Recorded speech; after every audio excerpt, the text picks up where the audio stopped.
Hachette Audio presents The 20th Victim, written by James Patterson and Maxime Petro, read by January Lavoie. Dedicated to law enforcement officers throughout the United States who put themselves in harm's way to protect the rest of us.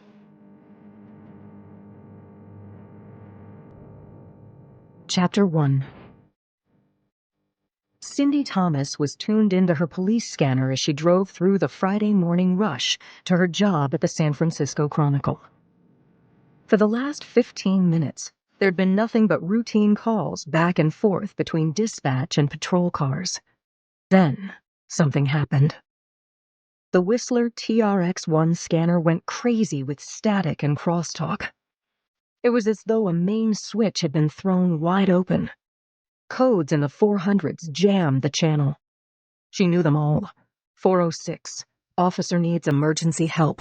408, send ambulance. 410, requested assistance responding. Cindy was an investigative journalist, top dog on the crime beat. Her assistance was definitely not requested, but she was responding anyway. Tips didn't get hotter than ones that came right off the scanner. The location of the reported shooting was a Taco King on Dubose Avenue. Cindy took a right off Otis Street and headed toward the Dubose Triangle, near the center of San Francisco between the Mission, the Castro, and the Lower Haight. With the sirens from the patrol cars ahead and the ambulance wailing and honking from behind, she sure didn't need the street number. She pulled over to the side of the road, and once the emergency medical bus had passed her, she drafted behind it, pedaled to the floor, and never mind the speed limit. The ambulance braked at the entrance to the Taco King at the intersection of Dubose Avenue and Guerrero Street. Cruisers had blocked off 3 lanes of the 4-lane street, and uniformed officers were already detouring traffic. People were running away from the scene, screaming, terrified. Cindy left her Honda at the curb and jogged a half block, reaching the Taco King in time to see 2 paramedics loading a stretcher into the back of the bus. She tried to get the attention of one of them, but he elbowed her out of his way. "Step aside, miss." Cindy watched through the open rear doors. The paramedic ripped open the victim's shirt, yelled, "Clear!" and applied the paddles. The body jumped, and then doors slammed, and the ambulance tore off south on Guerrero toward Metro Hospital. Police tape had been stretched across 3 of the 4 lanes, keeping bystanders from entering the parking lot and the restaurant.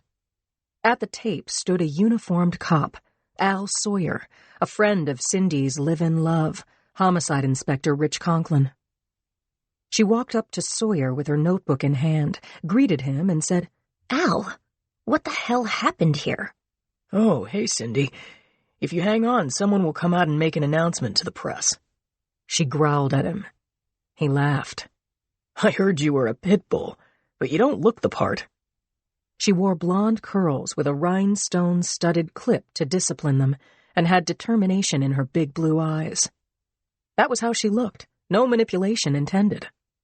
Still. "Al, look. I'm only asking for what everyone inside and outside the Taco King saw and heard. Gotta be 40 witnesses, right? Just confirm that and give me a detail or 2, okay? I'll write anonymous police source told this reporter, like that." "I'll tell you this much," Sawyer said. "A guy was shot through the windshield of that SUV over there." Sawyer pointed to a silver, late-model Porsche Cayenne. "His wife was sitting next to him. I heard she's pregnant. She wasn't hit and didn't see the shooter. That's unverified, Cindy. Wife's inside the squad car that's moving out of the lot over there. And now you owe me, big time. Give me a minute to think so I don't blow my 3 wishes." Cindy didn't give him the minute, instead asking, "The victim's name? Did anyone see the shooter?" "You're pushing it, Cindy." "Well, my pit bull reputation is at stake." He grinned at her, then said, "Can you see the SUV?" "I see it." "Take a picture of the SUV's back window." "All right, Al. I sure will." Sawyer said, "Here's your scoop. The victim is almost famous. If he dies, it's going to be big news." Chapter 2. Sawyer shook his finger at Cindy, a friendly warning. Cindy mouthed, "Thank you," and before she could get chased away, she ducked the tape, got within 50 feet of the SUV's rear window, and snapped the picture. She was back over the line, blowing up the shot, when Jeb McGowan appeared out of the crowd and sidled up to her. McGowan looked like a young genius with his slicked-back hair and cool glasses with two-tone frames. He played the part of journo elite, having worked crime in his last job at the LA Sun-Times. He had a daily column, as she had, and had done some interviews on cable news after he reported on the Marina slasher 2 years ago. Back then, McGowan had implied that San Francisco was small-time and provincial. "Why are you here?" she'd asked. "My lady friend has family in Frisco. She needs to see them more. So, what are you gonna do?" Cindy had thought, "For starters, don't call it Frisco." Now McGowan was in her face. "Cindy, hey!" That was another thing. McGowan was pushy. Okay, the same had been said of her, but in Cindy's opinion, McSmarty was no team player and would love to shove her under a speeding bus and snatch the top spot. Or maybe he'd just stick around like gum under her shoe and simply annoy her to death. "Hiya, Jeb." She turned away as if shielding her phone's screen from the morning sun, but he kept talking. "I had a few words with a customer before she fled. I have her name and good quotes about the mayhem after the shooting. Here's an idea, Cindy. We should write this story together."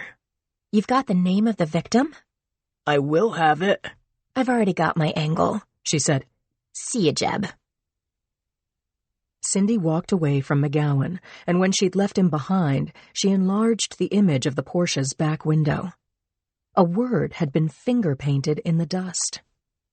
Was it rehearsal?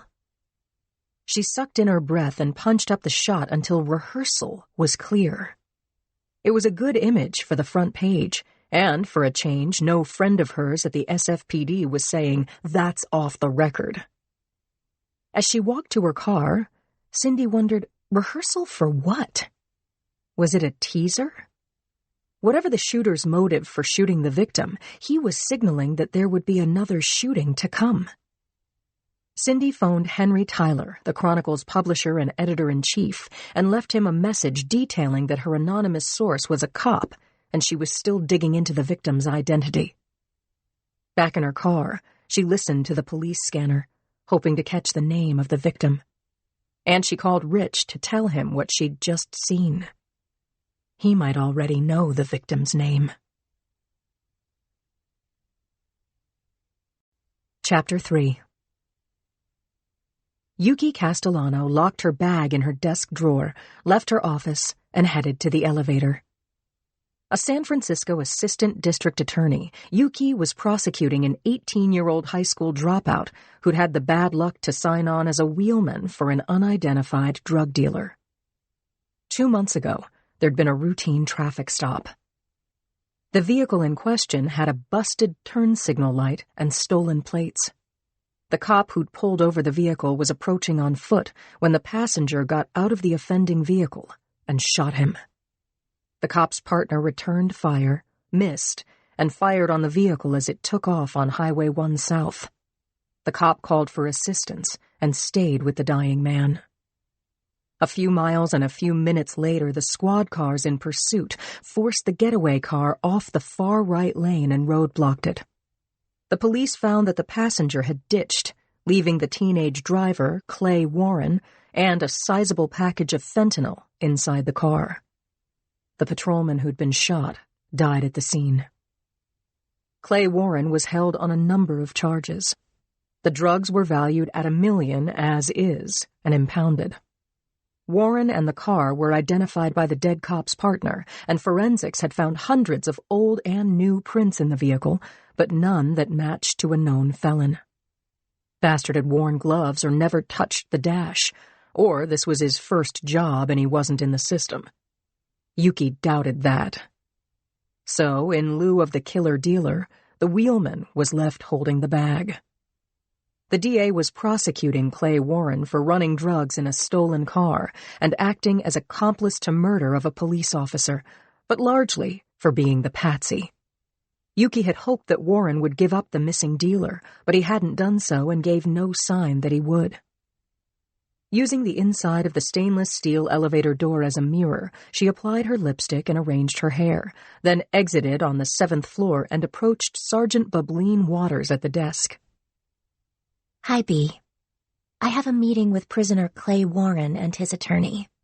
They're waiting for you, Yuki. Hang on a sec. She picked up the desk phone, punched a button, and said, "Randall, gate, please." A guard appeared. Metal doors clanked open, and locks shut behind them. The guard escorted Yuki to a small cinder-block room with a table and chairs, 2 of the chairs already occupied. Clay Warren wore a classic orange prison jumpsuit and silver cuffs.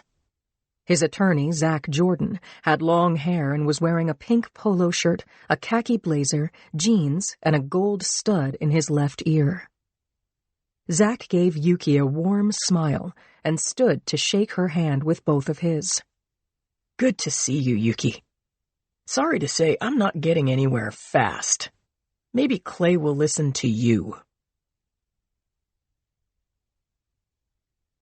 Chapter 4. Zach Jordan was a defense lawyer who worked pro bono for the Defense League, a group that represented the poor and hopeless. During a brief break from her job with the DA, Yuki had worked for Zach Jordan and could say that he was one of the good guys and that his client was lucky to have him. In this case, his client was facing major prison time for being in the wrong car at the wrong time. Yuki sat down and asked, How's it going, Clay? He said, Just wonderful. Clay Warren looked younger than his age. He was small and blonde-haired, with a button nose, but when he glanced up, his gray eyes were hard. After his quick appraisal of Yuki, he lowered his gaze to his hands, the cuffs linked to a metal loop in the middle of the table. He looked resigned. Clay, she said, as we discussed before, a police officer is dead. You know who shot him. I'm asking you again to help us by telling us who did that. Otherwise, I can't help you, and you'll be charged as an accomplice to murder and for possession of narcotics with intent, and tried as an adult. You're looking at life in prison. For driving the car, he said. Do you understand me? Yuki asked. You're an accomplice to the murder of a cop. If you help us get the shooter, the DA might help you out. The charges could be lowered significantly, Clay. I don't know anything. I was driving. I heard the siren. I pull over and get charged with all of this bullshit. It's wrong. All wrong. I was speeding, period. And the drugs inside the car? Where'd you get $1 million worth of fentanyl? Yuki knew that there was a tentative ID on the dealer. The cop who'd watched his partner die on the street had reviewed photos of likely suspects, big-time drug dealers, and thought the shooter might be Antoine Castro, but he wasn't entirely sure. Yuki said, Why are you taking the weight for scum like Antoine Castro? The kid shook his head no. Castro was on the FBI's most wanted list. By now, Yuki was willing to bet, he'd left the country and assumed a new identity. Zach said, Lying isn't helping you, son. I know ADA Castellano. I'll negotiate for you. For God's sake, Warren shouted. Leave me alone. Yuki imagined that if the killer dealer was Castro, he'd gotten word to the kid. Warned him. You talk, you die. Clay Warren wasn't going to talk. Yuki stood up. I'm sorry, Zach. You tried, he said. She went to the door, and the guard opened it for her. She left Zach Jordan alone with his client, a scared kid who was going to die in prison. Just a matter of when. Chapter 5. Friday morning at 9 a.m., give or take a few minutes, Homicide Lieutenant and Acting Police Chief Jackson Brady strode down the center aisle of the bullpen. The night shift was punching out, day shift straggling in, calling out, "Hey, boss." "Yo, Brady." He nodded to Chi, Lemke, Samuels, Wang, kept going. At the front of the room, there were 2 desks pushed together face to face. Boxer and Conklin's real estate. Brady had partnered with both of them when he first came to the SFPD as a switch hitter. Stood with them with bullets flying more than once. He counted on them. Would do anything for them. Brady slid into Boxer's desk chair. He looked at Conklin over Lindsay's small junkyard of personal space, swung the head of the gooseneck lamp aside, moved a stack of files and a mug to make space for his elbows. Conklin looked up, said, "You okay, Lou?" Brady knew that he looked like shit. Too many hours here, too much junk food, too little sleep. Worried, 18 hours a day. His collar was tight. He loosened his tie, undid the top shirt button. "So, the way I understand it," Brady said, "Boxer had a doctor's appointment yesterday afternoon. A checkup. She calls to say, 'I'm fine, boss. Doctor said I need to start taking me time.'" Conklin said, "She told me the same." Brady thought about when Boxer had been very sick. Took off a couple of months and came back. Said she felt perfect. So now what was she saying? "You think she's all right?" said Brady. Conklin said, "She's fine. Doctor told her she shouldn't run herself into the ground like she does. So her sister has the wild child, and Lindsay and Joe took off to parts unknown for the weekend, maybe another day or 2. You know, Brady, most people take weekends off." "Oh, really? I don't know many." Brady gathered up loose pens and pencils and put them into a ceramic mug. Conklin said, "What worries me is how you look. Don't rub it in." Brady had been working 2 jobs since Chief Warren Jacoby had been retired out. Filling Jacoby's old chair on the 5th floor as well as running the homicide squad room felt like having his head slammed in a car door. The mayor was pressuring him. Choose one job or the other, but decide. Brady had talked it over with Yuki, who'd offered measured wifely advice, not pushing or pulling, just laying it out as a lawyer would. I can make a case for taking on more responsibility while working fewer hours per day. I can also give you reasons why homicide is where your strengths lie. And you love it. But you have to make a decision PDQ, or the mayor is going to make it for you. Conklin was saying, "I can work with Chi and McNeil until Boxer is back." "Yeah, do that." Brady left Conklin and the bullpen, took the fire stairs 1 flight up to 5. When he got to his office, his assistant said, "Lou, I was just about to look for you. Check this out." He took a seat behind the desk. Katie leaned over his shoulder and brought up the Chronicle online, paused on the front page and read the headline, "Roger Jennings shot at Taco King," then added the takeaway, "He's in critical condition." Jennings was a baseball player, a catcher nearing the end of his professional career. Why would anyone want to kill him? Chapter 6. I'd called Joe as soon as I left my doctor's office and told him what Doc Arpino had said. "Lindsay, live a little. Get out of town for a few days. Go to a spa." My dear husband had said, "Leave this to me." I'd left word with Brady and Conklin. "I'm off duty."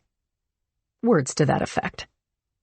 Now, with our phones locked inside the trunk, Joe and I were heading north, breezing across the Golden Gate Bridge, sailboats flying below us across the sparkling bay.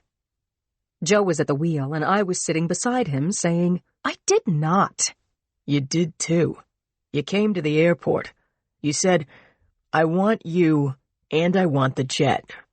I laughed out loud. You're crazy. You remember the company plane? Oh, yes. Louder, dear. Oh, yes. We both laughed. Joe and I had met on the job, heads of a cop and DHS joint task force charged with shutting down a terrorist who was armed with a deadly poison and a plan to take down members of the G8 meeting in San Francisco. He killed a lot of people, including one very close to me, before we nailed the bastard and took him down. I blocked thoughts about all of that and said, "You remember when we broke away from the G8 case for the investigation in Portland?" Do I ever? Said Joe. Inside that conference room with a dozen people working a national security murder, and you saying, "If you keep looking at me like that, Deputy Director Molinari, I can't work." I laughed and said, I told you that afterward. I didn't say that out loud. I was sure I was right, but it was also true that working with Joe under so much adrenalized fear and pressure had unleashed some pretty amazing magic between us.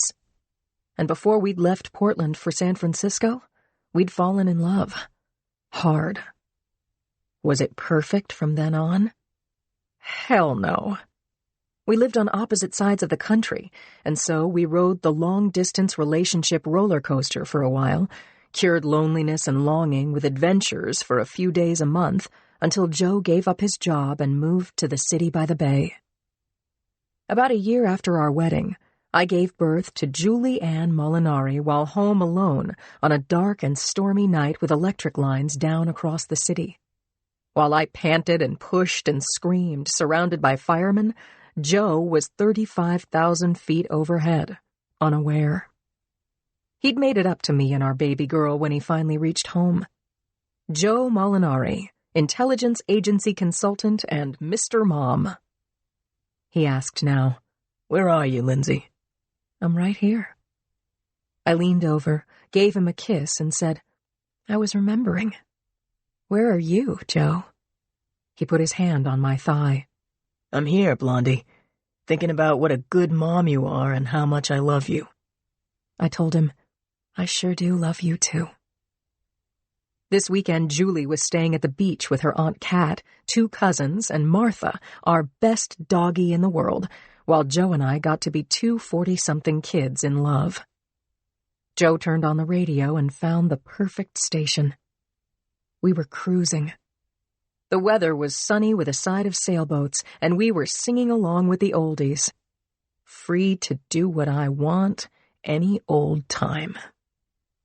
When we reached our first destination, Joe and I were in a honeymoon state of mind. Chapter 7.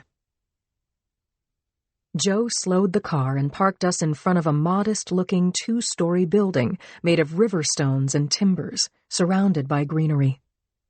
I recognized it from photos of Where to Go in Napa Valley. This was reportedly one of the best restaurants in the world, as it had been for the last 20 years. Yes, best in the world. I shouted, "The French Laundry? Seriously?" I'd read about how hard it was to get into this place, revered by foodies all over and winner of Michelin's top ranking, 3 stars. A 2-month waiting period for a lunch reservation was typical. "You didn't pull this off overnight." "I have a connection," Joe said, giving me a twinkly grin. Wow. After the burger and coffee diet that went with being on the job, I wondered if I could even appreciate fine dining. But now I knew why Joe had said to wear a dress, and surprise, surprise, I had one on. It was a navy blue and white print, and I'd matched it with a blue cashmere cardigan. I pulled the band from my sandy blonde ponytail, flipped down the visor, and looked at myself in the mirror. I fluffed up my hair a little and pinched my cheeks. I looked nice. The restaurant's farm garden was across the street, and it was open to visitors, a lovely place for a Friday stroll. I told Joe I was going to need my phone after all so I could take pictures. He got out of the car, and the trunk lid went up. That's when a panel van pulled up to the rear of the car and buzzed down its passenger side window. I couldn't see the driver, but I heard him yell, "Joey!" Joe called back, "Dave, you crazy SOB." I watched him go over to the van, open the door, lean in, and hug the driver. Then he came back to me and said, "You're finally going to meet Dave." When Joe spoke of David Channing, it was always with love and sadness. Dave had been Joe's college roommate at Fordham back east in the Bronx. I'd seen pictures of them on the field. Dave was a quarterback and Joe played flanker. He'd shown me pictures of the team, whooping, high on victory, both Joe and Dave, tall, brawny, handsome, and so young. Joe had told me that after a day like that, a win against Holy Cross, there'd been a sudden cold snap and a snowstorm had blown in from the west. Dave had been driving his girlfriend Rebecca home to Croton-on-Hudson, about 45 minutes up the Taconic, a lovely twisting road with a park-like median strip and beautiful views. But, as Joe had told me, on that late afternoon, the snow had melted into a coating of black ice on the road. Dave had taken a turn where a rocky outcropping blocked his view of a vehicle that had spun out of control and stopped across both lanes. Dave had braked, skidding into the disabled car, while another fast-moving car had rear-ended him. Before it was over, 32 cars had crashed in a horrific pileup. Rebecca had been killed. Dave's spine had been crushed, and the young man who was being scouted by NFL teams had been paralyzed from the waist down. His parents, Ray and Nancy, had brought Dave home to their little winery just outside Napa, and there'd been years of painful rehab. During those years, Joe had said, Dave had walled himself off from his friends and pretty much the whole world. Lately, he kept the company books, ran a support group for paraplegics, and mourned his mother's death from lymphoma. That was all Joe knew. Joe opened my door, offered me his hand, and helped me out, saying, "I've been waiting a long time for this, Linz. Come and meet Dave." Chapter 8. David Channing did some show-off wheelies, pushed his chair wheels to fade back, and told Joe to go long. He tossed an imaginary football, and Joe made a big show of snatching it out of the air, running across an invisible goal line and spiking the ball in the end zone. Dave laughed as Joe did a victory dance. Then he grinned shyly and held out his hand to shake mine, and I turned it into a hug. "It's trite but true," he says. "Joe has told me so much about you." Back at you, Dave. He can really riff on you, too. Joe squeezed his friend's shoulder, said, "Shall we?" Dave said, "I'd love to join you, Joe, but I'm just here to finally meet Lindsay, and now I've got to get back." Joe said, "Hell no, you don't. I haven't seen you in 3 years. We're having lunch together, all of us. It's on me." Dave protested. He said that this was our weekend. Lunch was all set for us. He didn't want to be a third wheel. But he didn't have a chance versus Joe. I heard him mutter, "You're still tough, old man," as Joe, steering us toward the restaurant and holding open the shiny blue-painted door, ushered us inside. We were greeted by the maitre d', who called Dave Davy, and we were shown to a table, seated so that I was between Dave and Joe, Dave saying, "These folks are customers of ours." Joe said, "I think we'll be having the Channing Winery cab." Sounded good to me. Claire Washburn, my BFF, had been here for her anniversary last year and had given me the Cliff's Notes, saying, "A meal at the French Laundry changes your life." I didn't doubt my friend. In fact, I couldn't remember a time when she'd been wrong about anything. But I wasn't sure that a single meal could change my life, even for a day. Joe's lasagna was a high bar and possibly my favorite dish in the world. I looked around and immediately warmed to the restaurant. The main room was comfortable and homey, with sand-colored walls, a dozen round tables, a coved ceiling, and sconces between the casement windows. Our menus arrived, and Dave said, "I recommend the tasting menu. Today's version will never be served exactly the same way again." Lizette, our server, concurred. A quick look at the menu laid out a journey of 9 little courses of classic French cuisine with a 3-star spin. And along the way, there would be wine to taste. I'm no math whiz, but it was easy to see that lunch for 3 was going to come in at over $1,000. Possibly well over 1,000. Joe put his arm around the back of my chair and pulled me closer to him. Dave apologized for not making it to our wedding, and I told him that we'd felt him there nonetheless. Love the wedding present, Dave. He laughed, said, Not everyone loves an antique gun safe. Joe and I said it together. We do. Chapter 9. Before the first dish arrived, the 2 old friends started catching up on who'd married, who'd gone into politics, who had passed away. The salmon tartare was served in a little cone. Adorable. My taste buds maxed out, but rallied in time to taste what Lizette said was one of the French Laundry's signature dishes. 2 oysters on the half-shell with pearl tapioca and Regis ova caviar, served in a small white bowl. I dipped a fork into the oyster shell and brought the creamy, buttery, salty aphrodisiac of foods to my mouth. It was good. Very good. I was still thinking about the unusual textures and flavors when the next in a procession of beautifully plated delicacies arrived. I didn't quite get the creamed English peas and pork jowl, the marinated nectarines, the soft-boiled red hen egg in the shell that looked as though it were made of porcelain. But from the ecstatic expressions at my table and surrounding ones, I understood why the French Laundry was the gold standard for people with sophisticated taste. 3 hours later, when we were sipping our coffee and sampling the wondrous variety of sweets, we convinced Dave to talk about himself.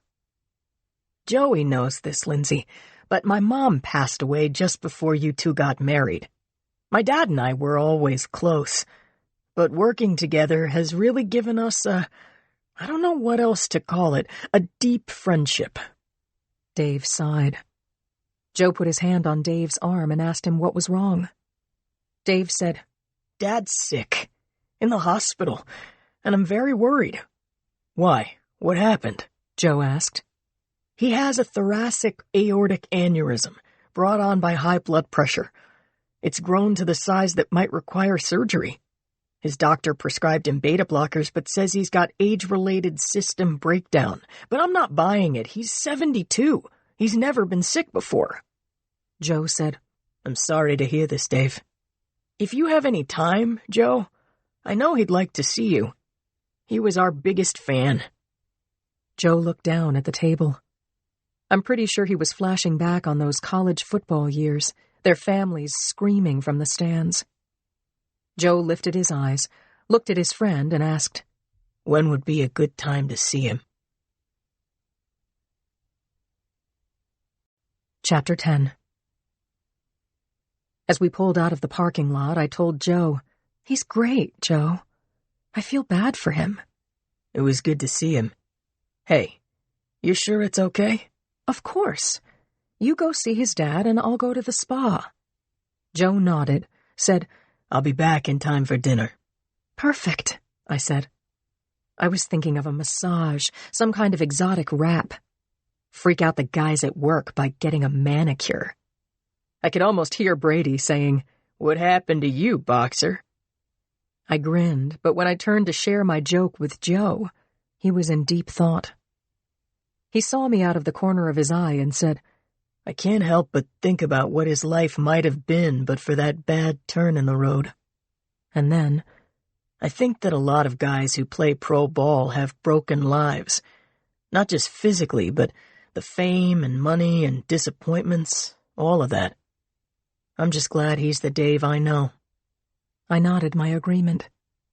He said, And you, sweetie? How was your lunch? It was fabulous. The best meal I've ever had. And you know why? Because you thought of it, Joe. You made this great plan in a split second. You called Dave and got it done. You spent a bundle on lunch. What about the food? You didn't mention the food. Well, may I be honest?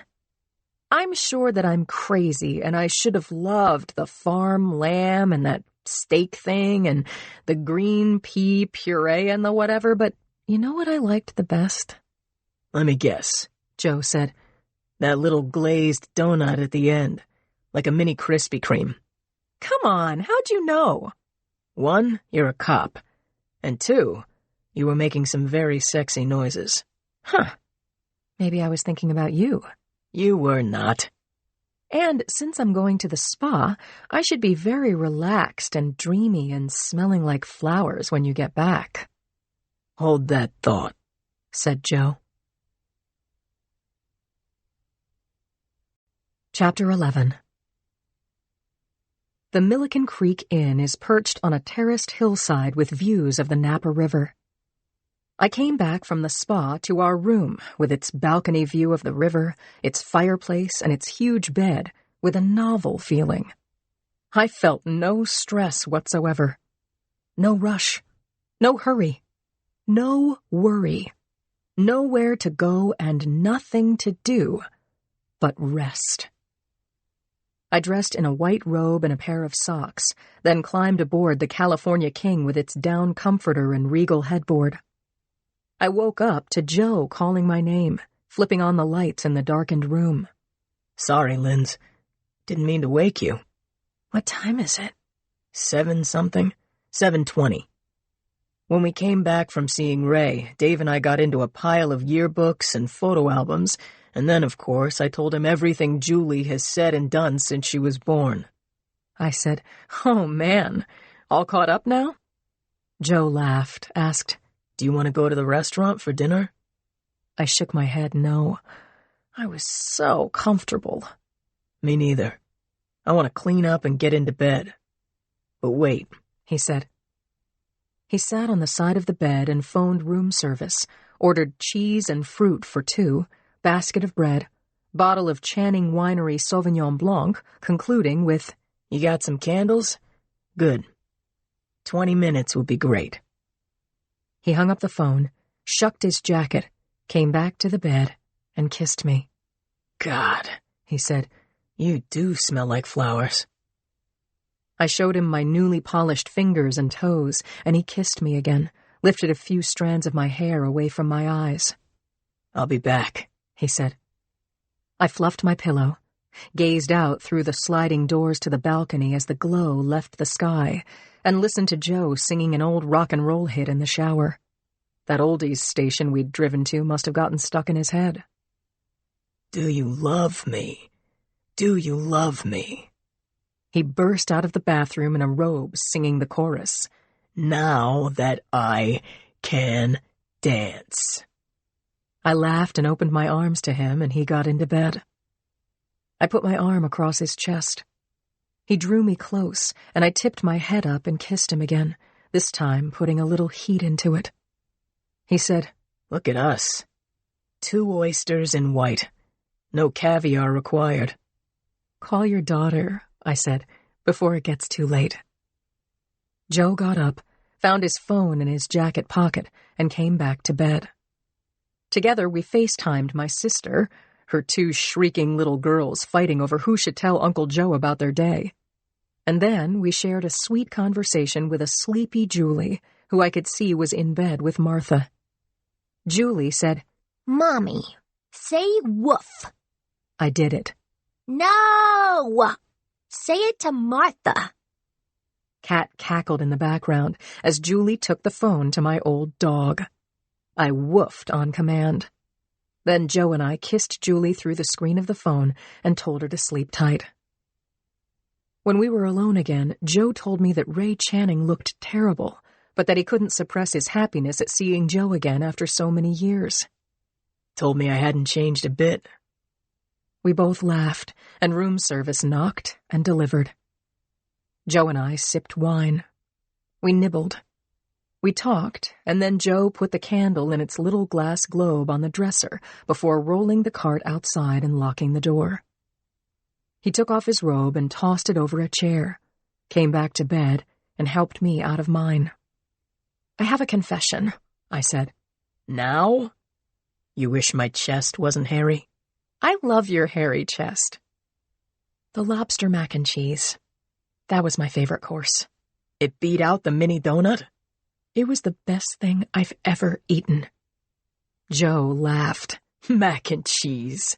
"With lobster." Got it. I think there's a recipe for that. By 8:30 or so, we were making love by enough candlelight for each of us to see into the other's eyes. Joe asked me, What did you say, Blondie?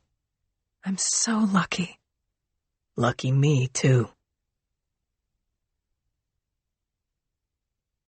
Chapter 12. 20 minutes after kissing my child, my husband, and my border collie goodbye, I parked my Explorer under the overpass on Harriet Street. It was only a half block to the medical examiner's office. I wanted to see my best friend, and I thought coffee with Claire would be a nice, soft entry to my Monday morning return to work. I pulled on the heavy glass doors, said hey to Patrick, Claire's new receptionist, who told me, "Dr. Washburn said go into her office. She'll be there in a second." 5 minutes later, Claire and Cindy came through the office door, Claire looking harried, Cindy wearing her deep-in-a-story face. I stood up and put my arms around them both and gave them a group hug. Your hair smells wonderful, Claire said. I got a hair mask. Me? What's going on, you two? What did I miss? Cindy said, "The day you left. Did you hear about it? Roger Jennings gets shot in his car leaving the Taco King on Dubose Avenue." I missed it. Okay, well, he survives the shooting for a few days, unconscious, never says a word before he passes away late last night. You know who he is? Roger Jennings? Sure, he was a catcher, released by the A's and picked up by the Giants, about a year ago? Was the shooter caught? Cindy filled me in. No one saw the shooter, not even Jennings's pregnant wife who was in the seat beside him. Claire said, The bullet entered through the center of the victim's neck, severing multiple vertebrae and arteries before exiting through the left side of his neck. Cindy said, And someone, the shooter or an accomplice maybe, uses the chaos as cover to write the word rehearsal on the back window of his Porsche Cayenne.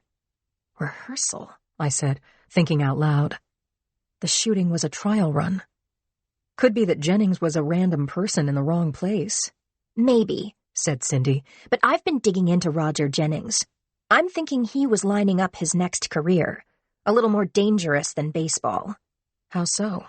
He was dealing, she said. I said, That's a fact?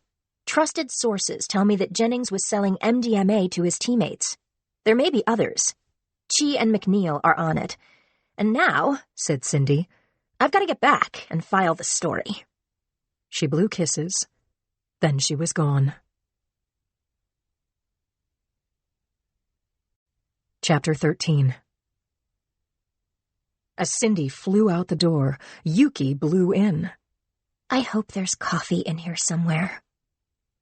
Claire pointed to the coffee maker, and when we were all topped off, arrayed around Claire's desk, we started catching up. Claire had been working all weekend, trying to organize the cremains of 5 bodies recovered from a crack house fire in the Tenderloin. This is the worst, she said. Cause of death could be overdose, smoke inhalation, gunshot, all of the above or none of the above. I doubt I'm going to ID even one of those bodies. Yuki said to me, Arson is suspected, but it could have been a crack pipe falling onto a pile of newspapers, everyone too whacked out to notice. Claire got up from her desk, saying, Be right back. I asked Yuki how her case was going, and she said, This defendant, Clay Warren. When I was working with Zach, I would have been fighting to get this kid released. I would have argued that he was a victim of circumstance. He didn't know about the drugs. I'd have gotten him to give up the puke who left him literally holding the bag. Now I'm going to send him to prison for the rest of his dumbass life. Talk about cognitive dissonance, Yuki said. She asked about Julie, and I told her that Joe and I were exhausted last night, but Julie didn't want to sleep. At all. We compromised, let Julie and Martha into our bed, and our snoring finally knocked them out. Next thing I hear, "Mommy, I'm going to be late for school." Yuki was laughing when Claire came back and reseated herself in her chair. She took a swig of coffee, sighed deeply. I asked, "You okay?" "Sure," she said. "I splashed cold water on my face. I want to sign off on these fire victims before I go home tonight. So tell me, you went to the French Laundry?" Claire's receptionist knocked, poked his head in, and said, "Sorry to interrupt. Sergeant Inspector Conklin just called. He said he needs you to come upstairs." We broke up our little party and hugged Claire goodbye. Yuki and I power walked up the long breezeway that connects the medical examiner's office to the Hall of Justice. An elevator was waiting, and we boarded it, Yuki getting out on 3. I exited on the 4th floor and found my partner at the entrance to the squad room, putting on his jacket. "Good, you're here, Boxer," Rich Conklin said. "Double homicide in St. Francis Wood. We're catching." Chapter 14. Conklin and I jogged down the fire stairs and through the lobby to the main exit on Bryant. He briefed me as we checked out a squad car. "The victims are Paul and Ramona Barron." "The record producer?" "That's the one." I pictured Barron. Dark-haired, mid-40s, small guy with a Vegas personality. The picture in my mind was of him recently celebrating a movie deal with a big crowd at the Club Monroe. Rich was telling me, "Their housekeeper, Gretchen Linder, found their bodies when she came to work about a half hour ago. The wife was still breathing, then she died while Linder was calling it in. She's at the scene now." Conklin got behind the wheel, and while I buckled up and flipped on the sirens, he floored it, the car shooting away from the curb. I held onto the armrest as we sped southwest towards St. Francis Wood, an affluent, old-money enclave, one of those neighborhoods where nothing much ever happened, until it did. Apart from a few expletives when jackass drivers failed to give way, Conklin and I didn't speak again until we arrived at the murder house. 3 patrol cars were in front of a beautiful old home, about 4,000 square feet, taking up a double corner lot. The lawn was mown, shrubbery shorn. The property was as tidy as a freshly made bed. We parked between the CSI van and an ambulance, got out of the car. I spent a moment taking in the big picture. The multi-million-dollar old homes as far as I could see, ancient trees lining the street. There were 2 cars parked in the Barron's driveway, a late-model Mercedes and an Audi, both gleaming. A well-used Honda was parked at the curb, along with the 3 black and whites, CSI's van, and an ambulance. Incongruent crackles and screeching of car radios, dogs barking, horns honking, underscored that shit had happened. CSIs waited at their vehicle for a go-ahead. Uniforms taped off the walkway to the house and set up a secondary perimeter, kept traffic moving. The front door of the house at 181 San Anselmo Avenue opened, and Charles Clapper, the CSI director, stepped out and waved us in. Conklin and I started up the walk, but were stopped by high-pitched screams. 2 young children, a girl of about 4 and a boy of maybe 6, both in pajamas, tore out of the backyard and crossed the lawn toward the street. Conklin and I captured them, while a pretty woman in a pink, blood-stained tunic over jeans called out, "Christopher! Dee Dee, come to Gretchen right now!" Dee Dee had wrapped herself around my knees. I picked up the little girl and she hugged my neck hard. Rich held on to her bawling bigger brother until their nanny, also crying, disentangled them and gathered them to her. Conklin introduced the nanny, Gretchen Linder, who was distraught. Very. "We're not allowed. That man told us to sit outside and wait. This is, oh my God, their parents. These poor kids. I saw Ramona die. I'm in charge of them. I don't know what to do, she said. Should I take them to my place? It was kind of her to want to take the children home, but that wouldn't happen. Richie said, We need to take your statement. See that gray Ford next to the ambulance? What do you say I take you all to the police station? We'll figure out what's best for the kids short term, and then you can help us figure out what happened here. Linder nodded. She put her hands over her eyes and sobbed, then wiped her face with her sleeve. With Richie right behind her, she shepherded the children to the squad car. Chapter 15. I've never seen a room like this inside a house, I said to Clapper. Clapper and I stood together in the foyer of the Baron's house, staring into a screening room that took up most of the ground floor. Wall fixtures threw soft light on a half-dozen sectionals arranged in a horseshoe angled toward the wall of large TV screens. Photos of Paul Baron with entertainers he'd produced hung over the back bar. I said, It feels corporate. Like a first-class airport lounge. At the far end of the screening room, 2 pairs of wide-open French doors revealed an open-space family/kitchen/dining room, remains of breakfast still on the table.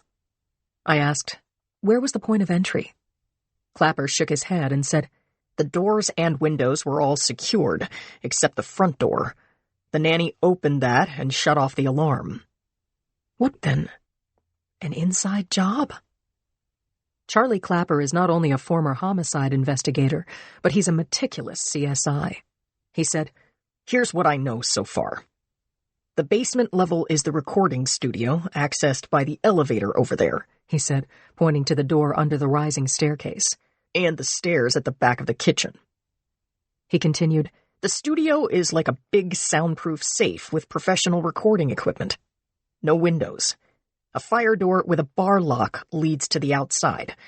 Air comes through vents from up here. There's no way to get into that room from the outside unless someone opens the door for you. So you're thinking someone let the killer in? Patience, Boxer. Let's go upstairs. 4 bedrooms and baths, and the Barons had an office off the master. That's where they were shot dead, 1 bullet each. Murder-suicide? Crossed my mind, but there's no weapon in the room. A locked room murder mystery in real life? Clapper grinned. Hello, Agatha Christie. But I don't think so. You met Gretchen Linder? Conklin's taking her and the kids back to the hall. Clapper said, Here's what she told me. That she came to work this morning, 8:45 on the dot, as always. Front door was locked. She used her key and disarmed the alarm.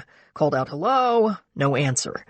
She didn't see the kids or anyone, so she went upstairs. Ramona was still breathing. Gretchen called 911. By the time we arrived, Ramona had expired. I kept the EMTs from destroying the scene. From the temperature of Paul's body, I'd say he was shot at around 8:30, give or take. Likely the shooter knew when the nanny was due to arrive. I said, How about giving me the tour? Together, Clapper and I climbed a winding staircase, walked down a long hallway, passing open doors to the kids' rooms, bedrooms, and baths. Clapper paused at the entrance to an open room at the end of the floor. Grab the walls and stay with me, he said. Chapter 16. Clapper and I paused at the threshold to the Baron's office. At the center of the room was a sturdy antique partner's desk, made for 2 people to work facing each other.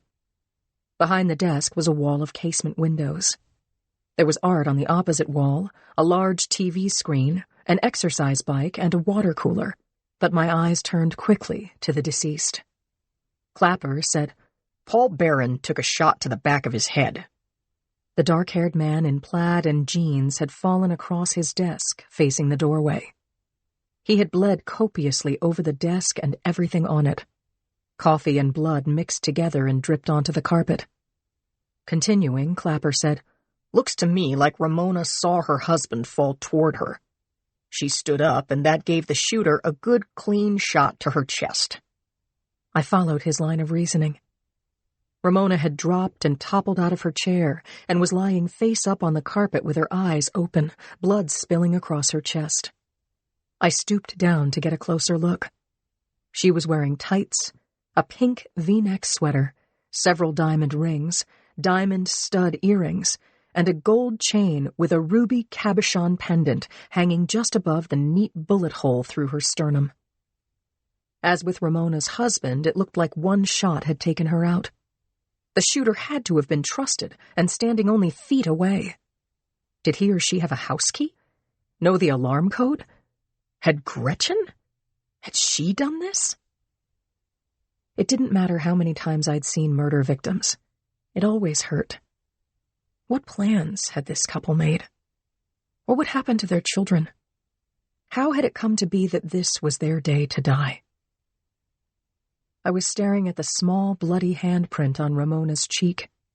Looked like it belonged to Dee Dee, who was about my own daughter's age, when I heard Clapper say, Boxer. Boxer! Look at me. I looked up. He was holding up 2 fingers of his right hand. He moved his hand back and forth until I focused. Then he pointed to the multi-paned windows beyond the desk. Kept pointing until I saw 2 bullet holes surrounded by crazed tempered glass. On the floor beneath was a spray of tiny shards. There. See that? This time I couldn't miss it. The 2 shots must have come through the windows. But we were on the 2nd floor. How the hell had the shooter managed 2 perfect kill shots from outside the house? I grabbed the wall, meaning I walked carefully around the murder tableau and looked out through the windows. There was a pretty brick patio below, but no ledge outside the window, no purchase for a shooter to stand and take his shots. Could the shots have been fired from a neighboring house? Or, more likely, from the top of San Anselmo, 2 streets over? I turned back to Clapper. A sniper, I said. A damned good one. Clapper was on to the next. He said, Look over here, Boxer. I'd like to get into that closet. Chapter 17. Clapper and I didn't need a search warrant to collect evidence in plain sight, but incriminating evidence found inside a closed room or drawer or anything with a lid would be inadmissible in court if, say, a barren friend or associate was suspected of having committed a crime. So a closed door was off limits without a search warrant. However, there was a loophole. Exigent circumstances. If we had reason to believe that another shooter, or possibly an injured person, was hiding in that closet, we had to check it out. It was reasonable, and I felt duty-bound to clear this room of an armed individual before the CSIs entered it. I pulled my gun, said to Clapper, on the count of 3. 1. Clapper pulled his gun. 2. I stood to one side of the door as he said, 3. Then flipped on the light switch and jerked open the door, using it as a shield. My heart was pounding hard and fast as, leading with my weapon, I took in all 4 walls of the closet. I saw nothing but shelves and cubbyholes stuffed with padded envelopes. Clear, I said. Thank God. I put my gun away. We gloved up and went in. A metal cabinet about 5 feet tall by 3 feet wide by 2 feet deep stood at the back of the closet with the doors open. Inside were more padded mailers, some loose glassine envelopes with white powder inside. Clapper stood beside me. He said, If they were running a mailbox fentanyl business, we're talking about big money here. I felt sick, with a letdown that was hard to understand, let alone explain. I had been feeling sympathy for the Barons. Now I saw what Clapper saw, an addictive drug, a mailbox business. And if the drug was fentanyl, it was addictive and deadly. If the Barons were dealing, I cared a lot less. Still, I'm a cop. 2 people were dead on the floor behind me. I said, What the hell, Charlie? Possibly millions in drugs and nothing was stolen. These people were professionally assassinated. But why? "What's your theory?" he asked me. "I see two options. This was a calculated hit, planned and executed by a pro, motive unknown. Or maybe it was a psycho with a high-powered rifle playing God this morning. Either way, shooter braces his rifle on the top of his car, takes a look through the sight. He sees two people he can take out with little to no chance of getting caught. Bang. Bang. Hitman or thrill killer gets back into his car and takes off." Clapper said, "And now he's on his couch, waiting for headline news." I didn't like it either way. Joe would say, "You've been on the case for a half hour, Linz. Take it easy on yourself." Clapper said, "I've got guys out on the road looking for shell casings, a cigarette butt, something." "I'll check on that warrant," I said. Chapter 18. Conklin texted me. Judge Hoffman signed the ticket. "We're good, Charlie," I said to Clapper. "We own this place." I left the Baron's house by the side door as a half-dozen CSIs carrying kits, lights, cameras, and other accessories of their trade headed up the front walk. I remembered that I needed a ride back to the hall and was about to text my partner when the medical examiner's van arrived. I waited to exchange a few words with Claire, but the doctor who climbed down from the van was not a busty black woman with a wry comment about the crispy critters in her cold room. This doc was white, dainty, with streaked blonde hair and purple eyeglass frames.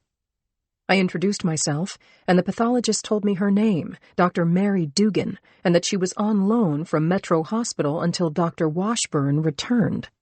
I asked, "I just saw Claire a couple of hours ago. Do you know what this is about?" "All I know is that Lieutenant Brady called the hospital asking for a pathologist to sub for Dr. Washburn, and here I am." It made sense that Claire was probably sacked out at home and would call me when she woke up. I told Dr. Dugan that as soon as she retrieved the slugs from the victims, she should get them to Clapper. "No problem," said Dugan. I gave her my card and was looking up the street when I heard my name. There, behind the tape, was Cindy waving to get my attention. I waved back and ducked under the tape, and Cindy took me by the arm, saying, "Richie said you could use a ride." I laughed out loud. What a great guy. But I knew that by taking Cindy up on this offer, I was essentially giving her a green light to grill me for 25 minutes in the car. She was going to be disappointed. "Fine, Cindy. Thanks." An attractive man elbowed his way through the gathering crowd toward me. He was about 30, was wearing expensive, classic-cut clothes, and had the intensity of a reporter hot on a scoop. He pushed past Cindy, interrupting us to say, "Sergeant, I'm Jeb McGowan from the Chronicle. Can you tell us what happened here?" Cindy looked at me, switched her eyes toward McGowan, and gave off a sub-zero vibe. "Mr. McGowan, I can't discuss an investigation in progress." "Sergeant, it's all right. I'm only asking for a quote." "Sorry, no can do." It hadn't taken long for news of the Baron's deaths to get out. A news chopper chattered overhead. An ABC7 news van rolled up the street and stopped at the tape. Cindy said, "My car's a block away. Follow me." I followed, got into her car, strapped in, and got ready to keep Cindy at arm's length all the way back to the hall. In fact, although she huffed and puffed, everything I told Cindy was off the record. I said that the fatal shootings this morning had added 2 young orphans to the world, and that we had no suspects or witnesses to the murders. I did not tell her about the probable millions in drugs inside the supply closet. Their value was still to be determined. My thoughts shifted to what Cindy had told the Women's Murder Club this morning, that a veteran ball player had been shot through his windshield while leaving a Taco King last Friday, that the word rehearsal had been scrawled on the rear window of the victim's very expensive vehicle, that anonymous yet reliable sources had reported to Cindy that Jennings had been dealing drugs. Jennings's execution was similar in style to the Barron's murders. Now I wondered if that drive-through murder had been a rehearsal for the killings this morning. Was there a drug connection between Roger Jennings and the Barrons? There was a lot to do before I would have answers. But this I knew. My long weekend in Napa Valley with Joe seemed so long ago and far away, it might have occurred in a dream. Chapter 19. Conklin and I waited in the little area outside Jacoby's former office, now Brady's part-time corner on the 5th floor. His door was closed and his assistant was at her desk. She looked up and said, "He'll only be a minute." Conklin took chairs for us in a row along the wall and used the time to catch up. CPS has the Barron kids, Dee Dee and Christopher, he told me. Ramona's sister B is on a cruise. Her ship docks in Athens in 4 days, then she'll fly home, pick them up. Telling her was awful. She refused to believe me, and when she did, the satellite dropped the call. Awful, terrible, painful. Did Gretchen have any ideas who wanted the Barrons dead? She said that they had friends and haters, and it was hard to tell the difference. Oh, that's great. Rich took his phone out of his shirt pocket, tapped until his notes came up. He showed me the screen, scrolled down, saying, Gretchen had a guest list. About 150 people attended their movie premiere party last month, not counting the band and the help. I scoffed. We both knew we could spend weeks checking alibis from the Barrons' circle of associates and never get a clue. Or we could get too many clues that went nowhere. I said, maybe we'll get lucky with the neighborhood canvas. Brady opened his door, stuck his head and shoulders out. Come on in, he said. Sit yourselves down. The look on his face told me something was up. Conklin and I took seats on the sofa positioned at a right angle to Brady's desk. I was agitated and tried not to show it. Brady said, Clapper found a pill presser in the basement of the Barron house. It was still in a crate. He found hazmat suits, scales, glassine envelopes, a few ounces of product still in shipping envelopes addressed to them. The Barrons were about to go big time in the fentanyl business. He got up from his seat, scrunched up the blinds, and looked out at the traffic on Bryant. I said, So what are you thinking, Brady? Boxer, don't worry yourself. You either, Conklin. The homicide is still your case. I'm worried about the way fentanyl is spreading, mixed into the heroin supply, killing tens of thousands because it's probably 50 to 100 times more powerful than morphine and multiple times stronger than heroin at a fraction of the price. You know how this works? He didn't wait for us to say. You buy it on the dark web, dead cheap, with crypto. Middlemen, that is, folks like the Barrons, cut it with lactose or something, press it into pills, and mail out little envelopes through the U.S. Postal Service or a courier service. And the customers? They're caught in the perfect storm between heroin drying up and that nice, cheap opioid high. No needles, just snort it up and nod off. The more deadly it is, the more they want it. Brady had been a narc with the Miami PD. This was hitting him personally. That's all, Brady said. Try to get a lead on who killed the Barrons. Talk to Chi and McNeil about that baseball guy who got killed last week. See if there's a link. Before he could say, keep me posted, his cell phone buzzed. He read the text and said, Shit. He typed a few words, put down his phone, leaned across the big old desk. Get this. Guy dropped off his kid at school in L.A. Took a shot between his eyes and dropped dead. No other casualties. I said, What time? Brady said, I didn't ask. Just before the school bell? 8:30? I said, That's the same time the Barrons were shot. To the minute. Chapter 20. Claire texted me as I was driving home. I stopped at the light on Turk Street and Webster Street and returned the text, asking Claire, Where are you? Are you okay? I'm in my office. Call me. I pulled over and phoned her. She picked right up. "Where'd you go, Claire?" I got no answer from the mysterious Dr. Dugan. There was a pause, then, "Where are you?" "Turk and Webster." "Can you come back, Lindsay? I need to talk to you." I was about 10 minutes out from the hall. I said so, made a couple of left turns, a right, then a left on Bryant, and found my usual spot on Harriet Street waiting for me. During those return 10 minutes, I tried on all kinds of reasons for why Claire needed to see me, and while some were ridiculous, the one that seemed most reasonable and possible was that she'd quit her job. That crack house turned incinerator was a sick nightmare. Claire dealt with death every day, yet this case was singular. The victims were probable long-time addicts, so there was little chance that friends and family members were calling missing persons. And even if they did, Claire was at a dead end. No answers to what had happened, how or why, no fingerprints, no way to get those bodies home.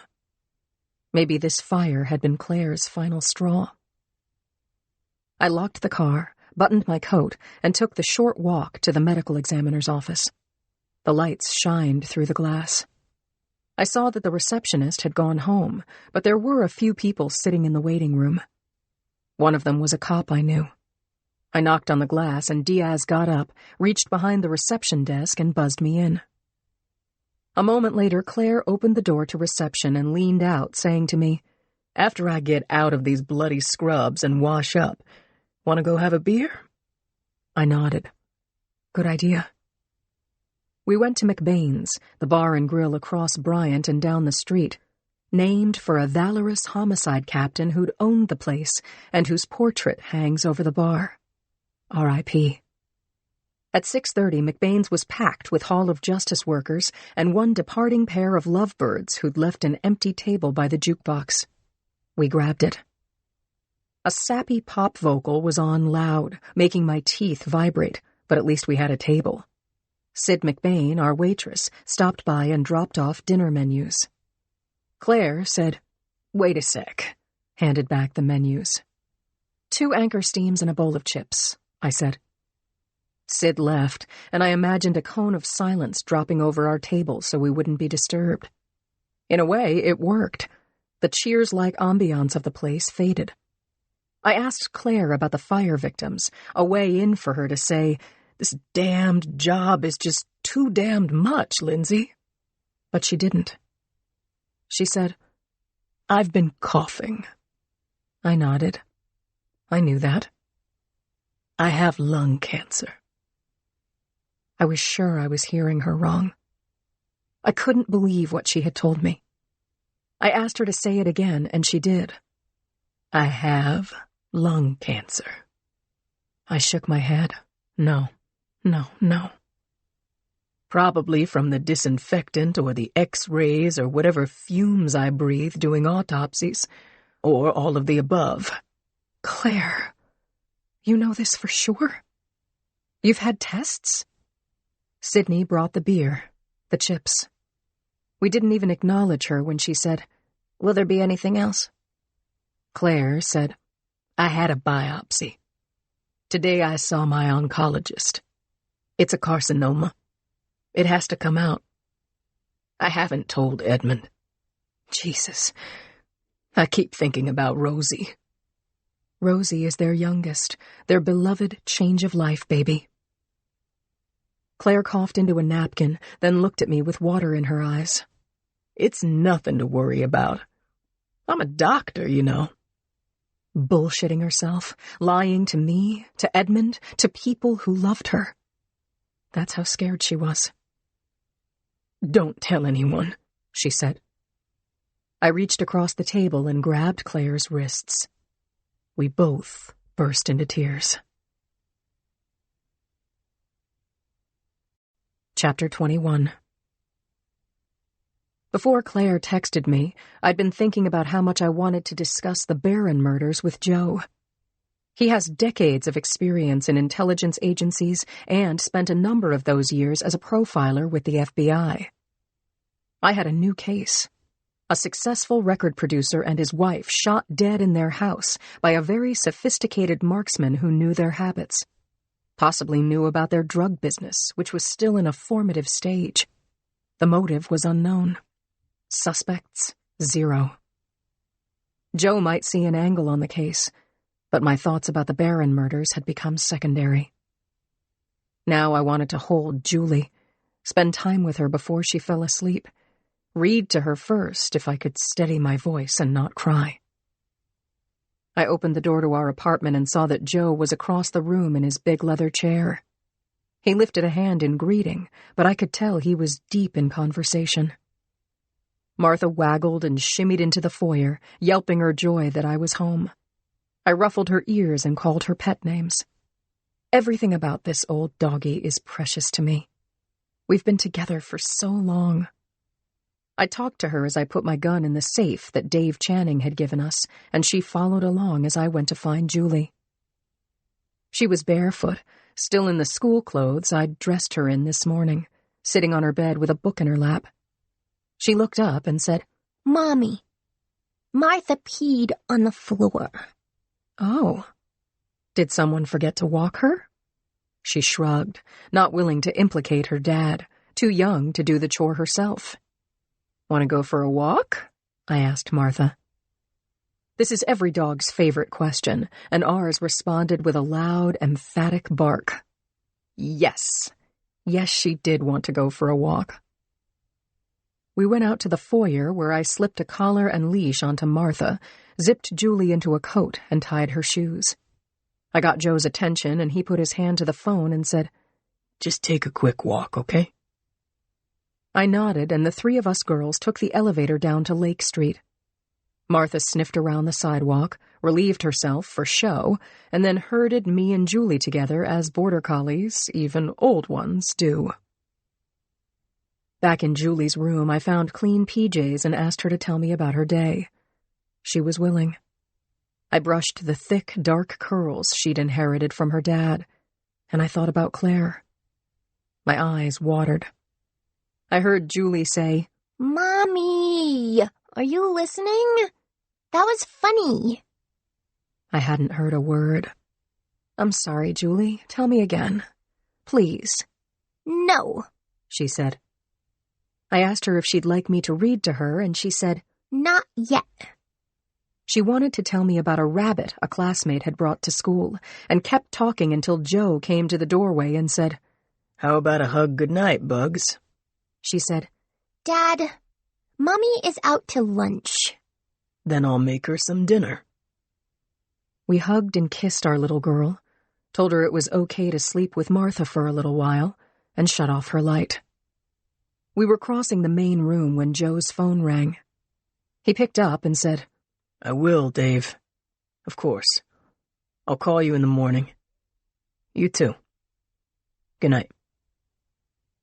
When he'd hung up the phone, we sat together on the sofa. He looked sad, in pain. I asked, "What is it? What's wrong?" Ray. Dave's father. He just died.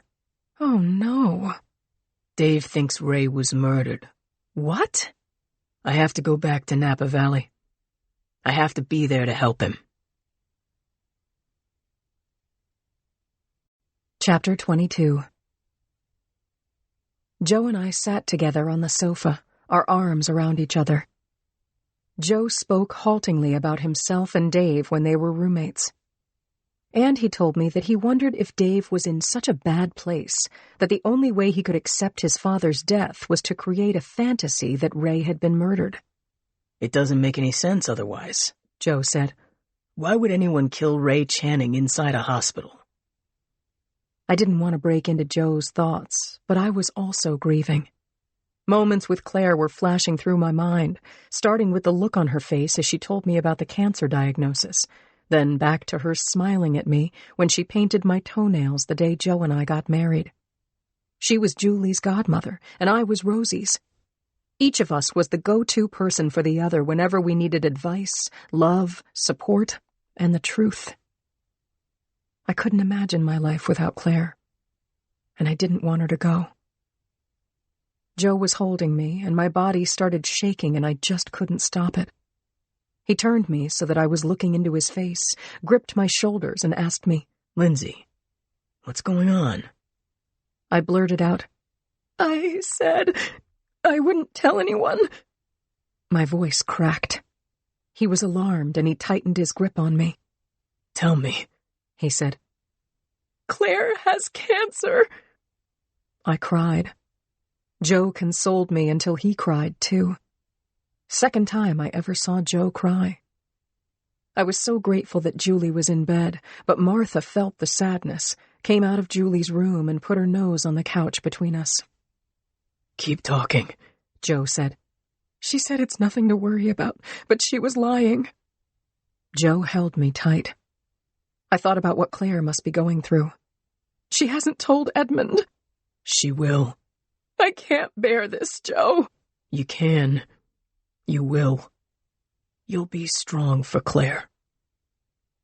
We went into the bedroom and got in bed, under the blankets, and held hands. The last time I looked at the clock, it was 3:40 in the morning. The big paw that had once caught footballs enclosed my hand, and when Joe squeezed my fingers, it was gentle. A hug. I slept hard after that, and when I woke up a short time later, Joe was dressed. He leaned over and kissed me. I made coffee and walked Martha. Julie's still sleeping. Mrs. Rose will take her to the pre-K bus and she'll pick her up, make her dinner. I'll call you after I see Dave. I sat up and kissed him again. He said, Go back to sleep. I'll call you later. When the phone rang, I thought it was Joe, but it was Cindy. Chapter 23. Cindy was at her desk at the San Francisco Chronicle at 6 a.m. It was 9 o'clock in New York, and news had been breaking across the country all morning. Her scanner was on, transmitting police, paramedic, and fire department radio calls while she booted up her laptop. First thing, she looked in on the updated SFPD 911 log for calls related to the Barron case. No arrest, no statement, nothing. Next web stop was the Examiner, the local competition. Nothing to worry about there. She checked out the major news outlets for any new reporting, found none, and then went back to the updated SFPD 911 log. There was no hot news at all, so she moved on. Checked her inbox. It was full, and looked to see how much coffee was left in her mug. It was empty. She watched through the glass walls of her office as reporters, writers, and staff ambled into the city room, navigated the maze of partitioned cubicles to their stations. They stowed their bags, got coffee, then went to work. It was 6:15 when McGowan came in. He went to his desk with its clear view of her office. He dropped off his computer bag and waved at her. After opening his laptop, he headed across the city room to suck up to the publisher who was doing his morning walkthrough. McGowan was the worst kind of phony. A toady. Blech. Cindy shook off the creeps, turned back to her computer, and opened her crime blog. A lot of people had posted questions about the Barron killings. Sometimes posters had questions for her. But she didn't have anything to tell them, not today. Not yet. She blogged that information on the case was pending, and she would report to her readers as soon as she could. Damn it. If Lindsay hadn't blocked her, she could take the action that she and all journalists worked for. Breaking the news. The coffee station, the urn, and fixings were just down the hallway. Cindy brought her mug, and when she returned to her desk, there was an interesting bulletin in the chyron crawling across the bottom of her screen. A drug dealer had been shot in Chicago yesterday morning. The cops had identified the victim as Albert Rossio, but had kept the story quiet for 24 hours until the autopsy was completed.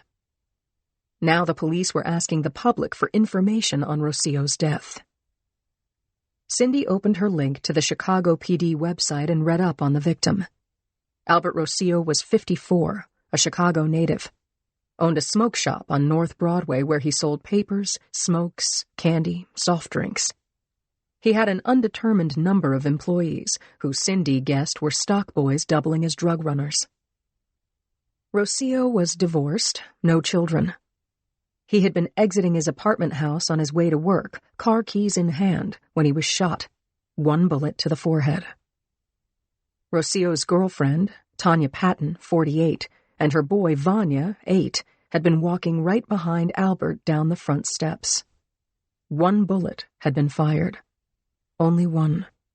The woman and child had been spared. Patton hadn't seen the shooter, was questioned and released.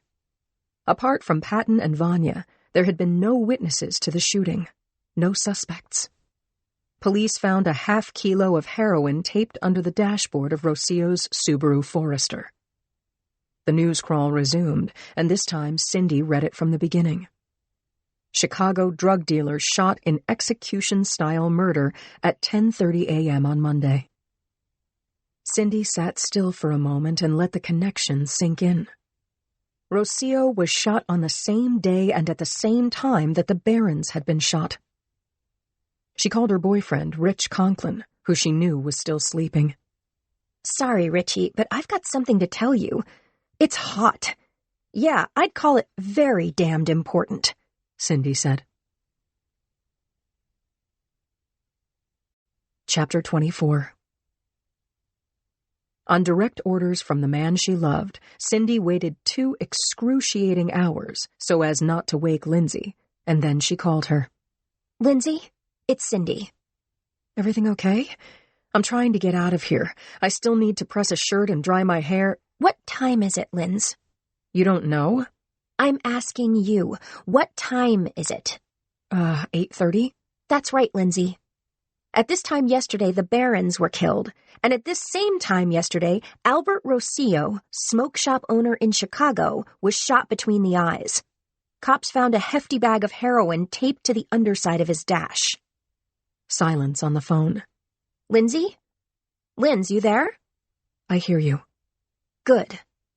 Richie told me that I had to tell you that I want to run with this drug dealer time of death connection, which, as you know, Lindsay, is what the Chronicle pays me to do.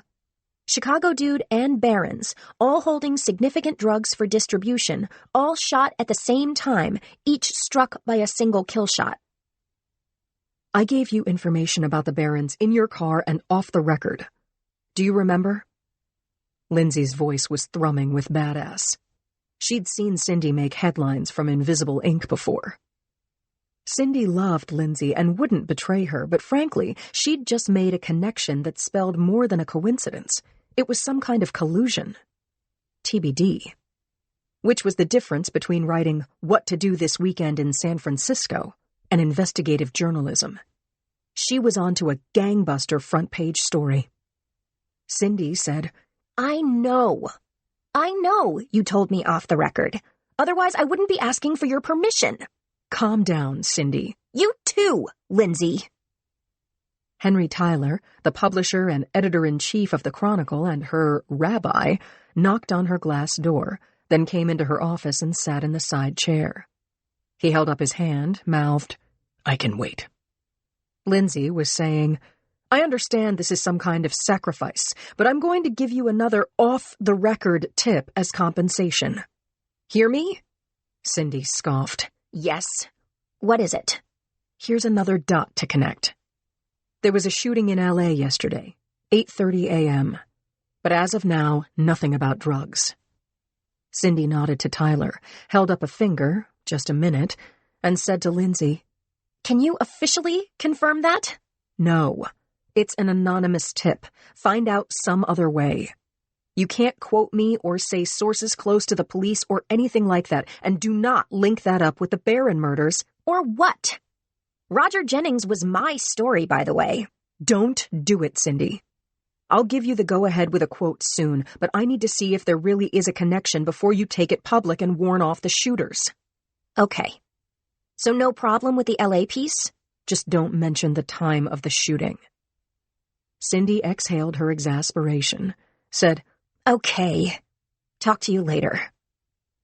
She clicked off and said hi to Henry Tyler, her publisher and editor, a kind man who'd backed her wild notions, and promoted her to senior reporter on the crime desk.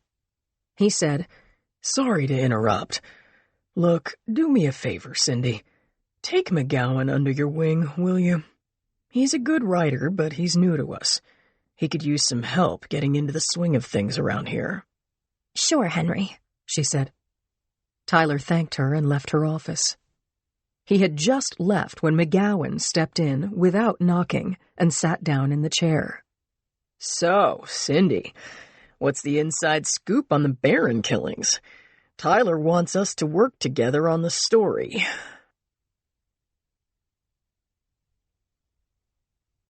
Chapter 25. I arrived in the squad room an hour and a half late that morning. I was still rattled from the fit Julie had thrown because Joe couldn't take her to the pre-K school bus and was sick with worry about Claire's heartbreaking news. Cindy's phone call had scrambled whatever cognition I had left after my sleepless night, and a traffic detour on Bryant had made me frustrated and bad-tempered. All I said to Richie was, "Life kneecapped me this morning." He gave me a long look, pointed at my jacket. I looked down at the dribble of white down my jacket lapel. Even the toothpaste was out to get me. I shrugged off my jacket, hung it on the back of my chair. I noticed that someone had messed with my desk. "What happened here?" "Brady happened," Conklin said. "You were still floating on the wine country afterglow.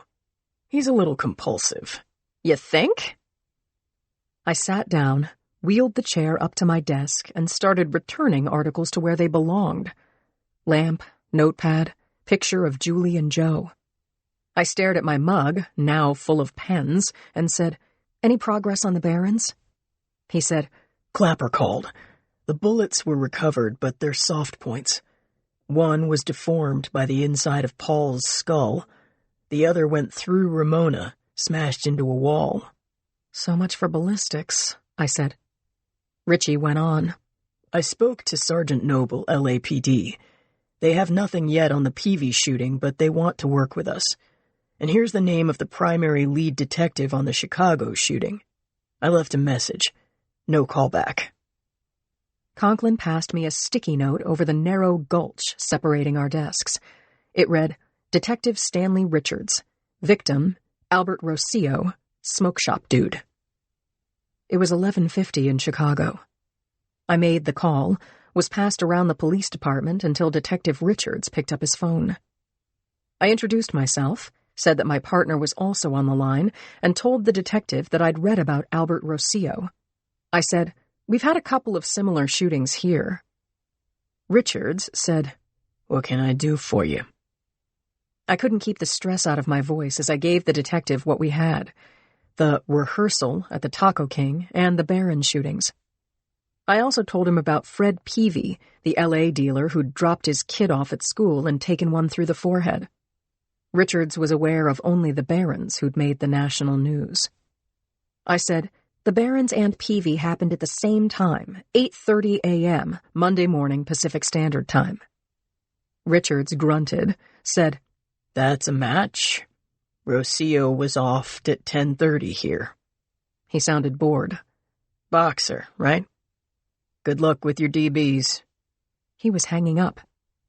"Richards." "Yeah." "You got anything on Rossio? A motive? A suspect?" "Sorry. I can't help you." Richards was keeping the case to himself, and frankly, I wasn't into pulling teeth from another cop. I said, "Do I have this right? You're the primary on Rossio. I've got a case that could be its twin, and you're jerking me around? Maybe your captain can give us an assist. I'll give him a call." Richards said, "Hang on, Boxer. Happy to tell you about our big file of nothing." Reluctantly, he told us much of what we already knew, that Rossio's girlfriend claimed not to have seen the shooter and knew nothing about his drug business. As of now, Chicago PD didn't know if Rossio had enemies. "Rossio's body is still warm," Richards said, giving me notice that he was done. We signed off. Richie muttered that Richards was a jerk, and I agreed with him as I typed a note for the file. Richie said, "Did Cindy catch you this morning?" "Yep. I promised her an exclusive. I'm guessing I bought us 8 hours before she runs a serial killer story." Conklin flashed his winning smile and said, "Serial killer scores in 3 places at once." I said, "Let's hope for a break on the Barrens before Cindy turns that into a headline." Chapter 26. It happened just before Cindy was getting ready to leave work for the day. McGowan walked to her doorway and held up a copy of the Examiner so that she could read the headline from her desk. "Snipers hit drug dealers in 3 cities." Hey, what? That was her story. She'd been scooped by the Examiner, and that meant her world was ending. Her work was now running in the public domain without her byline. McGowan said, "I told you not to hold the story." Cindy blew up like a virtual bomb. She said to McGowan too loudly, "Listen, you dumb shit. You don't screw with police sources." He laughed. "Man, that must be a drag for your boyfriend." Cindy's face burned. "You're disgusting," she said. "He's a cop, right?" And as McGowan was saying, "Oh, come on. Where's your sense of humor?" Cindy crossed the office and slammed her door in McGowan's grinning face. Ignoring the shocked faces of her colleagues staring through her glass wall, Cindy went back to her desk and typed the headline into her browser. Then she watched the bad news fill her screen. Google, Bing, USA Today, network and cable news all had the same or similar headlines. The writer at the Examiner had gotten all details of this shooting spree correct. But how? Cindy stopped scrolling and took a head-pounding minute to think about the 4 incidents in an attempt to understand how a reporter at the Examiner had made the connections. First, Jennings, whose status as a minor celebrity with a fan following had gotten him ink and on-air mention. But the word rehearsal on the back of Jennings's car had not been released. The press had been kept far from the scene, and if Rich's friend Officer Sawyer hadn't pointed it out to her, Cindy wouldn't have seen it. The Barrens murders had been uncontainable because Paul and Ramona were both celebrities. But details of the killings had not been released. Not the shooting of the couple through the second-floor window, not the drugs in the supply closet. In L.A., Peavy had gotten ink and airtime because the shooting had happened outside his child's school. But Peavy's involvement in the drug trade was not mentioned. Albert Rosillo was a sidebar. His death had been reported as a 1-inch mention in the Chicago papers only. He'd sold porn and cigarettes. The drugs were sold old school, over the counter or by messenger for cash. This was also not mentioned in the article. The timing of the shootings, that all the victims had been shot by a single, well-aimed bullet, and most especially the drug connection, were still an inside cop theory that Cindy alone had known. Until the Examiner's exposé. She read the Examiner story again. It was well written by Galena Moore, a writer whose name Cindy didn't know. A few clicks later, Cindy learned that before coming to the Examiner, Moore had worked the crime desk at the L.A. Sun-Times. McGowan had worked at that same paper before making his big move to the Chronicle. It was stunningly clear to Cindy. Her story had been leaked, and she knew who'd sprung the leak. She called Henry Tyler's extension, told his assistant, Brittany Hall, that she needed a few moments with the chief before he left for the day. "I'm sorry, Cindy. You just missed him," she said. Chapter 27. Cindy cooked dinner, banging the metal spoon on the pot lids for emphasis as she rehearsed what she would say to Tyler. "Henry, Bang. he's not just a sneak. Bang. He's a spy. Bang. He tipped off a reporter at the Examiner. Bang. Bang. Bang. He's a danger to all of us. Bang. Bang. Bang. This is..." Richie came up behind her and said, "Hands up, sweetheart. Drop the spoon and step away from the stove. Do it now." She gave him a look like, funny, but I'm not in the mood. He tapped her on the butt and took over the stove, checked on the chili and the corn, turning to say, "Want to make a salad?"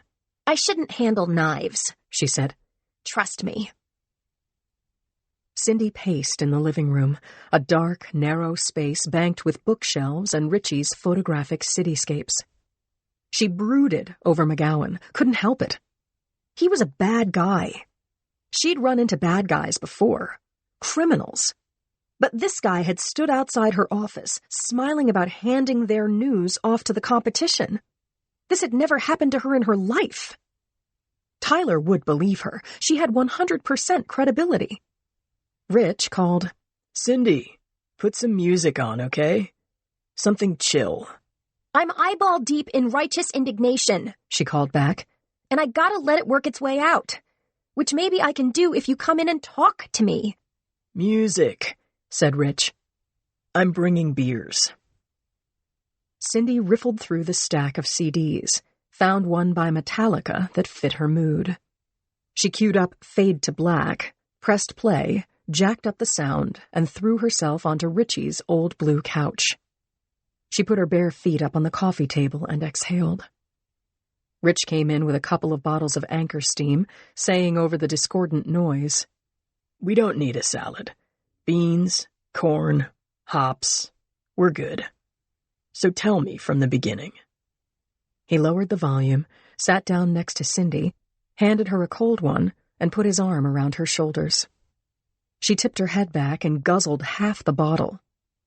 Rich gave her a squeeze. "Speak." He told me not to hold up the story. "McGowan?" Yes, McGowan. I told him it was just a temporary hold, that I would get inside dope from police sources if I just let the cops do their job without warning off the shooters.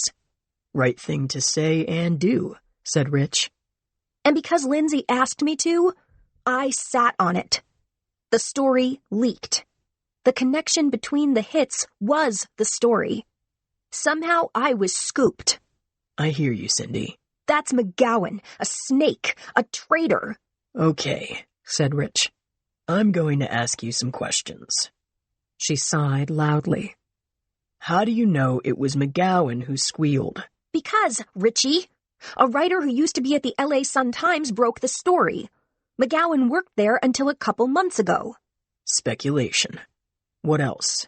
No one connected Rocio to the Barons, or Jennings and Peavy for that matter. "You sure?" "Because I spoke with the primary on the Rocio case this morning, and Lindsay and I linked up the timings of the shootings for him." You did? She said tersely. Why? "Seriously? We're working on a double homicide. We talk to other cops. Here's my point. You have a suspicion, but you don't have proof." Oh, crap. "We'll try to make it up to you, Sin. Go sit at the table. Take your beer." Cindy was relieved that she hadn't told Tyler that McGowan had leaked her story. Richie was right. She didn't have actual evidence.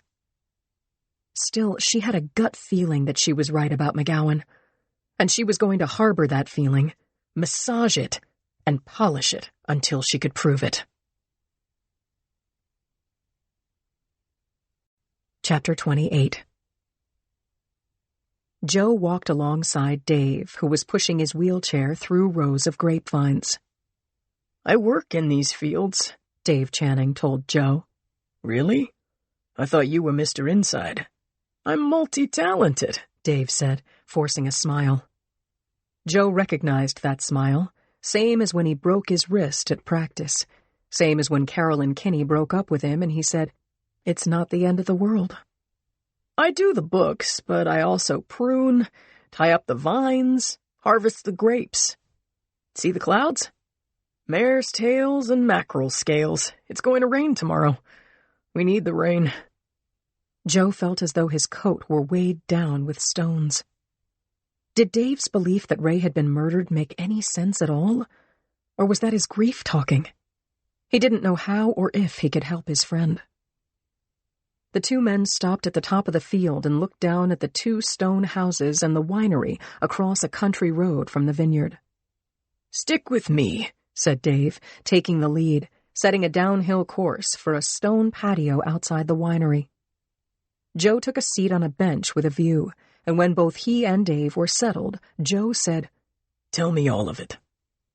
Dave took a deep breath and said, "We lived next door to each other for the last 25 years. Started our day together with morning coffee and ended with dinner in the restaurant kitchen when we were done for the day. I never got tired of being with my father. He had a big personality, you know? A lot of love." Joe nodded and said, "Tell me again what happened." "He fell down, just dropped in the restaurant. I called the ambulance and I rode with him to the hospital. His friend, Dr. Alex Murray, said, 'Don't worry, he's stable, but I want to keep him for a few days.' Joe, you saw him after we had lunch on Friday. He had spunk, remember?" "I sure do." "So then on Saturday, they put Dad on the list for a scan on Monday, but Murray said Dad needed to be monitored. His aneurysm could rupture, but worst case, it was treatable by open-chest surgery. Then Monday morning, my father was dead. His heart stopped. Why?" "What did Dr. Murray say?" "He said he was sorry. This happens." Dave dropped his head into his hands and said, "Oh, God." Joe put his hand on his friend's arm. "I'm so sorry, Dave." A long moment passed before Dave could speak again. "Thanks, Joe, but I have to tell you I'm furious. Dad was strong. He lifted cases of wine. He could work all day. And here's the thing, Joe. Dad wasn't the first of Murray's patients to die suddenly. From what I could find out just from reading obituaries, he was the third of Murray's patients to die suddenly this year. The deaths were all suspicious? Yes. Mild heart attack in one case, and 2 were complications from aneurysms like Dad." Joe nodded, thought about Ray. He'd been 72, a vigorous 72, but still, an age where heart attacks and strokes were not uncommon. Dave gently shook Joe's arm, bringing him back to the moment. "Will you help me, Joe? He never got that MRI, and maybe that scan would have given Murray a clue. But he didn't get it. I don't know if my father's death was due to gross malpractice, or if Murray gets off on snuffing his patients. But I do know this. My father died inexplicably under Alex Murray's care, and that needs to be investigated." "What about going to the police, Dave?" "I don't want to stir up the hospital's lawyers, not until I have something solid to go on. Joe, will you help me? I can't let him get away with this." Chapter 29. Friday morning, Conklin and I were hunched over our computers, fleshing out backgrounds of the people on the Baron's guest list from their recent movie premiere party, building a database of their friends and contacts. As we worked, we texted notes of interest to each other, and there were tidbits aplenty: affairs, snubs, slights and fistfights, parts in movies, book and record sales numbers. We found nothing criminal. We took a break when Judy Bernard, head of narcotics and organized crime, joined us. We showed her our list, and after a long couple of minutes, she said, "I know some of these folks, of course, but I don't see any wholesale drug honchos here." My phone rang. It was Brady. "I've got something," he said. I turned toward the rear of the squad room and saw that Brady was down from his office on the 5th floor. He waved to us from his glassed-in cubicle. I thanked Bernard for the consult. She said, "No problem. Keep the faith." A minute later, my partner and I dropped into the chairs across the desk from Lieutenant Jackson Brady, friend and chief. He got right into it. "A Mr. Alan Newton lives right behind the Barron house. His property faces south. He was walking his dogs with his wife a few days ago and took some neighborhood pics to send to his daughter in Amarillo.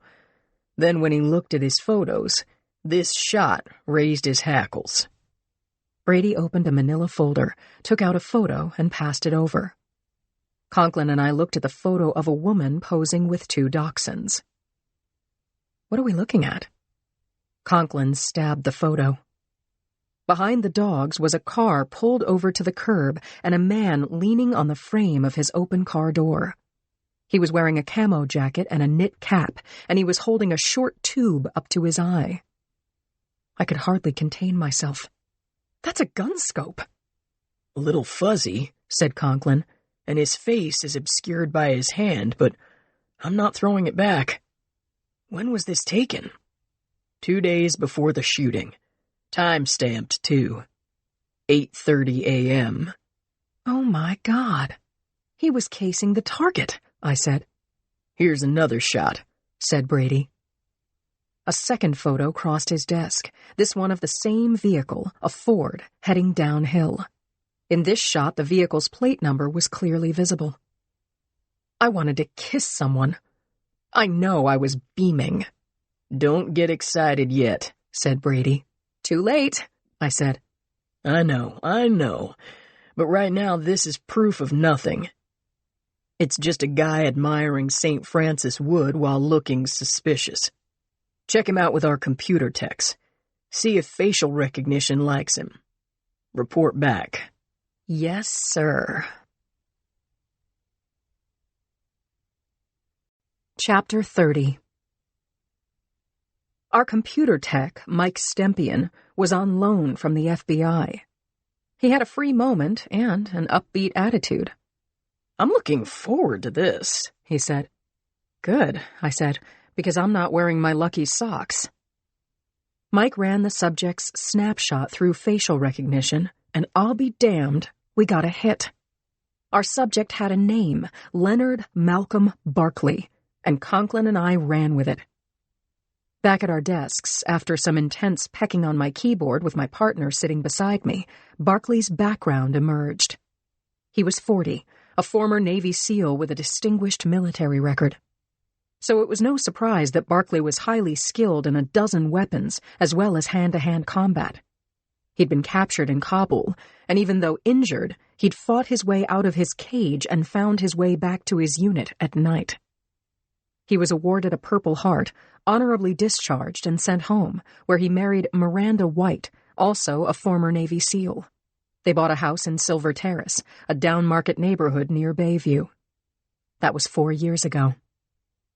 Since then, according to his sheet, Barkley had been on a kind of mad tear and had racked up several arrests, 2 for brandishing a weapon, several for drunk and disorderly, and the cherries on top, 2 DUIs.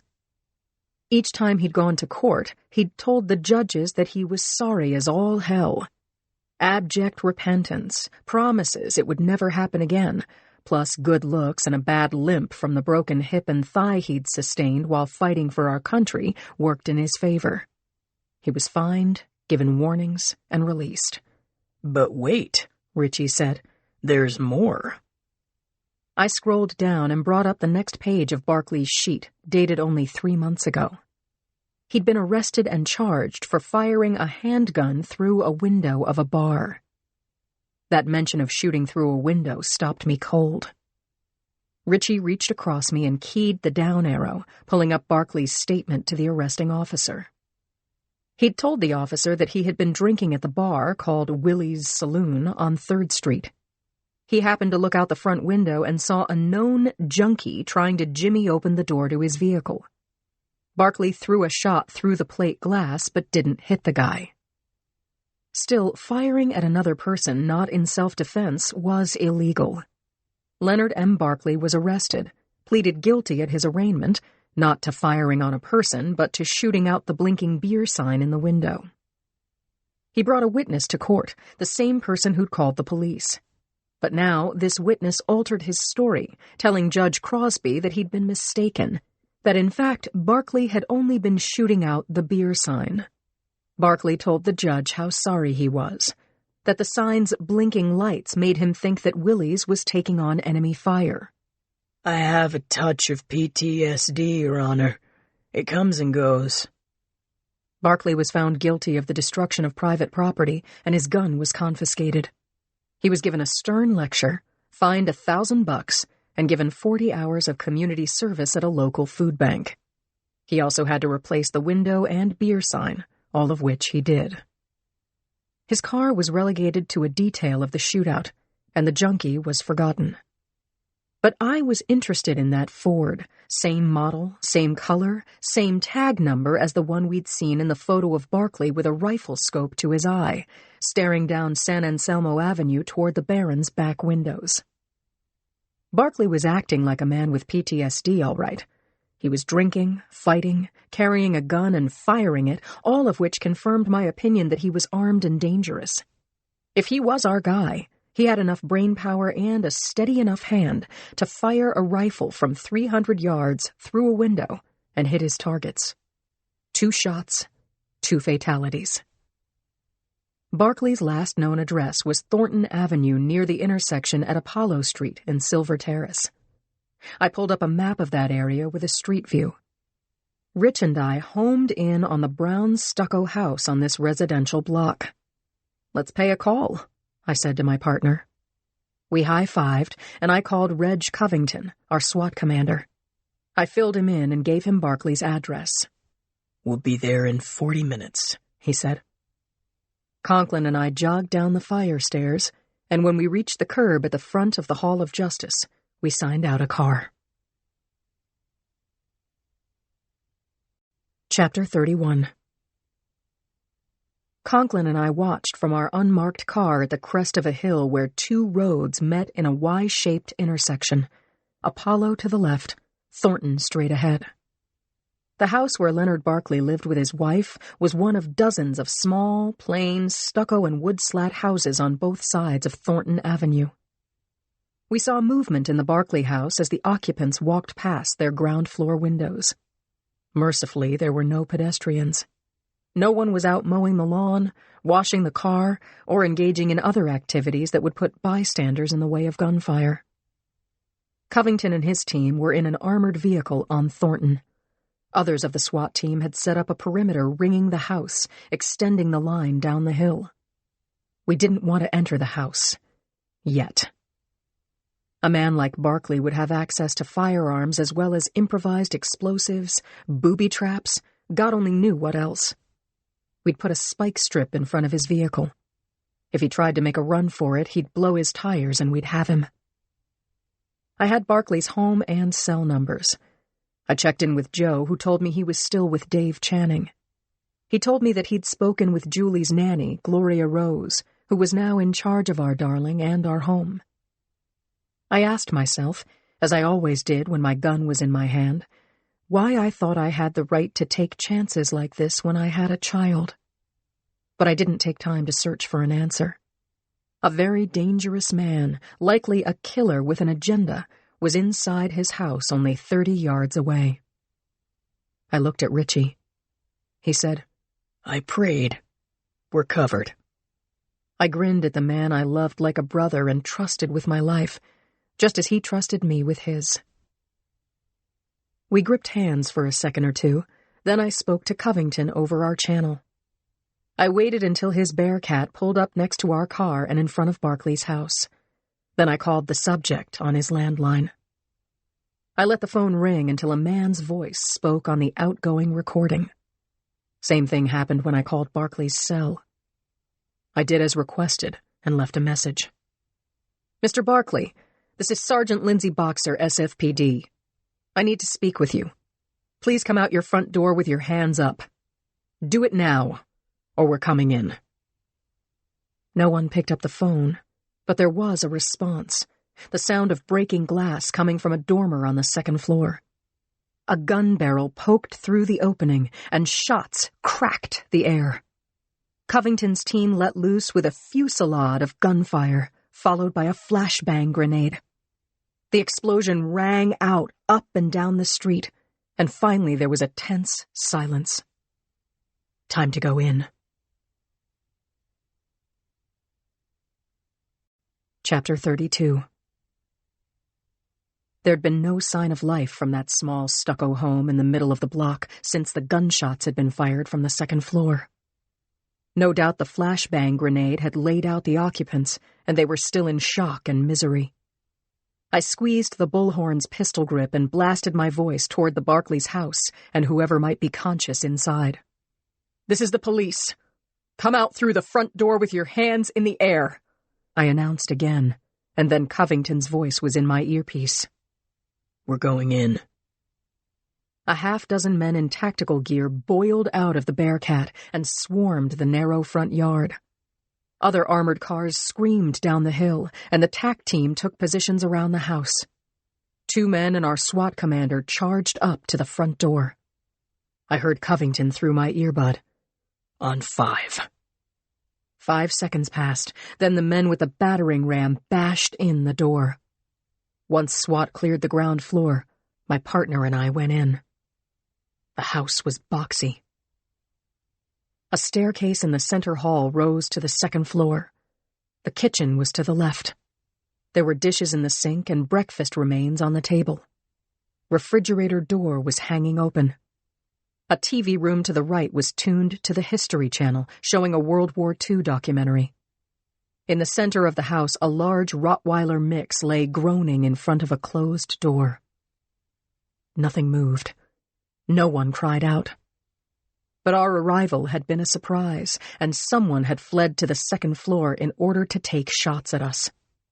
With gun drawn, I took the stairs up and looked into the right-hand bedroom. There was a double bed, piles of clothes on the chair and floor. On the dresser was a framed picture of a bearded man wearing a Navy uniform with a SEAL trident. That had to be Barkley. A Caucasian woman was lying on a blood-spattered carpet in front of the window seat, with a .380 caliber handgun beside her hand. The woman was wearing a large T-shirt with an auto repair shop logo. Her long brown hair fell around her shoulders like a shawl, obscuring the tattoos on her neck. I guessed her age as somewhere between 30 and 40, but in any case, she'd had it rough. Now she was breathing hard, and blood ran from a wound in her upper arm. I kicked the gun aside, spoke into my shoulder mic, and requested an ambulance. I stooped down and said to the injured woman, "I'm Sergeant Boxer, SFPD. I've called for medical help. What's your name?" She didn't say. She closed her eyes.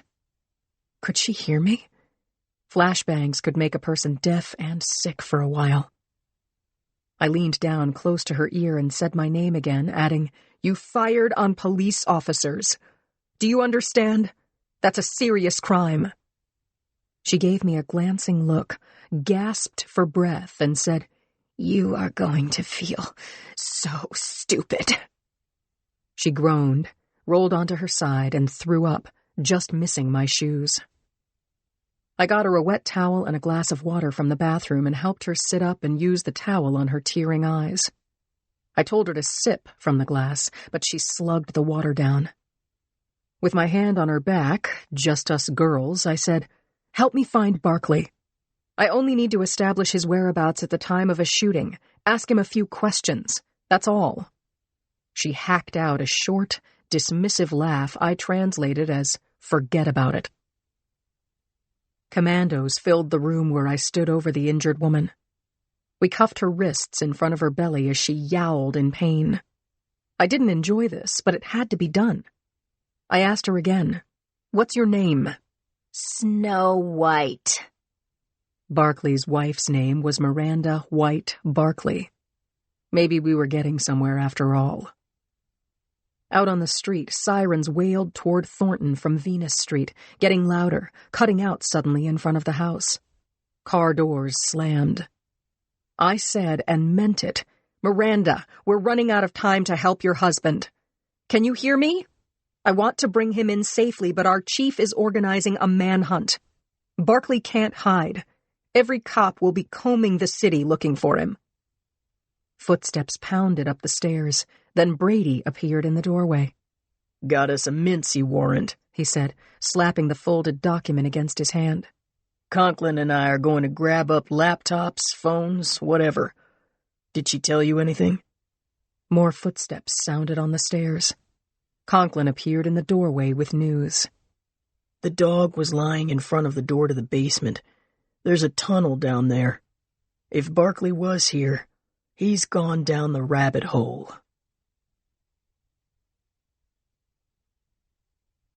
Chapter 33. I left Conklin at the scene and followed the paramedics, taking Miranda White Barkley on her stretcher down to Thornton Avenue. By then, because of the SWAT team ruckus, the street was teeming with curiosity seekers and law enforcement officers of every type and stripe. Car horns blatted as frustrated drivers tried to move stalled traffic with the heels of their palms.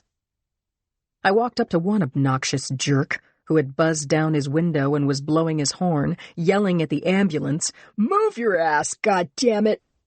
I put my badge up to his face and said, "Cut it out." The ambulance hadn't left the street.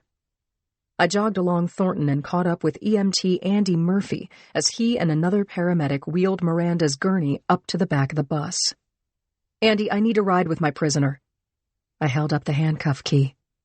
He nodded okay, and we swapped out my handcuffs for flex cuffs and secured Miranda's wrists to the gurney's rails. Murphy gave me a hand up, said, "Brace yourself," and pulled the doors closed. I used the shoulder harness to buckle up, and sitting on the narrow bench, my knees up against the gurney, I also grabbed an overhead strap. The sirens whooped, and the ambulance shot up Thornton. I leaned down close to the injured woman's ear. "Miranda. Randy. For everyone's sake, I need to find your husband before he makes another mistake. Go away." She tried to turn away from me, but I persisted. "If I talk to him first, look at me, Randy. I'm trying to stop this from ending in a funeral." The bus took a hard ride on Bayshore Boulevard, and Randy yelped. Then she opened her eyes and looked into mine. "Leave him alone, okay? He didn't do anything except run. He has PTSD.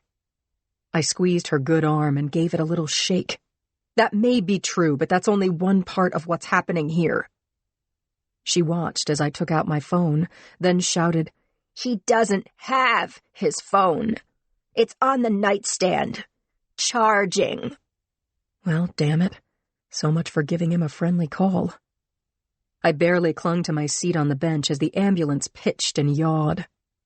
If Barkley had executed the Barons, he might not have told his wife about it. If he had told her, she was legally protected from testifying against him. That thought led to another. Randy had said that I was going to feel stupid. Why was that? Was she working undercover? Was Barkley?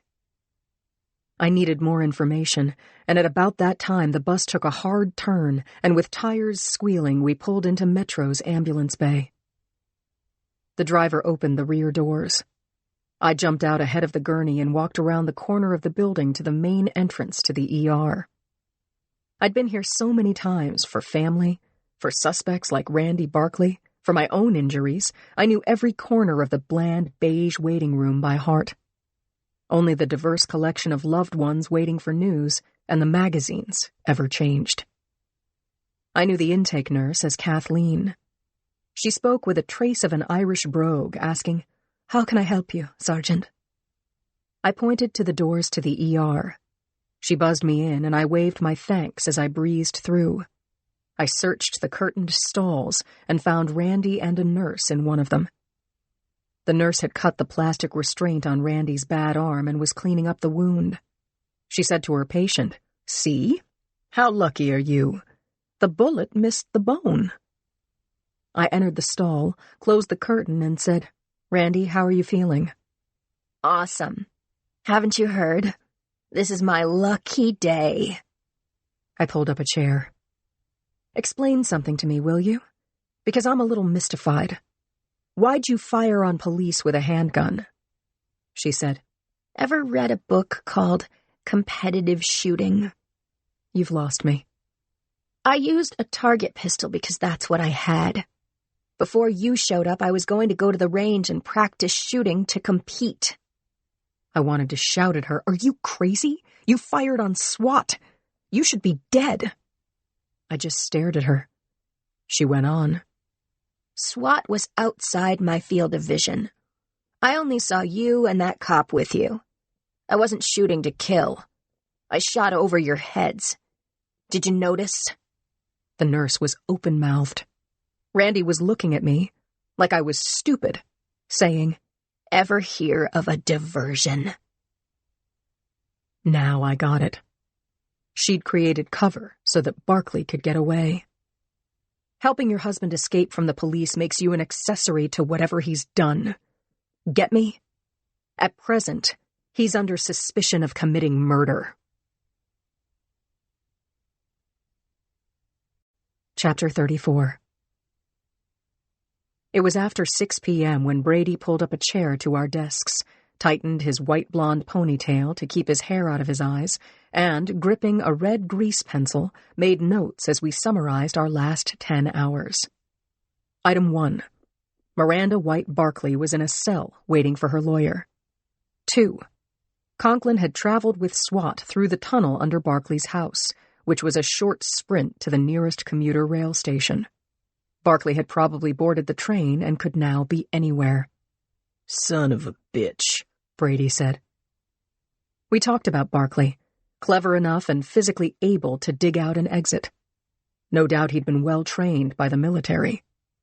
At this point, Brady told us, teams were stationed to watch his house, and Caltrain had pulled surveillance footage from the ticketing area at the 22nd Street station. 3, said Brady, nodding to Conklin. Stempian is going through Barkley's devices now. Item next, I said. Randy told me that she deliberately fired over our heads. She didn't hit anyone, so that could be true. The slugs she fired were blanks. As Brady made notes, I thought about the 2 bodies, one sprawled across the desk, the other lying face up on the carpet. 2 perfectly placed kill shots had done that. Who had done the shootings, and why? What on earth would have motivated Barkley to murder the Barons? And how did those killings link up with the homicides of drug dealers in L.A. and Chicago at precisely the same time? Brady pushed back his chair, linked his hands behind his neck. Bottom line, he said, we don't know where Barkley is, the wife ain't talking, and there's no known connection between Barkley and the Barons. Got a whole lot of parts on the floor of the shop, but can't make a car. I repeated a version of what Joe always says to me when I'm overstimulated and a wreck about how much time is flying by. It's day 1, Brady. Day 1, and we have Randy White Barkley in custody. That's a start. Brady added that the picture of Leonard Barkley standing behind his car door on San Anselmo Avenue 2 days before the killings had been disseminated to every cop on the force, northern, central, and southern stations, as well as the motorcycle cops and the sheriff's department. Brady said, I don't have to tell you, unless we nab the son of a bitch, we gotta break the wife. Randy hadn't cracked while she was in pain and with me questioning her. Conklin was good with everyone, but he was especially good with women. His sincerity always came through. I said, sounds like a job for my partner. Cappy called over from his desk. Hey, Richie, Cindy's on the tube. Brady rearranged things on my desk until he got his hand around the remote. He pointed it at the TV mounted on the wall, where it could be seen throughout the squad room, and boosted the volume. And there was Cindy Thomas standing in front of the Barkleys' house, mic'd up, made up, a lower third screen graphic displaying her name and San Francisco Chronicle. Brian Whalen, a TV reporter from the local CBS affiliate, said, Cindy, can you bring us up to date on the incident that took place here this morning? Brian, this is what we know.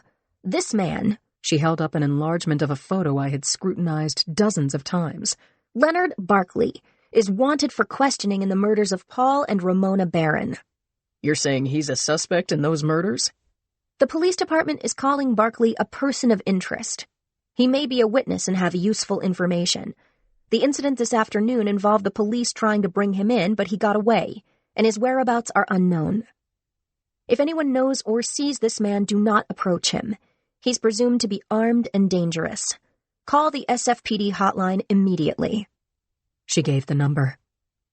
Then she added, Mr. Barkley, if you're listening, the police want you to know that your wife has been injured by gunfire and is in police custody. Please call the number on the screen. The SFPD and your wife need to speak to you. I was pretty sure that if Barkley was watching from his bunker, he was scoffing and loading his weapon. Brady muted the volume on the TV. He said, "Before you start looking for leakers, I'm Cindy's police source." I said, "You told her?" "Thanks, Brady," said Conklin. "We owed her one." That's what she said. You all go home now and brace for a deluge coming over the tip line. Let's hope for a lead that pays off. Chapter 35. I can't leave Dave right now, Joe told Lindsay. He was sitting in his car in the parking lot, watching a rabbit hop across the patio outside the Channing restaurant. "Hang on a sec," she said. "I'm parking the car." He heard her shut the door and set the car alarm. He wanted to be home with her, talk to her, hold Julebug on his lap and rock her to sleep. "He's a mess, huh?" Lindsay asked. Joe said, "Well, he thinks Ray's doctor murdered him. I don't know if he's grief-stricken or delusional or both, but I do know that he's alone and in a bad place." Joe heard Mrs. Rose speak to Lindsay over the intercom. "Come on up, Lindsay dear." "Thanks, I'll be right there." Lindsay said to Joe, "I never asked. Does Dave have a girlfriend?" He pays for the girlfriend experience. "Oh, geez. Do whatever you need to do," she said. Lindsay told him that after she put Julie to bed, she'd ask Mrs. Rose to take over for another couple of hours so she could have dinner with the girls. "I'll bring her a case of Channing's private reserve cab," Joe said. "And one for us." "No problem." Joe said he'd be home tomorrow, and after exchanging goodnights and phone kisses, he returned to Dave's small 2-story stone house, which was identical to the house about 20 yards away, the house where his parents, Ray and Nancy, had lived. David left the lights on, telling Joe, "If Ray's restless spirit is still around, he'll want to see the lights."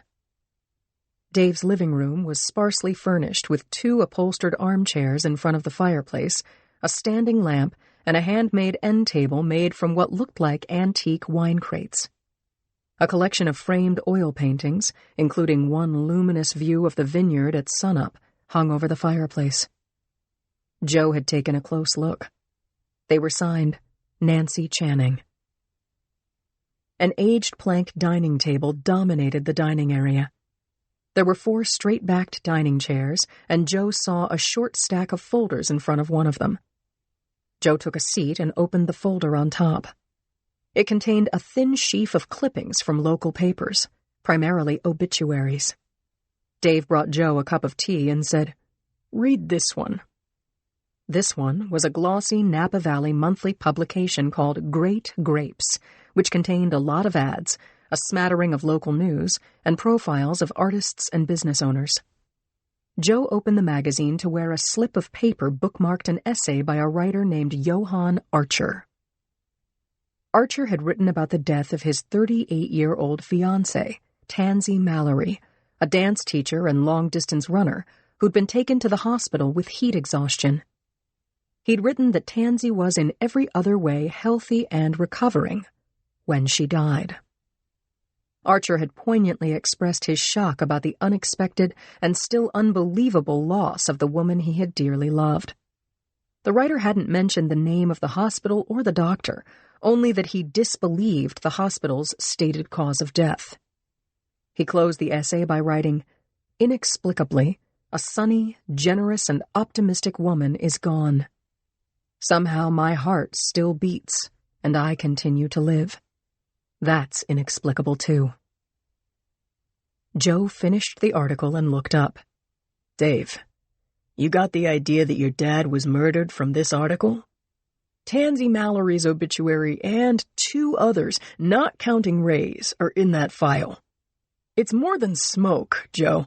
I'm calling it a fact-based fire. Joe's thoughts veered to his training in behavioral science with the FBI. He couldn't read Dave. Of course he was depressed, but he was also edgy and maybe paranoid. That said, in times of tragedy, it was common to strike out, blame someone. Dr. Murray was a logical scapegoat for Ray's death. Joe asked, "Have you spoken with Archer or the families of these other people who died suspiciously?" "No. I don't know how to approach them, so I'm going by what I've read here. 2 of the obits mention Dr. Murray, which confirms my strong belief that that son of a bitch is on a roll. That he killed my dad." Chapter 36. Even on a Wednesday night, Susie's cafe was packed with millennials gorging on cheap, spicy food, old men hanging out at their neighborhood bar, and office workers from the nearby financial district loosening their ties, kicking off their shoes, and doing the limbo. As for the Women's Murder Club, we had an easy time letting down our hair in this diverse and rowdy atmosphere, so much so that years ago we'd made Susie's our unofficial clubhouse. The steel drum band was playing Happy, and a group of 6 was heading out as Claire, Yuki, and I scooted past the kitchen pass-through to the back room, where we could speak without shouting. Lorraine was wiping down the table in our booth and said, "Jerked beef is the special tonight." We thanked her and slid into the banquettes, Claire and I on one side, Yuki sitting across from us. It took only seconds to choose from the menu, which hadn't appreciably changed in at least 10 years. I said to Lorraine, "Cindy's working overtime."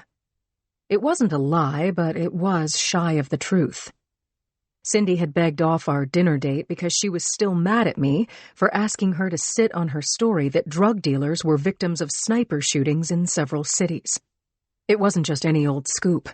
The Barons' deaths had gone wide on national TV, while Cindy's name was not on the front page of the Chronicle.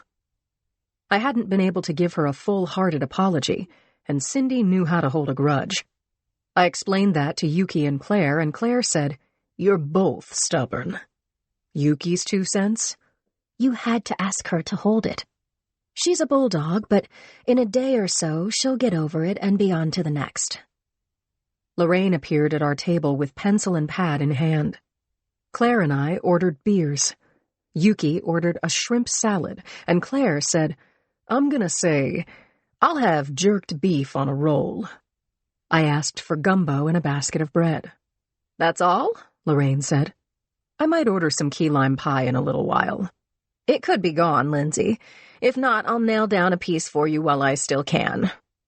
The frisky waitress headed for the kitchen pass-through window, and after she had gone, Claire asked Yuki, "What's the emergency, sweetheart?" Yuki was clearly dressed for court, in a blue suit, a V-neck silk blouse, and high-heeled shoes. Clayton Warren, that junior wheelman I'm charging with car theft, possession of drugs with intent to distribute, and acting as accomplice to the murder of a cop. We both nodded. We knew. If convicted, Warren, who was 18, would get serious time for serious crimes. His arraignment was set for today. I'm looking for him, and his attorney comes in, tells me that his client tried to hang himself this morning. "What?" Claire and I said in unison. "Let me restate that," said Yuki. "He did hang himself, with a bedsheet hooked over a heating pipe in the bathroom." Claire was consumed with a sudden coughing fit, excused herself, and said, "My asthma." I gripped her hand under the table as she said to Yuki, "He's dead?" "Not quite." Another prisoner grabbed his legs and yelled for help. He's in solitary with a neck brace and round-the-clock guards. But think about it. He hasn't been indicted, let alone tried. He could go free. And if he's convicted, he could appeal. There's no death sentence in the charged crimes. So why'd he try to kill himself? We tossed Yuki's question back and forth across the table, agreeing finally that in the absence of an answer from the kid, his family's lives must have been threatened as a warning not to flip on the actual killer-dealer. Claire thought he was depressed, ashamed, and certain he would be convicted. I said, "Sounds like he would rather die than go to prison." Yuki didn't buy it. "There's something we don't know. His attorney doesn't know it either. The kid's been completely passive since his arrest." Yuki shook her head. "Maybe it doesn't matter why he's working against himself, but I'm sure he's got a reason. So where does that leave me? I'm wondering if I can just do a C- job when he comes to trial. I said, "Are you kidding?" She wasn't. Yuki looked at our stunned expressions and said, Look, I could get away with it. I've got a reputation, you know. I lose cases when I'm brilliant and the defendant is guilty. Sadly, that was true. Chapter 37. Claire said to Yuki, "How about this instead? Tell Red Dog you want off the case. How can you possibly prosecute a person you don't believe in?" Okay, say I go to Parisi, Yuki said, referring to D.A. Len Parisi, a formidable, red-haired, 300-pound hulk who had a fierce reputation for being tough on crime. He takes me off the case and reassigns it to one of his killer ADAs who eat knives for breakfast. Clayton refuses to defend himself and gets life in prison with no possibility of parole. As soon as he can, he commits suicide. I said, "It's not your problem, Yuki. You can't direct his life." Plates were cleared and coffee arrived, along with my wedge of heavenly key lime pie. Lorraine bent to my ear and said, "I've got connections." I gave her a thumbs up, and when I turned back to Yuki, she was scowling. She said, Lorraine, a pitcher of margaritas, please. Anyone joining me? She got no takers. Only one glass, she said to Lorraine, who returned with the pitcher in no time. Yuki is not a drunk, but once or twice a year she succumbs to tequila's siren call. This was the night. Claire was coughing some, but she reached across the table and took Yuki's handbag, dug out her car keys, and handed them to me. Fine, Yuki said. Be that way. I called Brady and told him that Yuki was going to need a ride home in about an hour. Claire and I clinked our beer mugs to Yuki's salt-rimmed glass, and we toasted her for having a good heart. Lorraine came by and said to Yuki, "One of our customers is playing your song." We could hear it now. Jeff Rudolph, a talented amateur with a guitar, was singing about the sun-baking, pop-tops, and flip-flops. Yuki was cleared for launch and blasted off when Lorraine passed her the mic and walked with her into the front room. Claire and I joined the parade. Rudolph had already sung the first stanzas, and his face brightened when Yuki began to sing along with him, her clear soprano voice lifting the refrain. Wasted away again in Margaritaville. Jeff stamped the floor. Salt, salt, salt, salt. Diners were singing and clapping now. But I know. And as everyone instinctively stopped singing, Yuki belted out the last line. It's my own damn fault. Someone shouted, "Encore!" and there was clapping and more calling out, "Encore! Encore!" Claire said loudly, "She's done. Really."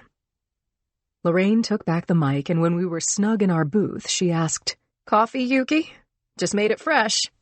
Yuki said, "Ha! No thanks," and drained her glass. That evening, I almost forgot that Claire was facing the challenge of her life, that the Barons' bodies were cold, that Randy hadn't talked, and that Leonard Barkley was still, as they say, in the wind. All of this would wake me up at around 3 a.m, but right now it felt so good to be joking around with my buds. I said, "Lorraine, coffee all around, and pie. Whatever kind you've got left." "Cherry," she said, wrinkling her nose. "From Monday." "Sold," I said. "Bring it on." Chapter 38. Yuki was lying on the bed, eyes closed against the light coming from the old-fashioned ceiling fixture. Brady took off her shoes, rubbed her toes. "Oh," Yuki said. "That's too good." "Can you sit up?" "Maybe. I think so," she said. But she didn't actually move. Brady said, "I'm going to try to get your jacket off, Yuki-san.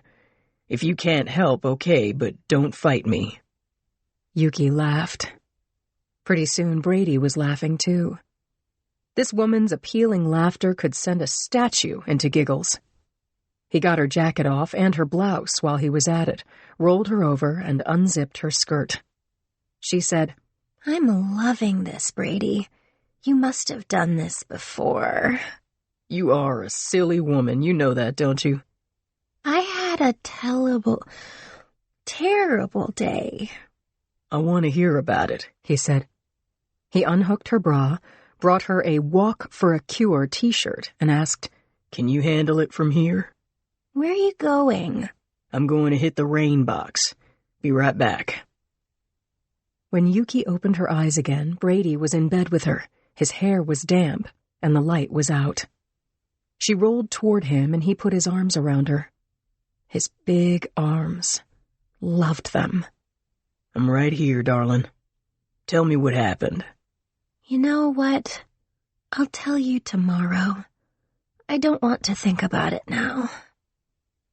She put her arms around Brady's neck, and he hoisted her so that they were in their best position, her left leg hooked over his hip, their arms around each other, resting her head under his chin. This was as close as two people could get. He said softly, So you're saying you want me to take advantage of you? I know you want to." He kissed her. She moaned and squirmed and told him she loved him.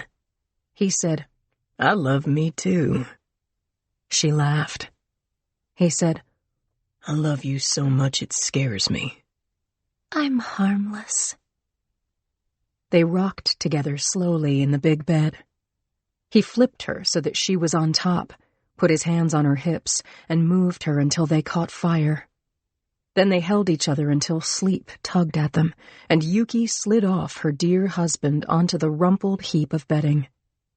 They nuzzled and kissed and grinned at each other, then fell asleep holding hands. When Yuki woke up, she separated herself from Brady's embrace, bunched her pillow, and turned her back to him. While asleep, he wrapped his arms around her and held her against him. Yuki was coming down from the booze, but she was still high on Brady. They needed more times like this. A song was going through her mind. She sang the last line in a whisper. "Baby, baby, baby, you're the best." Chapter 39. The two old friends sat in front of the fireplace, each with a glass of an excellent house Cabernet. Dave said, I'm grateful, Joe. If you hadn't agreed to help me, I really don't know what the hell I would have done. Joe leaned toward Dave and said, Let's talk. What have we been doing? Joe just looked at him, like a therapist would do. Dave got it. He said, Okay, just don't tell me you think that I'm crazy. He pushed himself closer to the fireplace, extracted a poker from a tool caddy, and stirred the smoldering coals. Joe thought, More avoidance. Dave had asked for his help, but he wasn't ready to get into the hard stuff. Over dinner, he had talked about a woman he'd met online, said he hadn't told her about his injuries. He talked about how, even though Ray had been moody, they'd watched sports together on TV. Now he watched by himself, or with Jeff the chef if the game was on early enough.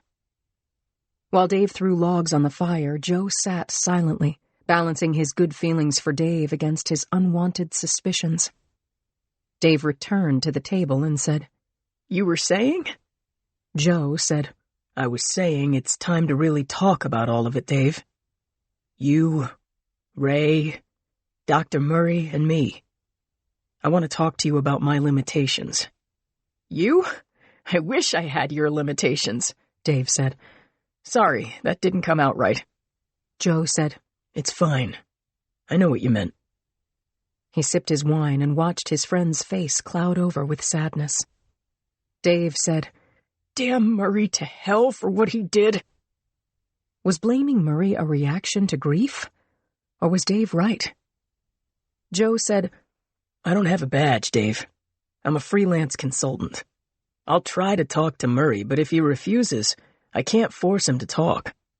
That said, I should be able to poke around enough to see if there's reason to bring in law enforcement. I can pay you to be my consultant. Shut up, Dave. On second thought, pay me $1.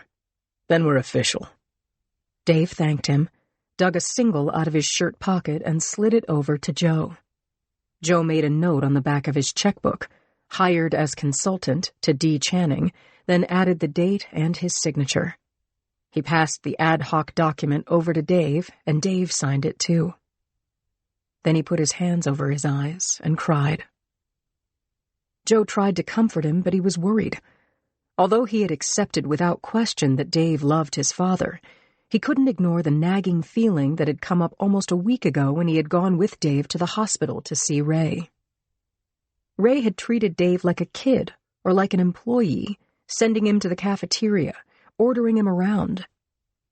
You told me that you were very close, Joe said to Dave, carefully steering his friend back to the present. So what happens to you now? I don't know. I suppose I'll sell the place. Move to L.A. or New York. I've been here for so long, mainly to help out my parents. Mom was a buffer between me and Ray. More about that, Joe said. Well, he was bitter at how things turned out. How I turned out. He made unnecessary cracks. Like, why don't you run to the store, Dave? If he was drinking, he'd tell me that this was God's punishment for getting Rebecca killed. Oh, Christ, Dave. I've forgiven him. I understand his disappointment. I felt the same way about what I did. A line of thought that dead ends on that damned highway. But, as you know, my dad took care of me, gave me a job, responsibilities. And before I do another thing with my life, I have to get to the truth about why Ray died. I have to square things. If Dr. Murray is killing people, he has to be stopped. He has to pay. Joe said, I want to see Ray's medical records, the name of the medical examiner, and Ray's death certificate. I've scanned all of that to my laptop. I'll get it. While Dave went for his laptop, Joe used the bathroom. As he ran the water in the sink, he opened the medicine cabinet. Dave had shelves of medications, antidepressants, drugs for pain and sleep. Joe pointed his phone at all of the little bottles and snapped photos. He had an unwelcome suspicion, and he had to allow it.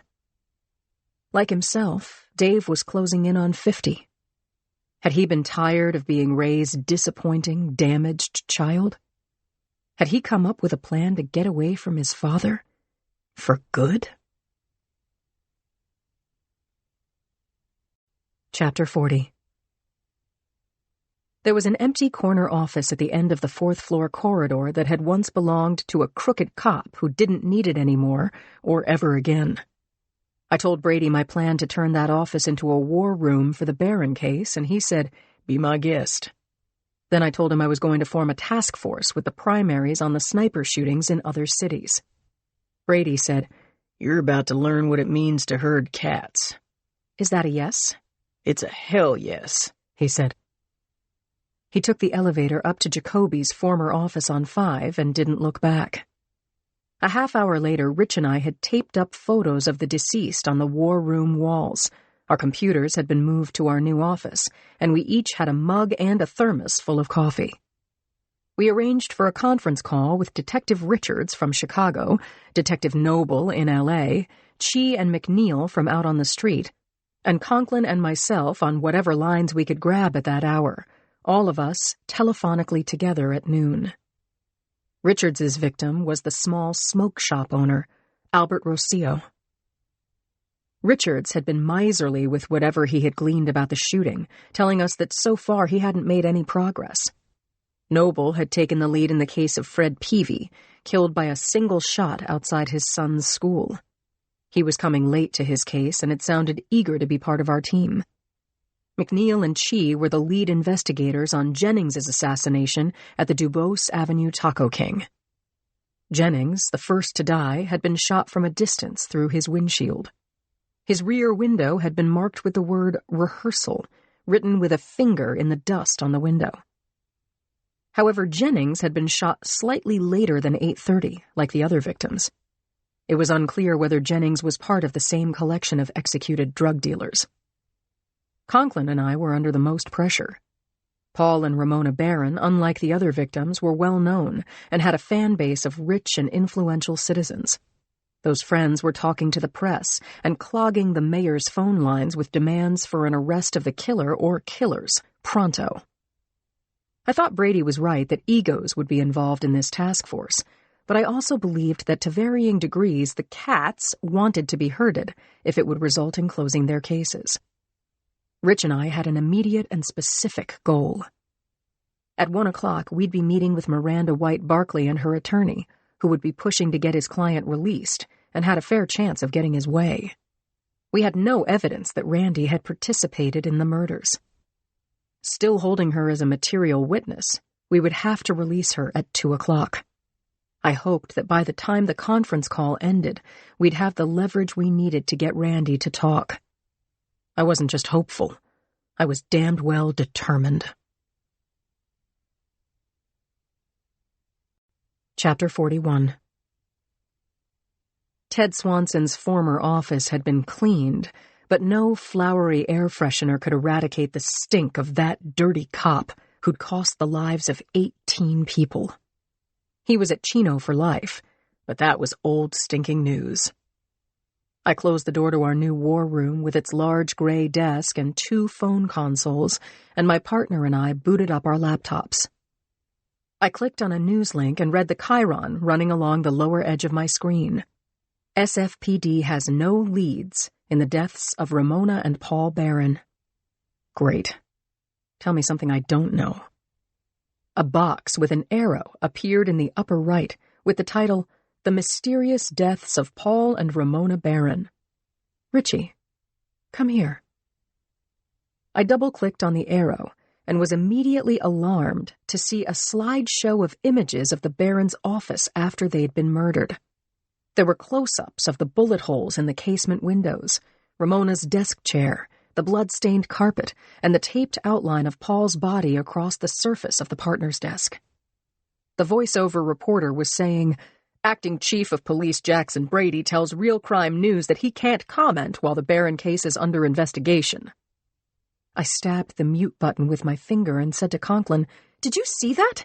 Someone leaked the crime scene photos, for God's sake. Taking a wild guess here, a CSI was bribed. Huh, I said. Nice little severance package for someone. I had Clapper's mobile on speed dial. I left him a message, and then I stewed about this wide-open case and kicked it around with Conklin. I said, graphic photos of blood and bullet holes, and the shooter's defense attorney tells a judge that the jury pool has been poisoned. If it ever comes to a judge and jury. You're not looking at the bright side. You're a riot, Richie. All we had was a suspect who'd been photographed holding a gun sight and was currently as free as fog. According to Randy White Barkley, her husband had PTSD. He'd run from the police out of fear. My theory was a little different. Barkley had run because he'd killed 2 prominent citizens and we were on to him. The odds were 10-0 that he was preparing to kill again. Still, we had his car, his wife, his laptop, his fingerprints, and his dog. Cops were on his doorstep. Maybe if Randy asked him to come in, he would do it. I had a question for Richie, the eternal optimist. Check me on this. The Barrons' murders actually link up with the shootings at the same time in other cities, right? So it seems. Rocio, yes. Peavy, yes. 8:30 a.m. So in your view, selling drugs, major league or minor, is at the root of the murders? Well, do you believe in coincidences? He asked me. Let me get back to you on that. Detective Richards of Chicago PD had shown a distinct disinclination to share information about his victim, Albert Rocio, but he'd agreed to take our call at noon. I said to Conklin, Here we go. I tapped Richards' contact on my phone. A woman answered, saying, Detective Wilkins, may I help you? I'm Sergeant Boxer. Detective Richards is expecting my call, I said. He just ran out, but he'll be back in a few. I left my number as Brenda poked her head into the room. I've got Inspector McNeil for you. Cappy's husky voice filtered through the car radio mic and whatever he was eating Boxer, you ready for a big pile of nothing much? Bring it. He laughed, said, Ready, set, go. and then he reported in. Chapter 42. I pictured Cappy swiping his bald head with his forearm, replacing his ball cap, setting it just right. He spoke into the mic, saying, Okay, so here's what we know from working the Taco King. Jennings was a regular. His movements were known. If someone wanted to take him out, they could find him. So he was probably a target, not a random rehearsal, and that goes to motive. We spoke with Woody Moynihan. Remember him? First baseman, 300 batting average until he took a 100-mile-per-hour fastball to his head. I said, Does Moynihan have an idea who shot Jennings? My cell phone buzzed. Brenda texting, Detective Noble is on line 3. I asked Cappy to hang on, punched the button on the console, said hello to the LAPD homicide detective who was primary on the LA shooting. Conklin punched line 3 on his own console and at the same time activated speakerphone. Cappy, he said, talk to me. Boxer has another call. Fine. Tell her Jennings was peddling pills to friends. Moynihan says actually he was a customer, but it could have been a wide circle. Friends of friends. Conklin, you still there? I'm all yours, said Conklin.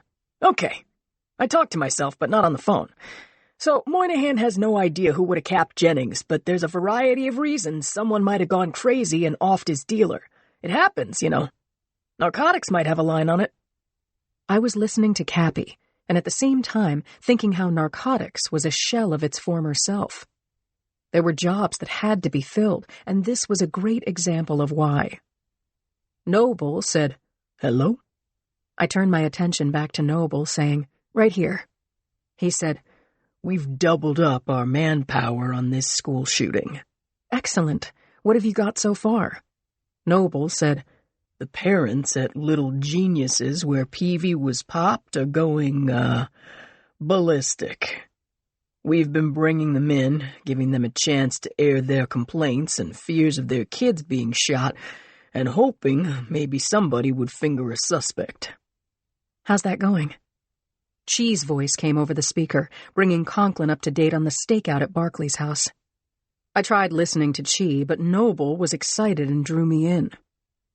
Fred Peavy was a dentist, said Noble, and some of the other parents were posing as patients of his. I've confirmed he was writing scripts for painkillers. I spoke to 10 people myself. Nobody wanted him dead. They liked him. We checked them out, and honest to God, except for some with an opioid addiction, they all live in Mr. Rogers' neighborhood. Another drug connection, I thought. This one pharmaceuticals. Chi was telling Conklin that he'd briefed Brady on the Barkley House stakeout. Cars around the block and a team in the house next door with a clear view of all entrances. No sign of Barkley, Chi said. The dog was impounded pending release to its owner. Maybe you can use that with the wife. Cappy's voice crackled over the line again. I checked out Barkley and his lady. Both of them served in Afghanistan, Boxer. They're both expert shooters. Hey, we're blocking traffic. I'll call you, or you call me. 10-4. A new text from Brenda. Detective Richards on 2. I punched the button and said, This is Boxer, Detective Richards. You're conferenced in with our team. Richards got right to it. We have no suspects in Rocio's murder, but to your theory of the case, we looked for a drug connection. I said, My partner is here. Richards, meet Conklin. Richards said, How you doing? To Conklin, then told us that a ½ kilo of heroin had been secreted in Rocio's car. He was dealing big and small. According to Richards, Rocio sold the H on the phone, and the customers came into the store, bought a magazine, and took the H with them. Same with X and marijuana. Kids coming into his smoke shop would bring a magazine to the cash register and give Rocio a pair of 20s, and Rocio would stick a joint into the centerfold. Conklin said, That could have been the easiest sting in the world. Richards said, I got a meeting. Nice chatting with you. Conklin said, Wait, hang on, Richards. Any suspects? Any other victims? In a word, no and no. Rocio wasn't the only drug slinger in Chicago, okay? We've got gangs, organized variety. I hear you. Later, said Richards. The line went dead. All of them did. So much for herding cats. I stared at Rich, and he stared at me, the unspoken question lying like a dead fish in the space between us. What now? Hello? Hello? Shit. It was Noble. I apologized, asked him to go on. It's okay. I was going to say we ran their names. Look in your inbox. I sent you a rundown on Peavy's friends and associates, a mixed bag of moms and dads, white and blue collar, some military types, and a couple of patrol cops. There was a knock on the door as Noble was saying, Alibis for 8:30 a.m. on the day of the shooting are tight, and no motives we can see. Peavy hasn't ever been sued or arrested. He gets 4.5 stars for his dental work. So maybe our shooting isn't related to the others. But we'll keep going until we hit a wall. Maybe Jennings and Peavy were random. What about the Barons and Rocio? Random or planned to the second? What was the point of any of these killings? And where was this going? How was it going to end? Chapter 43. I looked up to see Mike Stempian, our FBI computer tech, coming through the door. He looked as excited as if he'd found a can of gold coins under his sink. He definitely had something to tell us. Conklin stood up, and Stempian took his chair at the desk and opened a laptop. This, he said, belongs to the Barclays. I said, Mike, I want to hear everything, but we've got a meeting upstairs with Mrs. Barclay and her attorney. This'll take 1 minute. You're going to want to see this before your meeting. Conklin and I were standing at the edges of the desk. Stempian said, This was on the kitchen counter. I pulled up the last sites the Barclays visited and found... Ta-da! He turned the laptop so we could see it better. What appeared to be a video game from the Pac-Man era filled the screen. There was a drawing of a carnival wheel of fortune in the center and a chat box off to the right. Mike said what I was thinking. I haven't seen a game like this since the 90s. But then I got the feeling there was more to it than it seemed. How so? This site doesn't have an internet address. If you want to play, you've got to know your way around anonymous browsing and posting. Meaning, there's a browser called Tor, which stands for the onion routing. It's got different layers. One layer knows only what the next layer is. You can't see the whole picture. The address isn't something like google.com or cnn.com. It's like ABQ3D. A jumble of letters gets you to a point. Your connection's not so quick because you're bouncing all over the world, and that means you're not going to have the speed to load a site with fancy graphics. Then it's like you need to be in the secret circle to know what site to go to. So if this is just an archaic video game, why the mystery? So a mystery wrapped in an enigma, Conklin said. I said, that wheel is a gambling device, right? Are bets being made for prizes? I reached down and moved the cursor over the wheel, and it started to rotate and make a faint clicking sound. When the wheel stopped, a number flashed at the top of the page. So look, Mike, I just got points? Points, status, a better chance than a different player? My initial feeling was that this site is in disguise for something illegal. Drugs, or some kind of trafficking, but I was able to make out some of the encrypted chat. The name of the website is the same as the game on it. Moving Targets. And then I got a different feeling. What? What kind of feeling? Don't hold me to it, because I'm still just turning things over, but I think Moving Targets is a website for hitters. It seems that many of them, from the slang they use, are military or police. The kills they were chatting about could have been your drug dealers. Lots of excitement about the precision of the attacks, about the scores. At least that's the vibe on the site. I was almost panting with anxiety and anticipation. Had Stempian found the key to the shootings in the Barclays computer? Can you tell which of the Barclays was playing? From the activity on their laptop, they both played. But was it just a game? Or was it reflected in real life? Can you figure it out? I asked. He was quiet for a moment, thinking about it. We'll see, he finally said. No guarantees. Chapter 44. Conklin held the elevator door for me, then reached over and pressed the button for the 7th floor. I stared up at the row of floor numbers as I collected my scattered thoughts. A couple of minutes from now, we would be talking to Randy White Barkley and her attorney, Lynn Selby. We had a hint of leverage, knowledge that someone in the Barkley household played a suspicious video game. It wasn't much, and it was late in coming. Still.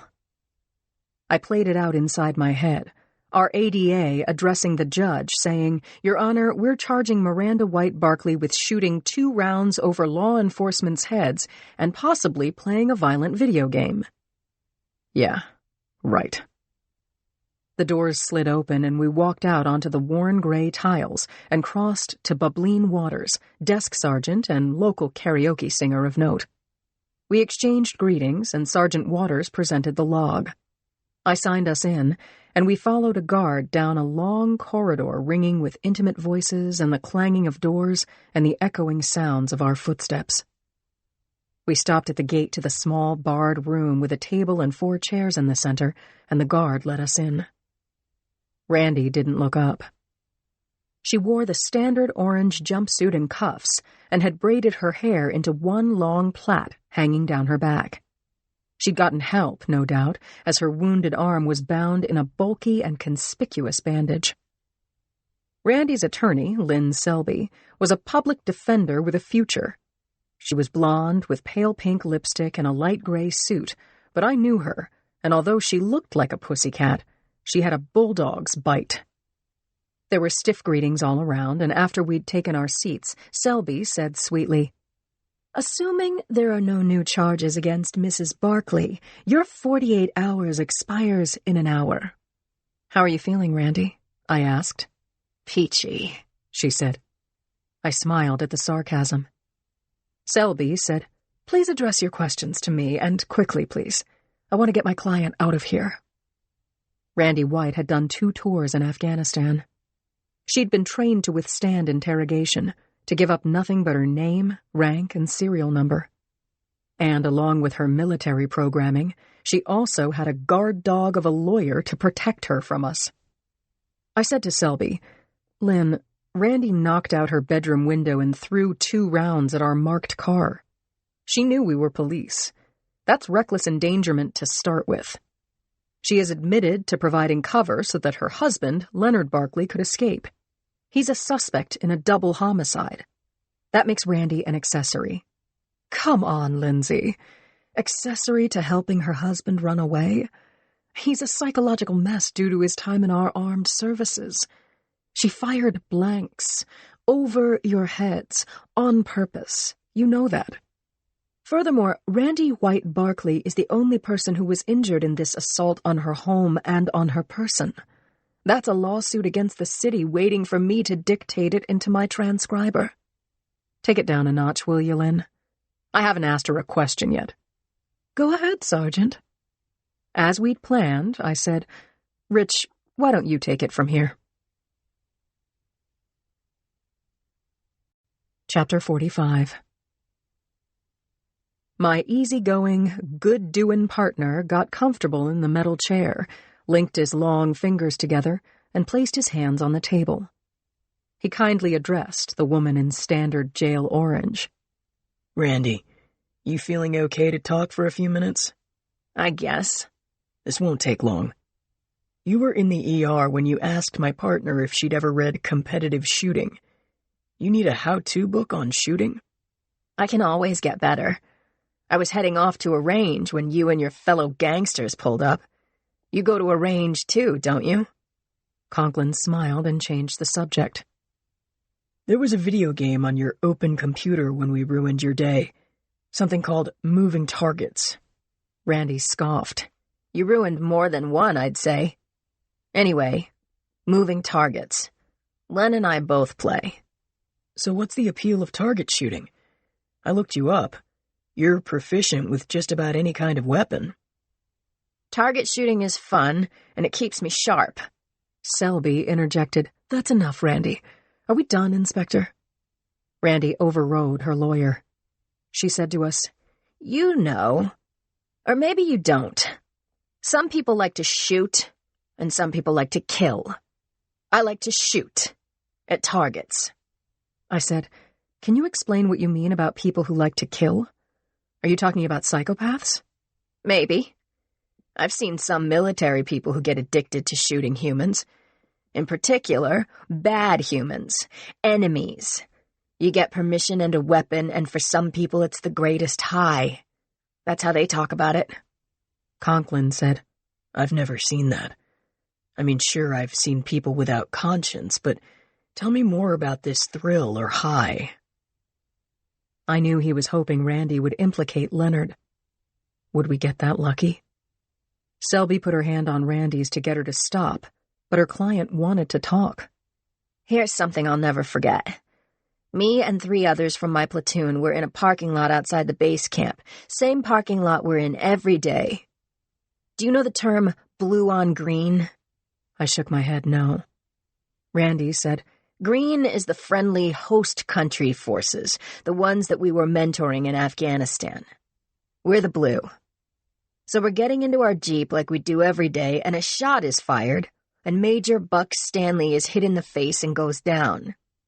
And there's a truckload of Greens 50 yards away coming back from the range.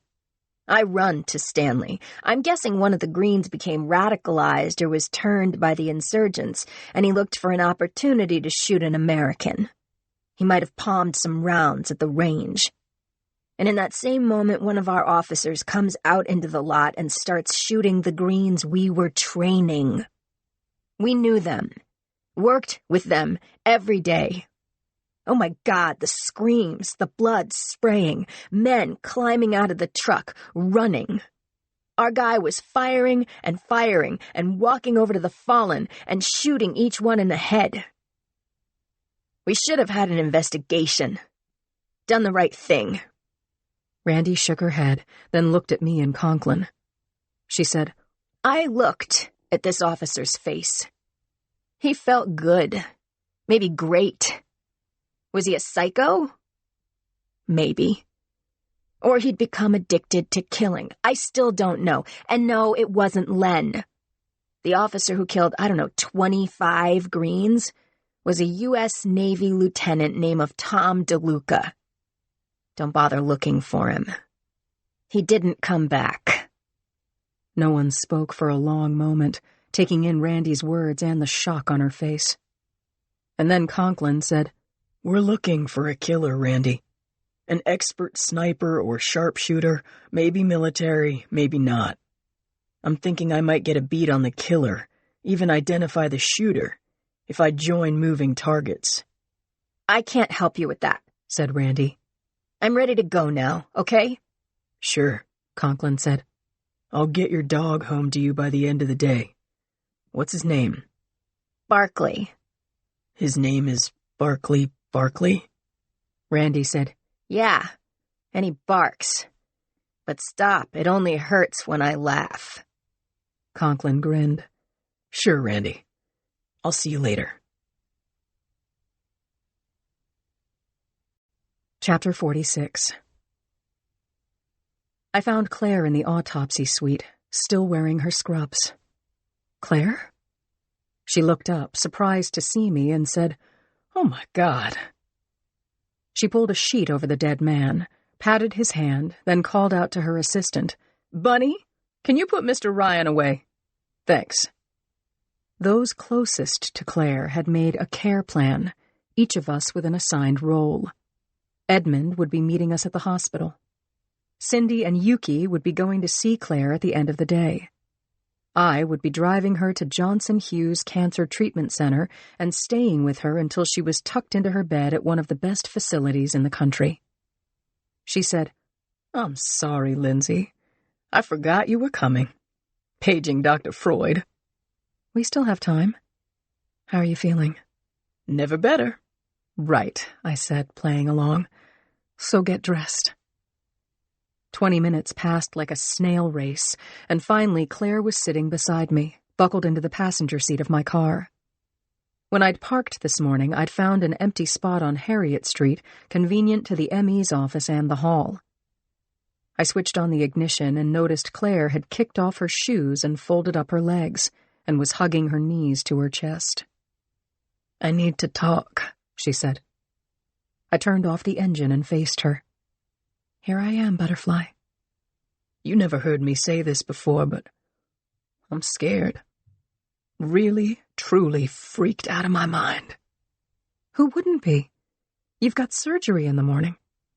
Talk to me." Claire threw a long sigh and leaned back against the headrest. "I spent some time online looking up imminent death." "Number one," I said, "don't think that way." "You know, I see more dead people in a day than most people see in their entire lives. Not even close. You'd think I'd be fairly blasé by now. I'm thinking I know too much." "You're not looking at imminent death, Claire. Come on. You're going to a great surgeon, world class. He's going to take that tumor out with a piece of lung about this big." "2 tumors this big." "2? You said 1. Claire said, "What happened is, over the years, the pictures showed a spot. A little spot. Left lung, right here. Couple weeks ago, I had the biopsy. Then yesterday, they asked me to come in for a PET scan.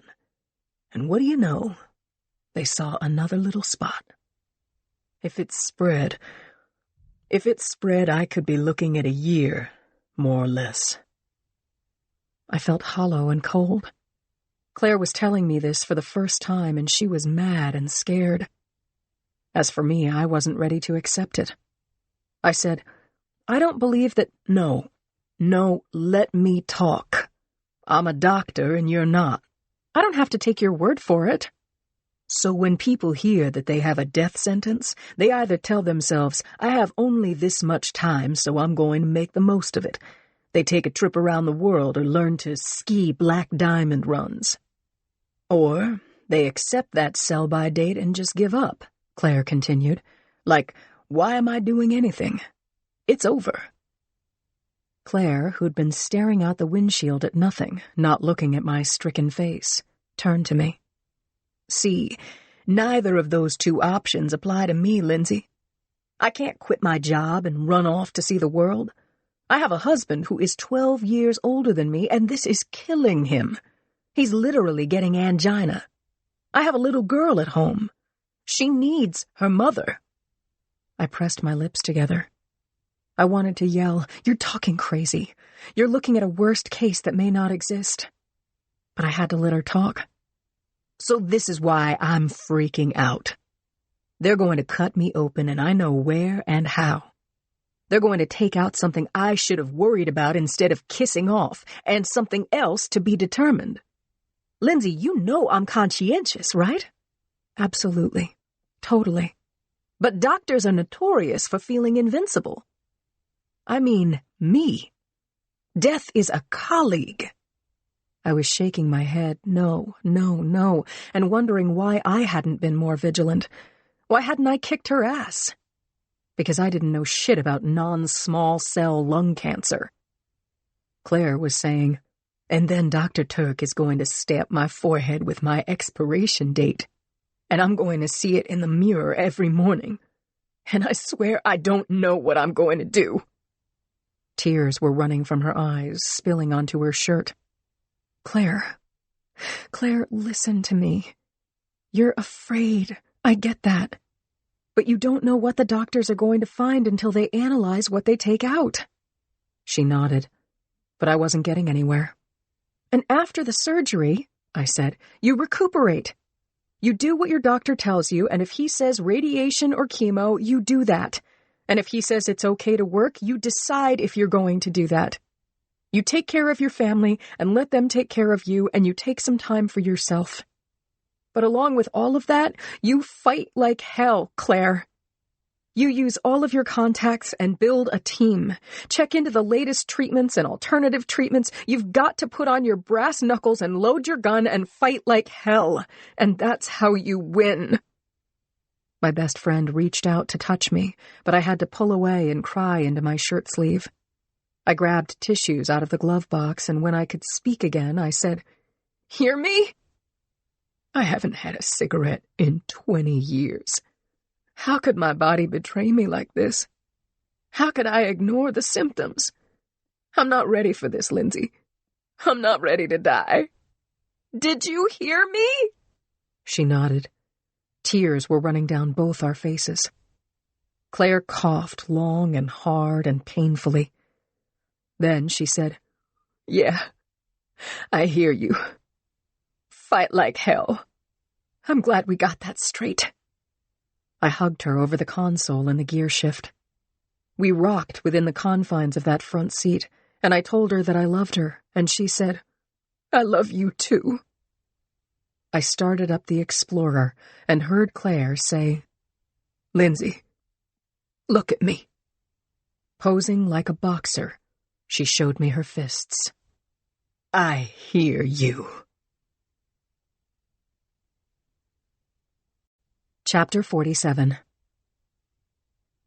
I drove back to the hall on autopilot, using a soft touch on the gas, watching the lights and signs, but my mind was on Claire.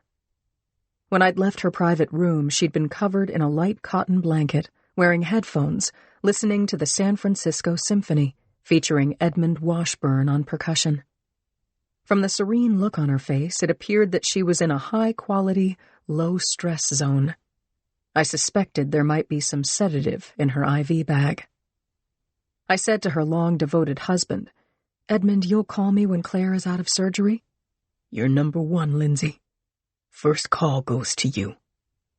I leaned down, kissed Claire's cheek, said, "I'll see you tomorrow." "Tell the girls," she whispered, but didn't open her eyes. Edmund got to his feet and hugged me tightly. There was nothing to say that hadn't already been said, all of it cheerleading with stark fear lying just beneath our words. I kissed Edmund's cheek, too, and after he released me, he squeezed my hand hard. I told him that I'd speak with him soon, and fled before emotion took me over. The stoplight at 7th Street was red. When it turned, I parked at the next empty spot on Bryant and fast walked to the hall, where I badged security and took the elevator to 4. Instead of turning left to the homicide squad room, I turned right and headed back to the corner office war room. I hit the light switch, got my computer bag out of the desk drawer, and was stuffing the charger into the outside pocket when there was a knock. "Boxer, got a sec?" It was Brady. I said, "Sure. What's happening?" "Do you remember Bud Moskowitz?" He was with SWAT. He retired. Wait, Brady, you don't think Moskowitz had anything to do with the shootings? "No," he laughed. "Bud saw that news clip this morning with the crime scene photos. He has an idea." "Great. Give me his phone number." "He's in my office. I'll send him back." Chapter 48. I was straightening up the desk, organizing my notes, when Moskowitz said, "Hey, Boxer." "Hey, Bud. Come in. I stretched out my hand. We shook, and I offered him a chair. Bud was more than 20 years older than me. I hadn't known him well, but I had a good feeling about him. "So, you have a tip for us, Bud? Because we could use one." Moskowitz looked fit, as well as focused and competent. "You mind if I take a look at those photos?" "Go ahead." He walked over to the wall and looked at the crime scene photos taken of the victims from different angles. He spent time with each one, slowly, methodically examining them, taking a couple off the wall to hold under the light, asking me about the victims and the caliber of the rounds.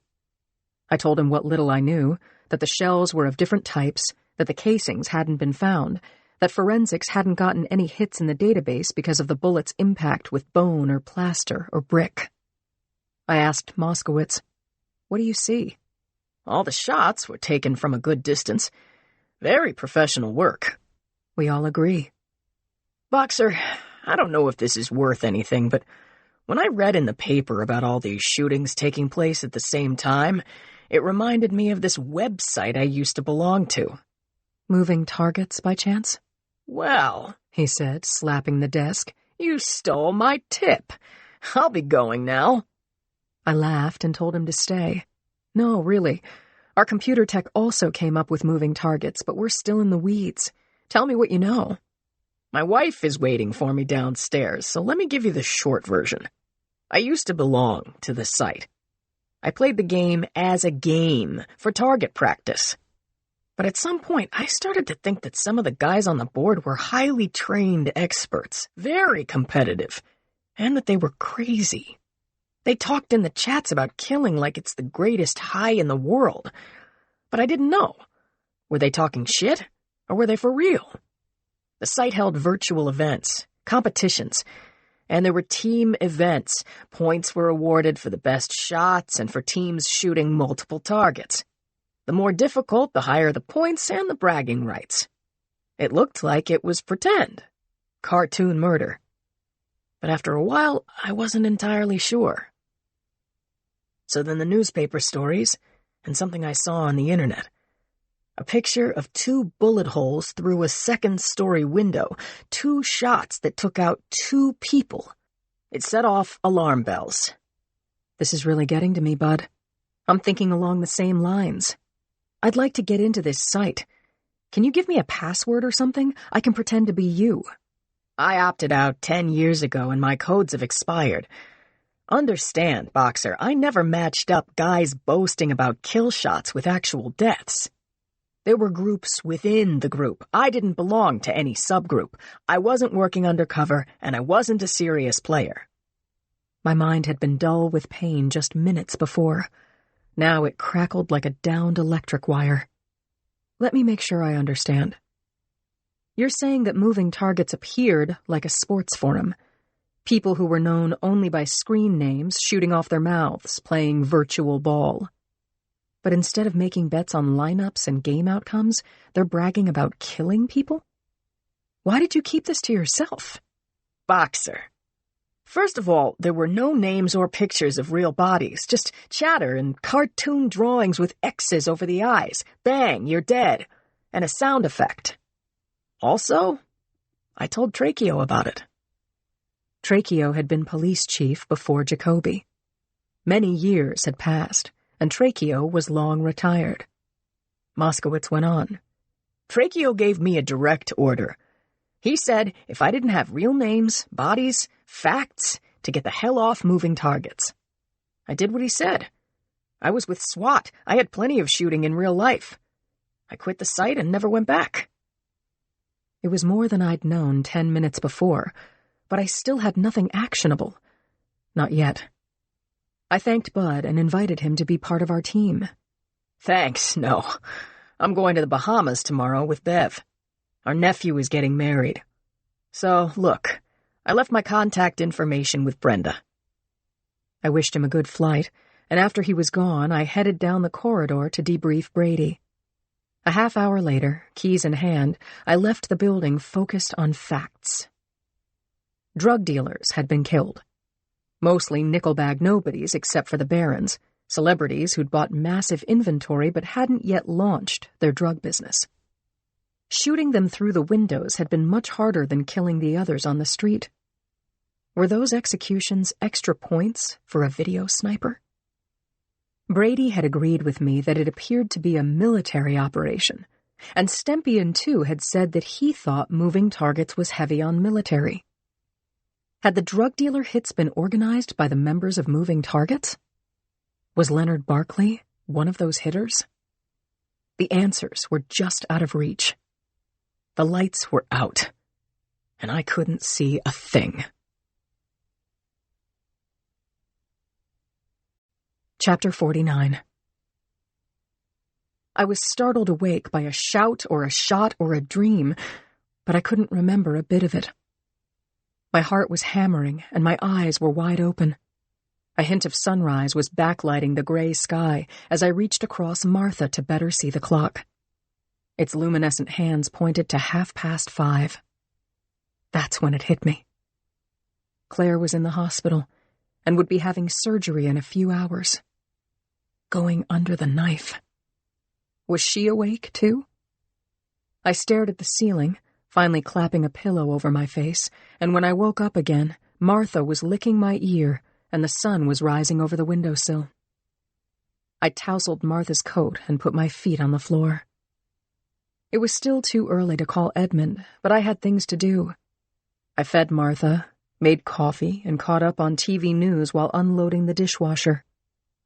I peeked in on Julie, then showered, dressed, and checked my text messages while I took sweet Martha for a quick walk. Joe had written to let me know he was going to stay longer with Dave. Juliebug was still sleeping when we returned from our rounds, and I made up a wake-up song on the spot. My voice was a little rusty, but not bad for an impromptu performance. Bumblebees, bumblebees, time to wake up the banana trees. Bzz, bzz, bzz. Julie's eyelids flew open, and she laughed at my singing, then told me that I was wrong. Bees don't wake up banana trees. I challenged her on that point, saying, "Well then, who wakes them, smarty?" Bees wake the flowers, Mommy. Okay, but rhyming counts. She giggled. I kissed her head, and she gave in. We both win, Mommy. I'm hungry. I made oatmeal, and using a magic trick I'd swiped from the back of a cereal box when I was a kid, I pierced the banana skin with a needle near the stem. Using the needle as a little knife, I sliced the fruit crosswise every 1/4 of an inch from stem to stern, leaving the skin whole. The pinpricks were almost invisible, and I didn't give anything away. I watched Julie peel the banana, and her look of disbelief and amazement as perfect banana slices fell onto her cereal. Mommy, look at this. Bumblebees did that, I said, very pleased with myself. No! Really? The doorbell rang at 8 on the nose, and Mrs. Rose came into the kitchen and, clapping her hands, said, Children wait for school buses, but school buses don't wait for children. Julie ran to the doorway, and I was right behind her. I gave her the pink and silver backpack and received kisses and hugs in return. And once the door was closed, the worry I'd been stifling crashed in on me. I called Edmund, got a wrong number, tried again. Hang on, Lindsay. I'm outside the hospital looking for a quiet spot. Can you hear me? I can. How's Claire? What's happening? There was a pause. Maybe it lasted only a few seconds, but all of my attention was focused on that connection. She's changing the scope of the surgery, Linz. What? Why? She was brainstorming with the surgical team. That's all she wrote. She's not in her room right now. I said, I don't think I'm getting this. The docs have been watching this little spot in her lung for years. I'll bet she didn't tell you that. No, she only just told me. So she's saying, spot, it's just a spot, and even Dr. Turk thought so. She skipped her x-ray last year, and now it's 2 spots. 100% cancer. Turk planned to take out the spot, but now that it's 2 and visible, he's gotta get it all. Edmund, it didn't metastasize. Nobody said that. As far as I know, Dr. Claire had a change of heart about what kind of surgery. Something she read or thought up or wanted to bounce off the surgeons. She sent me a text saying, I got this, love you, then shut off her phone. I can't reach her or her doctor. Nurse said she's in radiology, then on to the operating theater. I'll call you, Lindsay, as soon as I know what's going on. I said, I'll call you when I get to work. That wasn't a question. Makes more sense for me to call you. I promise I will. Okay, I said. I hear you, Edmund. I'll wait for your call. Chapter 50. I snatched the car keys from the coat rack in the foyer and was halfway out the door when my phone rang. I grabbed it. Edmund? It's Brady. Brady. I just spoke with Edmund Washburn. How's Claire? I condensed what Edmund had told me, and Brady made appropriate sounds and comments but asked no questions. I pictured him standing in Jacoby's old office, impatiently staring out the window at the morning rush on Bryant, and I got it. Something was on his mind, and once I stopped talking, he was going to tell me. I took a breath. He said, Are you on the way? What's wrong? There were 3 fatal shootings, he said. 2 in Houston and another in San Antonio. The M.O. looks the same as the others. The victims are known drug dealers. All were shot at the same time, at 8:30 a.m. local time. So you're saying the shootings are connected to the Barron murders? Could be. Or it's a hell of a coincidence. What can you tell me? At 8:30, a shot was heard on Warm Springs Road in the residential Westbury neighborhood in Houston. Cops responded to the 911 call. A couple of minutes later, Anonymous phoned the tip line giving the address of one of the dead men and the location of the gun. He didn't want to get involved. Right, said Brady. Tip was accurate. Houston PD recovered the weapon a half-mile away from the victim, Vincent Morris, black male, 53, unarmed. Shot through the temple while driving. Naturally lost control of his late-model Mercedes and crashed into an empty van parked at the curb at McKnight Street and Dunlap Street. Morris was killed with 1 shot. You're saying the victim was shot dead while driving and from a half-mile away? Is that even possible? Brady sighed. Several bystanders saw the Mercedes plow into the parked van, but there were no witnesses to the shooting itself. I asked, Is the gun registered? Number is filed off. It's at their lab. That's all I know. What about the other 2 victims? Where are you at, Boxer? People are piling up outside my office. Conklin has everything. Photos, coordinates, contacts. See him soon as you get here. You 2 should reach out to Houston. I'll call San Antonio. See if we get some new puzzle pieces. He hung up. My thoughts were bouncing like a handball inside my skull. My best friend was consulting in her own life-threatening disease and possibly convincing the surgical team to improvise on the fly. And now there was a new direction in the sniper case. 3 dead people in Texas, and at least one of them had been shot through a car window. I had to wonder if that long-shot marksman was our lone suspect, Leonard Barkley. If not, was the shooter a member of the same Moving Targets Club? Or worse, had psycho copycats seized on a fresh new idea, real-life target practice on random subjects? I had many questions and one answer. Anything was possible. Minutes after speaking with Brady, I was driving toward the Hall of Justice, cautioning myself to keep my scrambled mind on the road. Chapter 51. Brenda followed me into the war room, handed me a pile of messages, set up a coffee machine, and, pointing to a plastic-wrapped platter, told me, I made those cookies from scratch. Peanut butter and chocolate chip. Aw, thanks, Brenda. Anytime, Lindsay. Cappy was taping up the new crime scene photos, and Conklin was on the phone saying, Got it. Thanks. He turned to me and said, Lindsay, open your laptop. You've got mail. The email from Conklin had the pictures and names of yesterday's shooting victims, with appended details. Age, marital status, occupation, police record, known associates. All had died where they'd been shot. ID on all had been recovered, as well as drugs on 2 of them.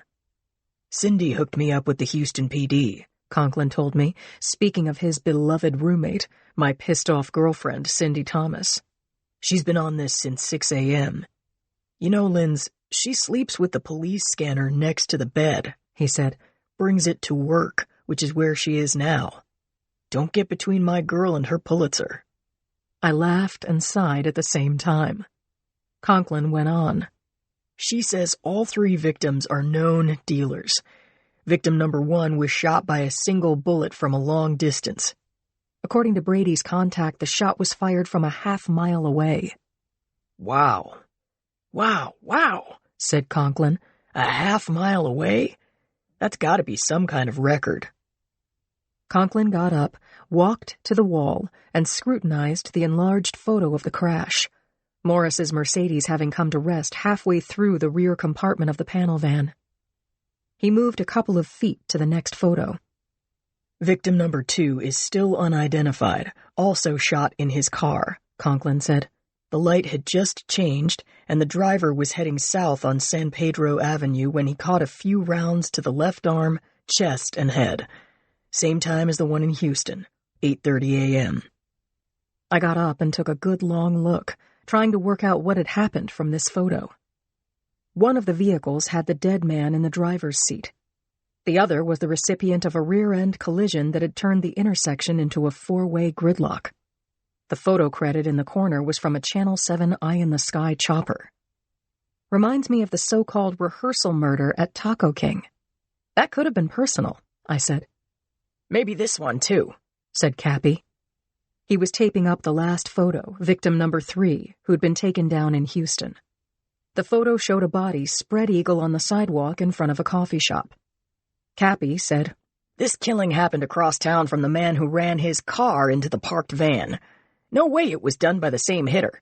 The victim has been ID'd as Linda Blatt.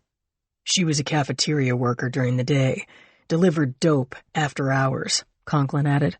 Had a few dozen packets of crack in her bra. My phone tootled.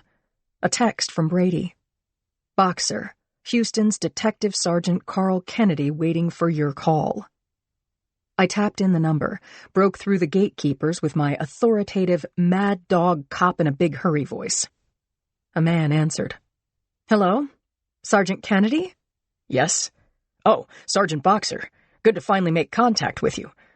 I was with LVPD 10 years back. Charlie Clapper and I were in homicide together. We're old friends. We exchanged mutual admiration for the esteemed head of our crime lab, and then I had to get to it. Kennedy, I've been on the case for a week now. I know a lot about the San Francisco victims, Paul and Ramona Barron in particular, but we're not getting traction on their shooter, who looks to be a sniper with incredible skill. Our suspect has gone into hiding. We have a lead of sorts. I told Kennedy about moving targets, that our suspect, Leonard Barkley, was a member. And I told him that our FBI tech had found the site in a hidden pocket on Tor browser. Getting access to moving targets has proven impossible so far, but we're still working on it. As it turns out, a former cop on our force once had access and played target games, but it appeared to him that the website might hold competitions for kills in real life. Is that right? Here's some news for you, Boxer, Kennedy told me.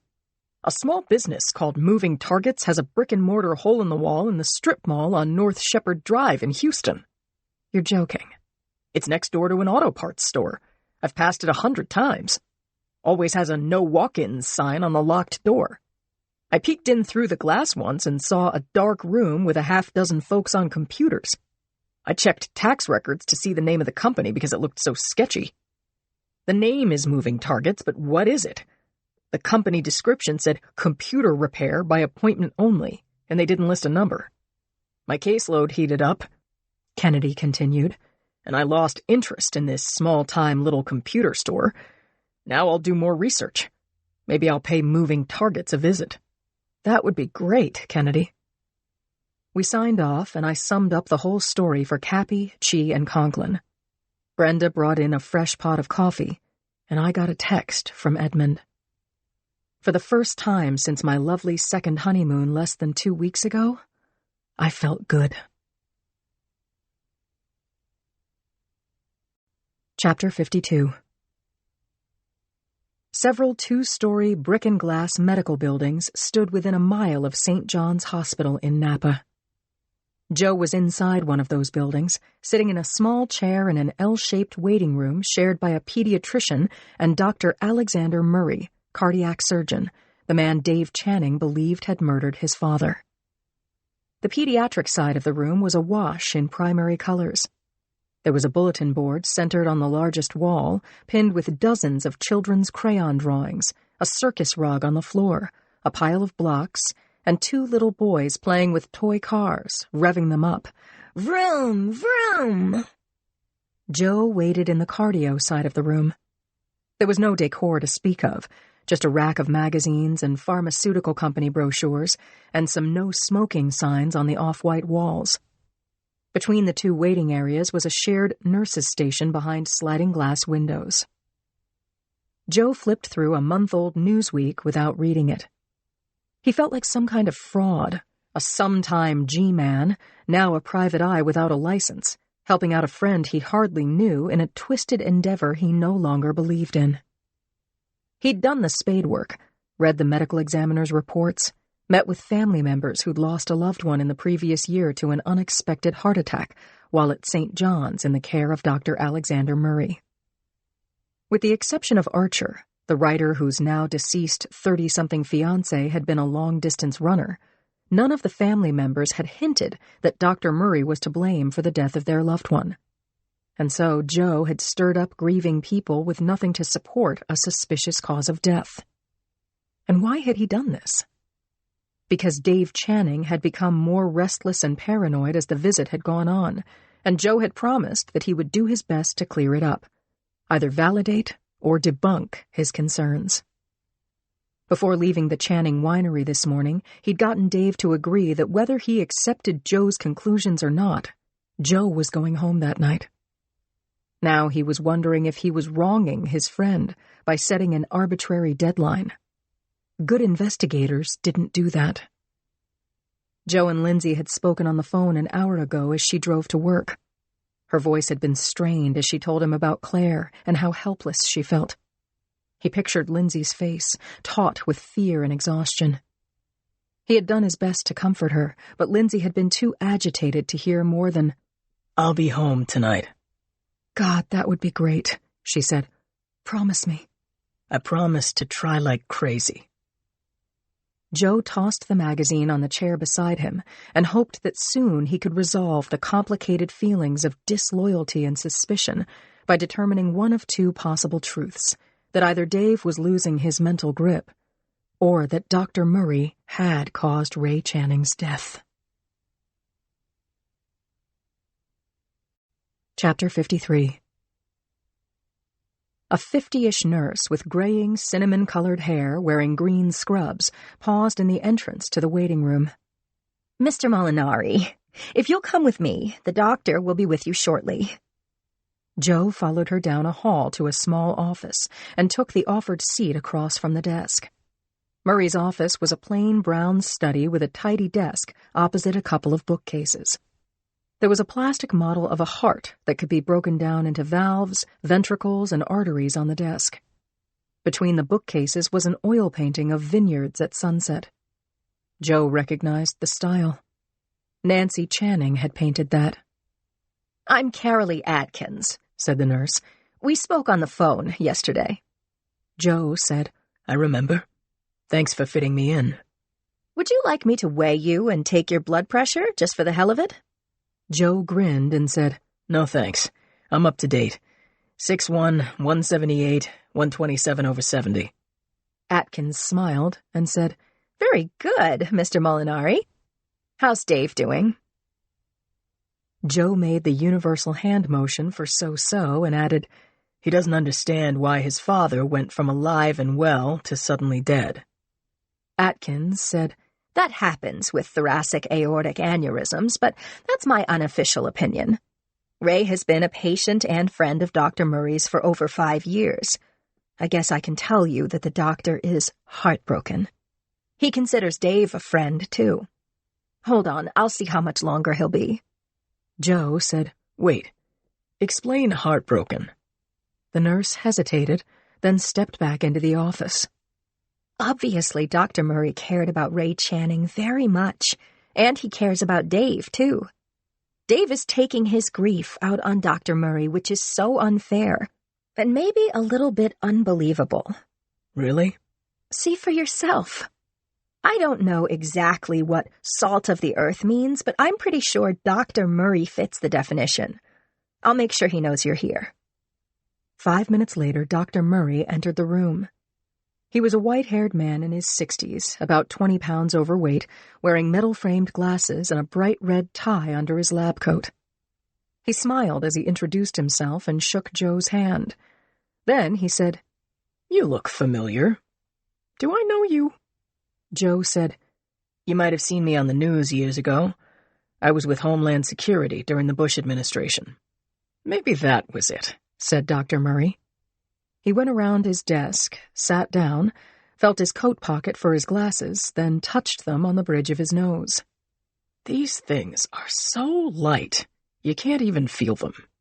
He smiled, then said, "You're Dave Channing's friend. I've gotten his letter giving me permission to discuss Ray's condition up to and including his death. I'm trying to help Dave reconcile how his father seemed so healthy before he died." "I understand. I know you and Dave are very close. Ray showed me pictures of you two in your football uniforms. He talked about you like you were a second son." "Ray came to all of our games. We always knew where he was sitting in the stands from his yelling and cheering. Back to the Future. If you don't mind my asking, in what capacity are you here today?" "Friend of the family, that's all." "Okay, Joe. I have a patient in 15 minutes, so how can I help you?"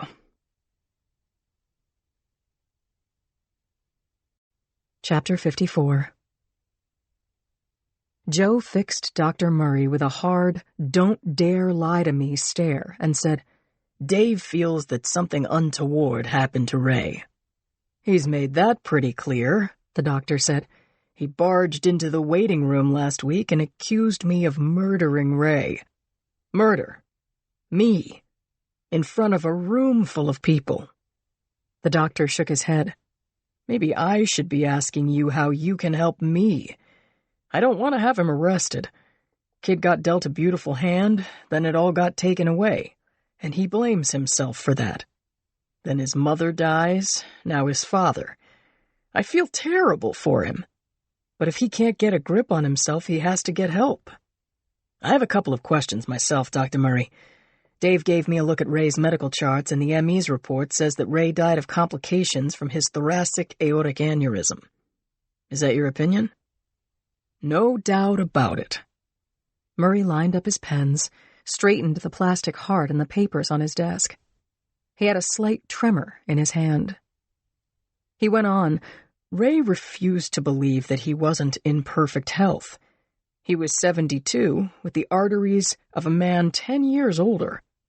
I would tell him, time for a prostate test, colorectal, calcium score, CMIT. He wouldn't take statins. He stopped taking his blood pressure meds. When he came to the ER, he told admissions that he felt tired and a little weak. He said he'd been working hard, not sleeping. Mr. Molinari, those are symptoms of about 50 things. You know what I call it? He had an invincibility complex." Murray stared over Joe's head at the painting. When he spoke again, his anger had cooled.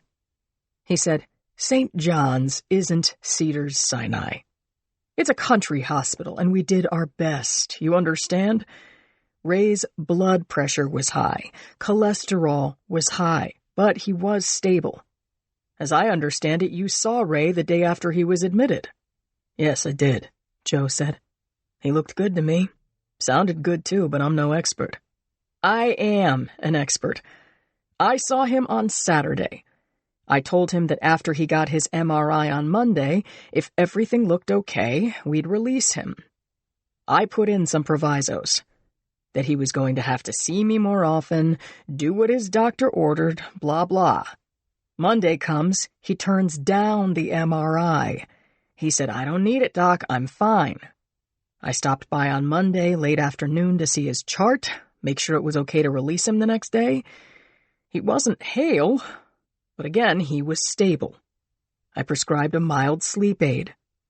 I was shocked when I got the call on Tuesday that he had died. Nurse Atkins leaned into the doorway. "Doctor, your 10 o'clock is here." Murray patted his jacket pocket, touched his glasses perched on his nose, and looked at his watch. Time got away from me. To Atkins, he said, "Just be a minute." When she had gone, he said, No, it wasn't the 0.5 milligrams of Valium that killed him. It was his heart. Complications from his aneurysm. I feel terrible that we lost Ray. I miss him. But Dave is being very unfair to me. I save lives, Mr. Molinari. I don't take them. Dr. Murray, thanks for your time. I'll have a stress test when I get home. Smart. Take care of yourself. Chapter 55. The former roommates shared a late lunch at the plank table in Dave's great room with its soaring ceiling and 180-degree view of the vineyard. Talk to me, Dave said. What did that son of a bitch have to say for himself? Joe said, Dave, you remember that I came up through the behavioral analysis unit of the FBI. Yes, I've seen the TV show. You were some kind of profiler. Joe sailed past Dave's snarky humor and said, I'm good at reading psychological cues. I also watched The Mentalist. I missed that one, Dave. So shut up for a minute, will you? Dave threw a sigh, drank wine, said, Go ahead, please. Here's what I gleaned from my meeting with Alex Murray. He's a little distracted. He's got a slight tremor in one hand, and that's neurological or stress. He's busy. And he's highly pissed off at you for calling him a murderer in front of his patients, which, by the way, could get you sued. I'm up for it. Tell him to go ahead and sue me. My countersuit will be quite a revelation to him. Joe gave Dave a warning look and went on. He's quite regretful about Ray, but he also fought his corner. Arrogant asshole. Dave emptied his glass. You know what he said to me, Dave? Words to the effect of, I wish I'd been harder on Ray, but I know it wouldn't have done any good. You can't make people do what they don't want to do. I tried. I'd tell him to take his blood pressure meds and he'd tell me to fuck off. Dave said, So he won you over completely. Not a doubt in your mind. He told me your father wouldn't take his meds, and that was the truth, Dave. I've toured Ray's medicine cabinet, and there are prescription drugs, blood pressure meds, and statins unopened, with expiration dates from last year and the year before. Dave pushed his chair back from the table, got more bread and brie from the kitchen, and returned with it to the table. When Dave was facing Joe, he said, Let me ask you this. Shoot. Are being a bad patient and becoming a murder victim mutually exclusive? Joe said, You're asking if it's true that he didn't take his meds. Can it also be true that his doctor killed him? Exactly. He could have gotten fed up with side effects and didn't take his meds, and still, his doctor could have killed him, along with a few others, in the same 1-year period. Say you're right, Dave. What was his motive? Because unless you tell me that Murray is going to inherit the winery, I can't think of one. What about compulsion? What about psychosis? What about a God complex? Joe said, Possible. What about Occam's razor? There were no razors involved as far as I know. Occam's razor is... I know what it is. I went to a good school, you know. Occam's razor. Don't multiply motives unnecessarily. The simplest explanation is usually right. Yep. So in your estimation, it's easier to believe that Ray and another 3 of Murray's patients died from heart disease rather than were murdered by their doctor. Dave, Ray's chart for the day before he died is marked Patient Refused MRI. The ME's report says cause of death was complications from a thoracic aortic aneurysm. The other 3 patients you identified also died of heart ailments. I'm just one man, and I don't have a badge, so I'm going on leads and these documents. You have a lot of charm, Joe. Always did. Thanks. I remember when you had charm yourself. The 2 men grinned at each other, and then Joe said, I'm going home tonight, Dave. I'm still only going to be a text and an 1.5-hour drive away. If you need me, call me. If you have any evidence that Ray was murdered, I strongly suggest you call the police and let them do a complete investigation. Thanks for all you've done, Joe. I know I sound like an ingrate or maybe a crank, but I know I'm right. And I also really appreciate your help. I know. We're good. Chapter 56. I was elated to see Joe's car parked outside our apartment building. When I opened our front door and shouted, "I'm home!" Joe appeared in the foyer and hugged me, rocked me, kissed me, danced me, and hugged me some more. It was as if we'd been separated for months, not days. The small entranceway filled up, Julie tugging at me and hugging Joe's legs, Martha yipping, and Mrs. Rose off to the side beaming, saying, "This is like something out of a movie." I laughed. Joe thanked her for standing in for him over the last few days. "Gloria, you're the absolute best," he said, then told her he'd brought her a souvenir from the Channing Winery. He said to me, "Be right back," and carried Gloria's case of wine across the hall for her. I unbuckled my gun, locked it in the antique gun cabinet Dave Channing had given us as a wedding gift. Then, swinging Julie up into my arms, I asked her if she'd like to go with me to take Martha for a quick walk. We already did it, Mommy. Look what Daddy brought me. I marveled at her stuffed cow, yet to be named, and when Joe returned from across the hall, he opened our case of wine, uncorked the Channing Winery Private Reserve cab. I poured juice for Julie, and Joe and I kept our glasses handy as we made dinner. While Joe prodded the winery-made pizza in the oven, I brought him up to date. Claire is out of surgery, asleep in her private room. I wasn't allowed to see her. Believe it or not, I'm not in her immediate family. He grinned.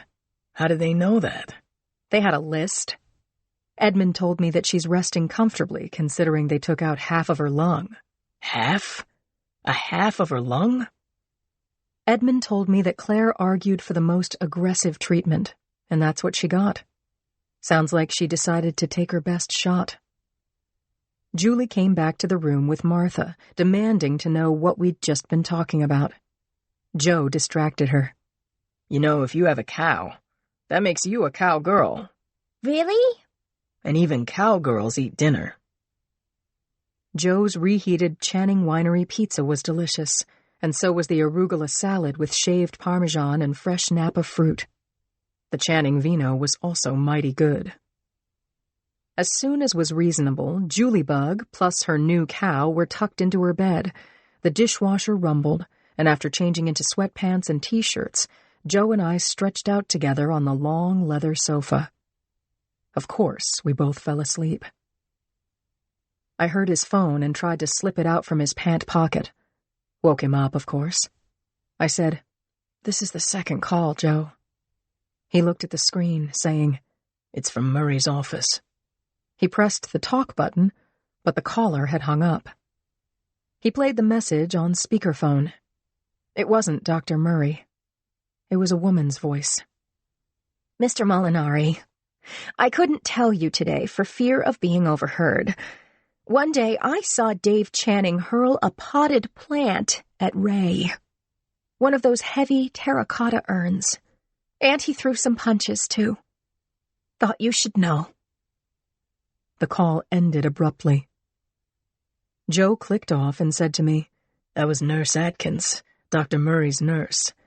She says that Dave got physical with Ray." "Hit him?" "Yeah, and threw things at him. My brain is closed for the night," he said. "How about it, Blondie? Bed?" "You don't have to ask me twice." Chapter 57. Joe had announced that his mind was closed for the night, but that was an aspiration more than a fact. The late call from Dr. Murray's nurse had rattled him, and hearing that Dave had gotten physical with Ray aroused Joe's worst fears. I held on to Joe, my arm across his chest, my leg over his thighs, and I listened as he ticked off the first 3 items on an investigator's checklist when considering a murder suspect. "Dave had the means," Joe said.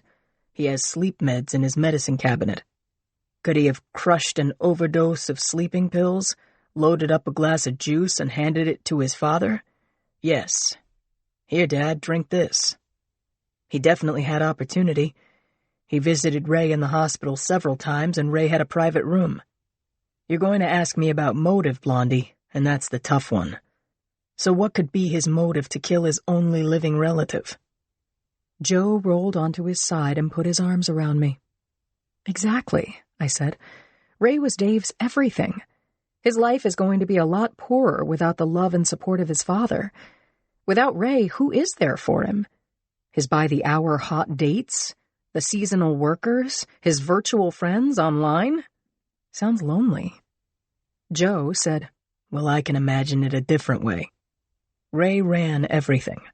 Dave worked for Ray. He took orders, and I saw that, Lindsay. Run to the cafeteria for me, son. Hand me my tablet. Give us some privacy, Dave. You're saying Dave resented that? I'm saying that reporting to his father at his age could have been more than annoying. It could have been a motive for murder. Ray owned the business, and Dave ate there, lived there, worked there. Dave's income and way of life depended on his father, and his father was sick. He was demanding and sick. Maybe he's looking at the lives of other 40-something men who have careers, homes, wives, kids, even grandchildren. Maybe if his father was dead, he could leave the small-town restrictions of Napa Valley with a sizable nest egg inheritance. Move, reinvent himself. Make sense? I saw Joe's point and said so. But did he murder his father, Lindsay? Or did Dr. Murray do it? And I have to ask the same 3 questions of Murray. Did he have the means? Yes, he's a doctor. Did he have the opportunity? Yes, same reason. So what's a possible motive? Why would he kill his own patient? I said, Isn't it most likely and utterly probable that no one killed Ray but Ray? Murray told you Ray neglected his own health. Joe rolled over onto his back and sighed. I really would love to know for certain that Ray died of natural causes. Me too. I like Dave. And answer me this. If Dave killed his father, why would he have you looking into it? If he did it, you'd have to turn him in. Joe thought about it for a long minute, then said, How about guilt? If he killed Ray, he could have so much guilt we can't even imagine it. He might want to be sure he's covered his tracks by involving me. Or he might have an unconscious motivation. Meaning? Dave might want to get caught. Chapter 58. Joe fell asleep fast and slept silently and still, his mind and body resting after a long run of worry and wakefulness. I couldn't sleep for thinking about Joe's theory that Dave had killed his father out of resentment and then felt so much regret, shame, and guilt that he wanted to be punished. Eventually, I slept. A light, dream-tossed state in which I envisioned shooters lining up shots at moving targets. I saw Paul and Ramona in their office making morning small talk. And then the sound of broken glass. Paul sprawling across his desk, blood sheeting over the edge, soaking into the carpet. Ramona standing. Another shot. My eyes opened, and I pictured the cabochon ruby pendant on a gold chain hanging an inch above the bullet hole through her chest. I must have fallen back asleep, because when my eyes opened again, I was thinking about Claire. Had she been drugged into a dreamless sleep? Was she in pain, staring at the ceiling, thinking about her precious young daughter? Had her doctor given her good news or bad? I needed to know. It wasn't yet 6 when I slipped out of bed without waking my husband. I padded softly into the main room and then peeked in on our sleeping, curly-haired cowgirl. I watched her for a little while, wondering what kind of woman she would grow up to be. Martha mouthed my hand. I assured her that I was on it and quickly dressed in jeans and sweatshirt to take my good dog for a walk. I remembered something told to me by a stranger on a train. She was holding her baby, and she jerked on her dog's leash to pull it under the seat. She saw me looking at her, I guess with judgment in my eyes. She said, "Before you have a baby, your dog is your baby. When you have a baby, your dog is a dog." I stooped down to look Martha in the eyes. "You know I still love you, don't you?" She wagged her tail, whined, and licked my face. I leashed my old friend, and we rode the elevator to street level. It was still early morning. Other people walked their dogs, crossing the nearly empty street against the light. Martha wanted to play, but I gave her the next best thing, a sprint to the corner of Lake and 11th and back. All night my mind had flopped like a beached tuna. Claire, Dave Channing, dead bodies in cold boxes awaiting burial and justice. My job. We took the elevator up, and once inside our home, Martha cocked her head and whined, "Feed me." In the kitchen, I filled a bowl for my fluffy old girl, brewed my morning joe, and flicked on the small under-cabinet TV to keep me company. The first morning show was in full swing when a bright red breaking news banner streaked across the screen. What now? What the hell is it now? Chapter 59. Early that morning, Cindy was in her office, checking the East Coast news feeds when her cell phone rang. It was Serena Jackson, an old friend. They'd gone to Michigan together, and Serena had recently moved from Chicago to San Francisco for a high-profile job with KRON-4. "Sin, I've just heard that one of the snipers has issued a memo to the press," she said. "Check your mail." With Serena on hold, Cindy scanned her mailbox and opened an email headed "For immediate release." Every word contained in its 4 paragraphs was a stunner. She read it out loud to Serena, who said, "Get ready to break news, girlfriend. I'm in a satellite van less than 10 minutes from the Chronicle's front door." Cindy said, "I'll call you right back." She read the email again. It shook her as much on the second read, and appeared to be every bit a blockbuster, raw, bloody, and ready to be splashed across TV screens everywhere. If it had been widely disseminated, the clock was ticking and the deadline was now. She printed out the email and phoned Tyler to bring him into the loop, but at 7 a.m. her call went to voicemail. What to do? It was risky to go on the record with a story based on a totally blind lead, but it was done often enough. Unconfirmed at this time. Confidential sources say. And then there were the breathtaking deep throat leaks during Nixon's last days. Cindy thought over her options. Take a moonshot, or go by a more cautious route. If she broke the news, she owned the scoop. If she waited... She called Serena. "Give me 10 minutes. Opening a new email file, Cindy wrote to Tyler, saying that a news bomb was about to drop, that she had judged the lead as authentic, and that she had moments to go live with the story before the competition broke it. Cindy roughed out the story, and it was ready for edit in nothing flat. She gave it a headline, attached the unverified email, and, marking the package urgent, fired it off to the publisher and editor-in-chief's inbox. Then she stuffed a copy of the email into her coat pocket, darted into a closing elevator, and rode it down to the street. Serena was waiting for her on mission, already set up for the interview. The 2 friends and colleagues talked over the upside-downside ramifications while standing in the shadow of the Chronicle's clock tower and agreed. The risk was worth taking. The business they were in, it was either go big or go home. They took their seats in the tall directors' chairs facing the camera, their backs to the Chronicle building, an umbrella shading their faces, the morning breeze messing with their hair. The sound man tested the level. The cameraman counted off 5 seconds to go with his fingers, and then tape rolled. Serena introduced Cindy as the star reporter and head of the crime desk at the San Francisco Chronicle. She said, "You have big news this morning, Cindy. A bombshell email that you've just posted on your crime blog from someone claiming to have inside knowledge about the recent sniper attacks that have terrified people in 5 cities. That's exactly right, Serena.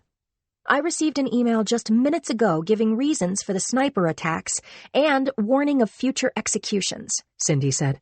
I find the email credible. But viewers must understand that, like the Zodiac killer's letters to the Chronicle decades ago, the email is unsigned. I've weighed both sides of the argument carefully and have decided that it's better to release this email than keep it quiet.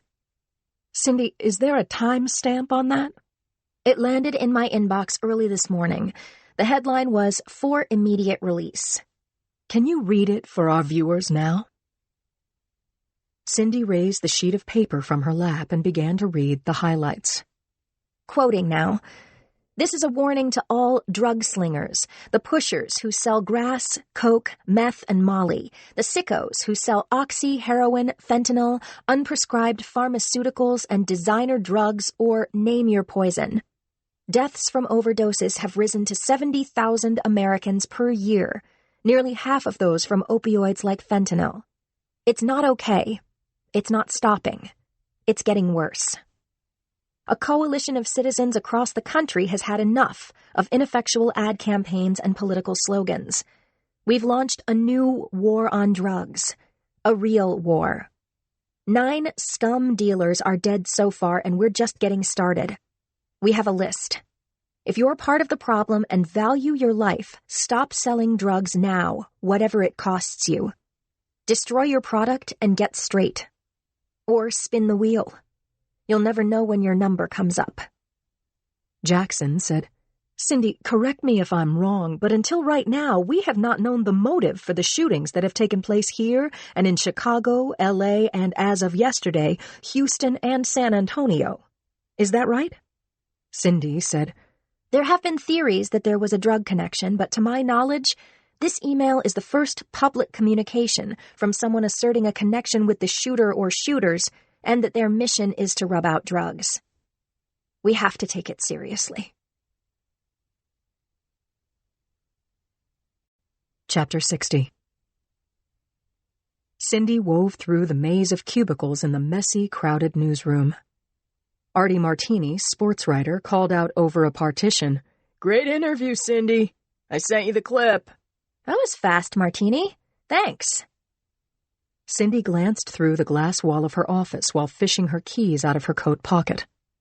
She had cleared her phone lines before the interview, and 20 minutes later, barely 7:45, all 12 buttons were in a blinking frenzy. She hoped that a cop friend, of which she had many, had called to confirm what she'd just told the entire freaking world. And there was something else. The anonymous writer had said that 9 victims were down. She counted 8. If the writer was telling the truth, 1 victim had not yet been accounted for, or had not been connected to the others. Either way, victim number 9 was news. Cindy retrieved her phone from her coat pocket, dropped into her chair, and turned on the Whistler TRX-1 scanner on the windowsill. She started her beat check, again listened to the police radio, checked the wire services and network feeds on her laptop. Satisfied that there hadn't been a big earthquake or a fire on the West Coast, that no terrorists were holding an airliner hostage, she checked incoming email. Her interview with Serena Jackson had been widely covered. There were bulletins on Google and Yahoo, and a request from the New York Times for more information. And she saw that other journalists who'd gotten their own copies of the War on Drugs email had released it far and wide. But not first. To her great relief, nothing in her mailbox claimed that the email was a hoax. Cindy pulled the office phone toward her and began punching buttons. The voice of Brittany Hall, Henry Tyler's assistant, came over the speaker. Cindy, Henry wants to see you at 8. Why? Slap on the back? Or had her impromptu interview with Serena Jackson put her in trouble of the job-threatening kind? The next caller was Lindsay. Cindy, I just spoke with Claire. She's out of the ICU. Room 1409, doped up, but receiving visitors for a couple of hours a day. She sounded okay, considering. Hey, I saw your interview. You were terrific. Another dozen messages followed. More compliments on her interview, an art department query, an editor asking for a callback, but nothing that shook her world. She called Johnson Hughes Cancer Treatment Center and was relayed from operator to nurse's station to Claire's room until she spoke with a nurse's aide who told her that Claire was with her doctor and took Cindy's number. Cindy went back to work and was Googling warning to drug dealers when her phone rang. The number on the caller ID was from a local exchange, but she didn't recognize it. She picked up, hoping it was Claire. Cindy Thomas. The caller was male, and Cindy got a sudden chill when she realized that he'd disguised his voice with a digital voice changer. Speaking. You read my email? I saw your interview, and you've earned a reward. We just put down another dirtbag in Chicago. A perfect hole-in-one. Have a good day. Wait just a minute. The line was dead. She tapped call back, but the unidentified caller didn't pick up. Shit. She looked up the phone number and there was no listing. Of course the caller was using a burner phone. Cindy scribbled notes, a verbatim account of what the caller had said. The 9th victim had been shot in Chicago. She sent the memo to Tyler, even as she checked the Chicago PD blotter. There was nothing there about a sniper shooting. It was early yet. For the moment, she had what the caller had implied. Her reward was an exclusive. She left a message for Serena to call her and simultaneously opened the Chicago Trib website. There was nothing there about a new sniper shooting. Nothing. Nada. Zip. If her anonymous caller had told her the truth, a Chicago drug dealer was dead, and the Chronicle still owned the story. The digital clock in the lower right corner of her computer screen blinked 7:57. Pulling a mirror out of her pencil drawer, Cindy fluffed up her hair, slicked on some lip gloss. Then, clutching her phone and her tablet, she took off for Henry Tyler's office. Tyler's PA, Brittany, betrayed not the smallest emotion as she waved Cindy into the office of the publisher and editor-in-chief. Tyler was there, and so was Jeb McGowan. Chapter 61. I tipped back my chair so that I could better see the TV hanging above my desk in the squad room. News anchor Jason Kroner was reporting from the studio of ABC 7 Chicago. According to a police source, this morning an unidentified man was found shot dead on the pavement on the Chicago Riverwalk at approximately 7 a.m. An hour later, a person of interest in the shooting was apprehended on the Michigan Avenue Bridge, standing at a distance from his SUV, the engine left running, and a .308 Remington rifle in the front seat. There's a sight line from several places on the bridge to the pavement where the victim was discovered. The shooter may have fired from a vehicle. I sighed as the reporter gave a rip-and-wrap of the other sniper killings, all unsolved cases, starting with ours. And then there was a cutaway from Kroner to a 30-second clip of Cindy reading the War on Drugs manifesto. Cindy could be annoying for sure, but she was really admirable. Smart, professional, and, I have to say it, adorable. Richie was beaming, and we shared a grin. And then the camera was back on Kroner, who closed, saying that the station would update the story as news became available. I said, "Could be a break." The guy said, "Stop selling drugs or spin the wheel." Who says that? You say, "Take your chances," or "roll the dice." It's a reference to moving targets, all right. Jesus. And the guy Chicago PD has in custody. I wonder if he was looking through a gun sight. You feeling lucky? If this is Christmas, the suspect has a beard and his name is Leonard Barkley. We stopped for coffee in the break room, then took the short walk down the hall, past the interrogation rooms, the elevator bank, and the virtually empty robbery division detail, and unlocked the door to our war room. I sat down at the phone, punched in a number I'd put on speed dial.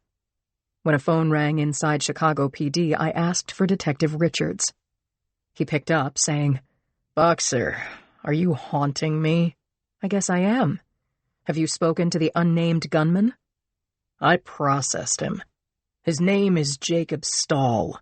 He's a former Marine lieutenant, did a couple of tours in the Stan. His prints match what we got off of AFIS. He's currently employed part-time as a school bus driver. The gun is registered to him and it wasn't recently fired. We're holding Stahl as a person of interest, but if he shot the guy found dead in the park, he didn't use the rifle in his car." "No?"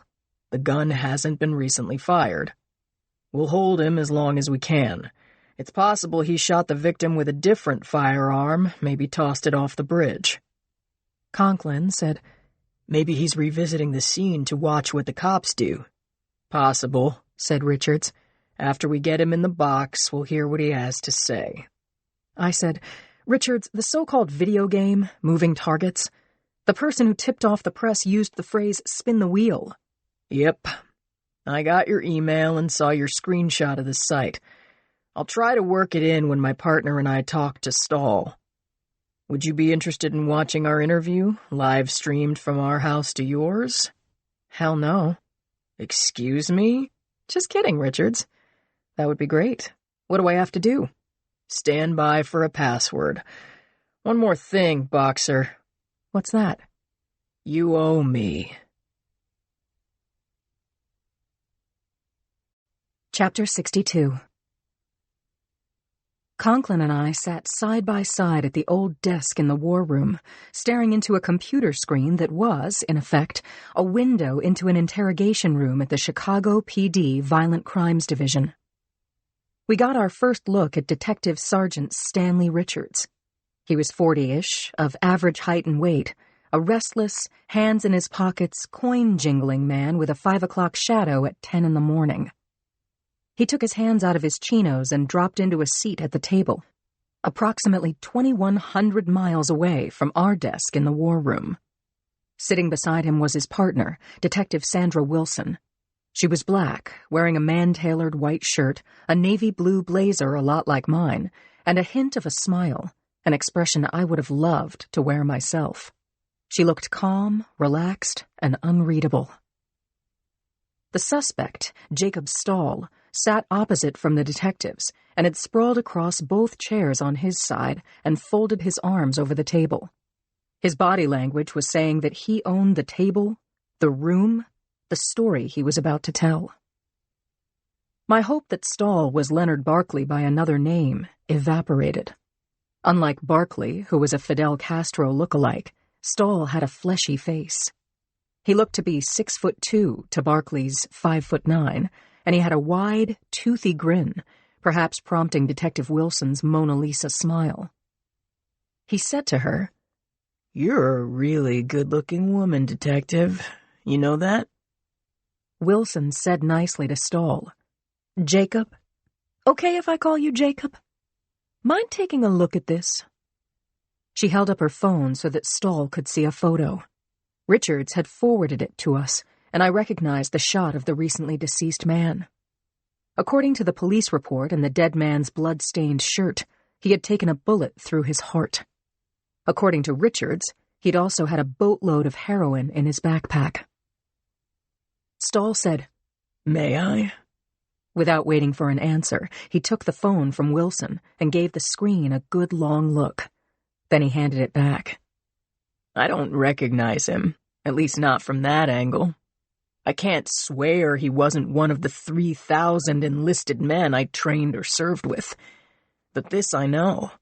When you check my rifle, you'll see it hasn't been fired. You checked my hands for GSR, so you know I haven't fired a weapon. Anything else?" "Yeah," said Richards. "Where were you at 6:30 this morning?" "Is that when that guy in the park bought it?" "Where were you, Lieutenant Stahl?" "I was at the South Blue Island Avenue bus depot having coffee and joking around with 3 other drivers and my supervisor, Jesse Cruz. We cleaned the buses, and I started my route at 7. Picked up 36 little kids and took them all to school. Drove nowhere near the Riverwalk. I got more eyewitnesses to my whereabouts than you got time in a week to interview." "And now I have a question for you," said Stahl. "Are we done? If not, I'm through talking without a lawyer. If so, I'll take my gun and go about my business." Richards said, "Remember when I read you your rights?" "I remember. But this is ridiculous. You didn't arrest me. I thought you just wanted me to tell you what I saw from the bridge." The confident body language was gone. Stahl was getting exercised. It wasn't going to do him any good. My partner and I looked at each other, brought our eyes back to the screen as Richards said, "Stahl, you're a person of interest in a homicide. We're holding you in custody until we check out your alibi, and if you've been honest with us, we're gonna clear you. Understand?" We have to do that if it takes a week or longer. Richards continued, Furthermore, now that you said you want a lawyer, we have to stop talking to you. Fuck that! I waive my rights. Good thinking, Richards said almost kindly. He pushed a pad of paper and a pen across the table. After you sign the waiver, we're gonna need names of all the people who can vouch for your whereabouts during the hours before we brought you in. Chapter 63. Sitting beside me, Conklin exhaled loudly and ran his hands through his hair. He said, Is Stahl innocent, arrogant, or dumb and dumber? It's hard to know. Stahl signed the waiver. Richards signed it. Wilson signed it too and sat with Stahl as Richards took the waiver out of the room. He returned a minute later, took his seat, asked Stahl if he wanted anything. Soft drink? Coffee? Stahl shook his head, no. Richards said to Stahl, Explain the rifle. I was going out to DeKalb County to shoot at tin cans. It's my brother's land and I have permission. So I don't get what you were doing on the bridge. I was taking in the view. It was looking to be a gorgeous day. Man, when I'm wrong, I'm really wrong. Detective Wilson asked Stahl for his brother's name, contact information, location of the property. She also took the number of Stahl's supervisor. Then she left the room to run down Stahl's alibis. Richards said, Stahl, have you ever heard of a website called Moving Targets? No. Oh. It's a video game, right? A buddy of mine used to play. Compete, you know. I didn't find it very challenging. Not for someone trained like me. Is there more to it than a game? In your opinion, could Moving Targets be a front for targeted hits on drug dealers? What? Where'd you get that? That's nuts. If we're talking about the same thing, it's like a kid's game. Anyone saying otherwise is just full of crap. Richards drilled down, asking the same questions in different ways, taking his time, playing up to Stahl's military expertise, asking Stahl's opinion, looking for Stahl to contradict himself. But Stahl was consistent. Richards returned to the subject of Moving Targets, saying, That website has come up during our investigation. I'd like to talk to your buddy. Ask him about how the game works. I'd like to talk to him too. Name is Sid Bernadine. He's dead. Stroked out 2 or 3 years ago. I miss the hell out of Sid. Stahl looked empty, like he'd given up everything he had to give.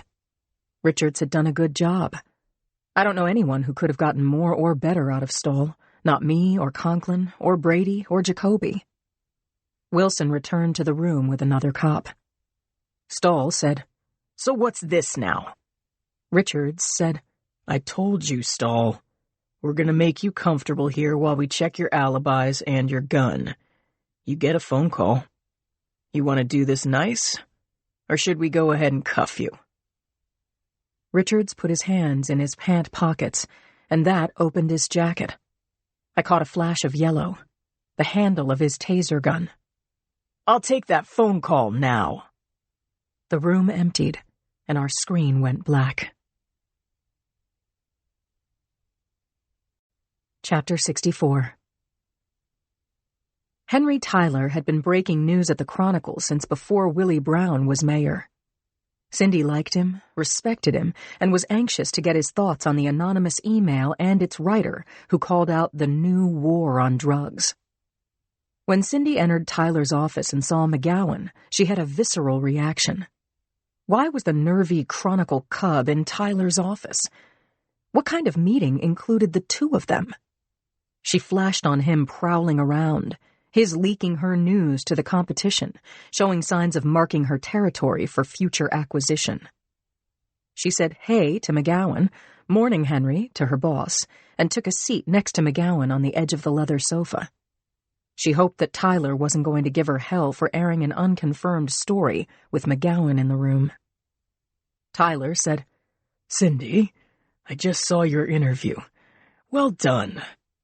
I've got to ask if you've got confirmation that your tipster has an actual connection to the shooters. Not yet, but then again, he called me, Henry, a few minutes ago. He disguised his voice and used a throwaway phone, but he let me know that there'd been a shooting in Chicago. Same kind as the others. One kill shot from a distance. I sent you a memo. Sorry, I missed it. I posted the article on my blog. We broke it first. Tyler said, a solid verification? And in that order? Victim of a shooting. Call from your source, and that shooting is confirmed? She nodded yes, and Tyler said, okay. Very good. 2 scoops in 1 hour. Nice work, Cindy. You're on a great streak. He smiled at her from behind his desk, then said, I called you both in because the SFPD still has nothing on the Jennings murder, and likewise, the Barron case is getting cold. Also, Houston and San Antonio have nothing on their victims. I want you two to work together. See if you can't get something on what appears to be a cabal of military-grade killers. McGowan, report to Cindy on this, and make yourself useful. Yes, sir, McGowan said. Cindy, you still have my mobile number? Tattooed on the palm of my hand. Tyler smiled. Go get 'em, he said. Chapter 65. McGowan held the door for Cindy, and as they made their way around the newsroom together, Cindy couldn't help but notice that McGowan was high on enthusiasm. Wow, Cindy. Look, I'm gonna help you in every way I can. I'm your guy. You asked Henry to give you this assignment, right? Wait, Cindy. He said that we should work together, didn't he? In my mind, we're on track to land the story of the year. He gave her an undeniably winning smile, which Cindy did not return. She thought, we, huh? But said, okay then. Once inside her office, she closed her door and called Richie. This is an official on-the-record call, she told the man she loved. Got anything on the dead man shot on the Riverwalk in Chicago at the crack of dawn? Anything at all? He said, we're working with Chicago PD. I can only tell you this as my friend and lover. Confidentially, Cindy. Okay? Damn it. I mean, okay. Chicago police have a suspect in custody. As soon as I've got something I can talk about, I'll call you first. Cindy said, Gee, Richie, I can never thank you enough. He laughed, said, be good. She clicked off, swiveled her chair so she was looking out over Mission Street rather than through her office wall at McGowan's cube only 20 feet away. The killer or killers had committed the Chicago murder less than 4 hours ago. The story was so hot, it was sizzling. The combined killings amounted to a killing spree that was unprecedented in style and geographic range. It had started here in San Francisco. Her beat. And now the fear and fascination with this peripatetic shooting gallery had galvanized the country. Who would be next? Cable news, even the president, had weighed in on this spate of assassinations. We're a nation of laws, the White House spokesman had said. We deplore vigilantism.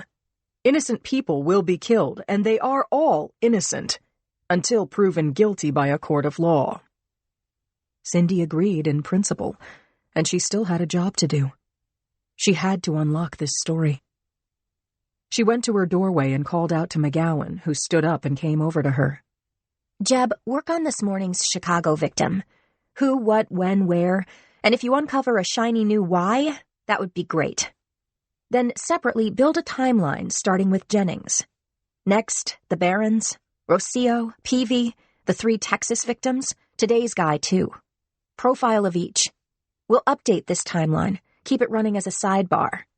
McGowan held up his phone. Chicago victim's name is Patrick Mason. Good. Follow up, and I'll reach out to Houston. See if the killers there had the same M.O. McGowan smiled and did a pretty good imitation of Henry Tyler, saying, Go get 'em. Chapter 66. Cindy was in a fury when she sat back down at her desk. Jeb, Mocking Henry. That snotty kid. She opened the email from her anonymous source who'd tipped her to the war on drugs and given her today's scoop. Drug dealer shot dead in Chicago. Cindy had the feeling that this was another Zodiac or Son of Sam, other serial killers who'd buddied up to the press. This time it was serial killers, plural. But who were they, and why and how were the shooters and their intended victims chosen? She wanted to read the email again, this time looking for dropped breadcrumbs or any lead that she had missed. He had written, "If you're part of the problem and value your life, stop selling drugs now, whatever it costs you. Destroy your product and get straight. Or spin the wheel. You'll never know when your number comes up." Spin the wheel was an odd phrase. Was it his manner of speech? Was it something meaningful? She'd like to know. That's when it hit her. Her source had written to her, and he had called her. Her return call to the burner phone had failed, but she hadn't written back to him. She had to do that, and if she made a good enough pitch, maybe he'd write back. Maybe she could sell him on her being his press conduit to the world. She was known. The Chronicle had reach. Tyler was a friend and mentor. It was a good idea. But before she fired off her return email, she wanted to think about it some more. Cindy opened her blog and her mail, checked every feed in the U.S. and abroad, noting how much coverage the sniper killings had drawn. She also detected something else that surprised her. The public was cheering on the vigilantes. When she opened the comments section on her blog, that same unexpected element was present. Readers were thinking that the shooters who were picking off drug dealers were the good guys. She left her office deep in thought, headed toward the coffee station. McGowan was outside his cubicle, standing with his back to her. He was chatting with a pretty young intern. He was talking about her. "Cindy does a good yeoman's job," McGowan said. "She has 10 years in grade here, so she knows what she's doing, but she has no style. She's not a writer's writer, if you know what I mean." A hack, you're saying? Said the intern. McGowan laughed. "Right word. Exactly." Cindy had to decide quickly. Show McGowan that she'd overheard him? Or hold it back for a better, more pivotal time? She walked around him to the coffee station, poured herself a paper cup of hazelnut bold, feeling the back of her neck getting hot. She heard McGowan calling out to her over the din of the newsroom. He was saying, Cindy, I want you to meet Robin Boyd. She just started working here as an intern. Her father works for..." Nice to meet you, Robin. McGowan, get to work. I want those profiles, every one of them, before noon. Show me what kind of writer you are. Try not to let down the team. Chapter 67. Claire's room was lined with flowers of all heights and colors, grouped on the windowsills, in a row along the chair rail across from her bed, and there were bunches of get-well cards woven into the slats of the window blinds. I was so glad to see her. When she smiled and stretched out her hand, I went to her, gave her a long, gentle hug. "Be careful of my lifelines," she said of the tubes running hither and thither from IV bags, into and out of her thin cotton hospital gown. "Bossy even now," I said, moving a big chair up to her bed. "How are you feeling?" "Like I've been run over by a team of horses. Those Budweiser ones. Clyde somethings."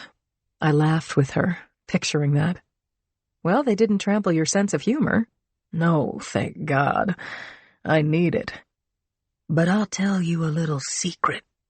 What's that? She signaled me to come close. I moved in so my ear was almost against her mouth. "You can ask me anything," she said. "I'm so doped up, I'll spill all my beans." I paused to wonder if she had any secrets that I hadn't already discovered over the last dozen years. "How about this? Tell me what the doctors told you."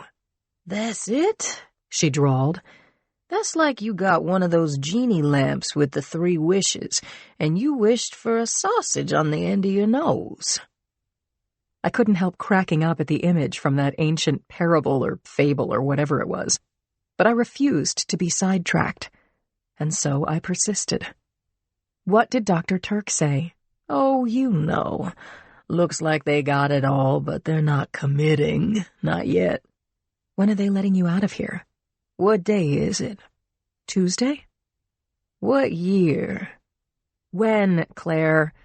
When can you go home? "When the docs are sure my lung isn't leaking." Do you hurt? "Not now." "Man, I never realized how boring you are, girlfriend." I laughed out loud. I knew it was the drugs talking, but still, I was so glad to be in her face, annoying her to death. And work? Did they say when you can come back to work? "Why? Did someone die?" I laughed again. The usual number. Lots. And no more pushing me around. Doctor said you have to go for a walk, so we'll go together to the end of the hall. "He did not. You're lying." I buzzed the nurse, and when she arrived a moment later, she detached a few lines and helped Claire from her bed. I got a laugh out of her flashing her big butt down the hallway, and she laughed too, wheezing some, telling me she'd get me for this. I put my arm around my best friend's waist and told her to shut the fuck up. She said, "Did you catch that sniper or snipers yet?" "Working on it." And then she started to sing. Yeah. As I had one arm around her waist and was holding the IV pole with the other. "Hup, 2, 3, 4. What the hell we marching for? Sound off." I stared at her. "Lindsay, you say sound off." Sound off. "That's it. Sound off. 1, 2, 3, 4. She sang. I shook my head and helped her make a 2-point turn. "What? What are you thinking, Lindsay?" "I'm thinking I want what you're having." She laughed and laughed some more, wobbling enough on her slippered feet to scare me. The nurse and I used considerable strength to hold Claire up and walk her back to her room, and it took 3 of us to get her into bed. I promised her I'd come back the next day, and not long after that, I hugged her goodbye. Chapter 68. I checked my phone as I walked through the exit doors out to my car. Richie had called a couple of times. I climbed into the driver's seat and called him back, and he picked up on the first ring. I wasn't expecting him to say, "Bad news." "What is it? Please don't make me beg." "Kennedy, that detective in Houston. He was shot a couple of blocks from the moving target's storefront he was checking out. He took 1 slug to the back of his head. This can't be a coincidence." I was stunned. I liked Kennedy. He was perceptive, curious, outgoing, proactive. I'd felt as if I knew him. I didn't speak, and so Rich said my name a couple of times. "I'm here." I know how you feel," he said. "It's sick. They're going after cops now?" How could they have known he was a cop? Did he tell them? Or did they just make him when he walked into the shop?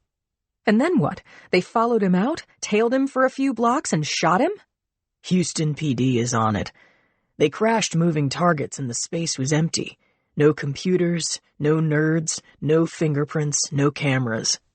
Back door open to the loading dock. No one was home but the dust bunnies and a sign hanging inside the door. Sign saying what? I asked him. Gone fishing. That's a sly way of saying gone hunting. Right you are. I told Rich I was on the way back to the hall, but in fact, I wasn't ready to drive. After we hung up, I sat in my car looking out at the hospital parking lot, and I thought of Carl Kennedy. He'd been upbeat, quick with an idea, and now he was dead. He and Clapper had been tight, having worked together in homicide, LVPD. I didn't want Charlie to hear about Kennedy on TV or the internet. I tapped Clapper's office number into my phone and waited for his assistant to locate him. When he got on the line, he said, "Boxer, you heard about Kennedy? He told me he was working with you."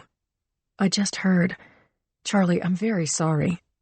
He said, "Thanks." but his voice was all wrong. He sounded removed. "Charlie?" "Lindsay, got a minute?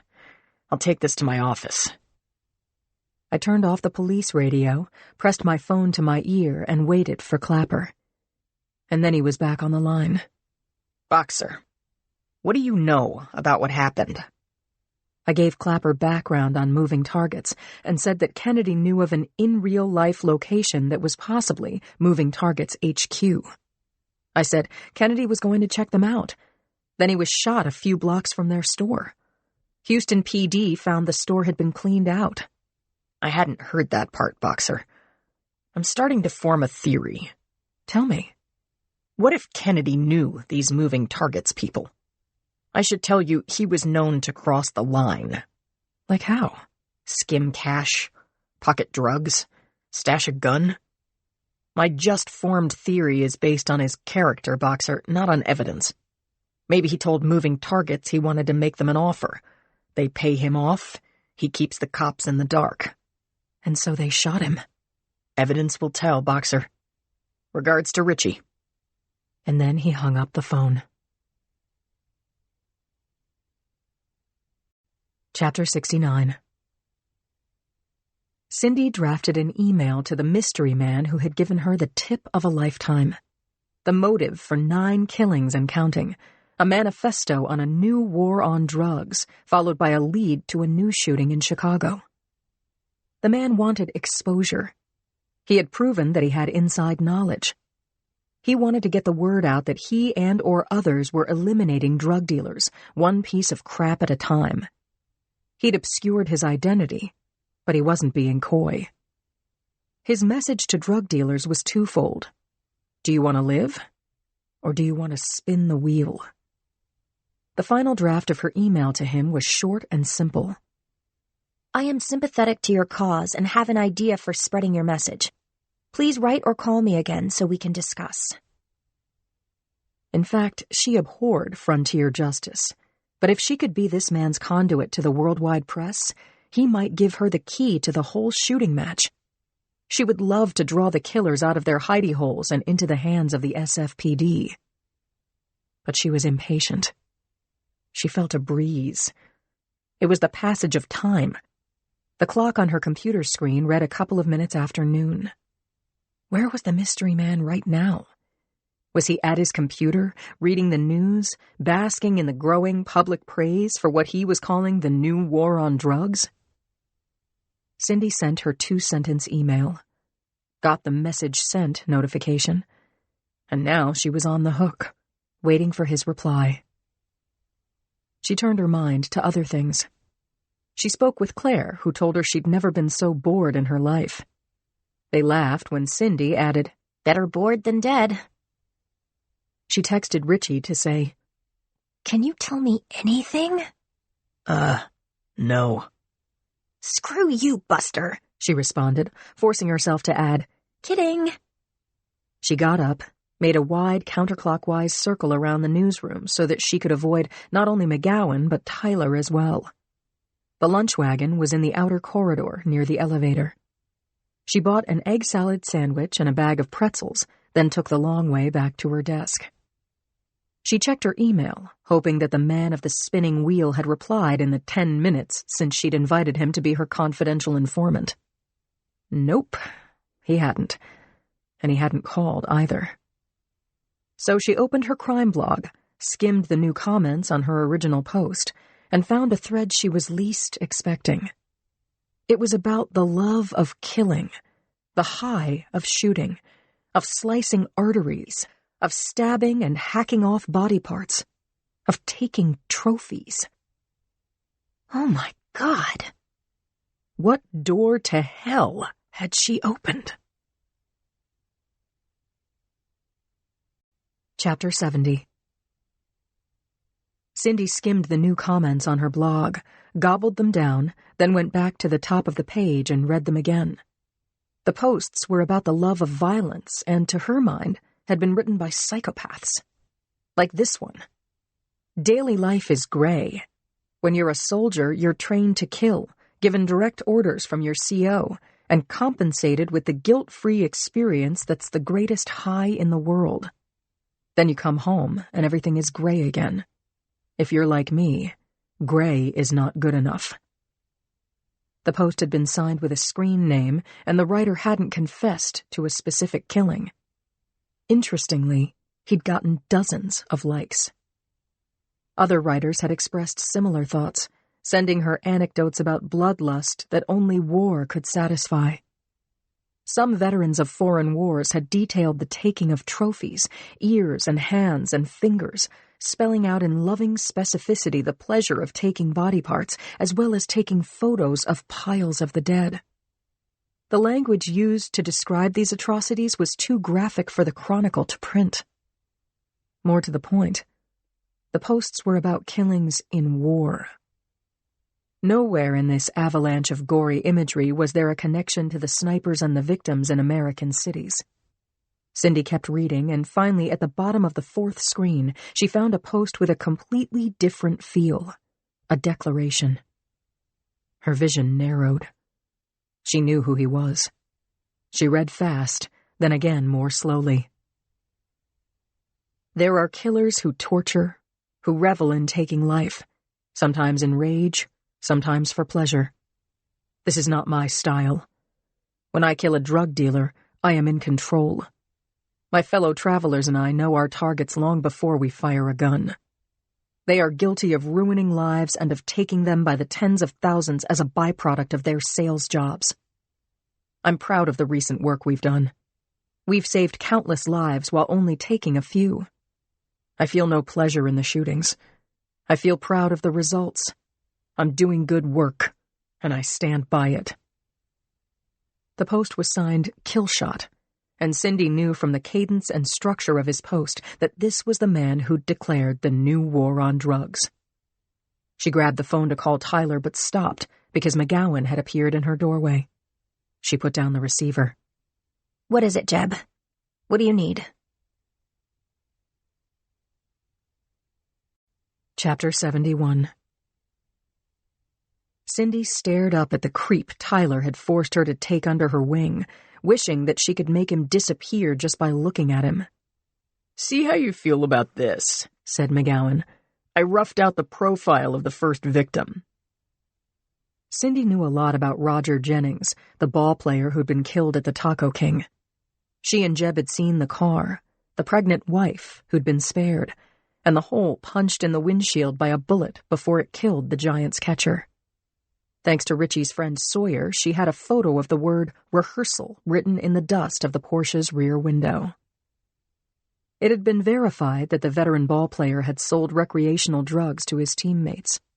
That wasn't even news. She'd assigned Jeb to writing victim profiles, so now he was saying he'd done it. It was put up or shut up time for McGowan. Let's see it, Cindy said. McGowan placed a sheet of paper on her desk and stood watching her. "It's a first draft," he said, "but I want your early read on the tone." Be quiet and let me read, she said. Jennings's name was at the top of the sheet. The text read, "There's more than one kind of headshot. Some headshots are close-up photos that can get you apart. Another can drop you to the mat in the 8th round. Others you catch and throw back to the pitcher. Those are known as high, hard ones." Roger Jennings was versed in high, hard ones. He knew they were coming because he would call them. He didn't do it often, it wasn't his style, just when he needed to ruffle a hitter. As a batter himself, he was quick to react. He could duck or fall flat to the ground. He was seldom tagged as the target of pitches, let alone those thrown at his head. But the headshot that killed him wasn't a baseball. It was a bullet, and he never saw it coming. Cindy looked up at Jeb, who'd been nervously watching her read. He said, "And then his bio, 38 years old, survived by his wife, Maria, 29, blah, blah, blah." It's good, Jeb. It's very good. Poetic, evocative. compelling. And yes, I like the tone. Really? Thanks, Cindy. You're welcome. Keep going. Make sure you mention that witnesses report that Jennings was selling drugs. Maybe that's the kicker at the end of the piece. Maybe it's a refrain or a summary. Try it a few ways. Can do. Good. We're looking for 8 more profiles and counting. Right, Jeb said. I'll have those for you before we close for the day. Go get 'em, said Cindy. And when he was gone, she dialed Tyler's extension. He picked up his phone. It's Cindy, she said. Hold a spot on the front page for this. Anonymous shooter confesses. Sending you a draft in 5. Chapter 72.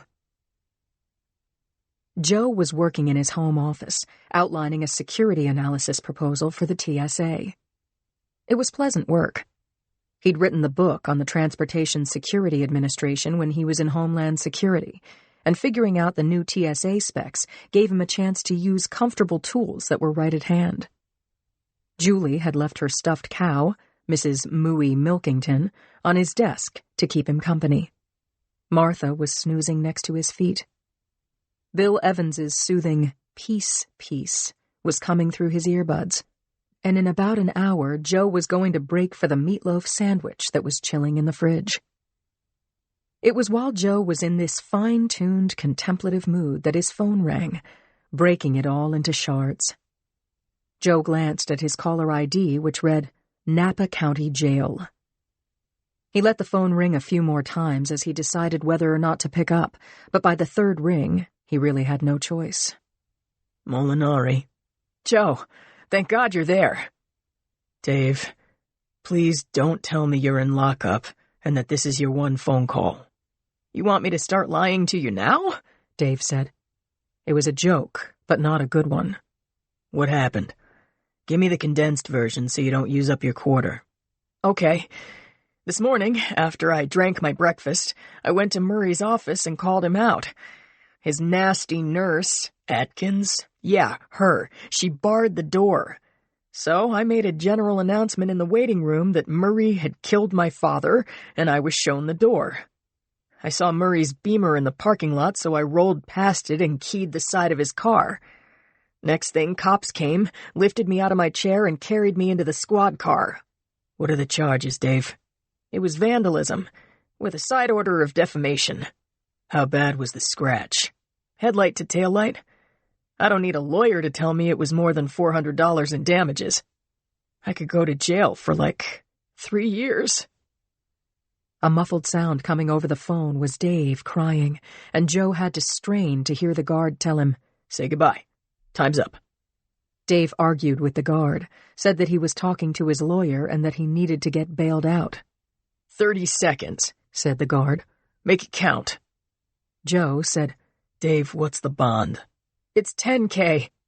Look, Joe, I know I have a goddamn lot of nerve, but can you come back and pay the bail? I can repay you as soon as we get to my place. Also, I have a few more documents you're going to want to read. And Joe, I gotta be honest, it kills me that you don't believe me about Murray. Joe thought about all of the sleeping pills Dave had saved up in his medicine cabinet. If he didn't want to spend the rest of his life blaming himself for Dave's suicide, he had to see him, try to get him into therapy. At the very least, throw out all the pills he could get his hands on. Your bet is all made up, Dave was saying, and I have a couple of New York steaks and a bottle of Private Reserve Cab that Ray had been aging for 10 years. Joe said he had to make arrangements, but he'd try to be at the bail bondsman by 4 p.m.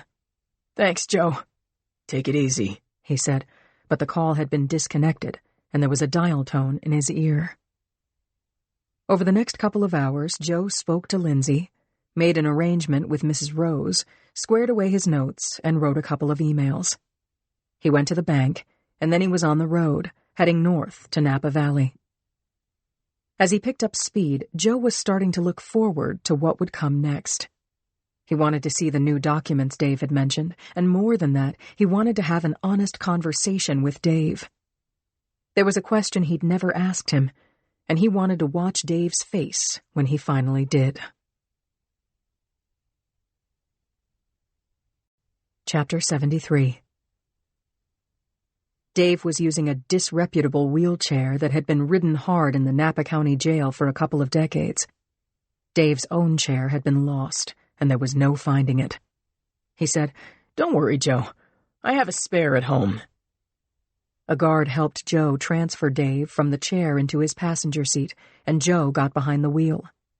He checked to see that Dave was buckled in, then drove away from the jail and took the first right turn onto the highway. Dave thanked Joe effusively for all he'd done, and then sagged against the car door. When they'd cleared the town limits, Joe asked, "Tired?" "Yeah, tired and beat. That was fucking brutal. Real jail. Real bad guys. No joke. I was afraid to sleep." Joe winced. He said, "You fix the damage, make some promises and keep them. Get a good lawyer. Do you know anyone? I'll ask around."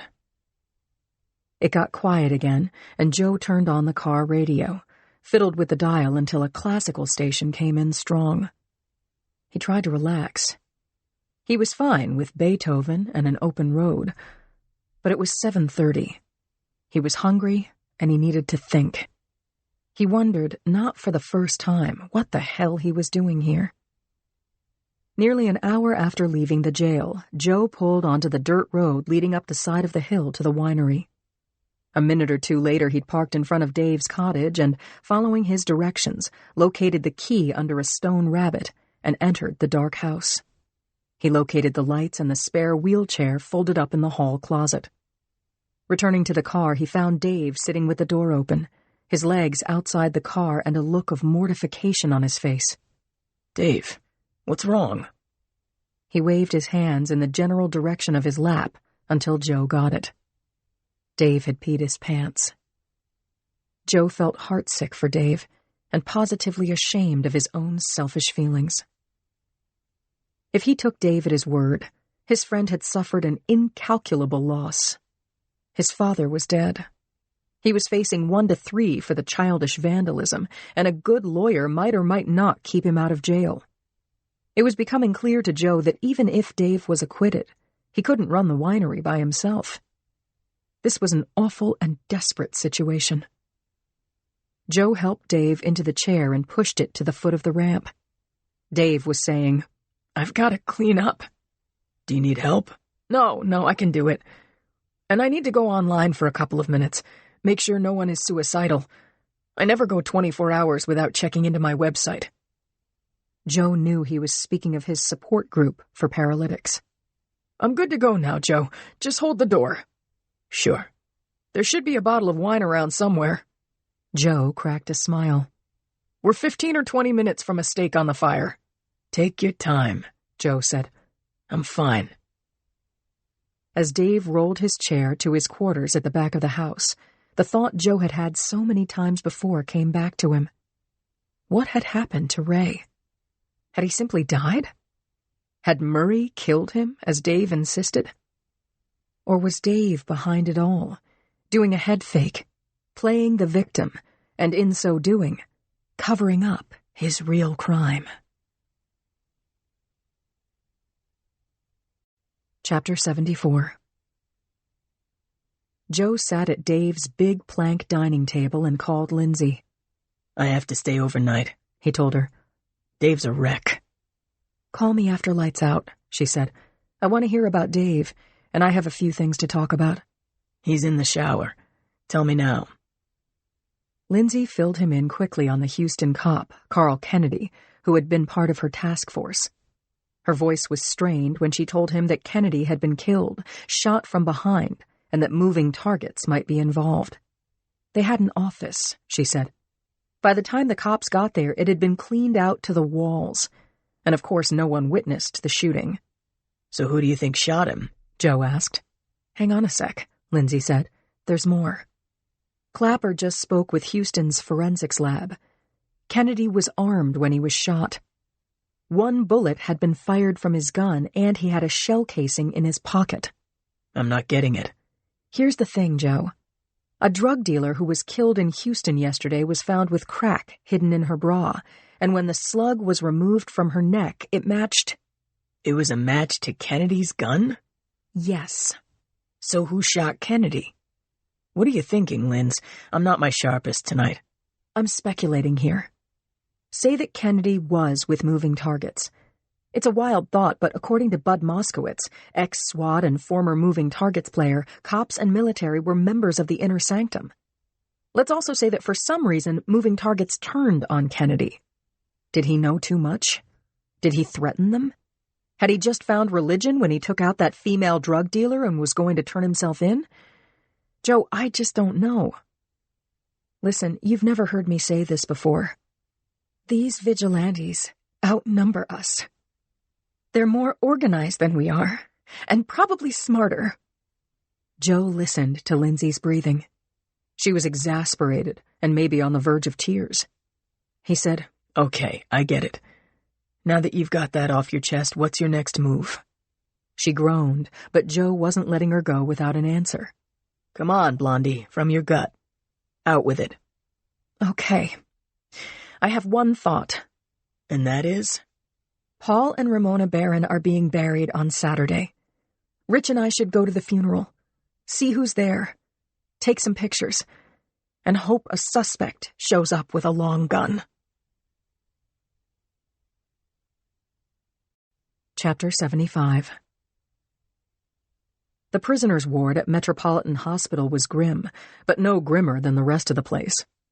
Same pale green paint job, same dust-encrusted windows and gray speckled linoleum floors. The ward had 6 beds, 2 of them in use. The bed closest to the door was occupied by a tattooed man the size of an oak tree, chained hand and foot, howling for something for the pain. The bed in the farthest corner was filled by Clay Warren, the 18-year-old miscreant Yuki would be prosecuting for possession with intent, car theft, and acting as an accomplice in the murder of a cop, though all concerned knew he'd merely been the wheelman. Also, it was widely known but legally suspected that the real perp was a major drug dealer who had ditched the kid and the car and gotten away clean. Said drug dealer was very likely living in a cute little cliffside hacienda overlooking the ocean, while the patsy had been stabbed in the chest with intent to kill him. No wonder he wouldn't talk, even for a pass to a lighter sentence and the possibility of breathing free air in his 20s. Yuki knocked on the doorframe and, after passing the raging oak tree, headed toward Clay Warren. Clay? Yuki called out. I brought you something. I hope you like sweets. The young man turned his head toward her and almost instantly looked away. She noted the flex ties cuffing his wrists to the handrails. His ankles were under the sheets, but Clay Warren wasn't going anywhere. There were tubes running from his chest, from under the sheets, from the IV above his head, to the monitors behind him.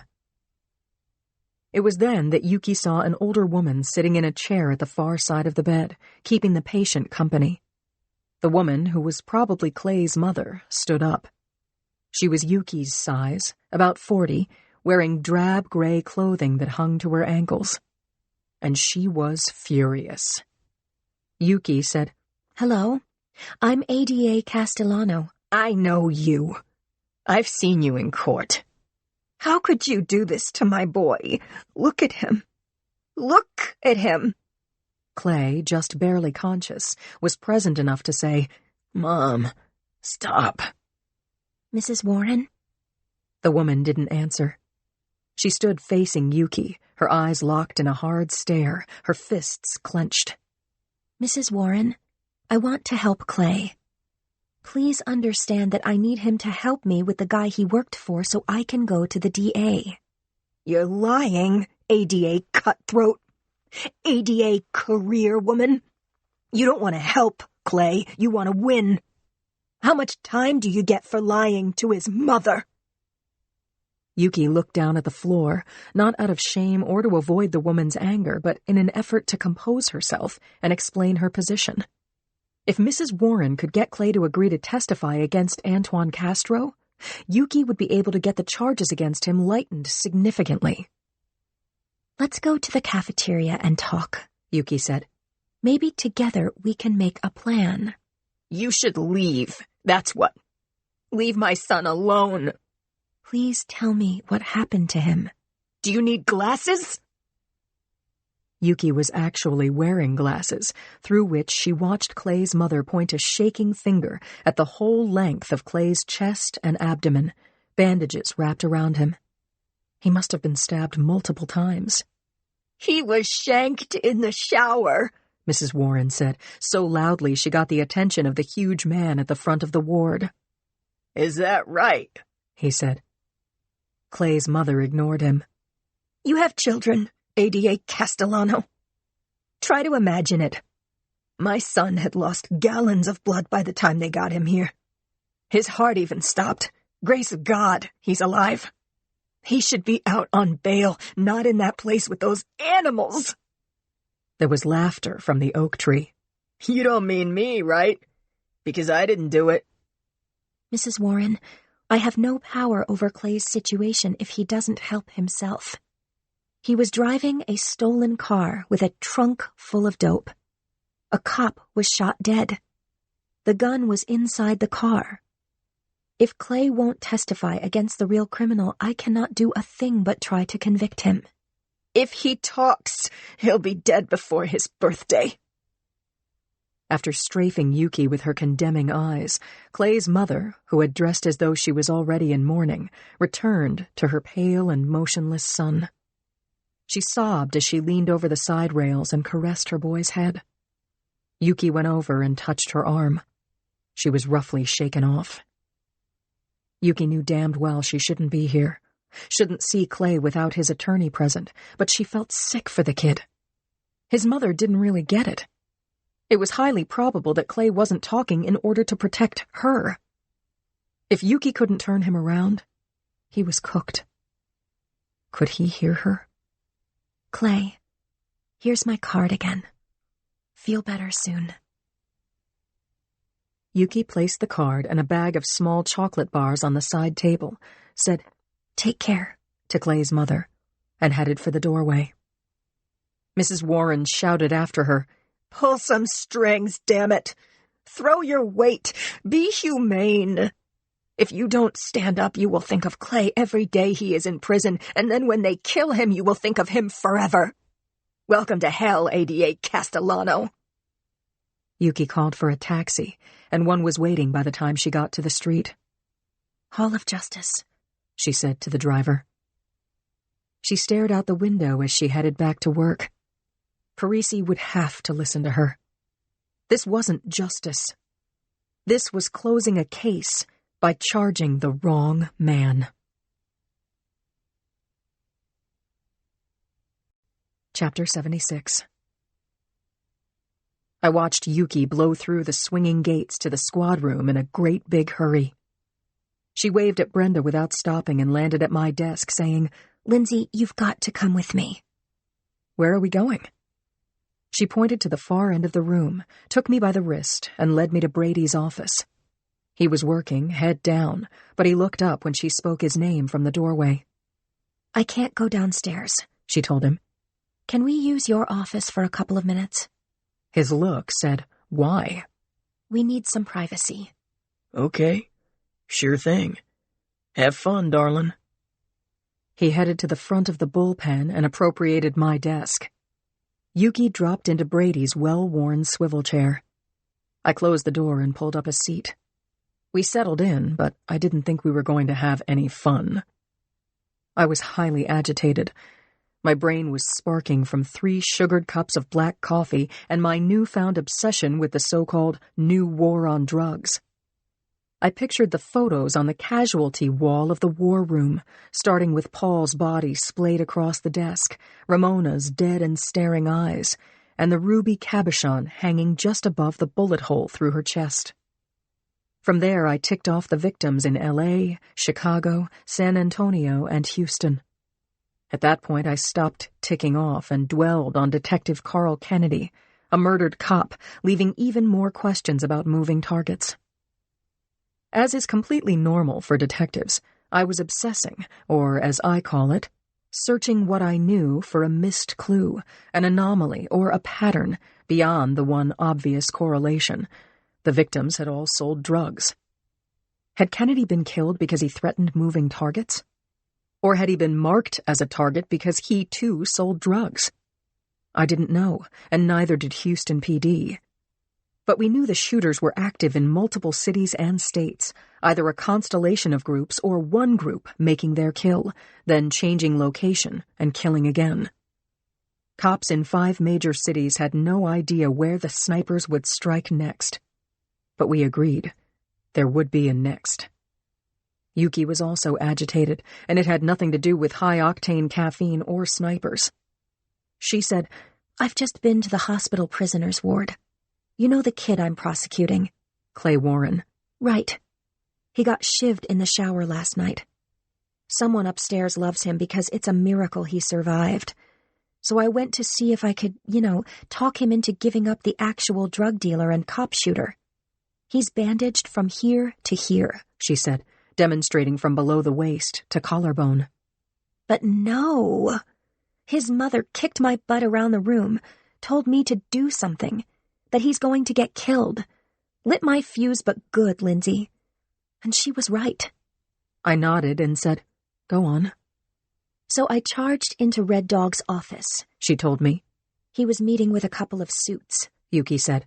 "I didn't recognize them, and I didn't care. I just let Red Dog have it at the top of my voice. Picture me screaming, 'We can't prosecute a man who is not guilty. Clay Warren was a kid wheelman, and now he's in the hospital with a dozen holes in his guts and a compromised kidney. Now I'm supposed to send him to prison for things he couldn't have done? Come on, Len, have a heart. We're doing this?'" I clapped my hands over my cheeks and leaned in. What did he say? He stood up, all 6'3" of him, and he barked, "Grow up, Castellano. We have a dead cop. This so-called kid wheelman either shot him or witnessed the shooting, for Christ's sake. You've been here too long for this candy-assed crap. A good prosecutor can prosecute anyone." Yuki put her elbows on Brady's desk and lowered her head into her hands. Her next words were muffled by her palms and a blackout curtain of blunt-cut hair. She shook her head, then lifted her face to look at me.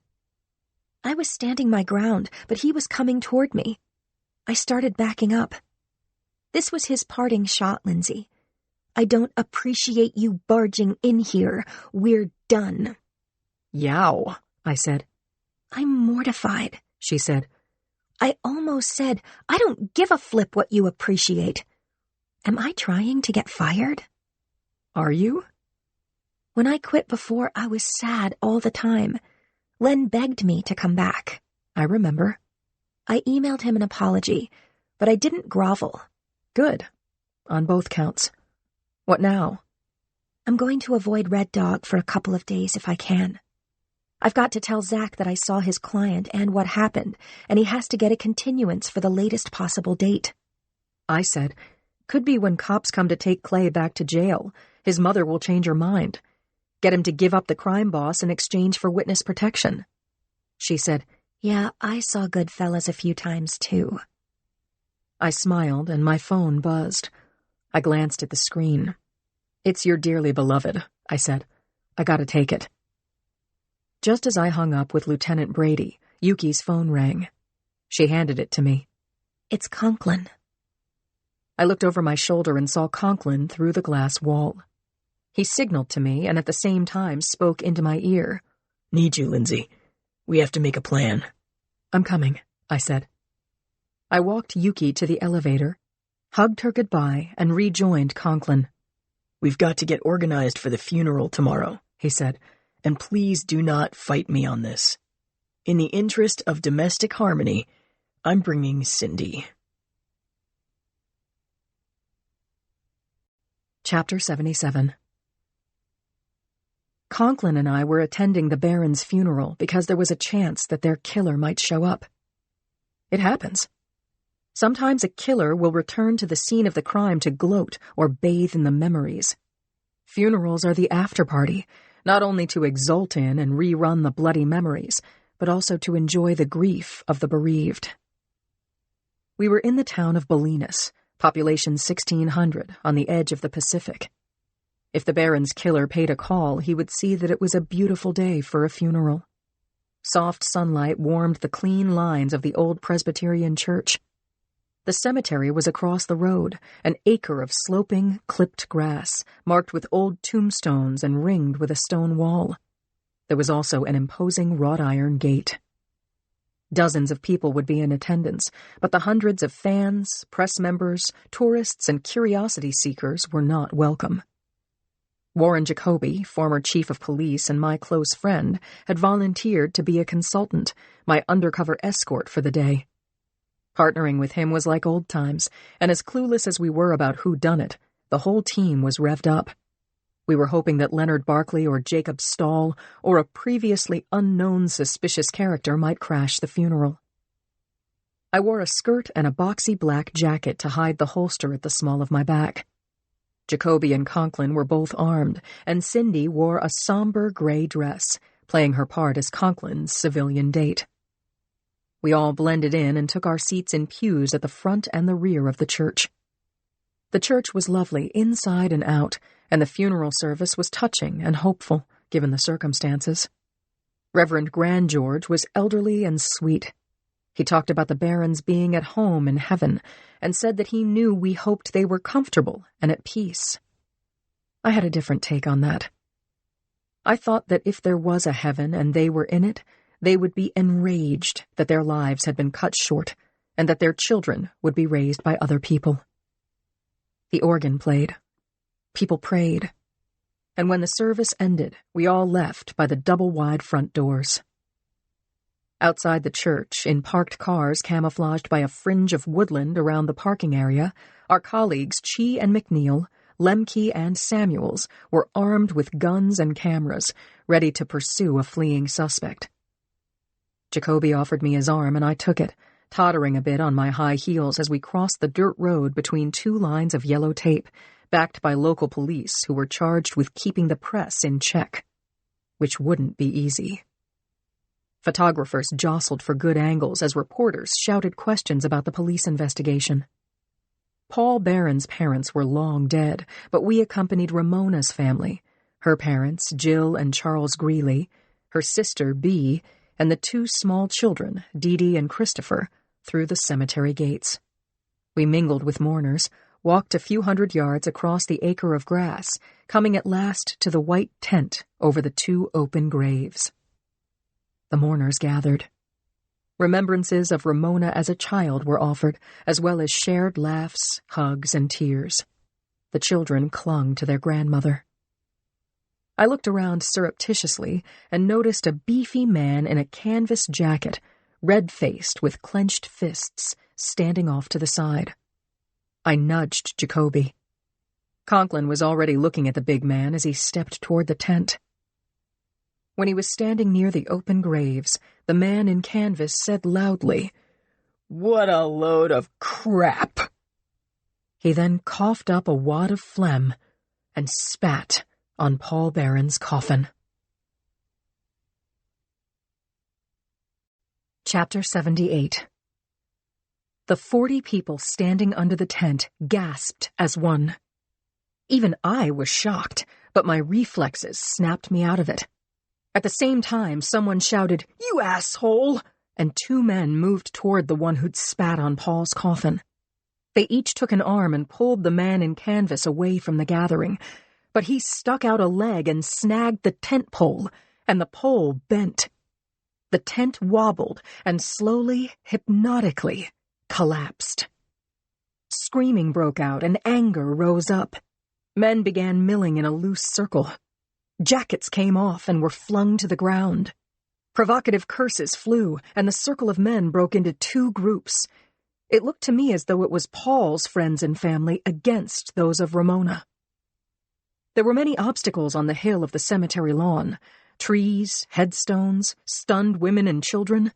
The local cops were 300 yards away out on the street. I couldn't gauge how bad this would get. Guns could come out, knives. We, the undercover team, would have to prevent violence, and yet if we drew our guns, we could set it off. I looked for my teammates and made eye contact with Conklin. My badge hung from a chain around my neck, inside my jacket. I pulled it free and held it up. SFPD! Everyone freeze! The red-faced man was 6 feet tall and heavily muscled, and he acted like I wasn't there. He waved his arms and yelled to the opposing group. Don't you see the hypocrisy of burying them together? It's his fault. Paul corrupted her. She would never be in that box if not for him. He might as well have shot her himself. He was shouted down, called names, and that made him even wilder. He was on the move, dodging, weaving, swinging his head around, shouting accusations. And since the collapse of the tent, the media had jumped the tape. They outnumbered the local cops and were now climbing over the walls. Still yelling, "It's Paul's fault!" the red-faced man ranged in and around the broken group of mourners. Charles Greeley was fit, in his late 50s. He'd been watching, but he couldn't stand still any longer. I watched as he broke away from his wife, a slim woman who looked like her daughter's death had broken her. Greeley reached the red-faced man and shoved him hard, sending him staggering back and away from the fermenting crowd, hissing, "Anderson, you bastard! Control yourself! This is my daughter's funeral!" Greeley pushed Anderson a couple more times, his hands flat against Anderson's chest, Anderson saying, "Get your hands off me, Mr. Greeley. I don't want to hurt you," as the older man backed him into the stone wall.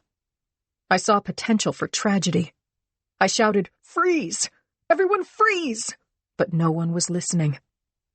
I was closing in on Anderson when he really snapped. "I'm sorry, Mr. Greeley." A shovel had been leaning against the wall, and now it was in Anderson's hand. He drew back his right arm and swung the shovel, connecting with Greeley's shoulder.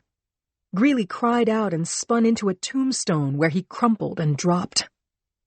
Jacoby helped the dead woman's father to his feet. Once he was standing, Greeley tried to pull free of Jacoby's grasp, cursing, "You son of a bitch, Anderson! How fucking dare you!" I drew my 9 and went for Anderson, shouting, "Hands behind your back!" He started to do it, but as I pulled my cuffs from my jacket pocket, Anderson turned and, seeing an opportunity, punched me square in the face. I hadn't seen it coming. I stumbled back, my ankle twisting in my stupid high-heel shoes. I lost my balance and sat down hard on the ground. Someone reached a hand down to help me up, but as soon as I was standing on my wobbling feet, Anderson swung at me again. This time I ducked, and then I decked him. Chapter 79. Reporters scrambled across the sloping field of the cemetery, joined by bystanders, and together they outnumbered the local gendarmes 10-1. Reverend Grandgeorge held up his hands and asked for the commotion to stop in the name of God, but he had no chance against those who believed deeply that Paul Barron was filth, and the others, friends of the Greeleys, who reasonably saw the funeral as sacrosanct. Barefoot and bleeding, I retrieved my gun from the grass and ordered Anderson to stay face down on the ground. Conklin intervened. As I rubbed my jaw and tried to clear away the fog behind my eyes, Conklin arrested Anderson for assault on a police officer and read him his rights. Jacoby helped Anderson to his feet and marched him to the car across the road. The noisy crowd followed. Conklin said loudly, "Who else wants to go to jail?" I got into the passenger seat of the unmarked car, and Jacoby took the wheel. He backed out of the churchyard and pointed us southeast toward San Francisco, about an hour away. But he had a hard time keeping his eyes on the road. "Are your knuckles broken?" he asked. "Let me run you by the emergency room." "Jacoby, I'm fine. Really." I knew without looking that I had a fat lip, a swollen eye, a scraped cheek, and a pulsing ache in my right ankle. I didn't think I had broken bones, but I was pissed. I held my bloody right fist in my lap and picked up the mic with my left hand. I reported to dispatch that we were on our way back to the hall. The dispatcher's voice came over the radio along with a big pile of static, and she confirmed. I dialed down the noise, rotated my bad ankle, and looked out the car window, ignoring the kicking and cage rattling from the back seat. Anderson was freaking out, but he was cuffed. The doors were locked, and no one had been shot or maimed. An hour later, we were back at the hall. I washed up and iced my face, and after Anderson was booked, he was brought to interview 2 in an orange jumpsuit. He didn't ask for anything, not a cold drink or a phone call or even a lawyer. Good. Jacoby and I were experienced working together, and we gave Anderson a thorough 3-hour interrogation with tape rolling. Since Anderson punched me, I was throbbing all over. Maybe I just wanted it all to be done with, but I believed Anderson's story. He had no independent knowledge of the Baron's drug involvement, but he'd seen the news. His story was short and bitter. He had loved Ramona when they were in high school, and he hated Paul. He put his head down on the table and cried. "Lock me up," he said. "I deserve it. There's no other place I want to be." By then we knew that Anderson didn't own a gun, had never been in the military, had no priors or outstanding warrants. He didn't even have a computer, owing to the iffy wireless service in the area. He wasn't one of the moving targets shooters, but we were keeping him in lockup while Greeley got a lawyer and pressed charges. As a guard took Anderson to holding, he said to me, "I'm sorry about hitting you. I'm sorry for what I did." "Tell it to the judge," said Jacoby. Back at my desk, I slumped down in my chair and said to Conklin, "It's still Saturday, right?" My partner grinned at me.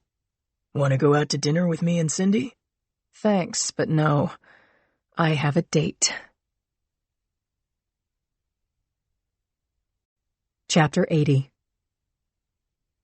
My daughter screamed and ran into her room when she saw me. Martha made quite a racket, too, took a stance outside Julie's door until my little girl let her in. And poor Gloria Rose stood by, wringing her hands. "What happened? Lindsay, what happened?" I put my gun away and peered into the hallway mirror. I looked worse than I'd thought. My swollen lower lip was split, and one of my front teeth was chipped. Dark blue circles had come up around my eyes, and I was starting to worry about my knuckles. I couldn't straighten my hand. I said to Mrs. Rose, "I had to break up a brawl. I'm fine. If you keep looking at me like that, I'm going to start feeling sorry for myself." "I'll get some ice. Be right back." "Gloria, I'm going to look like a beauty queen again by this time next week." She was supposed to laugh, but our good family friend and nanny nodded and said, "Sit down, Lindsay. Pull your hair away from your face so I can see if you need stitches." "Make that ice pack for the road," I said. "That's why God made sandwich bags." I sat down like she'd told me, and I let her clean my face with alcohol, hardly screaming at all, but enough that Julie crept out to see what the ruckus was all about. "What happened, Mommy?" "It's a long story, honey, but the bad guy's in jail." "Oh, and he'll never get out?" "No, I wouldn't say that. He flipped out, hurt some people. It's a long story. I'll tell you later. Do you want to go to the park?" "And bring home noodles for dinner?" "I'll have to ask Daddy what he wants, but I'm sure we can find a couple of noodles for you." "A couple?" Mrs. Rose led me to the sink, unwrapped and washed my knuckles. While I told her what a good person she was, she poured alcohol over my right hand, telling me that I needed to take a nap. "Don't take offense, but you look like you crawled out of a dumpster. This was a nice suit, but you'd never know it." She showed me the rip under the armhole, the grass stains on the elbows, the bloody lapels. This is what I get for wearing heels. "Let me up, Gloria. Martha, you want to go to the park?" Did she ever? I told her and Julie to give me a minute and repeated to my darling daughter's nanny, "I have to get into jeans, okay? And spend some time with Jules. I need it. She needs it too." "You've got a point," she said. "Go change. Put on some lace-up boots. You're limping." A bit later, while we still had late afternoon sunlight, I hugged Gloria Rose goodbye. I leashed my good old border collie and helped Julie on with a jacket, and we took a leisurely 3-block walk to Mountain Lake Park. It would have been a great idea, but for the phone. Brady called. After I briefed him, Conklin called to make sure I was okay. The park was busy. New rules were now posted about keeping dogs on leashes and not feeding the ducks. Not a problem for Martha in her old age. She was more of a flock herder than a duck fetcher. I found a seat on a bench where I could see everything. Julie and Martha lay down in the grass, and Julie told Martha a story involving bad men and her big, strong mother. I couldn't help but laugh, and then Chi called, a methodical man with a list of witnesses, 2 of them who said I'd thrown the first punch. How many say I didn't? More. Chi went down the list of mourners, giving their opinions on who had reason to shoot Paul and Ramona Barron. Here's the net, Chi told me. Anderson is popular. He played football. He can fix anything, and he has friends. They thought Paul Barron was a dirtbag, that Ramona was the real deal, and they felt sorry for Anderson, who had loved her for 20 years.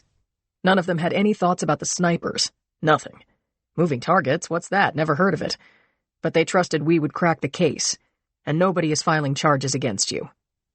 I sighed into the phone, told Chi I'd see him on Monday, and I'd just hung up when my phone rang. Joe, what's your ETA? Not tonight, sweetheart. If I could leave Napa right now, I would. But why not? Dave? Yeah. Long story. He said he'd call me after the child was asleep. Julie climbed up on the bench and asked if I was talking to Daddy. I handed her the phone. Daddy, Chinese noodles for dinner, okay? There was a moment of silence. Then the question, Why? was repeated several times before she said, Okay, bye. and handed me the phone. Joe had hung up. Sorry, Julie, but his friend Dave is in a bad way, and only Daddy can help him. Julie threw her arms around me, and Martha dropped her head onto my knees. It's okay, Mommy, Julie said. I just love being with my 2 best girls. I laughed at that direct quote from her father. I hugged her and ruffled my doggie's head, and after a while we walked home, stopping off at the Chinese noodle joint, of course. Bought takeout Tan noodles for 2. We were home and halfway through our noodles when my phone buzzed. I looked at the screen. It was Brady. Damn. I grabbed the phone and prepared myself to tell him I'd be fine after a day in bed, but he spared me the trouble. Jacoby had briefed him through the right hook to my face and let him know that the perp was booked. But that wasn't why he was calling. There's been another shooting, Boxer. No. Where? L.A. 1 shot to the head. The dead man was a retired cop. No, Brady, no. What the hell is this? Was he dealing? I've got more news, Boxer. Stempian ran the pictures Lemke took at the funeral. He got a hit on Barkley. I'm speechless.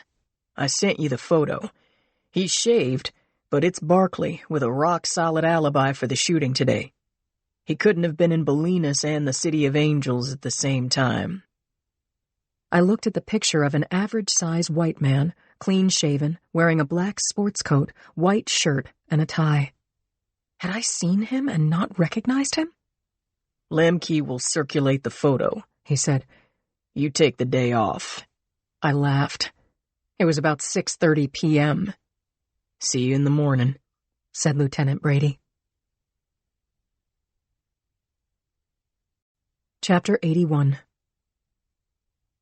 Joe had been sleeping in Dave's spare bedroom on the 2nd floor when he was jarred awake by the squeal of hydraulic brakes and the sound of shouting.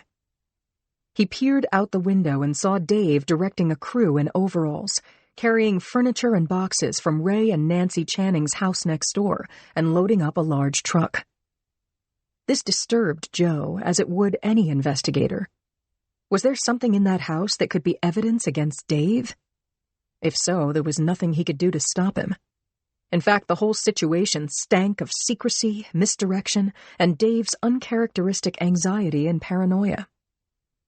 Joe showered, dressed, packed, and took his bag downstairs. He left the house by the front door and watched the move of furnishings, garment bags, plastic tubs, and whatnots into the truck. Dave waved and called out. "This is all going to auction," he said. "Can I give you a hand?" "We're good," Dave said. Joe shouted back, "I'll make breakfast." Comfortable in any kitchen, Joe found the coffee, set up the pot, took eggs out of the fridge, and whipped them in a bowl. There was a loaf of bread in a basket, and he sliced it. He lined a pan with bacon, then went outside and gave Dave a 5-minute warning. A few minutes later, Dave came into the house with items on his lap, a paint box, a pair of men's boots, and a rifle. "Wow, it feels good to send all that stuff to auction," he said. "Anything that doesn't sell goes to Goodwill. I got cash for Mom's paintings and Dad's clock collection. I put cheese and onions in the eggs," Joe said. "Take a look." Dave took an envelope from his shirt pocket, opened it, and showed a check to Joe. "I can pay you back and meet the payroll, too. Okay?" "Sure. That's great." Dave placed the boots on the floor, the paint box and the gun on the chair in front of the fireplace, before pulling his chair up to the table. It wasn't long before he began rolling it back and forth. He appeared to Joe to be preoccupied and anxious. "You need something?" Joe asked. "I need to see Dr. Alex Murray in handcuffs." Dave backed up, made a sharp turn to the fridge, got his hands on a carton of juice, and it slipped from his fingers onto the floor. Joe grabbed a dish towel, but the juice outran him. He turned his head so he could look up at Dave. He said, "You're the same guy who could throw the pigskin in a perfect spiral from the 50-yard line to the end zone." "Yeah, well, that was a lifetime ago." While Joe mopped up, Dave went to the sideboard and pulled out dishes and coffee mugs and set the table. Joe watched him do it. His hands were shaking. Why? Joe finished frying the bacon and cooking the eggs, and when the toast popped, he buttered 4 slices, set it all up on a pair of blue china plates, and brought breakfast to the table. Dave brought over the coffee pot, and as Joe would have predicted, it slipped from Dave's hand, dropping from 3 inches above the tabletop. Joe steadied the sloshing pot. He said, "Dave, what the fuck is going on?" "You mean besides watching a truck drive off with my parents' stuff that I've grown up with my whole life? Besides my upcoming trial? Besides that I've lost my father, my best friend? And you, Joe, you look at me like you'd like me to get the electric chair." Joe sat down across from Dave and moved all of the plates out of the way. Dave was rolling the chair again, to and fro, staring down at the table. "Look at me," Joe said. Dave stared at the table. Joe said it again, but this time not as a demand. Dave had every right to his feelings, and Joe had every right to his. "Dave, I'm not the law. I work for you. You're acting like a man with a bad conscience. I have to know the whole truth in order to help you. Did you have anything to do with Ray's death?" Joe braced himself for Dave to flip the table, knock the coffee pot to the floor, and then open his veins with a bread knife. "No," he said. "I didn't do a damn thing to Ray but love him. Let me ask you, Joe, I've met your father. He's a good guy. Could be a bit of a jerk. He had a lot on his hands, all you kids, afraid the money would run out. He said a few rough things to you in front of the coach, in front of me. Did you ever think of killing him?" "No." "No. Under what circumstances would you have done it? If he was hurting someone? If he was a criminal? Not even then, right?" "Right." "Even if he was sick and told you to put him down, you wouldn't do it." The pause lengthened, and then Dave spoke again. "I swear to you on the memories of my mother, my father, and the love of my life, Rebecca, that I had nothing to do with Dad's death. Someone did, but it wasn't me." Throughout this speech, Dave had fixed a direct and unwavering look into Joe's eyes. Joe said it with feeling. "I'm sorry, Dave." "Apology accepted. And don't you dare ask me if I killed Ray ever again. Joe got up, walked around the wheelchair, and put his arms around Dave's chest, hugging him from behind. Dave nodded his head and held Joe's arms. They stayed this way for a long time, until Joe spoke. I'm going to cook up some more eggs, and then let's go to work. Chapter 82.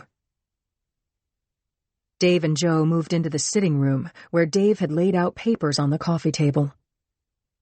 I pulled these from funeral home websites, he said. I've got 5 question marks and 4 suspicious deaths, all of them patients of Doc Murray. Playing devil's advocate for a minute. Oh, geez, I thought we were done with that.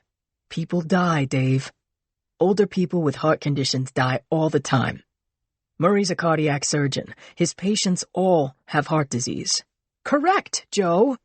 And their deaths aren't investigated because of that. Old person is brought into the hospital with heart issues and dies overnight. End of story. What if Murray is ending the story a little early? Humor me, Dave. If it wasn't Murray, who could be the angel of death? Who had the means, the opportunity, and the motive? They kicked it around as cars pulled up to the winery, and they made a list of nurses, aides, orderlies, other doctors, and a couple of laundry workers Dave knew by name. They quickly, almost arbitrarily, cut the long list of possible killers into a manageable short list: a charge nurse who manned the ICU and cardiac station at night, an EMT who'd brought in 60% of the patients who had died. There was Murray's favorite anesthesiologist, Dr. Quo, who checked in on post-op patients. But Dave's opinion didn't waver. Murray still held the #1 spot. Ray had a roommate when I was there with you. Abe somebody. Horowitz. Abe Horowitz. He was scheduled for a triple bypass the day after Dad died. You think he is checked out of the hospital? Joe asked. Or did he, check out? Was Murray his doctor? I'm not sure. Joe got on his phone, called St. John's, and asked to speak with a patient, Abe Horowitz. The front desk put the call through. Joe reintroduced himself to the man he'd met casually the other week and said that he'd like to drop by for a visit. Wonderful, Horowitz said over the phone. Ray said a lot of good things about you. Can I bring you anything? Nope, but I might have something interesting to tell you. Chapter 83. An hour later, Joe walked into room 419 in the recovery wing. Abe, hi. How are you feeling? Ha! Like my rib cage was wrenched open and my sternum was cracked. Oh, yeah, and my arteries were rearranged, but I'm still breathing. Watch your cholesterol is my advice to you. Please have a seat, Joe. Joe said, I have a little gift for you. I think it's going to have to wait until they let you out of here. Hey, said Horowitz, examining the bottle. Channing Winery Private Reserve Cab. I'm going to save that for a special occasion, like the first night I'm home. My wife and I are going to drink to poor Ray. Joe pulled up the offered seat and told Horowitz that he felt terrible that Ray had died, that Ray's son was inconsolable. He said, Dr. Alex Murray was your surgeon? Sure. One of a couple or so in the operating room. What I wanted to tell you is that I had an out-of-body experience. Joe said, Really? I want to hear all about it. Okay, because it was amazing. I'm in the operating room, I guess unconscious. And then I was up above the operating table, my back to the ceiling, and I was watching the operation. You've heard these stories before, haven't you? Patient dies and he hears what the people in the operating room are saying. Joe leaned in, said, Abe, you're saying you died? I'm not just saying it. Dr. Murray told me. My heart stopped. I was officially dead. Yeah, believe it. I watched the heart-lung bypass machine squeeze my heart. They were listening to classical music, talking over the violins. I was in a state of, I don't know what else to call it but wonder, or grace. I could see and hear everything, including the flat line on the monitor. Then here they come, regular beeps, my heart beating in my chest. A nurse says he's back. I wake up in the recovery room. What do you think of that? Damn good story, Abe. And all true! Horowitz laughed. Joe laughed with him. It felt great to be in the presence of a man so happy to be alive. He said, So, Abe, Dr. Murray brought you back to life? God, I love that man. I'm only 63. I have a lot to live for. Abe, Ray was a good friend when I was in school with Dave, and I feel awful that he died. Were you with him when he passed away? I'm sure I was, said Horowitz, but I was knocked out, so I'd get sleep before my operation. I very dimly remember a nurse calling Mr. Channing, Mr. Channing. I opened my eyes and called out to Ray, but she had closed the curtain. There was some fussing going on, as if she wasn't supposed to be there, and then the nurse and an orderly, I think, wheeled him out. I said, "So long, Ray." Joe wanted to ask who else was in the operating room when Abe Horowitz came back to life, and what nurse and what orderly had wheeled Ray Channing's body out of the room, but it felt wrong to do that, as if he were questioning Horowitz's memory. And then he did it anyway. Horowitz said, I heard voices, but didn't see any faces when they rolled Ray's gurney out of the room. I do remember the sheet over his face. Now, when I was in the OR, I was just watching Dr. Murray. Everyone was wearing gowns and masks, but I know Alex. He's been my doctor for 10 years. Joe, why do you ask? Favor to Dave. He's grief-stricken. The two men talked for another few minutes about Abe's upcoming stay at rehab and how long Joe would remain in Napa. They were making small talk about their families when a nurse came into the room with Abe's medication. Joe made a mental note of the nurse's name, and after she left, Joe put his card on Abe's nightstand and shook his hand goodbye. He got into the elevator thinking of Horowitz saying, God, I love that man, and continued thinking about Abe Horowitz's story about his life and death and life operation. Dr. Murray, the nice white-haired doctor with the metal-framed glasses and bright red tie, had opened Abe Horowitz's chest, cut away the arteries that had led to his heart attack, and effectively, scientifically, killed his patient. After that, he'd reconnected the arteries in a medically precise procedure and, using a heart-lung bypass machine in an almighty God kind of way, palpated his patient's heart and brought him back to life. Joe had a new thought about Murray. If he was a killer, he was a very, very smart one. Chapter 84. I'd been puzzling all night about Brady's call saying that the man who'd been shot in L.A. was a retired cop. I didn't understand this twist in the moving target's M.O., and I sure didn't like it. I put my Kevlar vest on under my windbreaker and kissed Julie and Mrs. Rose goodbye. I got to the hall at 8, alarming the security guard in the lobby with my Halloween mask of a face. I said, I got a few licks in, too. The guard said, I don't doubt it for a second, Sergeant. I held my face as I laughed, knowing that there was going to be more of this kind of talk as my bruises spread. Upstairs in the squad room, Conklin said, You'll be fine. You'll be fine. The repetition made me think otherwise, but I let it pass. Who's in with Brady? Detective Noble from L.A. He flew in? Does Brady want us to join them or take Noble to the war room? Conklin said, War room. I brought churros. Only ate one. He picked up the phone and tapped the keys. My long view from the front to the rear of the squad room included the back of Noble's head and Brady behind his desk, picking up his landline. He and Conklin had a short exchange about logistics, then they hung up. I'll set up the room, said Conklin. Allow me, I said. Conklin said, I got it, and went to make coffee. I sighed and walked to Brady's office, steeling myself against his comments when he saw my face. I introduced myself to Detective Noble, who winced when he stood up to shake my hand and got a good look at me. Brady didn't even blink. Noble and I walked through the empty bullpen to the war room, which was now wallpapered with photos of the sniper victims. Conklin played Inspector Mom, offering refreshments including churros and just-brewed police department mud with a choice of flavored creamers. Then Detective Noble brought us up to speed on yesterday's shooting. It's not in the papers yet, he said, "but 3 people were killed yesterday. One was former LAPD narc Barry Pratch." Noble showed us pictures. First one, Pratch was in his dress uniform, possibly for his photo ID. The second photo was nearly identical to those of the other sniper victims.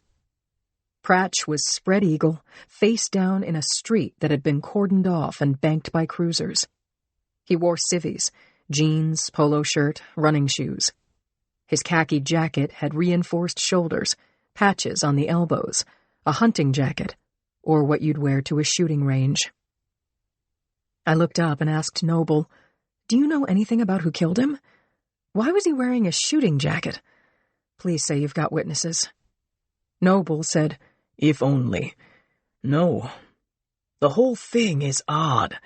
Pratch had been with LAPD for a decade, but got written up a number of times for suspicious shootings on the job.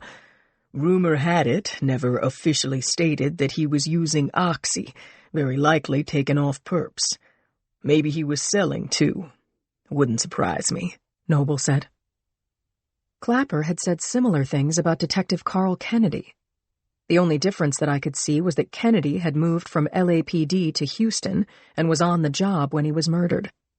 Maybe Pratch and Kennedy had been friends. Noble said, "Pratch was about to get canned, so he took early retirement 3 years ago. But listen to this. He was going after the shooters, and he killed 2 of them. He was hunting down drug dealers like he was still on the job."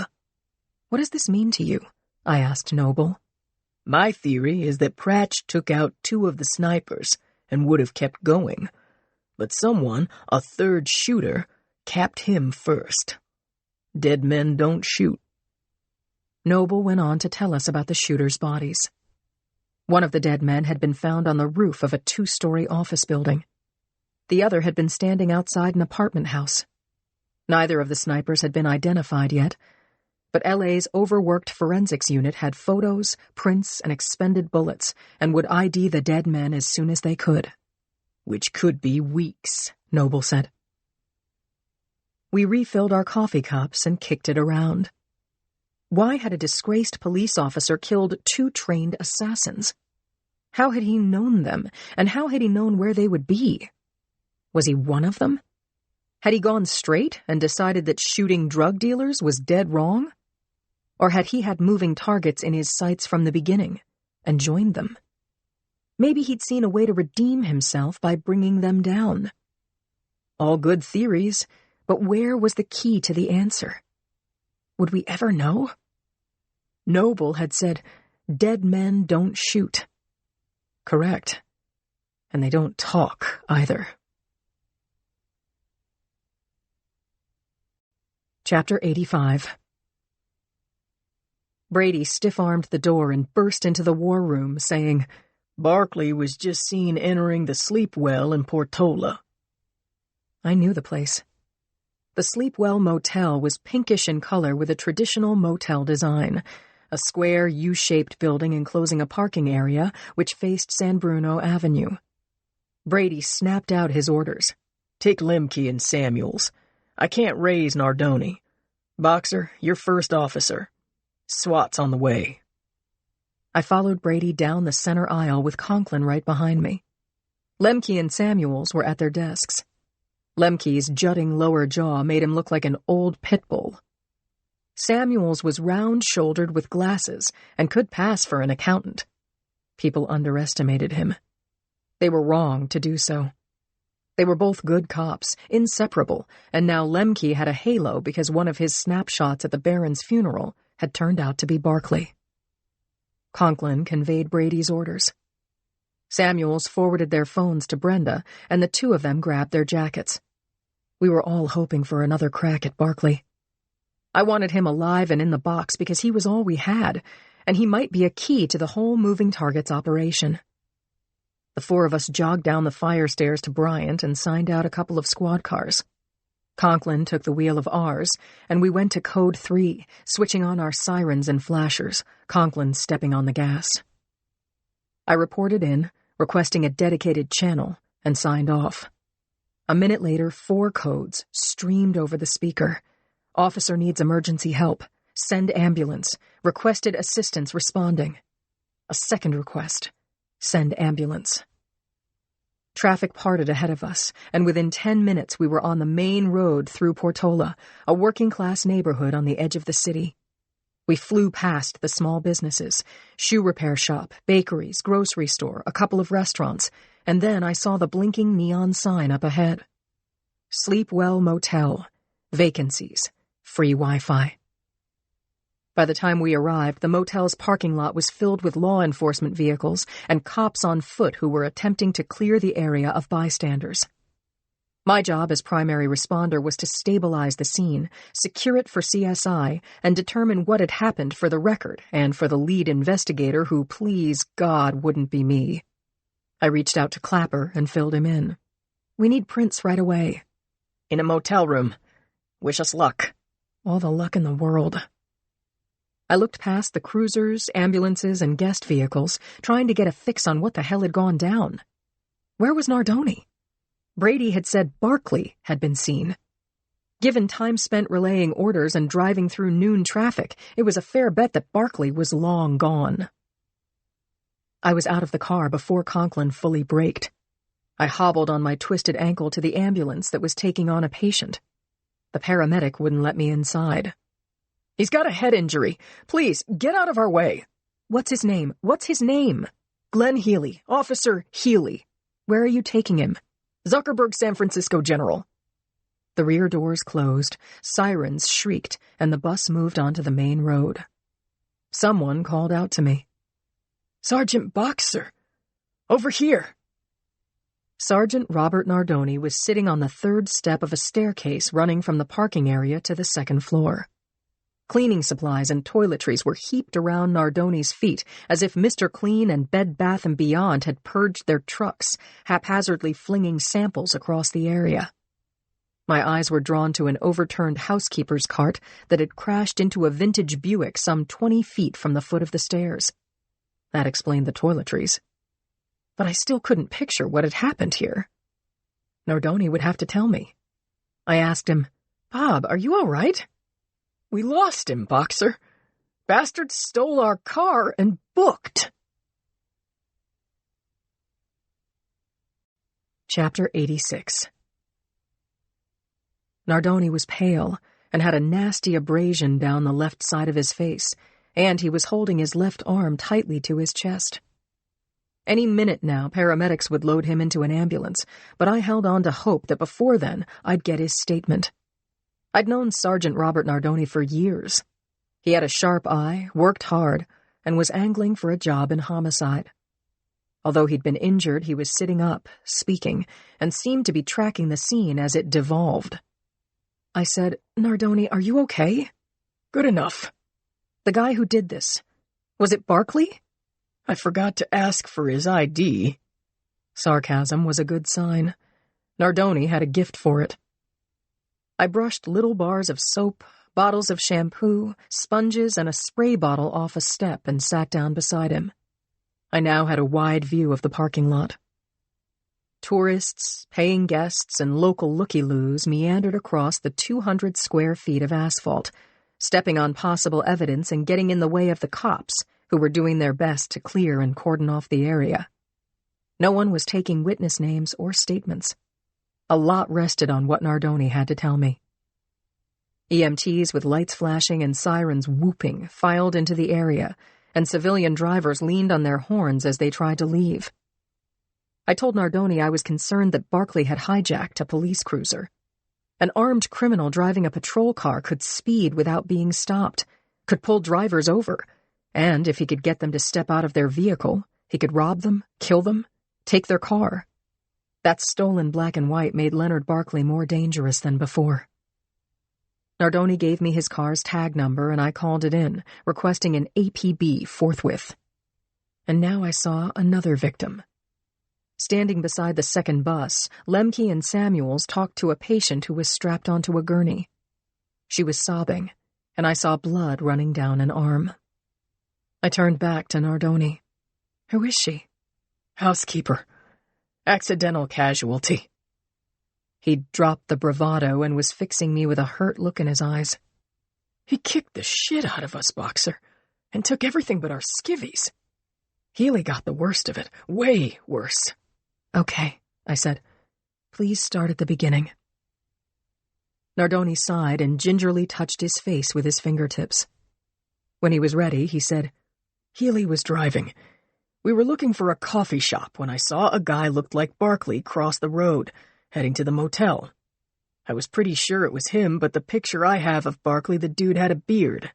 Yep, he shaved. Go on.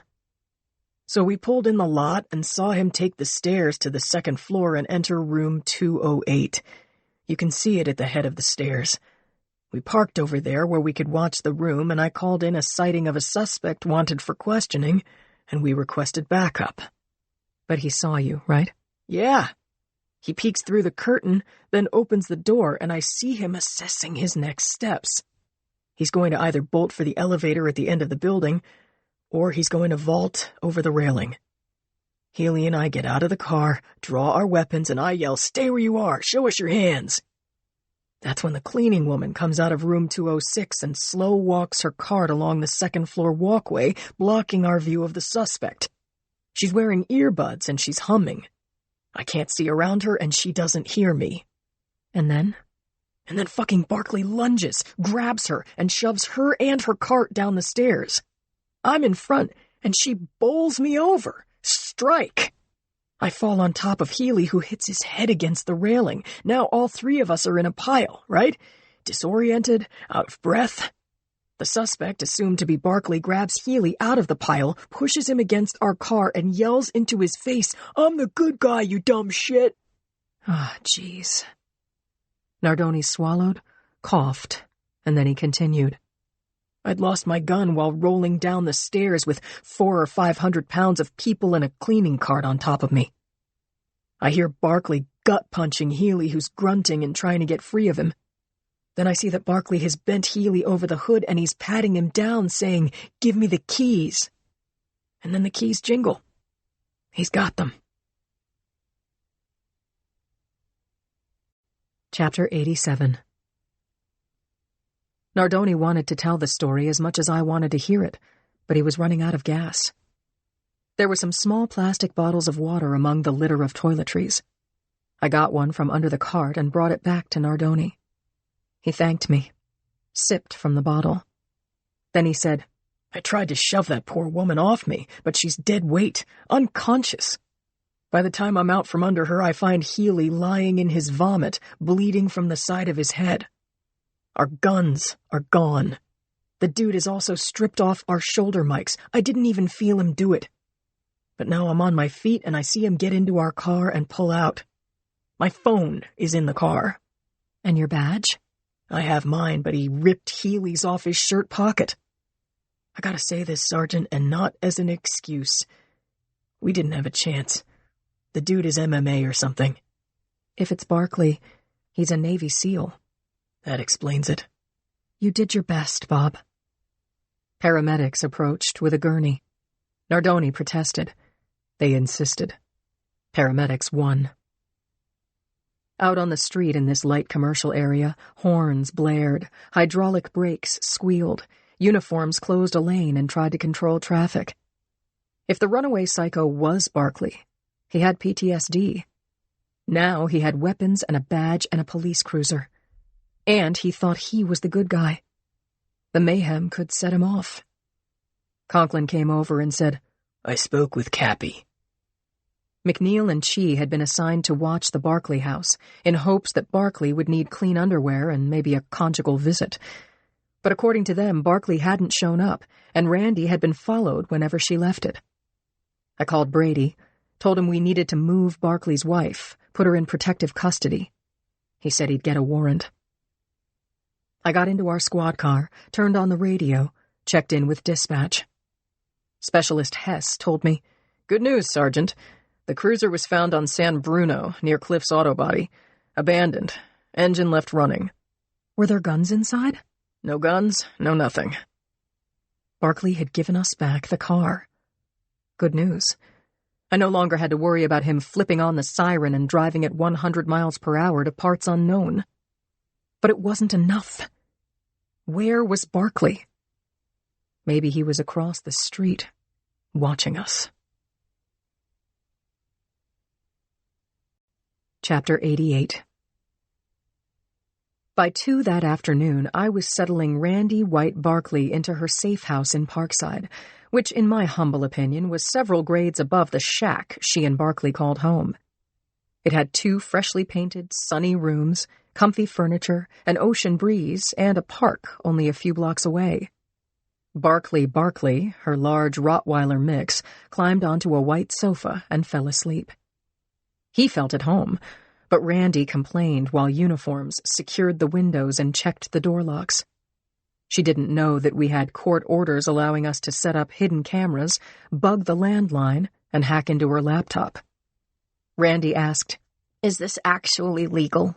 "Yes, and again, Randy, it's for your protection." "Protection from whom? My husband?" "Consider this. Say he gets in here to visit you. We tell him to come out with his hands up. He resists arrest. There's shooting. You both die." Randy shrugged. "We knew that could happen from the beginning. We have a pact with death. Don't you?" She paused to watch my face. I pictured my young daughter. My getting shot was always a painful possibility. Randy read my expression and sneered. "Yeah, I thought so." She went into the kitchen and opened the fridge. From where I stood, I could see that it was empty. I said, "There's a cruiser outside. Officer Pat Hudson is your contact. Here's her number." I used a fridge magnet to attach the note to the door. "She'll get you what you reasonably need," I said, meaning groceries. "Keep the shades down and stay off the phone. Hudson or her alternate can take you and your dog to the park once a day." "When can I get out of here?" "Look, Randy, if you prefer, I can put you in jail and hold you as a material witness." That was true, but only for 48 hours. Cops are allowed to lie, and I don't think my nose grew even half an inch. "I'm gonna need tampons," she said. "I'll tell Officer Hudson on my way out. There's a drugstore about a block from here." Randy joined her dog on the sofa, put her feet on the coffee table, and clicked on the TV. "You got HBO here?" "Make yourself comfortable, Randy. Keep your phone charged in case we need to make contact." "An ice cream," she said. "Double chocolate chip." Would Leonard Barkley try to find her at their actual home on Thornton? Had he followed us as we moved her to this swell safe house? What were his plans? Randy would never tell me. She was playing with her dog's ears and watching the first season of The Sopranos when I let myself out. Chapter 89. Cindy was in her office writing a victim account of a carjacking while tuning into her police scanner at the same time.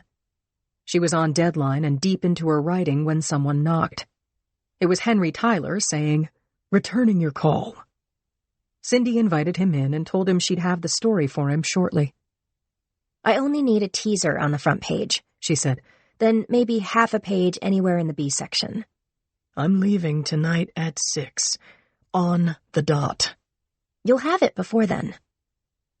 Cindy went back to her draft of the story, checking the quotes against her interview transcripts, when the police scanner went crazy. She dialed it up. Something was happening, and it sounded big.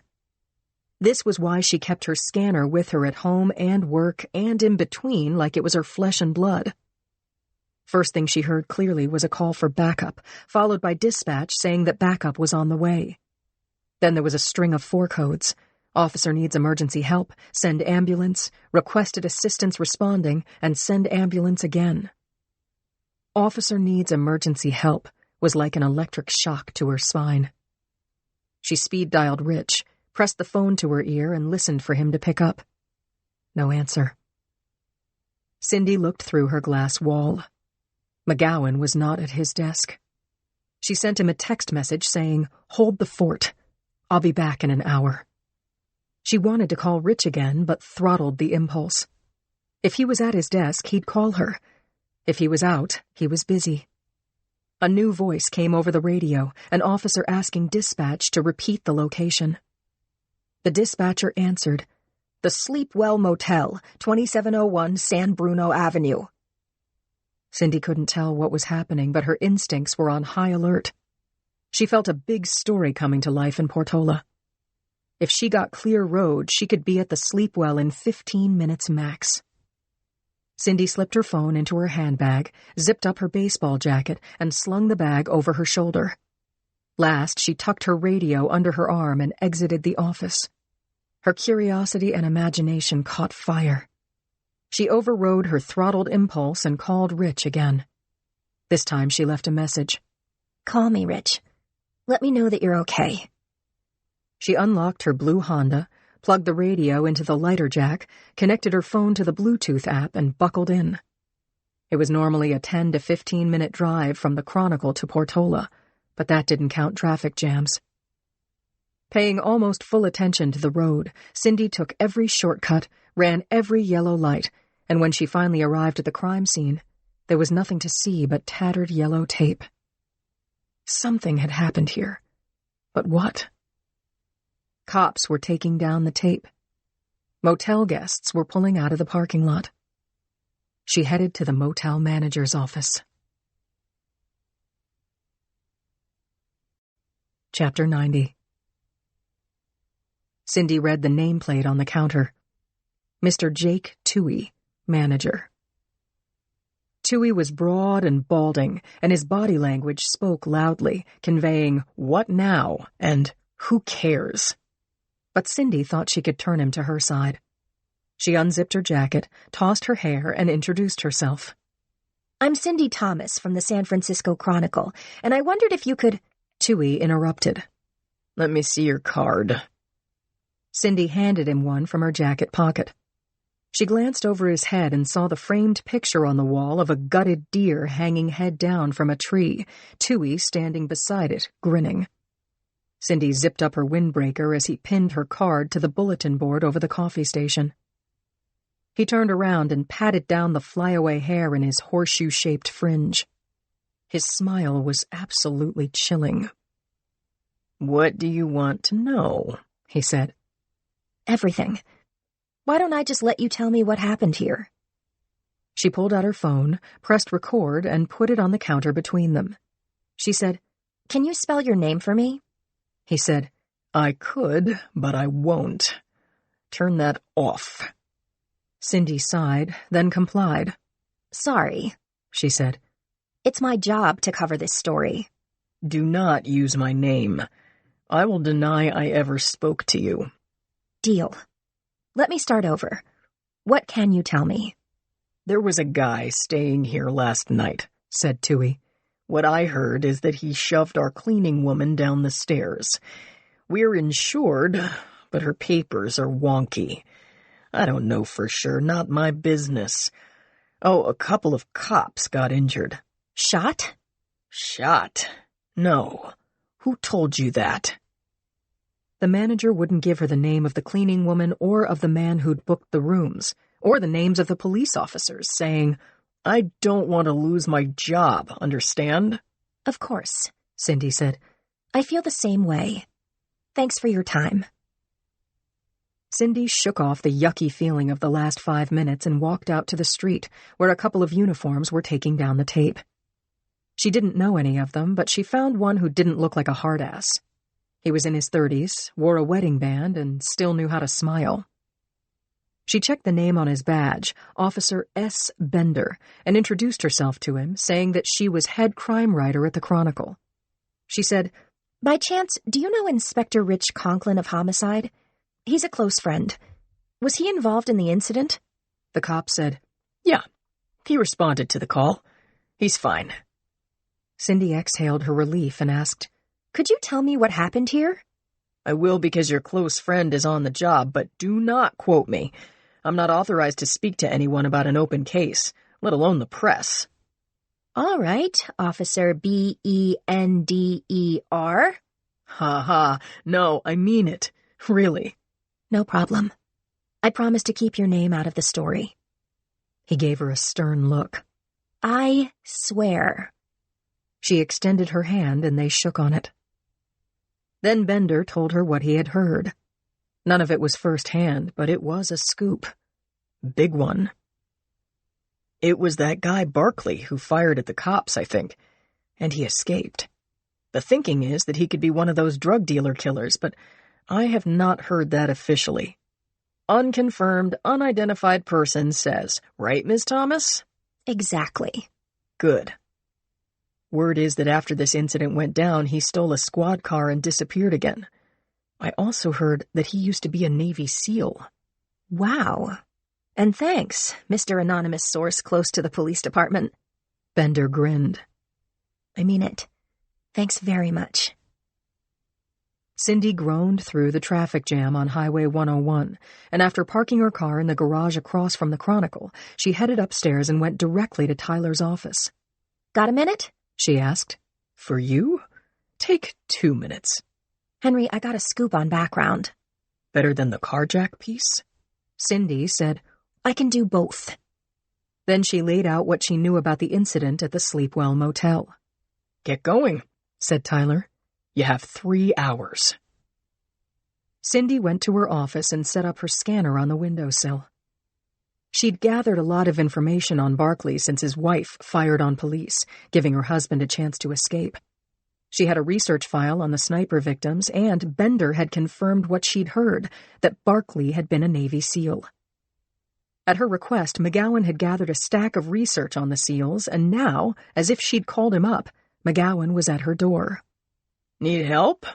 I'm drafting something, she said. Tyler wants to see it by 6. Now that we're working together, I'd like your input before that. Okay, Cindy. I've checked the news feeds. There's nothing about the Sleepwell Motel. Damn it. She hadn't told him about that. He had police contacts of his own. Or he'd been snooping with his ear to Tyler's office door. Good, she said. Let's hope it stays that way. She opened her research folder and highlighted portions of the research she'd need. She could do this. She could do it fast and well. Chapter 91. It was 3 o'clock when Cindy was ready to write. Headline: Police skirmish at the Sleepwell Motel. Copy. Anonymous sources close to the SFPD tell the Chronicle that one of the snipers suspected of murdering 10 or more people in 5 cities in under 2 weeks' time attracted the attention of 2 SFPD officers today at the Sleepwell Motel in Portola. The suspect, who has not yet been positively identified, was staying at the Sleepwell when the police engaged him. We can't know what he was thinking, but when challenged, the suspect tried to flee. Again, when stopped, the suspect hurled a motel employee down a stairway into the police officers, seriously injuring one of them, and then stole a police vehicle. Moving now into the body of the piece, Cindy wrote, It's been said that the suspect is highly skilled in hand-to-hand combat and cutting-edge weaponry. Anonymous sources close to the SFPD have told the Chronicle that the subject is a former Navy SEAL. Cindy filled in the background of this elite branch of the military who were experts in combat diving and land warfare, having trained for 5 years in weapons and demolition, patrolling and marksmanship and fast rope rappelling, culminating in advanced levels of tactical training. She noted that the SEALs had come into their own in 1944 during the D-Day landings and highlighted their work in Vietnam, Grenada, Desert Shield and Desert Storm, and the killing of Osama bin Laden. If there are active or retired Navy SEALs in this coordinated war on drugs, Cindy wrote, it would explain the precision targeting and the long-distance accuracy of the killings in the early morning. She was ready to wind up the story and stopped to consider the kicker. She would love a quote, and Rich had been at the scene. If he even said no comment on the record, it would be better than no quote at all. She called him again, begging the ringing phone. Come on, Richie, please pick up. And her call went to voicemail. It was 5:45. Looking through her glass wall, she caught McGowan's eye. She put up a hand so that he didn't barge in, and she sent him a text. I need another moment. She lowered her head and fired herself up to write an emotional finale. When the first 5 sniper victims were killed, it was difficult to see a pattern in the shootings or the victims themselves. A celebrity couple, a dentist taking his young son to school, a store owner on his way to work, a professional baseball player in the twilight of his career. It made no sense, until it did. The shootings were not random. There was a connection between them. The victims were all involved in dealing drugs. Popular opinion was polarized, but over the last few days has become weighted in favor of the shooters, cheering them on. One of the shooters, self-identified as Killshot, sent an email to this reporter's crime blog, announcing the urgent need for a new war on drugs, that the civilian law and order approach had failed to stop the sale of drugs, and that, in fact, more people were dying from drug abuse every year. It gives this writer no pleasure to report to the Chronicle's readers that this past week, 2 police officers were killed by sniper vigilantes. This afternoon, the unnamed subject of this article disarmed 2 police officers, and, as reported, they were injured, one of them seriously. We call for an end to this vigilante activity. It's unlawful. It's dangerous to innocent citizens, and since guilt had not been proven in a court of law, all of these snipers' victims were not guilty. It's time for voters and those of us with the power of the pen to take a stand against this criminal movement. Cindy checked the time. 5 to 6. No time to double-check it, but that's why she was sending the article to McGowan. She watched as he read it on his screen, and while he did that, she texted Tyler. "I'm just doing a quick polish," she wrote. "I need 30 seconds. McGowan knocked on her door. "Well," she said, "what do you think, Jeb?" In 3 words, it's not news. Cindy said, "Well, I guess we'll see if Henry agrees." She attached the Sleepwell Motel story to an email and sent it to Tyler. She turned her back on McGowan and listened to her scanner while she waited, and then her computer pinged. She looked and was elated to see that it was the return mail from Tyler. She couldn't open it fast enough. Tyler wrote, "It's thin. Wait until the SEAL/shooter, if that's what he is in custody, or until you get a new interview with Killshot. Have McGowan keep going with the victim profiles that are confirmed by police." McGowan held the elevator door for her. What did he say? Cindy showed him her fist, then rotated it and pointed her thumb down. The elevator door opened, and they got out. "See you tomorrow," Cindy said. She didn't wait for a reply. Chapter 92. I love what I do, but these past weeks were making me wish I'd become a school teacher, like my mom wanted me to be. After the Sleepwell Motel witness roundup and the transfer of Randy Barkley to her cozy unjail, I'd collaborated with Conklin on a 7-page report for the brass. Following that, we'd gone to Zuckerberg's San Francisco General to check in on Nardoni and Healy, as well as Bettina Senek, the motel housekeeper. Nardoni and Senek were being released in the morning. Healy was still in the ICU. Leonard Barkley, damn him, was still at large. I got home at around 8. Mrs. Rose had fed Julie, but she was still awake and hungry again. So we split a bowl of leftover noodle soup, plus a salad. I insisted on greens, plus a glass of wine for me, because I deserved it, plus a cookie for Julie because she demanded it, and one for me, just because. By 9, Julie was sleeping with Martha and Mrs. Mooey Milkington. I was standing in the shower, still streaming adrenaline out to my fingertips. The hot water beat at my bruises, but my mental and muscular tension was unrelenting. I was occupied with my hydrotherapy and churning thoughts when I heard Joe calling me. Lindsay, I'm home. I yelled toward the bathroom door. Don't come in. You're joking. I have to prepare you first. Prepare me? I'm starting to worry. Ah, nuts, I said. Come on in. Joe slowly inched the door open, so that by the time he was fully standing in the doorway, I was ready to scream. He parted the curtain just enough to show my face. He stared. What happened, Blondie? Can I tell you later? It's not that interesting, and I'd rather you go first. Joe brought a towel over to the shower, pulled back the curtain, turned off the taps, and wrapped me in a white terry cloth bath sheet. He helped me step over the side of the tub and took me into his arms. His tenderness so moved me that tears welled up and spilled over, and then cry I did.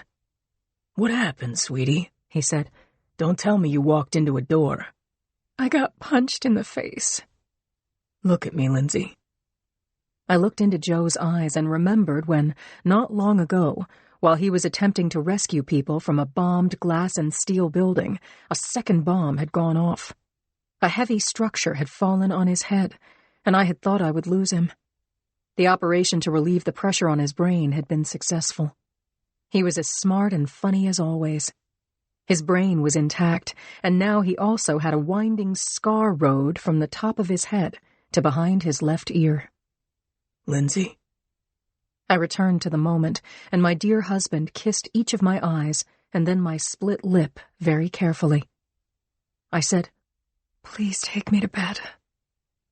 Joe picked me up as if I were weightless and carried me to our king-size pillow-top mattress. He laid me down and stripped off his clothes. Then he got under the covers and took me into his arms again, this time stroking me while I only wrapped my arms around his neck.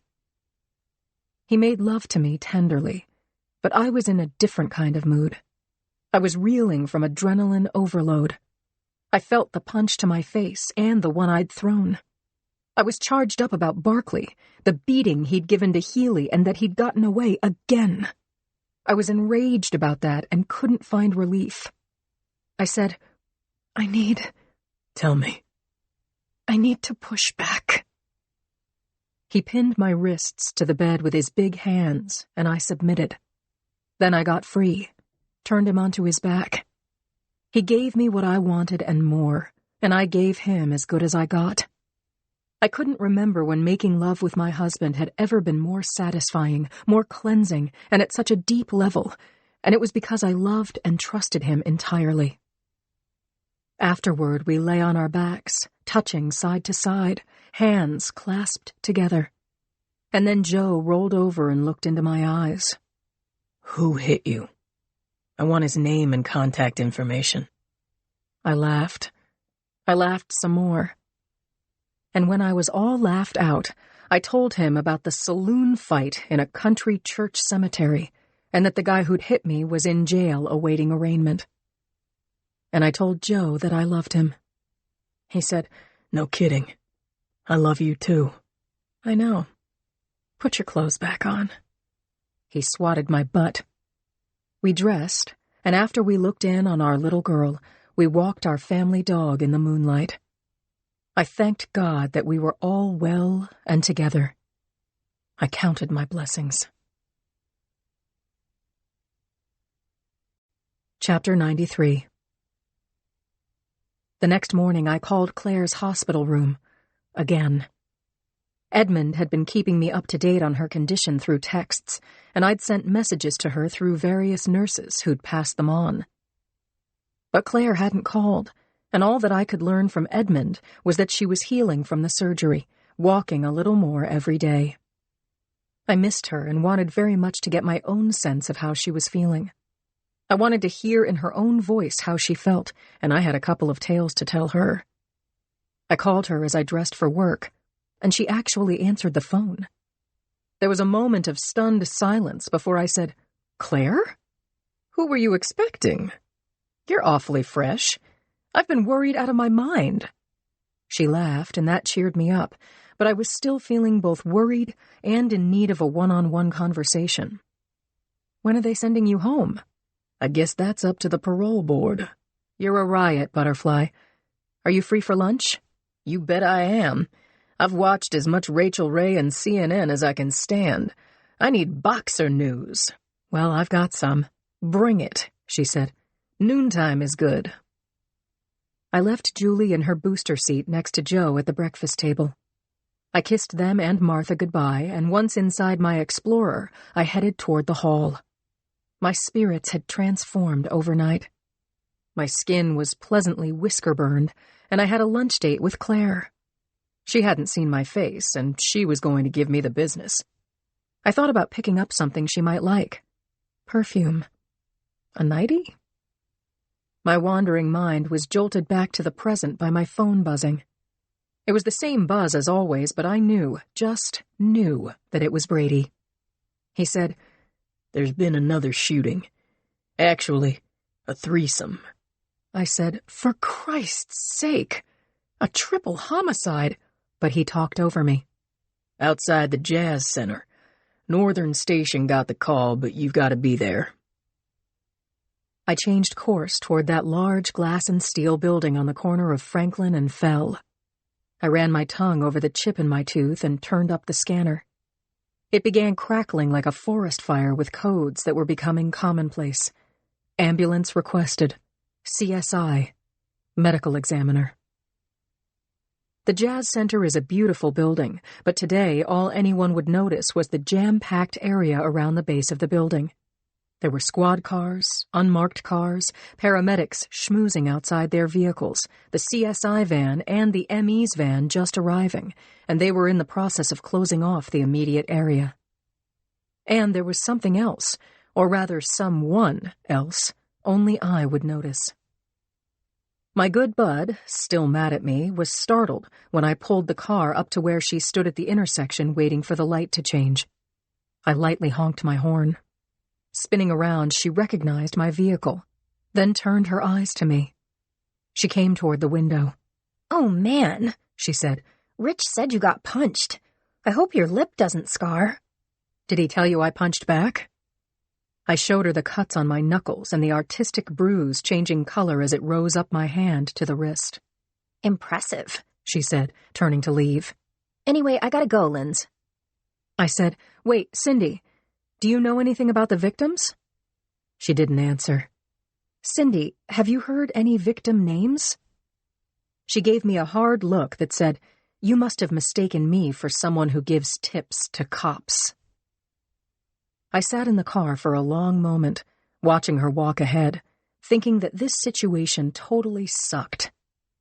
Maybe she was in the right. Or maybe she just refused to understand that I couldn't give her unsubstantiated information on an investigation in progress. Maybe Brady would cut her a break. I grabbed my phone and I called him. He didn't wait for me to say hello. "There were 2 more hits," he said. "Both in Baltimore. Where are you, Boxer? Clapper is looking for you." Chapter 94. Cindy and her college friend, TV reporter Serena Jackson, sat up front in the KRON-4 sound van. The front seats were cramped, but the windshield gave them a wide view of the cordoned-off street and the mob of law enforcement on both sides of the tape. Inside the van, behind them, sound equipment and video monitors lined both long sides, where a half-dozen video techs edited Serena's interview and maintained contact with production at the studio. Dead ahead was the Jazz Center, a modern, nearly transparent corner building. The lobby and cafe inside it had been open to the public, until now. The sidewalk outside the open doors was the scene of a triple homicide, a horrific crime. Upon arrival, law enforcement, both local and FBI, had cleared the teeming lobby. The streets on both sides of the building and all access points were closed to anyone without a badge. Serena, having squeaked inside before the police perimeter was locked down, had gone live with her report 15 minutes ago. By the time Cindy had arrived, police cruisers had been parked across the lanes as barricades. Yellow tape and the thin blue line were in place. Cindy felt damned lucky that she'd seen the KRON-4 van and that Serena had invited her inside. Now Serena's cameraman ran the unedited video for Cindy. He had captured 30 seconds of the bodies lying on the sidewalk in front of the Jazz Center. Cindy had seen many murder scenes, but something about the bodies lying in broad daylight on a public sidewalk was frightening to her. In the video, the camera turned to Serena, who, with her voice catching in her throat, told her audience that guitarist Neil Chrysler had been shot dead with one bullet to his head.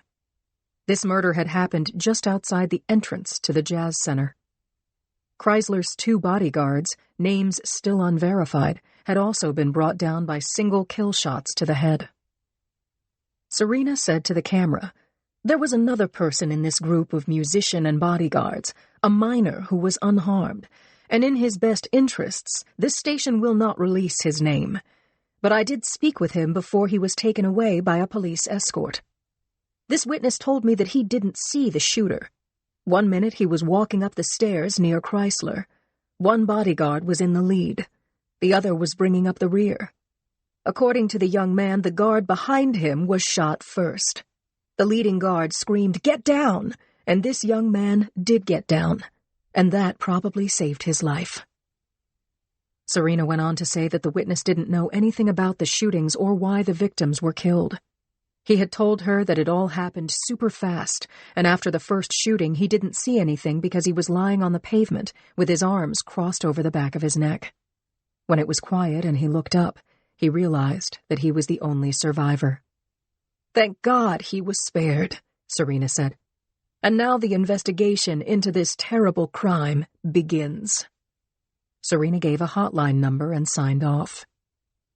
But the Serena of right now was sitting next to Cindy, and she told Cindy what she couldn't say on air. "The witness is Chrysler's son, Anton. Security guards who worked for the Jazz Center heard the shooting, and when it stopped, they came outside, grabbed the poor kid, and let him call his mother. The security people saw no sign of the shooters." "Thanks for the guided tour," Cindy said. "It's good of you to share." "Happy to do it, Cindy. But a shorter version of this video went live.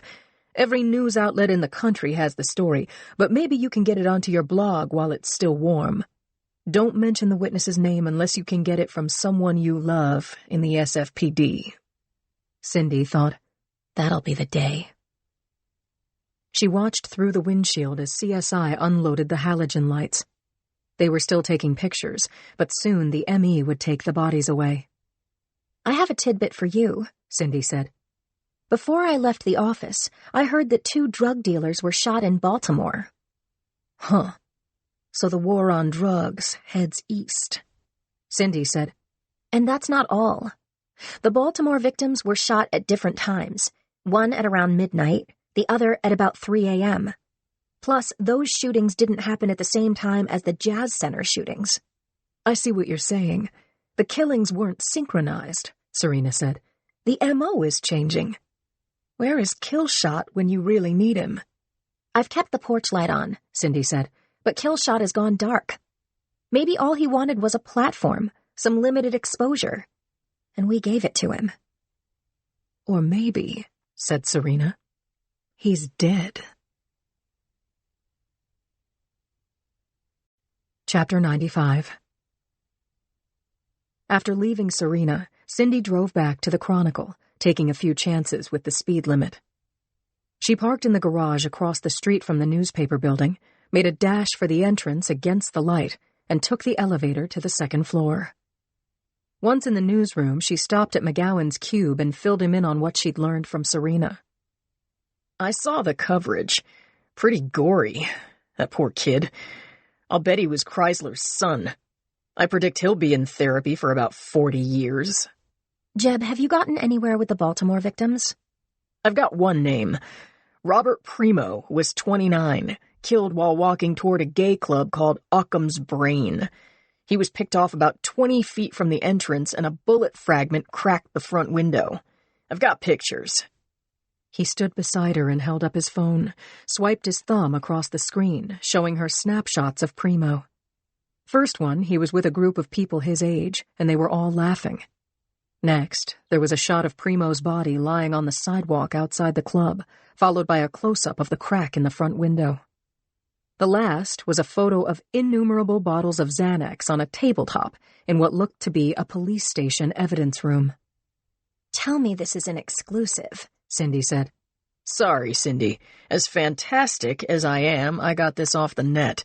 The Baltimore Sun ran it. but I'll keep trying, he said. I have faith. Cindy said, Hand this off to the new intern. I want you on Chrysler. Everything you can find on him, his family, his greatest hits, and if you can get the names of his body men, that would be a plus. If this was a moving targets hit, where's the drug connection? This happened in San Francisco. If we work fast, Henry will want this on the front page, she said. Cindy went to her office and opened her computer. Her email inbox was full. She scrolled from top to bottom, hoping to see an email from Killshot, but he still hadn't written to her. She opened a file and called it Jazz Center Homicides. Her readers checked her blog several times a day. Accordingly, she started a new thread and planned to update it as news broke. At the same time, it could run as a major story on the Chronicle's front page. Cindy was off to a fast start with Serena Jackson's quotes. She gave attribution to Serena and KRON4 and added incoming notes from McGowan on Neil Chrysler's career. She asked the question, if Chrysler's murder was part of the new war on drugs, where are the drugs? She let the question hang and then closed the piece with her take on the triple homicide.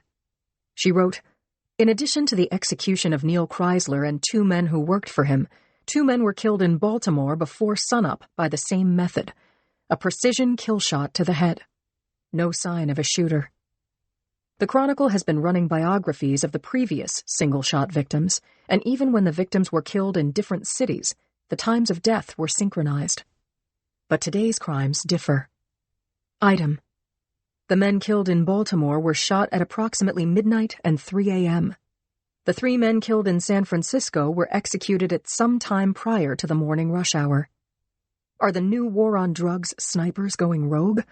Or has the original pattern changed and is now encompassing a wider area and a looser time frame? If so, what's the battle plan? The San Francisco Chronicle wants to hear from you. Cindy entered her blog post, wrote a note to Tyler that she and McGowan were on the story. She copied McGowan, too. She packed up to go and was standing at the elevator when her cell phone rang. Richie said, You still love me? Why do you ask? Because I love you. I want to take you out to dinner tonight. I need your company while we're both awake. Cindy said, Great idea. Stupendous. The elevator doors opened and Cindy left the building, looking forward to seeing Richie over a restaurant dinner. She crossed Mission to the garage, walked down the ramp to her spot, and was unlocking her car when Jeb McGowan appeared. Everything okay, Cindy? I'm absolutely fine. What about you? She said. She organized her bags and the radio on the passenger seat and closed the door. She was walking around the back of her car to the driver's side when McGowan blocked her path. What's this? She said. McGowan put his hand behind Cindy's neck and pulled her toward him. Then he kissed her. Cindy could not believe what had happened, but she had to believe it. McGowan had put his lips on hers and stuck his tongue into her mouth, and now he was grinning at her. He said, Wow, I've been waiting a long time to do that. Admit it, Cindy. You liked it. Let me be clear. If you ever do that again, Cindy hissed, I will have you fired. I don't know what you're talking about, said McGowan. Are you imagining things, Cindy? Because absolutely nothing happened. Chapter 96. When Yuki opened her eyes that morning, she knew that the day she'd been dreading had arrived. She was still conflicted. The kid was a patsy. But as Parisi had told her at the top of his lungs, it didn't matter what she felt. She had a job to do.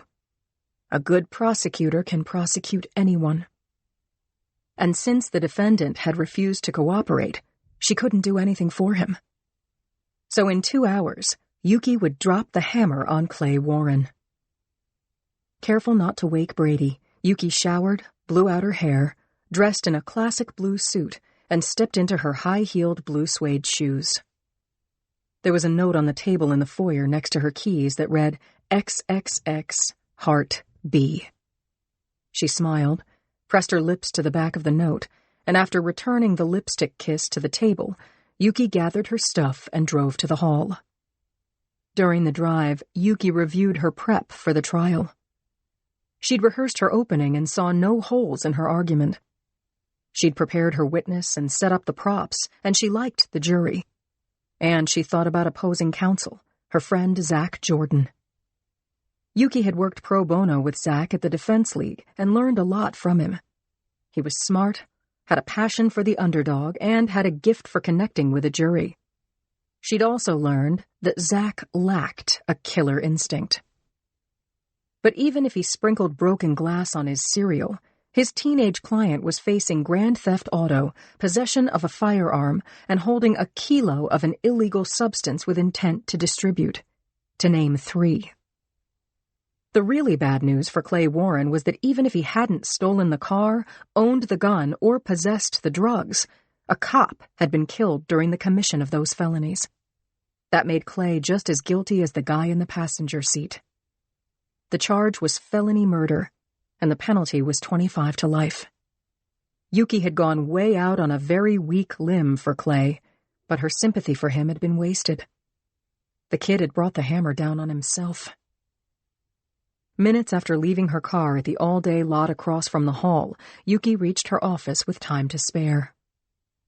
Rosalie Belinkie, a recent graduate of Berkeley Law and her second chair, popped out of her cubicle and followed Yuki to her desk. Hey, Rose.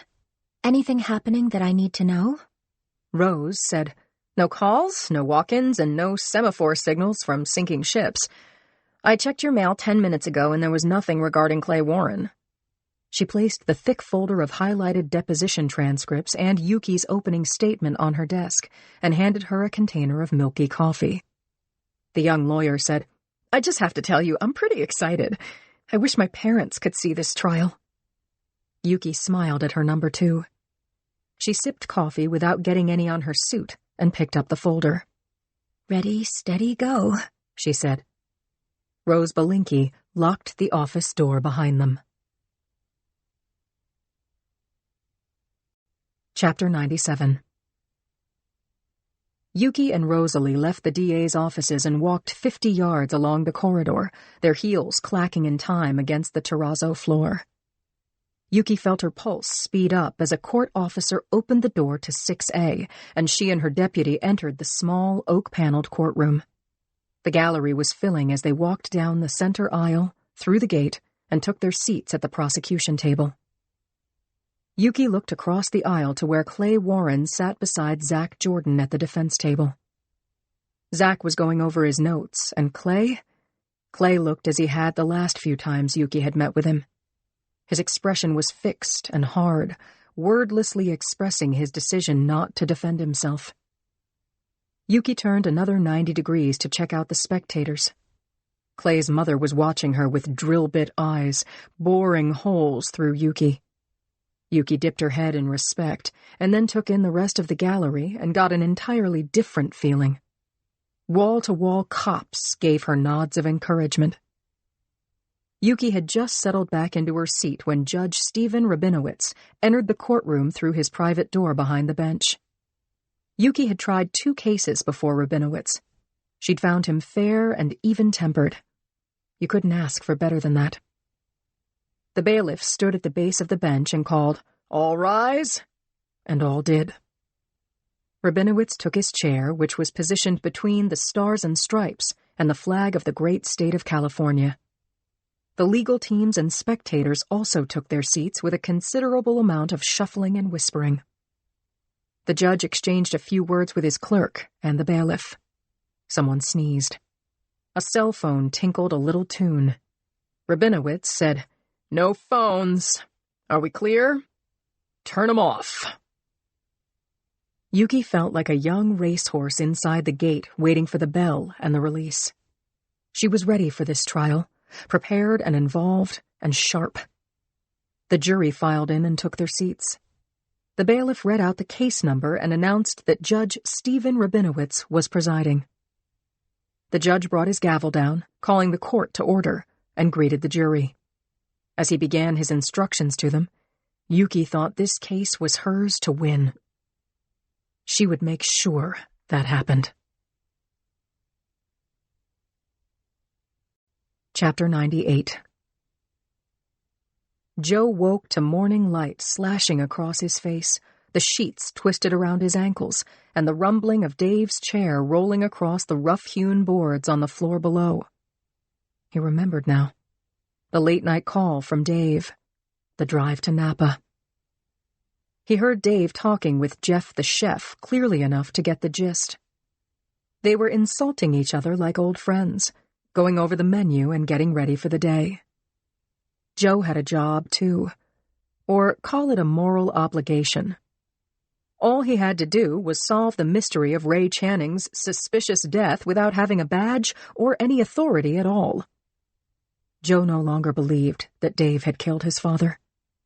But he had become convinced that some of Dr. Murray's hospitalized patients had been murdered. That wasn't enough to bring in the law.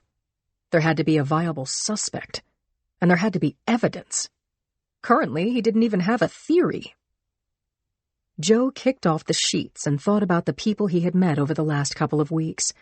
Dr. Murray himself, Abe Horowitz, who'd slept in the bed next to Ray, who'd been wheeled out of the room, his face covered with a sheet. He thought about meetings with 3 of the people who'd lost loved ones, all Murray's patients, his interviews with night shift nurses and 4 people who worked in the winery itself, including the elderly handyman who brought his dogs with him in his truck when he mowed the lawn. Motive, anyone? One person rose to the surface of Joe's mind. Not as a suspect, but because he felt he hadn't given the man enough attention, hadn't asked enough questions. Johann Archer, the writer who'd lost his 38-year-old fiancée, Tansy Mallory, and had written a touching tribute to her in Great Grapes. Tansy had been a fit, long-distance runner and had shown no signs of cardiovascular disease. Dr. Alex Murray had been the attending doctor the day Tansy Mallory was brought in to St. John's small ER. The surgeon had treated her for heat exhaustion and ordered her kept overnight for observation. Typical recovery time should have been a matter of hours, but Tansy had died overnight. What distinguished Tansy from the other 2 cases was her survivor's take on her death. Archer believed Murray had killed Tansy through either neglect or intent. Joe hadn't bought the murder plot at that time, but now? Dave Channing and Johann Archer had never met, but Dave had gotten Johann's contact info, and Joe had left him a voicemail last week. Joe sat up, retrieved his phone from the floor near the bed, and tapped in Archer's number. Yes? Johann, it's Joe Molinari. I called you last week. Sorry to call again so early. Do you have time to see me? I'd like to get your thoughts about suspicious deaths at St. John's Hospital. Good. I'm having plenty of them, said Archer. Something, or rather someone, occurred to me, and it might be the guilty party. I need to tell you. And I mean you, Joe, specifically. Chapter 99. The courtroom was small enough for Yuki to be heard from the counsel table, but she wanted to speak with the jurors face to face. She left her notes on the table, crossed the well to the jury box, introduced herself, and thanked the jurors for serving. As an assistant district attorney, she said, I work for the people of San Francisco. It's my job to tell you about the case you will be deciding and why the defendant has been charged. To start, please picture this.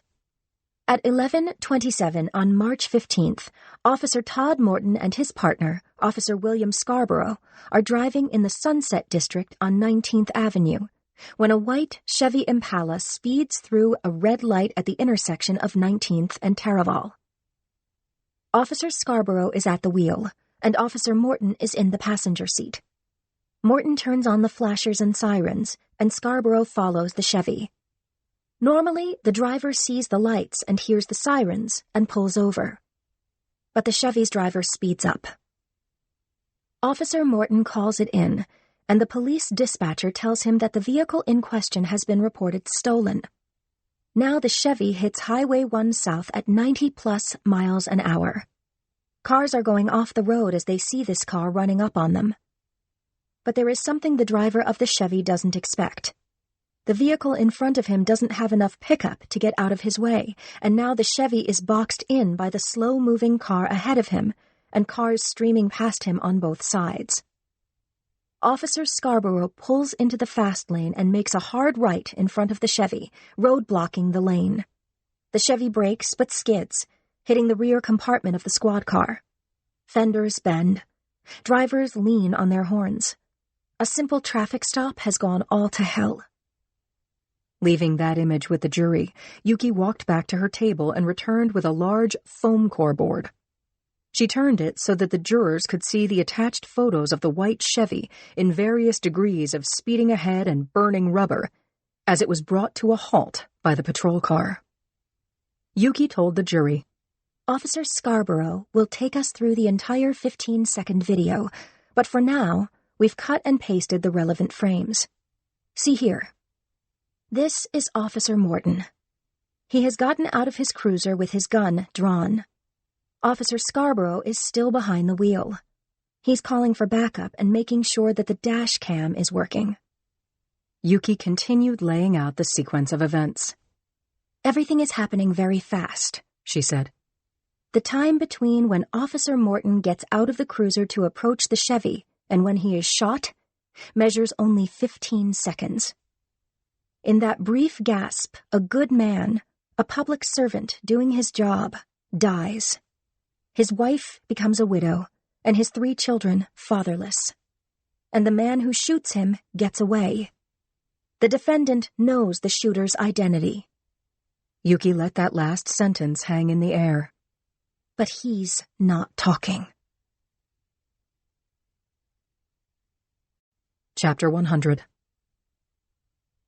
Yuki walked along the rail fronting the jury box, letting the jurors count off the seconds. Then she asked, How does the killer get away? In the few seconds following the crash and the shooting, the gunman makes a plan. Traffic is now crawling with rubberneckers. The man with the gun steps into the far right lane where the driver of a RAV4 is slowing for the accident.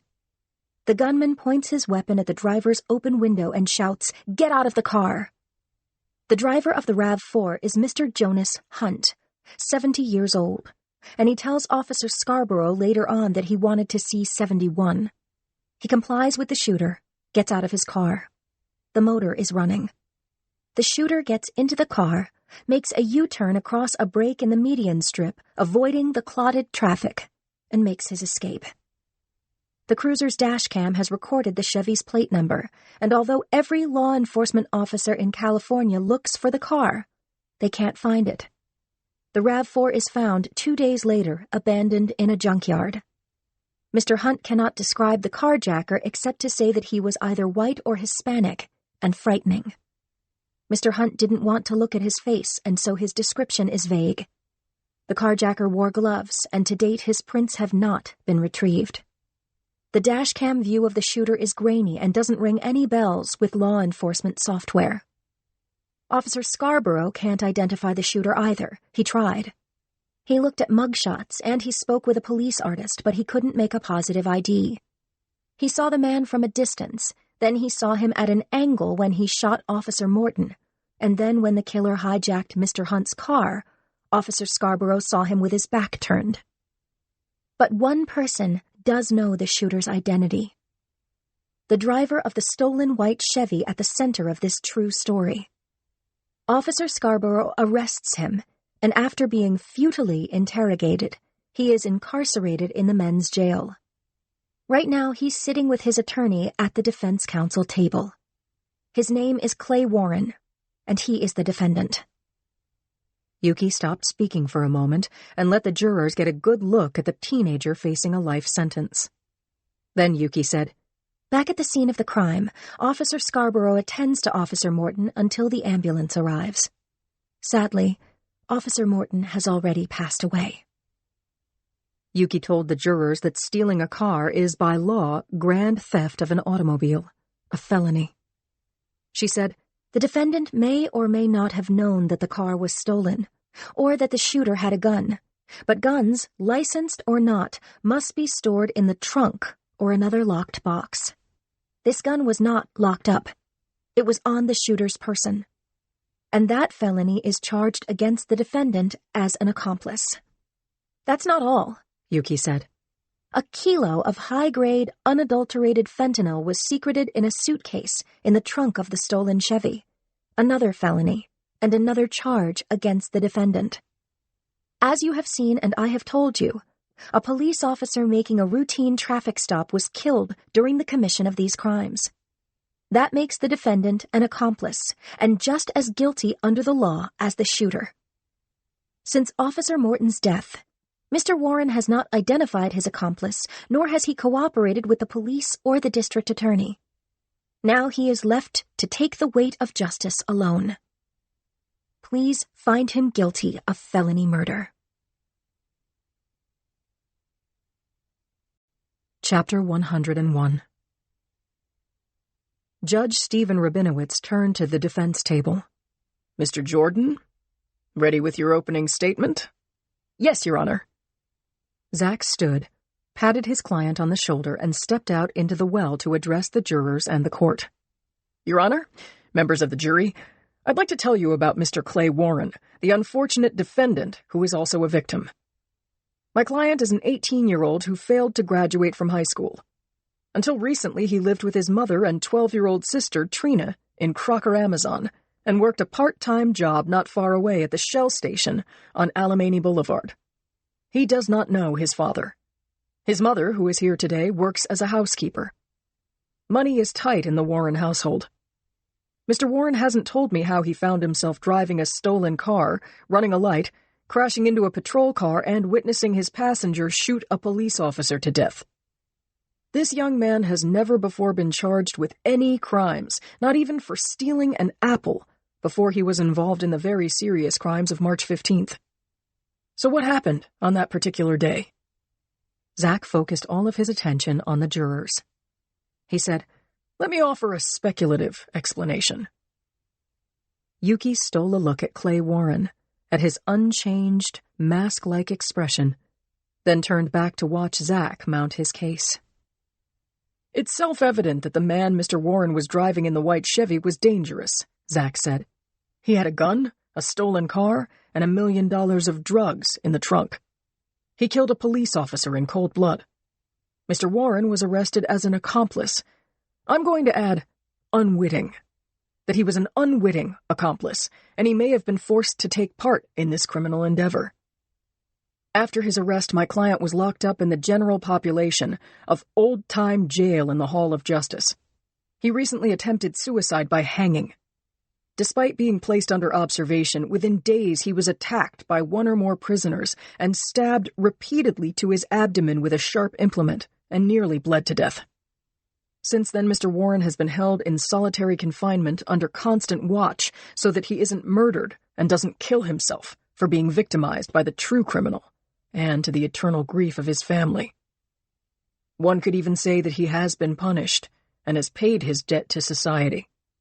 Clay's life is now hell, and the only way out is through the good graces of the 12 men and women of this jury. Chapter 102. I was texting an apology to Claire for standing her up for yesterday's lunch when my desk phone rang. I snatched up the receiver. Boxer. Sergeant, it's May Hess. May Hess is a dispatch supervisor who calls herself the Queen of the Bat Phone. She also works the tip line because she's good at helping people, cutting through the panic and distress. She said, "I've got something for you, Sergeant. A tourist witnessed the shooting at the Jazz Center." What? Tell me. I can do better than that. I've queued up the tape. Listen here. I heard a recorded voice over my phone. Police? Police? Hess's voice answered on the tape. This is the police. Do you have an emergency? No, it's about the shooting yesterday at the Jazz Center. Okay, and what's your name? Sharon Fogel. Spell it for me? After the caller spelled it out, Hess said, "What do you know about the shooting, Miss Fogel?" I saw it, but I didn't know it. I was taking pictures. I'm from Sheboygan, Wisconsin. I'm on vacation. I was going to go to the Jazz Center, and I took some pictures of the building, and then those men were shot, and I ran. I only realized what I had on my phone this morning." "Tell me about the pictures," said Hess. "It's 2 pictures, actually. One shows his car. The other shows him." I heard the caller panting, and I was panting a bit myself. Had Sharon Fogel really snapped a photo of the killer? Hess said, "Miss Fogel, give me your address. I'll have a police officer come by and get your statement and take a look at the photos while she's there." I heard a man's voice speaking in Sharon Fogel's room. Fogel's voice was muffled. I thought she was saying, "Just a minute." Then she was back on the line. "My husband wants me to stay out of this." "Miss Fogel, you won't be involved in any way." "I can't." "You may have something of real value to the ongoing investigation. What about this? Send the pictures to me. I'll forward them to the homicide team." "Give me your email address," said Fogel. The voice of the man speaking in Fogel's room was growing louder. "You've always got to be the star of the show, Sharon." "Have you got them?" Fogel asked Hess. "Let me open your email." I heard the clatter of the phone hitting the floor. Then the click of the phone disconnecting. The taped call was over, but Hess was there. "Lindsay, did you hear all of that?" I said, "Maybe." "Did you get the pictures?" "Forwarding them to you now. She's staying at the Hilton. I have her cell number." I told Hess, "Great job." And then I waited for Hess's email to hit my inbox. Chapter 103. Conklin looked over the top of his computer and asked, "What was that all about?" "Roll your chair over." He pulled his chair around to my desk so that he could see my monitor. I said, "Hotline thinks we might have a witness to the Jazz Center shootings, and the witness sent pictures." "Let's see." I opened the email, daring to hope. The first photo was a glamour shot of the Jazz Center, the corner view of the building's expanse of glass windows sparkling in morning sunlight. The street was quiet. There was some traffic at the intersection, but this shot had clearly been taken before 3 people, a semi-well-known guitarist and his 2 bodyguards, were picked off one shot at a time.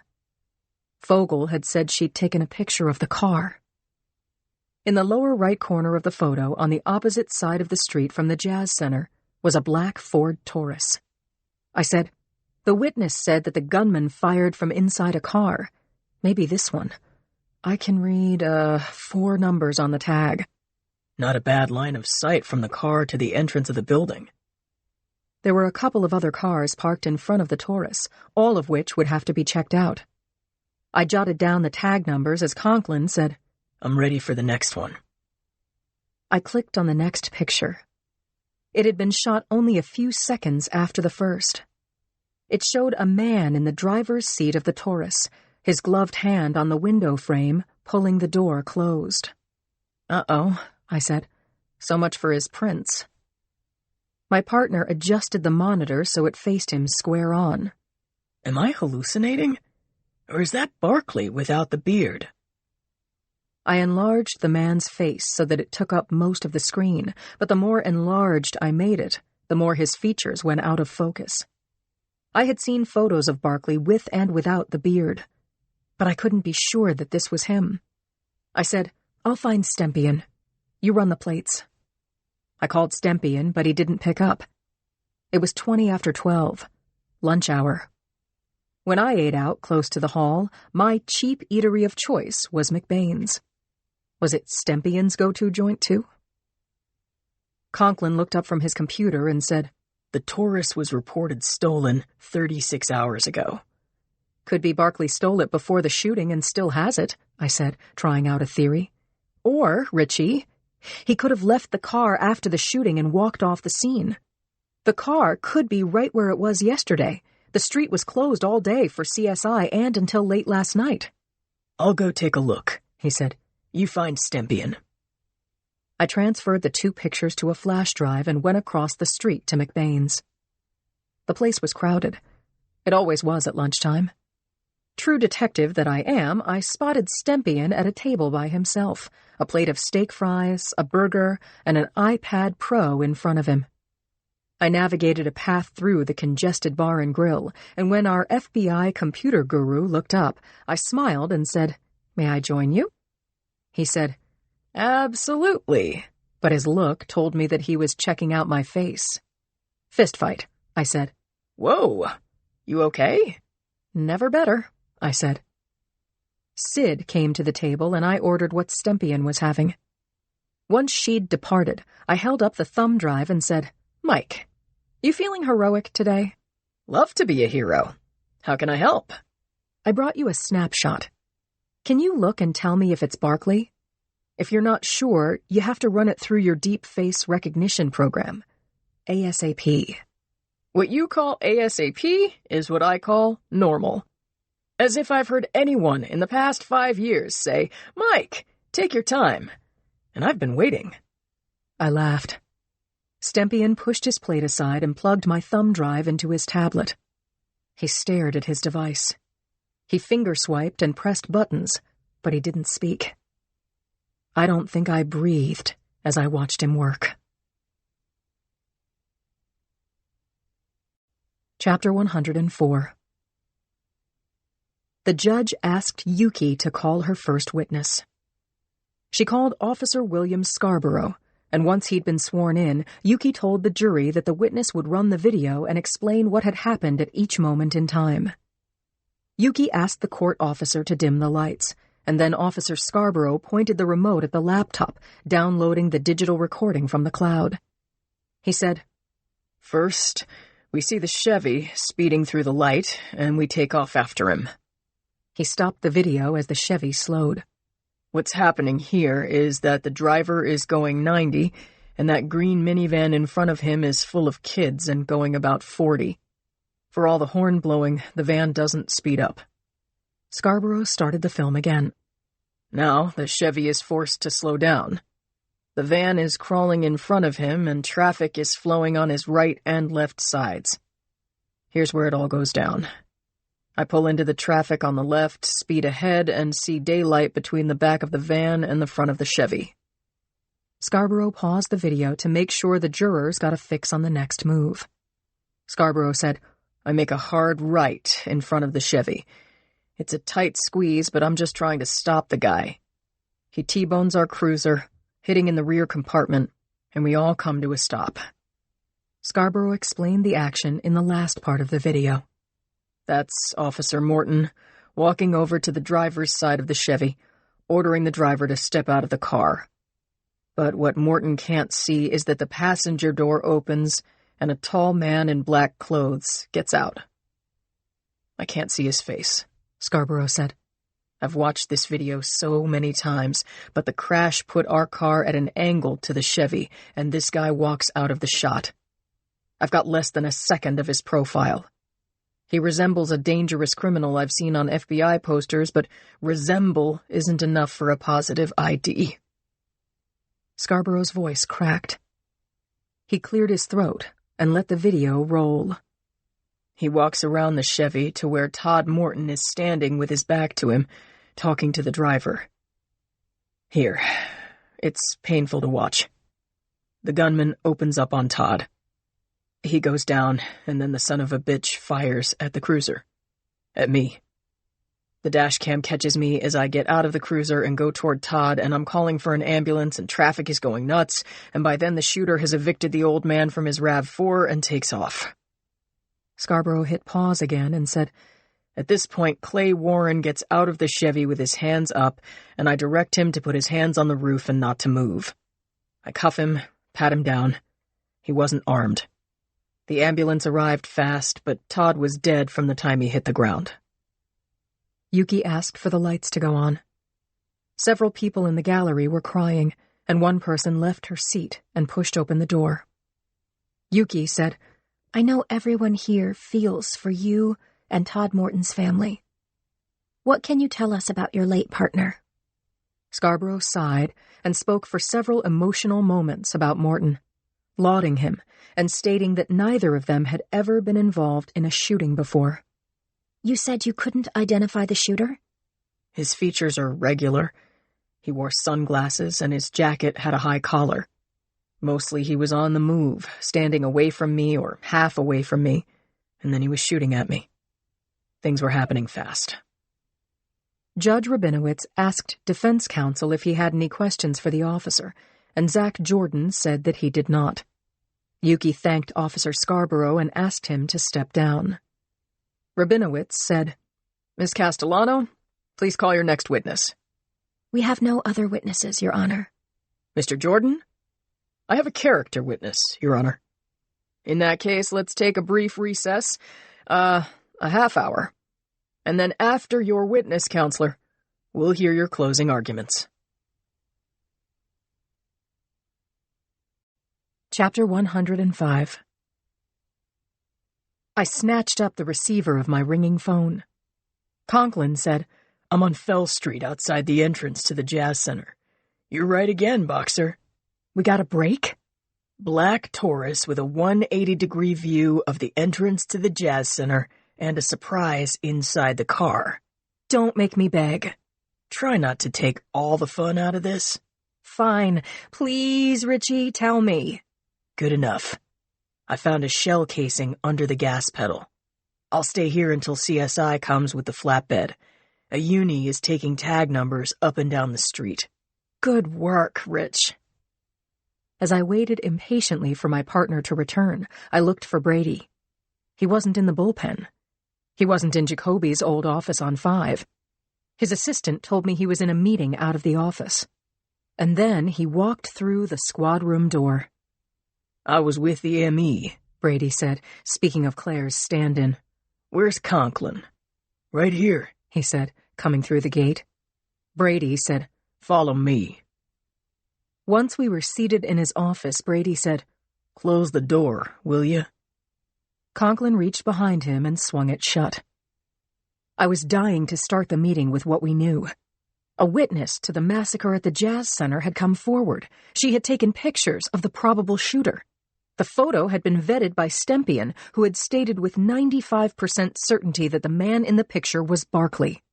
Conklin had found a shell casing that had gone with the car back to the lab, and the odds were good that it would match the caliber of the rounds in the 3 dead men. We'd need prints on Barkley's gun to put these pieces together, but we knew more now than when I woke up this morning. My gut told me that Barkley was the Jazz Center killer. We needed to find him, alive and willing to talk, and we had something to trade: the release of Randy White Barkley. Brady's expression told me that he had something big to say, so I listened. "Northern Station got IDs on Chrysler's bodyguards. The one who was walking in front of Chrysler was Bernie Quant, a well-known body man, freelanced for celebrities up and down the coast. The other one is the prize. Name is Antoine Castro, number 3 on the FBI's 10 Most Wanted." "Antoine Castro? Are you sure?" Brady passed me Castro's jacket. I saw his mugshot and his morgue shot, dated today. They were a match to his photo on the FBI's 10 Most Wanted bulletin. Also in his jacket was a long list of prior offenses, convictions he'd dodged because of lack of evidence, and the big one: a bank heist in Seattle. 4 people died. The gang fled. A survivor identified Castro absolutely, positively, and that had vaulted him onto the FBI list. In more recent news, Yuki had told me that before Clay Warren went mute, he'd once mentioned Castro as Todd Morton's killer, but had stopped short of positively, then backtracked, and had refused to cooperate ever since. Now Castro was dead, and I was shocked. After the shootout on Highway 1, I had theorized that Castro had gotten a fresh horse and ridden out of town. It seemed that he'd been in San Francisco all along. I said, "Castro is the #1 suspect in the killing of Todd Morton. Yuki is trying the kid Castro left twisting in the wind. Brady, don't you and Yuki talk about your cases at home?" "She never mentioned his name," Brady said. I said, "Warren is on trial right now. With Castro dead, maybe he'll talk about him, his drug operation, where he lived. You know what I'm saying, Brady?" Make himself useful in exchange for a deal. Go, he said. I left the office at a fast clip, leaving Conklin to watch Brady's face when he told him that we had a phone shot of Leonard Barkley getting into a stolen car outside the Jazz Center, where 3 people, including Castro, had been killed. For Clay Warren, Castro's death might be the best thing that could have happened to him. I ran to the courtroom. I had to find Yuki before the jury came back with a verdict. Chapter 106. Dave had parked his van in the medical center parking lot. He had reclined the seat back a few degrees so that he could watch the lot and also see Dr. Murray's second-floor office. At 4 p.m. on the nose, Murray left the building, got into his car, and drove away. The open bottle of wine rested between Dave's thighs.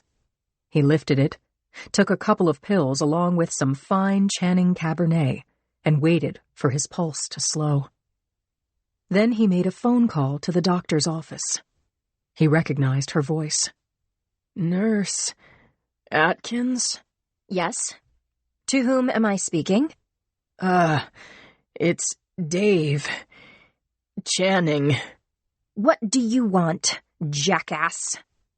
His words were coming slowly. He took long breaths and exhaled deeply. He said, I came to,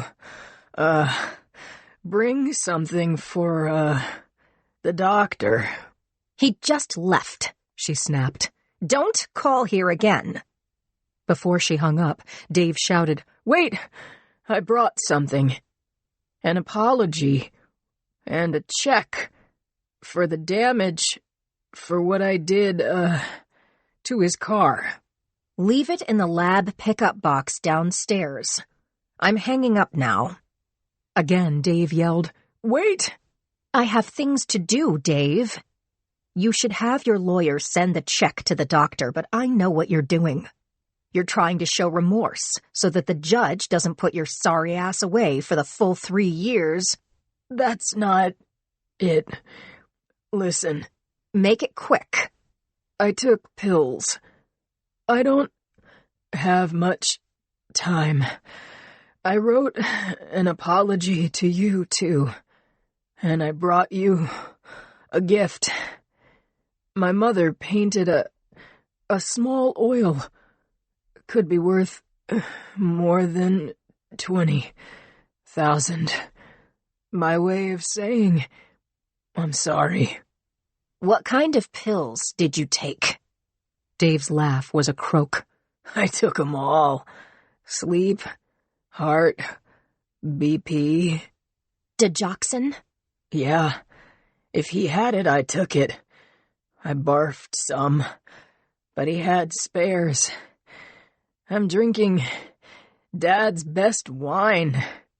How much of the digoxin? I wasn't, counting. How do you feel? I'm passing out. Where are you? Atkins asked. Outside. The van. Channing Winery.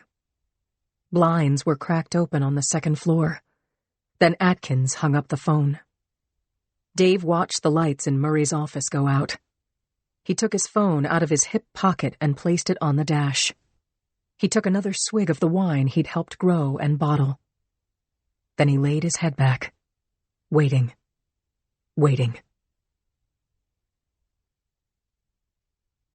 Chapter 107. I badged the court officer and he opened the door to courtroom 6A. There was standing room behind the last row of chairs in the gallery. I took a spot on the aisle and watched Zach Jordan make his closing argument. I was relieved that the case hadn't yet gone to the jury. Maybe I could speak to the judge, hand off the bombshell of Antoine Castro's death, and buy some time for Yuki and Zach to talk to the defendant. Zach Jordan was wearing red-framed glasses, camel hair over plaid and khaki, finishing with cordovan cap toes. It was a look that said, I'm a good guy. I knew he was. I listened intently to his closing statement. He said, Clay Warren is guilty of trusting someone he didn't know in exchange for an adventure, a road trip, and, just guessing here, a small amount of cash. It turned out to be a catastrophic error, the biggest mistake of his young life. It's also possible that the man who shot Officer Morton put a gun to Clay's head and forced him to drive. We have seen in the video that this killer also aimed his gun at Jonas Hunt and made off with his car. I have to answer these questions hypothetically because Mr. Warren won't tell me. He won't tell you either. Zach paced a little. His brow was furrowed, and I watched the jurors' rapt expressions as they followed him with their eyes. Zach stopped and faced the jury, saying, "But when he was first arrested, Clay thought he might know who'd convinced him, or forced him, or paid him to get into the car. He mentioned the name of a notorious criminal, but he said that he couldn't make a 100% ID. And now I know why he wouldn't cooperate or help himself. He was afraid of retribution, and he got it. He was brutally attacked in jail, stabbed multiple times in the gut, and came this close to dying. You heard Ridley Sierra, Clay's best friend since grade school, swear under oath that in his opinion Clay is naive and younger than his years. He described Clay as gullible. I believe that Mr. Sierra is right." My heart twisted thinking about Clay Warren, the poor dope, and I wanted to tell him, help is on the way. Zach was wrapping up, and time was running out. I saw where Yuki was sitting beyond the railing. I texted her, but she didn't respond. I was desperate to reach her, so I took a chance and crept up the aisle to the bar, reached over and tapped her on the shoulder. She spun around, annoyed, but then she read the expression on my face. She mouthed, "What's wrong?" I stepped on some feet, bumped knees, but I got close enough to Yuki to whisper in her ear. "Antoine Castro is dead," she whispered back. "How do you know?" "He's in a drawer at the ME's office." Yuki grabbed my hand and squeezed, then stood up. She said, "Your Honor, Mr. Jordan, I'm sorry to interrupt, but we have new information from the SFPD. If we may approach the bench?" "This had better be good, Ms. Castellano. It had better be brilliant." Chapter 108. Yuki, Zach, and I stood at the bench, looking up at the judge. Yuki said just above a whisper, "Your Honor, the man who we believe killed Officer Todd Morton has been positively identified by his photo.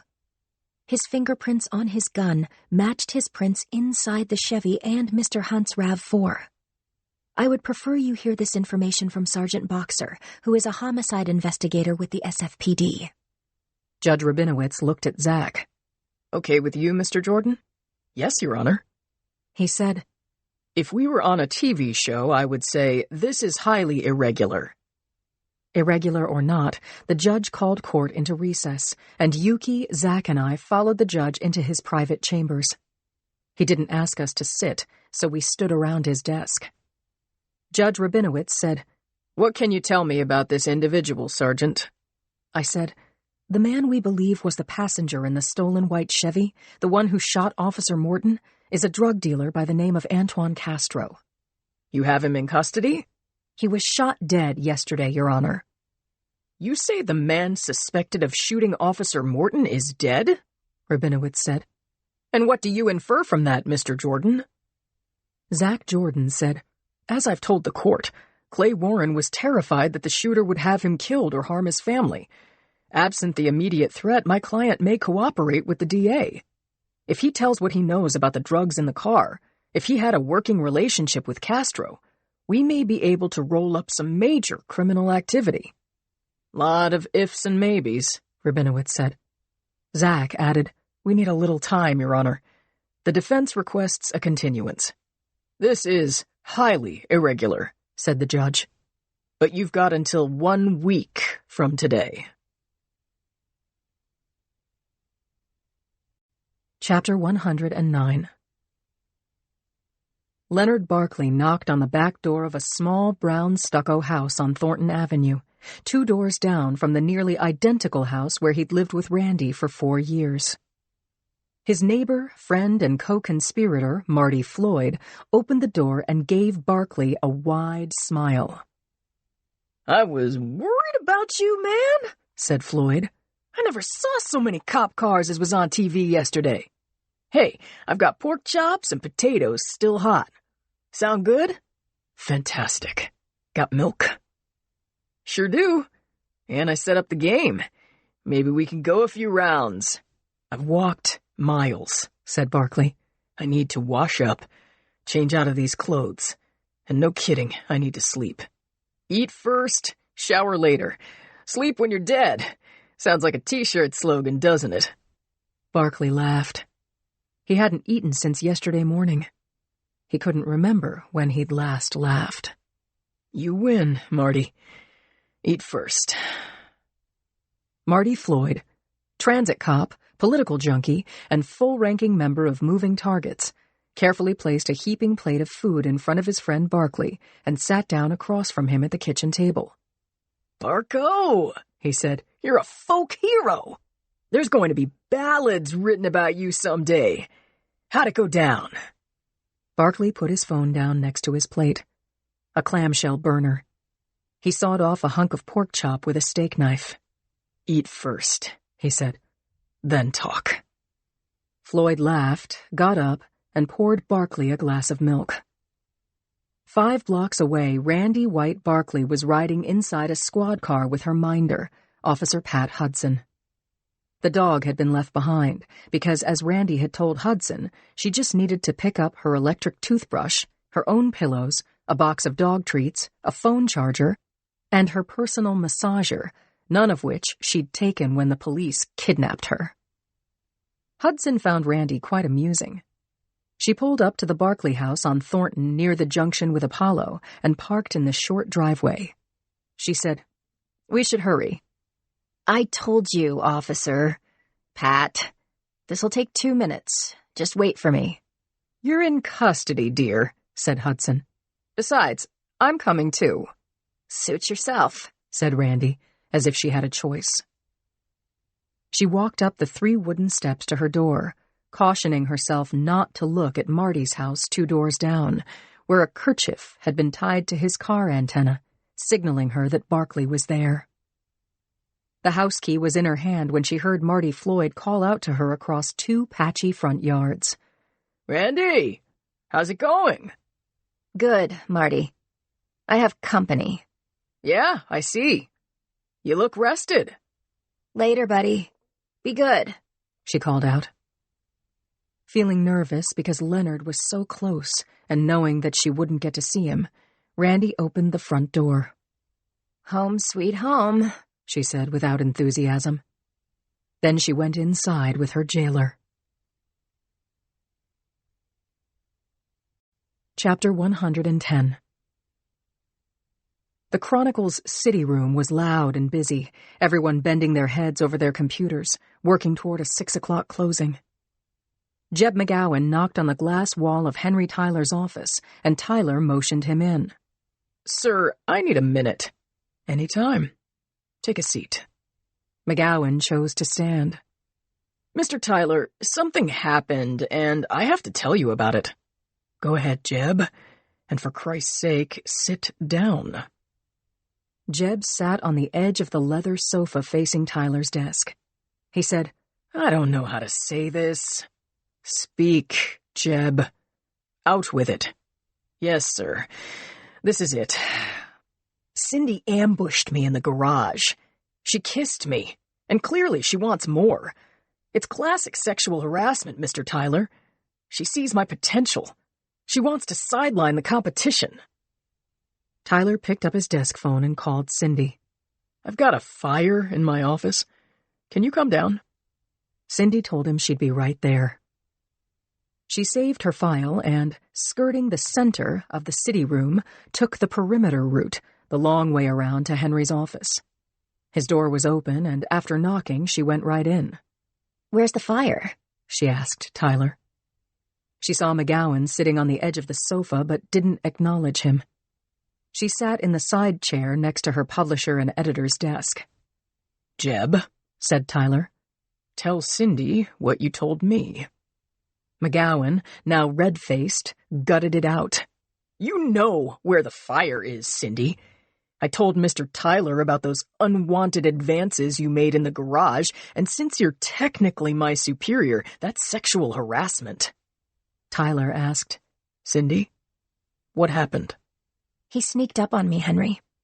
He grabbed the back of my neck so that I couldn't pull away and stuck his tongue in my mouth. He asked me if I liked it. I told him if he ever did that again, I'd get him fired. Henry Tyler picked up the phone and punched in some numbers, and when the call was answered, he said, "Marie, Mr. McGowan is leaving our employ. Please do the paperwork. Say his job was downgraded and filled from within. Send security to the city room to take his ID, watch him pack up, and escort him out of the building. Thank you." Tyler put the receiver down hard and turned back to McGowan. "Jeb, you're fired. I'm sorry it didn't work out. If it gets back to me that you're bad-mouthing Cindy or me or the Chronicle, I'll return the favor. Bookkeeping will direct deposit your check through the end of the pay period. But I want you out of here now." Chapter 111. Dave was dozing when the side door of the van slid open. Nurse Carolee Atkins stepped up and sat heavily in the passenger seat. She shook his arm roughly to wake him up. Dave pressed the button that raised his chair back into an upright position. "Hi, Nurse Atkins. Thanks for coming." What is it that you want exactly? He pointed and said, "Glove compartment."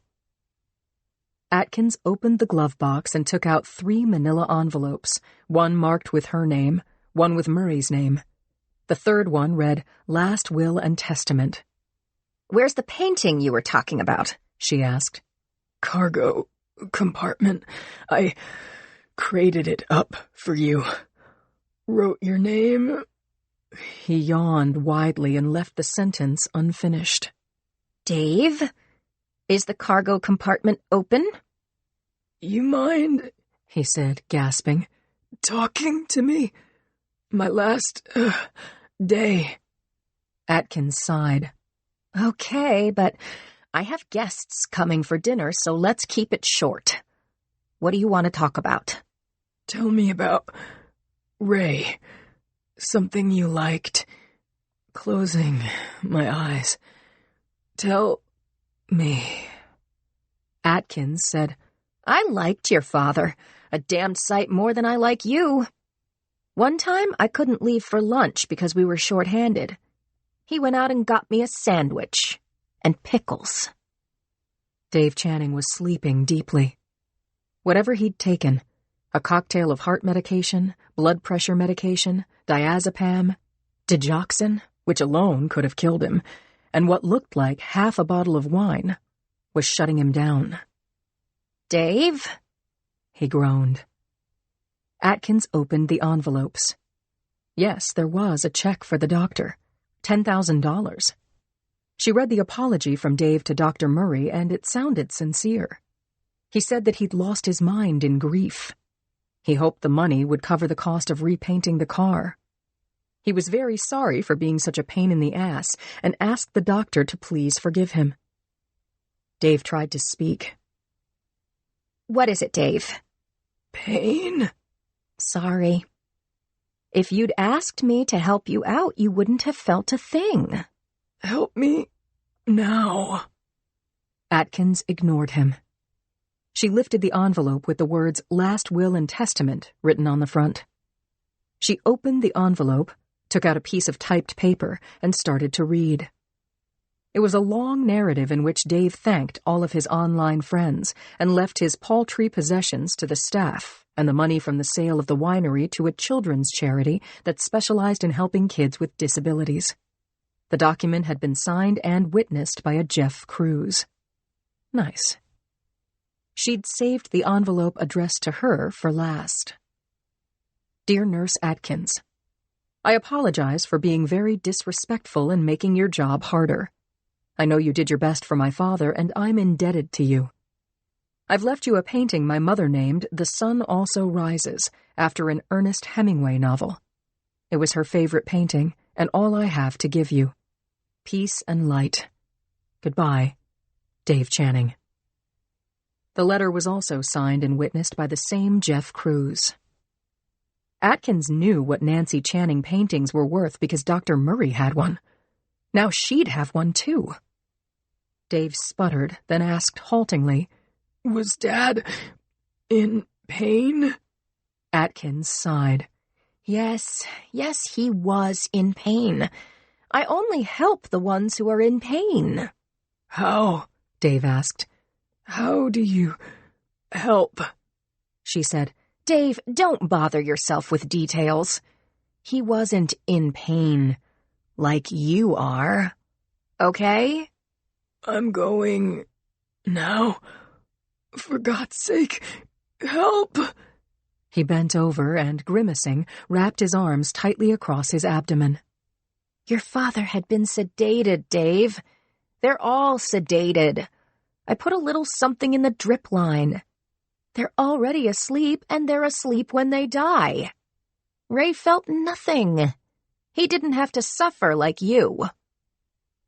Dave looked up at the tall woman with the cinnamon-colored hair. He could see her hard eyes staring down at him. You do that for them? She sighed in disgust, couldn't wait to get away from him. I'm a helper. Someone has to do it, and I know how. She clucked her tongue as if saying, What a shame you took this into your own hands. Then she put her hand on his knee. It will all be over soon, Dave. Nothing will bother you again. Chapter 112. Nurse Atkins lifted the half bottle of wine from between Dave's atrophied legs and took a couple of swallows. It was pretty good. She drank some more and put the rest of the bottle back where she'd found it. Dave Channing was still breathing, but barely. He was wearing a long-sleeved shirt with buttoned cuffs and a turtleneck underneath. She managed to get a couple of fingers against his wrist. His pulse was slow. His breathing was shallow. She knew what dying looked like. Dave Channing was on his way out. She said, I'm getting the painting now, Dave. And thanks for that. I forgive your jackassery. Have a good trip. Atkins got out of the passenger seat and walked around to the rear doors of the panel truck, hoping to find them unlocked. They were. She felt a little dizzy as she twisted the handle, pulling the doors open. That was from the wine.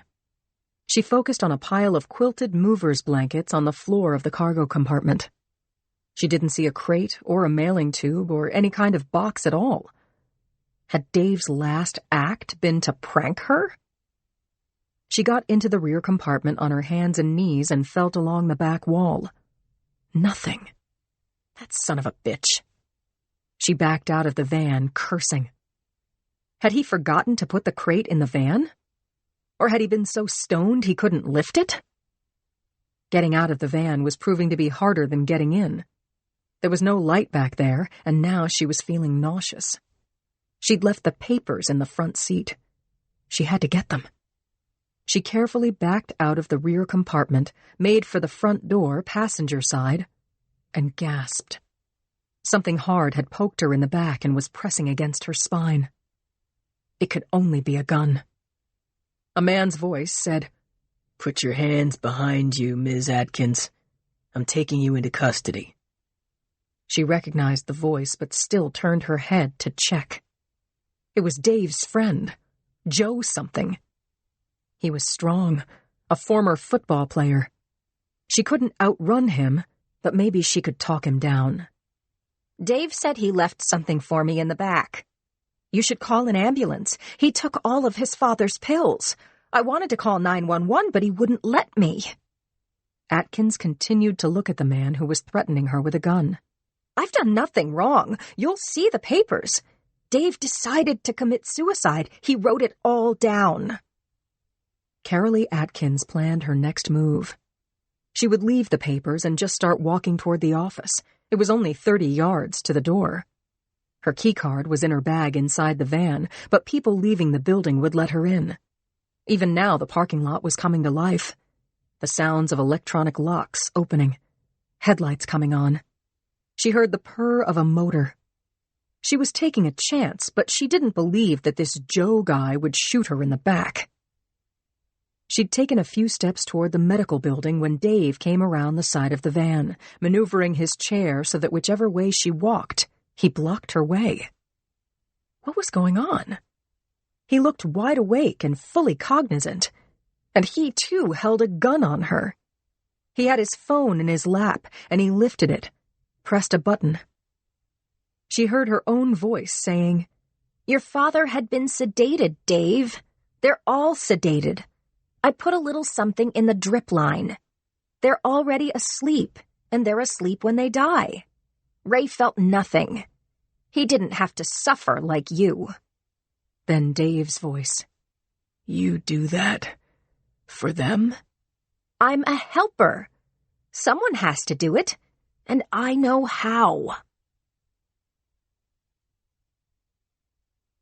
Chapter 113. The ground was swimming. Atkins said to Dave, "What? What's in the wine?" "Napa Valley's best Cabernet. Nothing more." Joe something said, "Do what I told you to do, Ms. Atkins. Put your hands behind your back. You're under arrest." It was coming to her now. She'd been tricked. Dave had feigned his suicide, every bit of it. And now she was filled with rage. It wasn't legal to tape people without telling them. She said to Joe, "Arresting me? By what authority, mister?" "My authority as a citizen. It's quite legal. And if you're thinking a taped telephone conversation can't be used in court, the confession you made to Dave in person is allowable and strong evidence." Joe forced her arms back and cuffed her wrists. Then he picked her up and gently laid her in the back of the van on the nest of quilted movers' blankets. "Next stop, police station," Dave called into her. "We can all give our statements. That goes for Mr. Archer and Mr. Horowitz, who'll meet us there. They saw and heard you in the rooms of the deceased. They know what you did." "Don't you understand?" she shouted, her voice echoing lazily against the inside walls of the van. "I was doing a good thing. I'm a helper. I was helping people." Joe said, "You're a serial killer, Carolee. But tell your story to the police, and then you can tell it to the FBI." He slammed the rear doors shut and locked them. Then he said to Dave, "The SFPD and the Napa Sheriff have an arrangement on cases involving the DEA. He'll be handing her off to SFPD." Dave was grinning so hard it hurt. "My God, Joe. We did it. We did it." "We sure did," Joe said. The two friends grinned and exchanged a high five, a low five. The kicking from the rear of the van stopped. Joe said, "So what was in the wine?" "Grapes. But I took a couple of Dad's pills, beta blockers, to lower my blood pressure, slow down my heart. I needed to make her believe I was checking out. But then she got greedy for our private reserve cab. She's just tipsy." Joe and Dave laughed for a good long time. And then Dave said, "What a day. I wish I could tell my dad. He went crazy with happiness seeing the two of us together again, Joe. Have I thanked you lately?" "Yeah, you have. And thank you, Dave." "For what?" "For believing in me." Chapter 114. Mike Stempien was in his office at the hall, remotely hacking into Randy Barkley's computer. Randy wasn't online, but Leonard Barkley had just signed on from a new location near his house. Piggybacking onto Barkley's screen name, Stempien followed Barkley from his IP address at his new location on Thornton Avenue to an internet cafe in Gotland to a private home in Budapest to a travel agency in Medellin, working his way layer by layer ever deeper into the onion layers of the dark web. He had a pretty good idea that the final location would be moving targets. This time Barkley would be his unknowing tour guide. Stempien wasn't wrong. After virtually hopscotching around the globe, he watched as Moving Target's front page slowly came up on his screen, like an image taking form on old-fashioned photo paper inside a tray of fixer. In the center of the screen was the Wheel of Fortune. To the left side was a map of the USA with blinking pin lights marking Detroit and Miami and San Francisco. Stempien thought those cities were the locations of upcoming hits. "It's part of the Moving Targets program," he said. Go time, 0830. He homed in on the winking city lights and took a series of screenshots, planning to enlarge them later. He might be able to decode names or addresses. He made a mental note that Barkley hadn't spun the wheel. What Barkley did instead was jump into the chat room where, using the screen name Killshot, he typed, "I'm here." Screen names joined Killshot in the chat room, and rolling lines of applauding emoticons, yahoos, and fireworks burst onto the screen. Fellow players urged him to talk, virtually chanting, "Killshot, Killshot, Killshot. Tell us about it, Killshot. Everything." Stempien picked up his cell phone and called Brady. "Lieutenant, this is Mike Stempien with a red alert. I have a physical location on Barkley. Yeah, San Francisco, 430 Thornton. Right now." Chapter 115. It was nearly 6 in the evening when Conklin and I arrived at Silver Terrace. A uniform standing beside his cruiser at the top of Apollo told us to park in front of the green house, one of dozens just like it, stair-stepped down both sides of the sloping avenue.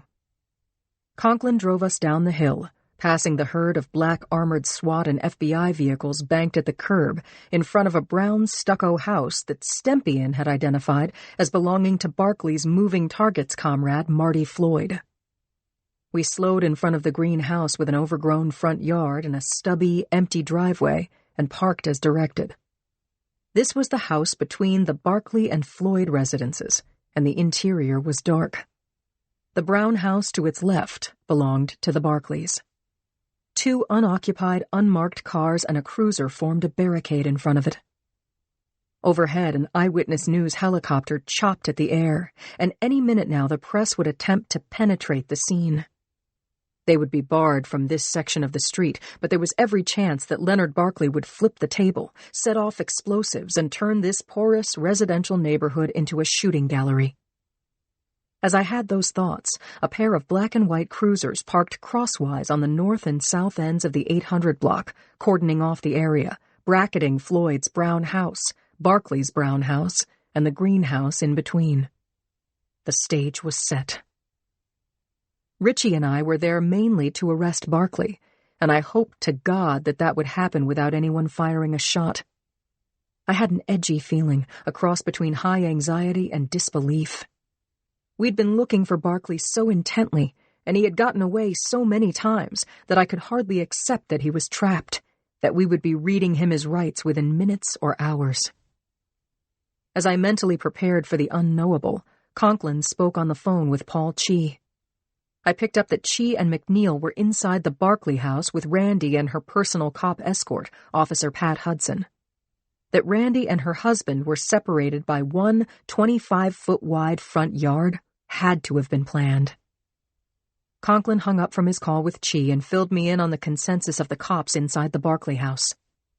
Based on Randy's nothing-to-lose attitude and escape potential, she'd been locked up inside a windowless back room with cops taking shifts at the door. It was too bad for Barkley that he'd jumped onto Marty Floyd's computer and logged on to Moving Targets. And I felt bad for Randy, pining for her husband. But I snapped out of it. Leonard Barkley didn't deserve sympathy. He was the #1 suspect in the high-profile killings of Paul and Ramona Barron, and the 3 men who'd been dropped at the Jazz Center like puppets with cut strings. And it was entirely possible that Barkley had also shot Roger Jennings and other San Francisco drug dealers we didn't know were his victims.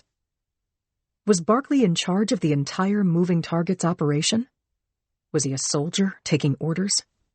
Could he be charged with any of these killings I had just counted up? I brought myself back to the imminent Barkley takedown. Barkley was a dead shot, a proficient killer. His neighbor Marty Floyd was a transit cop, and so had also been trained in the use of guns. I was glad to see that Brady had called in the FBI to back up our SWAT team. Commander Reg Covington had a high record of success, and he was in charge. Conklin and I watched from our squad car. SWAT was using the hoods of their vehicles as gun braces. A Bearcat ran up on Marty Floyd's lawn, and 12 men in tactical gear swarmed out. 2 took positions on either side of the front door. Others took posts near the windows and at the back and side doors. I radioed Covington. "It's Boxer," I said. "What can you tell me?" Covington said, "Barkley's not answering his phone. Neither is the house owner. We're warning them, then going in." I watched from the relative safety of our squad car as Covington lifted the bullhorn. A high-pitched squeal that felt like an electric current connected every person in the unit as one. Covington's voice boomed toward the brown house. "Mr. Barkley, this is Commander Covington, SFPD. We don't want anyone to get hurt. You and Mr. Floyd open the door and show us your hands. Do not do anything stupid." I watched the door, waiting for it to crack open, for Barkley to step out with his hands above his head. I could almost see him, wearing fatigues and a new beard. Could see him limping from a wartime injury. I waited to hear him say, "Don't shoot." That's not what happened. Someone panicked. An officer at the barricade twitched his trigger finger and fired a burst of bullets at the brown house. Automatic gunfire was returned from windows on the second floor. Conklin and I ducked inside our vehicle as World War III broke out on Thornton Avenue. Chapter 116. The misfire from our side was an epic error that had launched a firefight that could cost dozens of lives. It could continue until every last one of us was dead. I clapped my hands over my ears and stayed down, actually shaking as I waited for it all to be over. During a brief break in the shooting, I lifted my head from under the dash to scope out the scene and glanced at the Barkley house, ahead and to our right. I saw a side door open. Randy Barkley darted out, and despite the recent gunfire, she streaked across her side yard toward the rear of the empty house, armed with nothing but ragged jeans and a tank top. She was trying to get to Barkley. I knew that because she'd told me she and Barkley had a pact with death, and that she expected to die with her husband, and clearly she was trying to make that dream come true. Pointing through the windshield, I said to Conklin, "Look!" The Bearcat, an armored vehicle resembling a prehistoric reptile, ran up over the curb, crossing the narrow lawn between Floyd's brown house and the green one in front of our car. They were forming a barrier. I heard Covington shout, "Hold your fire!" and the shooting on both sides stopped. Conklin was out of the car before the bullhorn's echo died. I followed. Predicting Randy's trajectory, Conklin cut her off with a well-timed tackle to her knees. Chi, McNeil, and Hudson burst from the Barkley house and huddled around us. In a well-practiced maneuver called a cuff and stuff, I got handcuffs on Randy, and Chi and McNeil grabbed her and stuffed her into the Bearcat. The driver took off for the outer perimeter, where Randy would be transferred to a patrol car. Chi was embarrassed by Randy's escape. He said, "There were no doors or windows in that effing room, Boxer." McNeil said, "However, we didn't do a microscopic inspection of the floor." I got it. And I didn't doubt that Barkley's entire house was Swiss cheesed with hidden shafts leading to Barkley's beaten path to the Caltrain tunnel that ran under Silver Terrace. But Randy's dash for the Floyd house hadn't done her any good. I watched as Randy, cuffed in the back of a patrol car, cleared the barricades and headed to the Hall of Justice. I returned to our car in time to hear Covington announce over his mic, 5 seconds. On my go. The front door split open before Covington had counted to 5. The commando to the left of the door kicked it in, cracking it in half. A stout man with blood pouring down his face and arms cried out, "I give up! I give up!" The commando on his right set down his shield, grabbed the stout man's arm, and in one fluid move pulled him to the ground. That man wasn't Barkley. I got out of the car again and went up to Covington, who was ordering his men to get the injured man into a police car. I touched Covington's arm. He said, Boxer. "Let me talk to Barkley." Covington reached for and opened the closest armored car door. Then he gripped my upper arms, lifted and moved all 5 feet 10 inches of me like I was a doll, until I was behind the hardened steel door and shielded as much as possible from oncoming gunfire. Then he handed me the bullhorn. I took a breath, then spoke, my voice bouncing off the surrounding houses. "Mr. Barkley, this is Sergeant Lindsay Boxer. I'm in contact with Randy. Give yourself up and you can tell her goodbye. Or in 3 seconds, SWAT Command is going to cut you down and take you out of that house alive or dead." I handed off the bullhorn to Covington.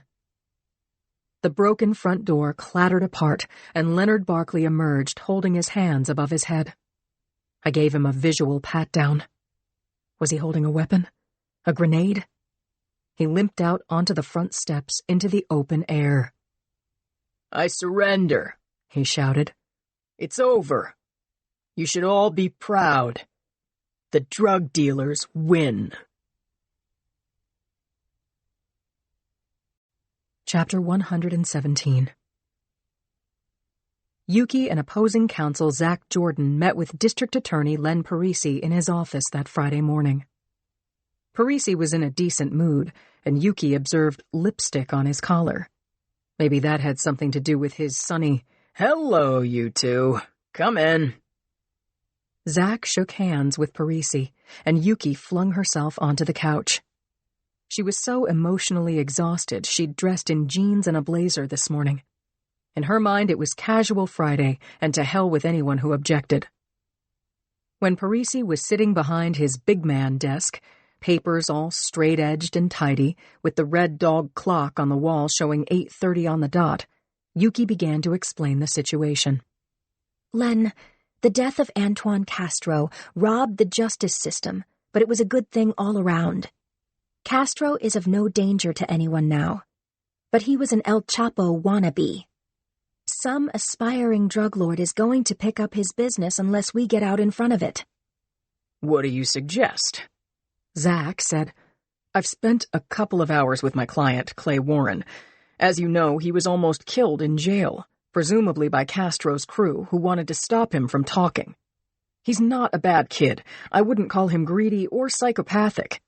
He's about average intelligence for a kid his age, but he was smart enough to stop talking when he was arrested."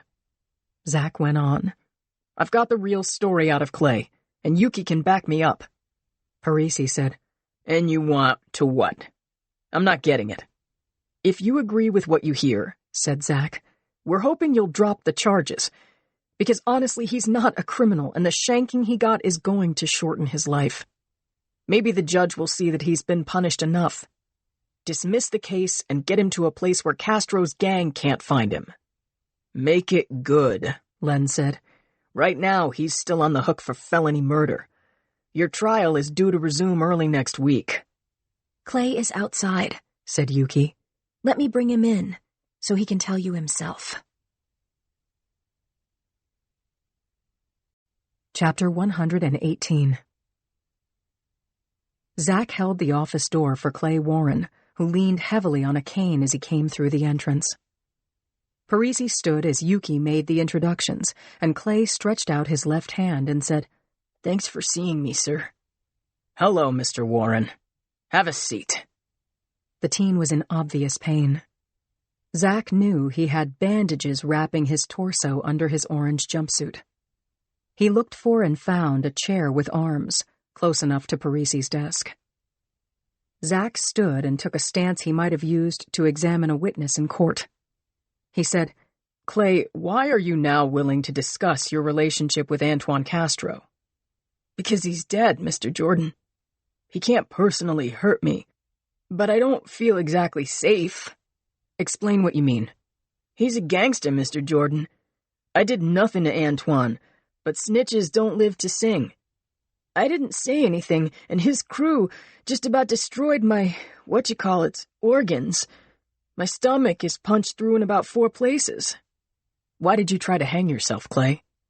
I was afraid I was going to get killed, and I thought if I offed myself, they wouldn't hurt my mother. My little sister is only 12. Jesus.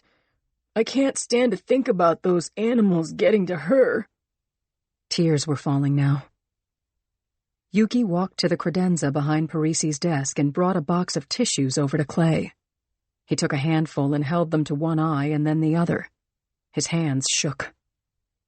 Zach waited for Clay to pull himself together and then said, "Can you tell Mr. Parisi how you came to be involved with Antoine Castro?" He nodded. I was his gopher, sir. He gave me money to get him things. Go buy him a box of ding-dongs at the gas station, wash his car. That's how it started about a year ago. He'd call me and tell me, do this, do that. Then he'd give me money, and we needed it.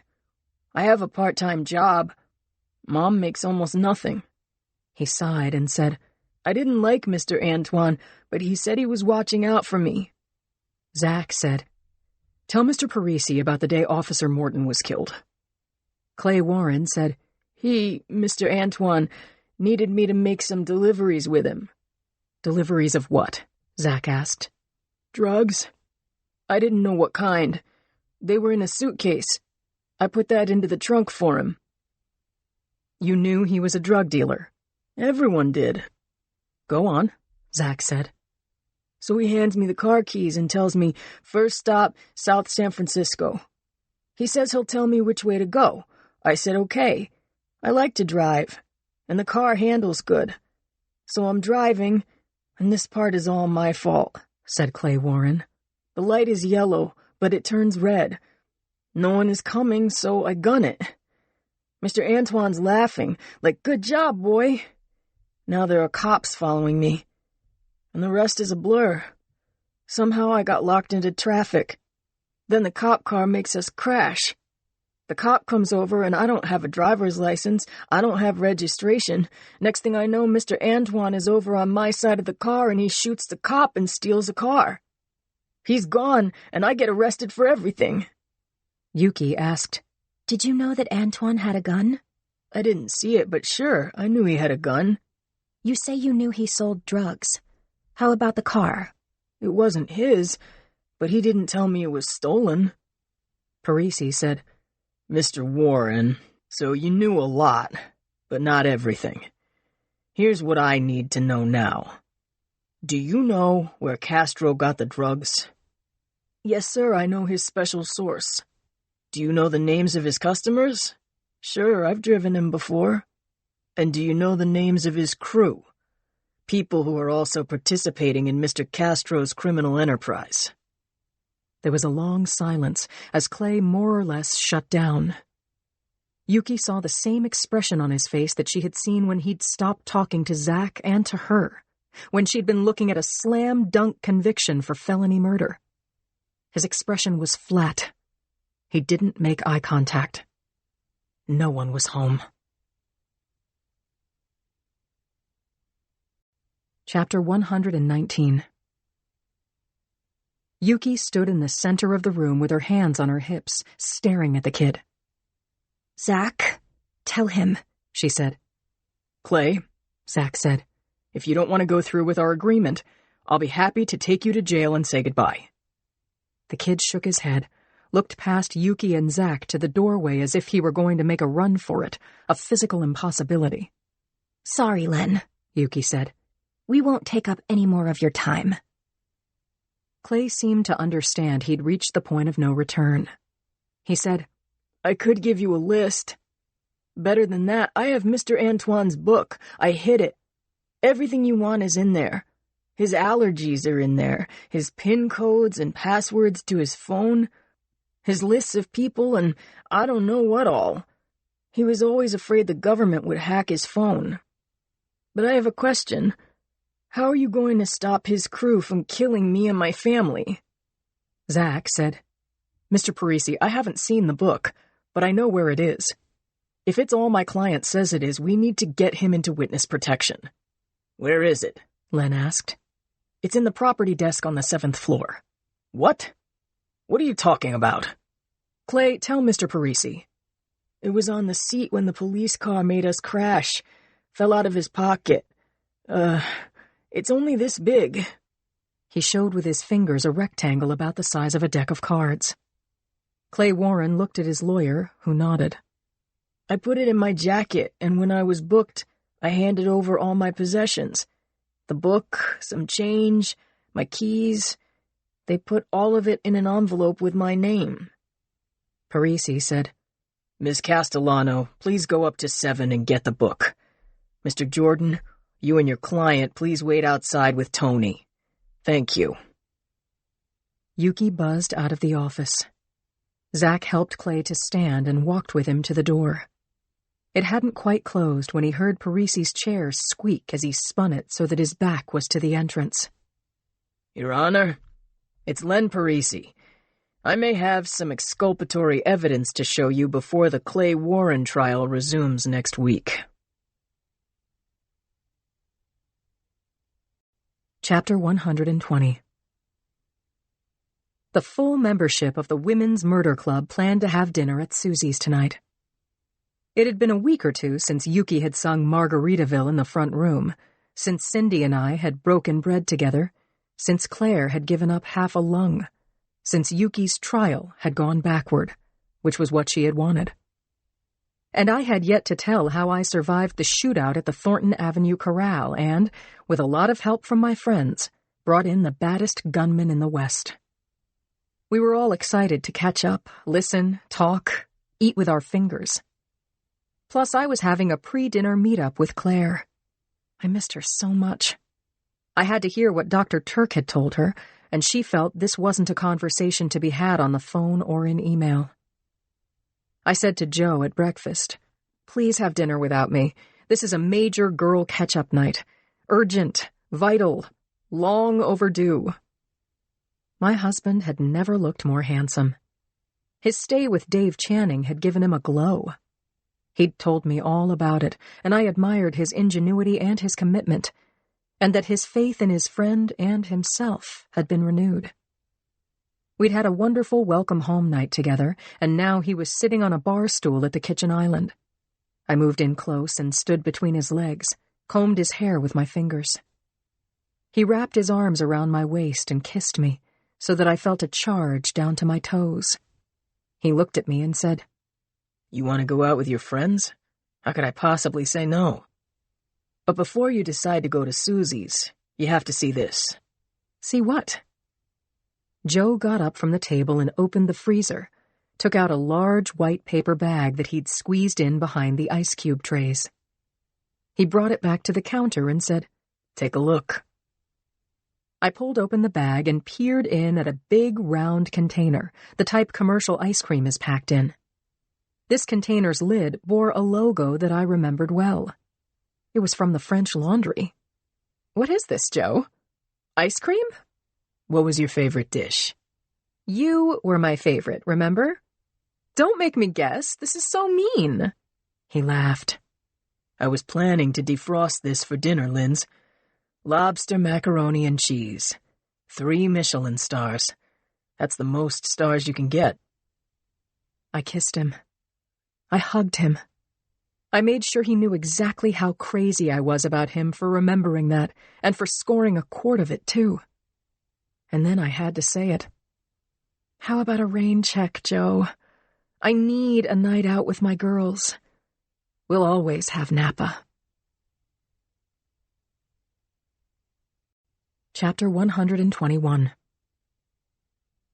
Claire and I got to Susie's before 5 o'clock and took a small table in the front room, which housed the long bar and the little stage for the steel band. Weird, seeing this place in daylight, Claire said. Nothing's cooking, I said. Literally. Afternoon sunlight lit up the ochre-colored, sponge-painted walls and street paintings of a marketplace in Jamaica. The steel band often played a tune about that marketplace. I softly sang, "Ackee rice, salt fish are nice, and the rum is fine any time of year." Claire didn't join in, but she signaled to the bartender. He went by the name of Fireman, and that was name enough. He called out, "What can I get for you, ladies?" Claire called back, "Vodka, rocks." I said, "Anchor steam, and we need chips." I assessed how Claire looked and sounded, and determined that she was tired and sad, and sobered by her medical experience. She said, "I know what you're thinking, but it's not as bad as I look." "Tell me," I said. We had to wait for Fireman to set down the drinks and the bowl of chips, and after he'd said, "Can I get you anything else?" we shook our heads no in unison. "Are you in pain?" I asked her. "Not like you'd expect," she said. "And I'm half a lung lighter. Can you tell?" I forced a grin. It was hard to do. Claire sipped her drink, commented that they'd given her no alcohol at the hospital. She crunched on some chips as I tried to find a way to ask her, "What's the prognosis, girlfriend? What's the deal?" "Have you met my replacement?" she asked. "Mary Dugan? Temporary replacement. She's nice. Qualified, too," Claire said. "I'm going to kill you now," I said. "If you don't talk, this fork is the last thing you'll ever see." She laughed, and God, it was a great sound. She looked happy for a couple of seconds, and my heart expanded. Was she going to take her job back from the blonde in the ME's office? Was she going to go to Napa with Edmund and have another life-changing meal at the French Laundry? Or was Claire stalling? Was she looking for a way to tell me very bad news? "You know how much I like Mitchell Turk." "Dr. Turk, yeah, I know." I swear I couldn't help it. I was gripping the fork so hard my knuckles were white. "He says the margins are clean." "This is true? You're telling me the truth?"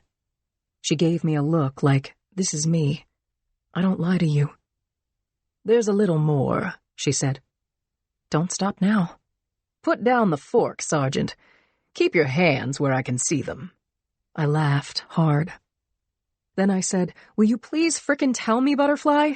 Speak, and don't stop until I say so."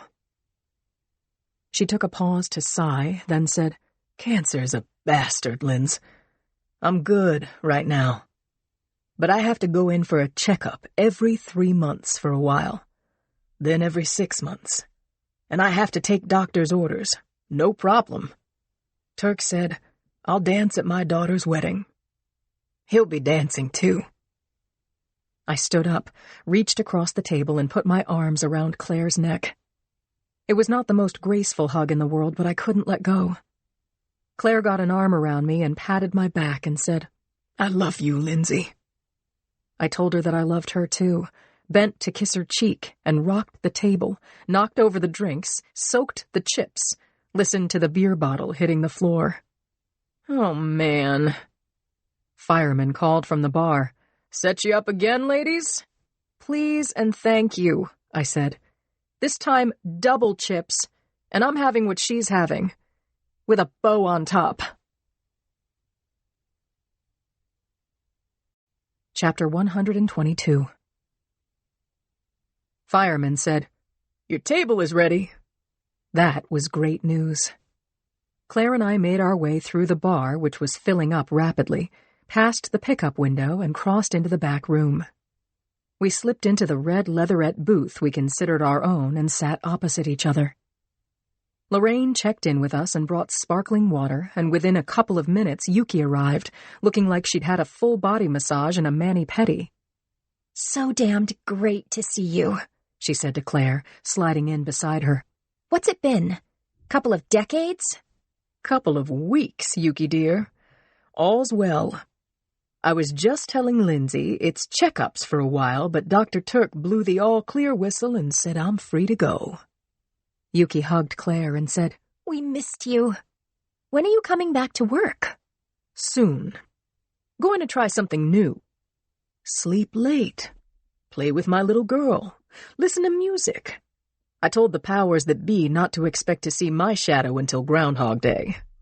Ha! Groundhog Day had passed, but never mind the details. Yuki asked where Cindy was, and to be honest, I wasn't sure she was coming. And if she came, were we buddies again? I said, "Why don't I go first? Cindy knows all about the firefight in Silver Terrace." "You go, girl," said Claire. I filled my friends in on the whole fandango, condensing a bit so that Susie's didn't close up for the night while I was still talking. Yuki was following so closely it was like she was taking notes. "Does Barkley have a lawyer?" she asked. All I know is that he asked for one, and he made no statement at all. "That's too bad," said Claire. "How are you going to pin any of those murders on him? No witnesses? No forensics?" "What?" "Guy by the name of Marty Floyd," I said. "He's not military. He says he never shot anyone, but he knows moving targets like the back of his dog." I explained that Randy was in the women's jail, not talking, but Marty Floyd had spent 8 consecutive hours with Mike Stempion, who now could decode moving targets. When Stempion goes back to the FBI next week, he's going to be the man of the hour, the week, and maybe the year, I said.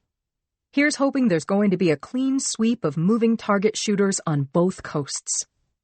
I ducked my head and whispered, "We gave Cindy the exclusive story. Here she comes." Chapter 123. Cindy sailed into the back room with a big grin, a police scanner under her arm, and a computer bag over her shoulder. She scooted in next to me, put her radio on the table, and said, "Claire." All she said was Claire. "I'm gonna be fine," said Claire. "That's your headline and your bottom line, and I don't know when I'm going back to work. Maybe when I get enough of being home all day with Edmund and Rosie." "Yahoo!" said Cindy, all caps above the fold. Claire grinned. Cindy had questions, of course, but when she was assured that Claire was on the right road, she linked her arm into mine. She said, "Damn it, Lindsay.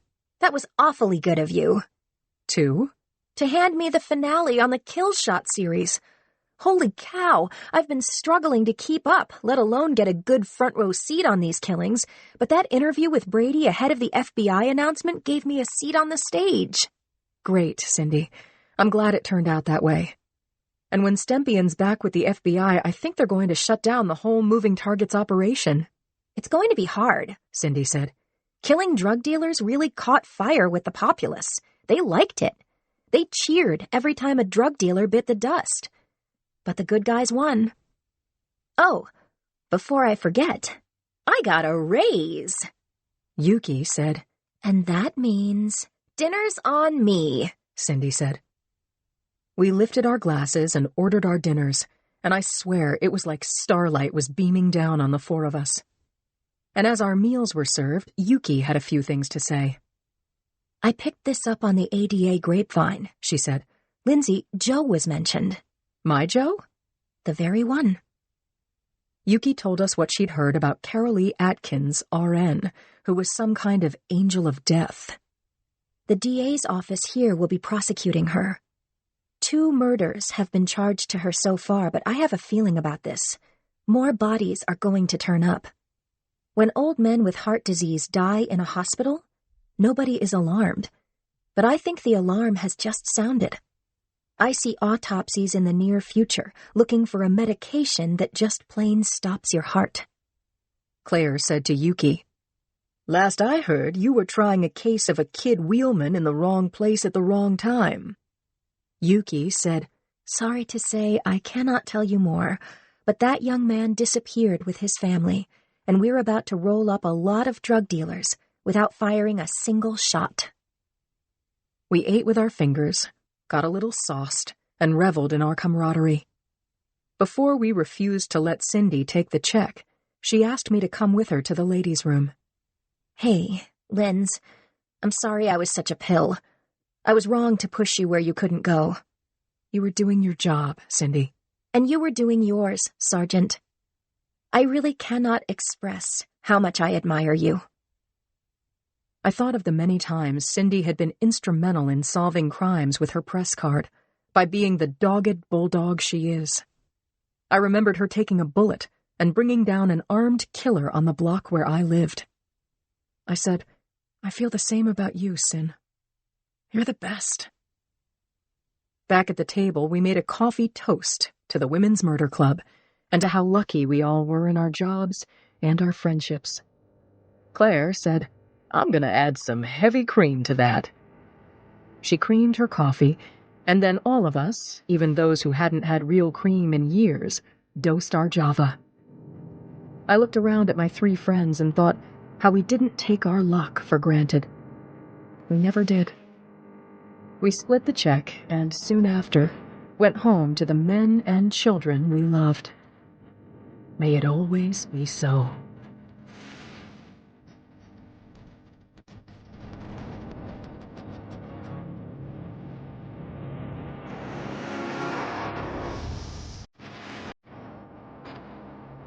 This has been a Hachette audio production of The 20th Victim, written by James Patterson and Maxine Petro, read by January Lavoie. Produced by Dion Audio and Listen Up Audiobooks. Post-production by Emma Mills. The 20th Victim is also available in print and digital formats from Little Brown and Company, a division of Hachette Book Group. For more Hachette audio productions, visit us at hachetteaudio.com. Thank you for listening. Text copyright 2020 by James Patterson. Audio production copyright 2020 by Penguin Audio. All rights reserved. Hachette Book Group supports the right to free expression and the value of copyright. The purpose of copyright is to encourage writers and artists to produce the creative works that enrich our culture. The duplicating, uploading, and distribution of this audiobook without permission is a theft of the author's intellectual property. If you would like permission to use material from the audiobook, other than for review purposes, please contact permissions@hbgusa.com. Thank you for your support of the author's rights. This audiobook is a work of fiction. Names, characters, places, and incidents are either the product of the author's imagination or are used fictitiously, and any resemblance to actual persons, living or dead, events or locales, is entirely coincidental.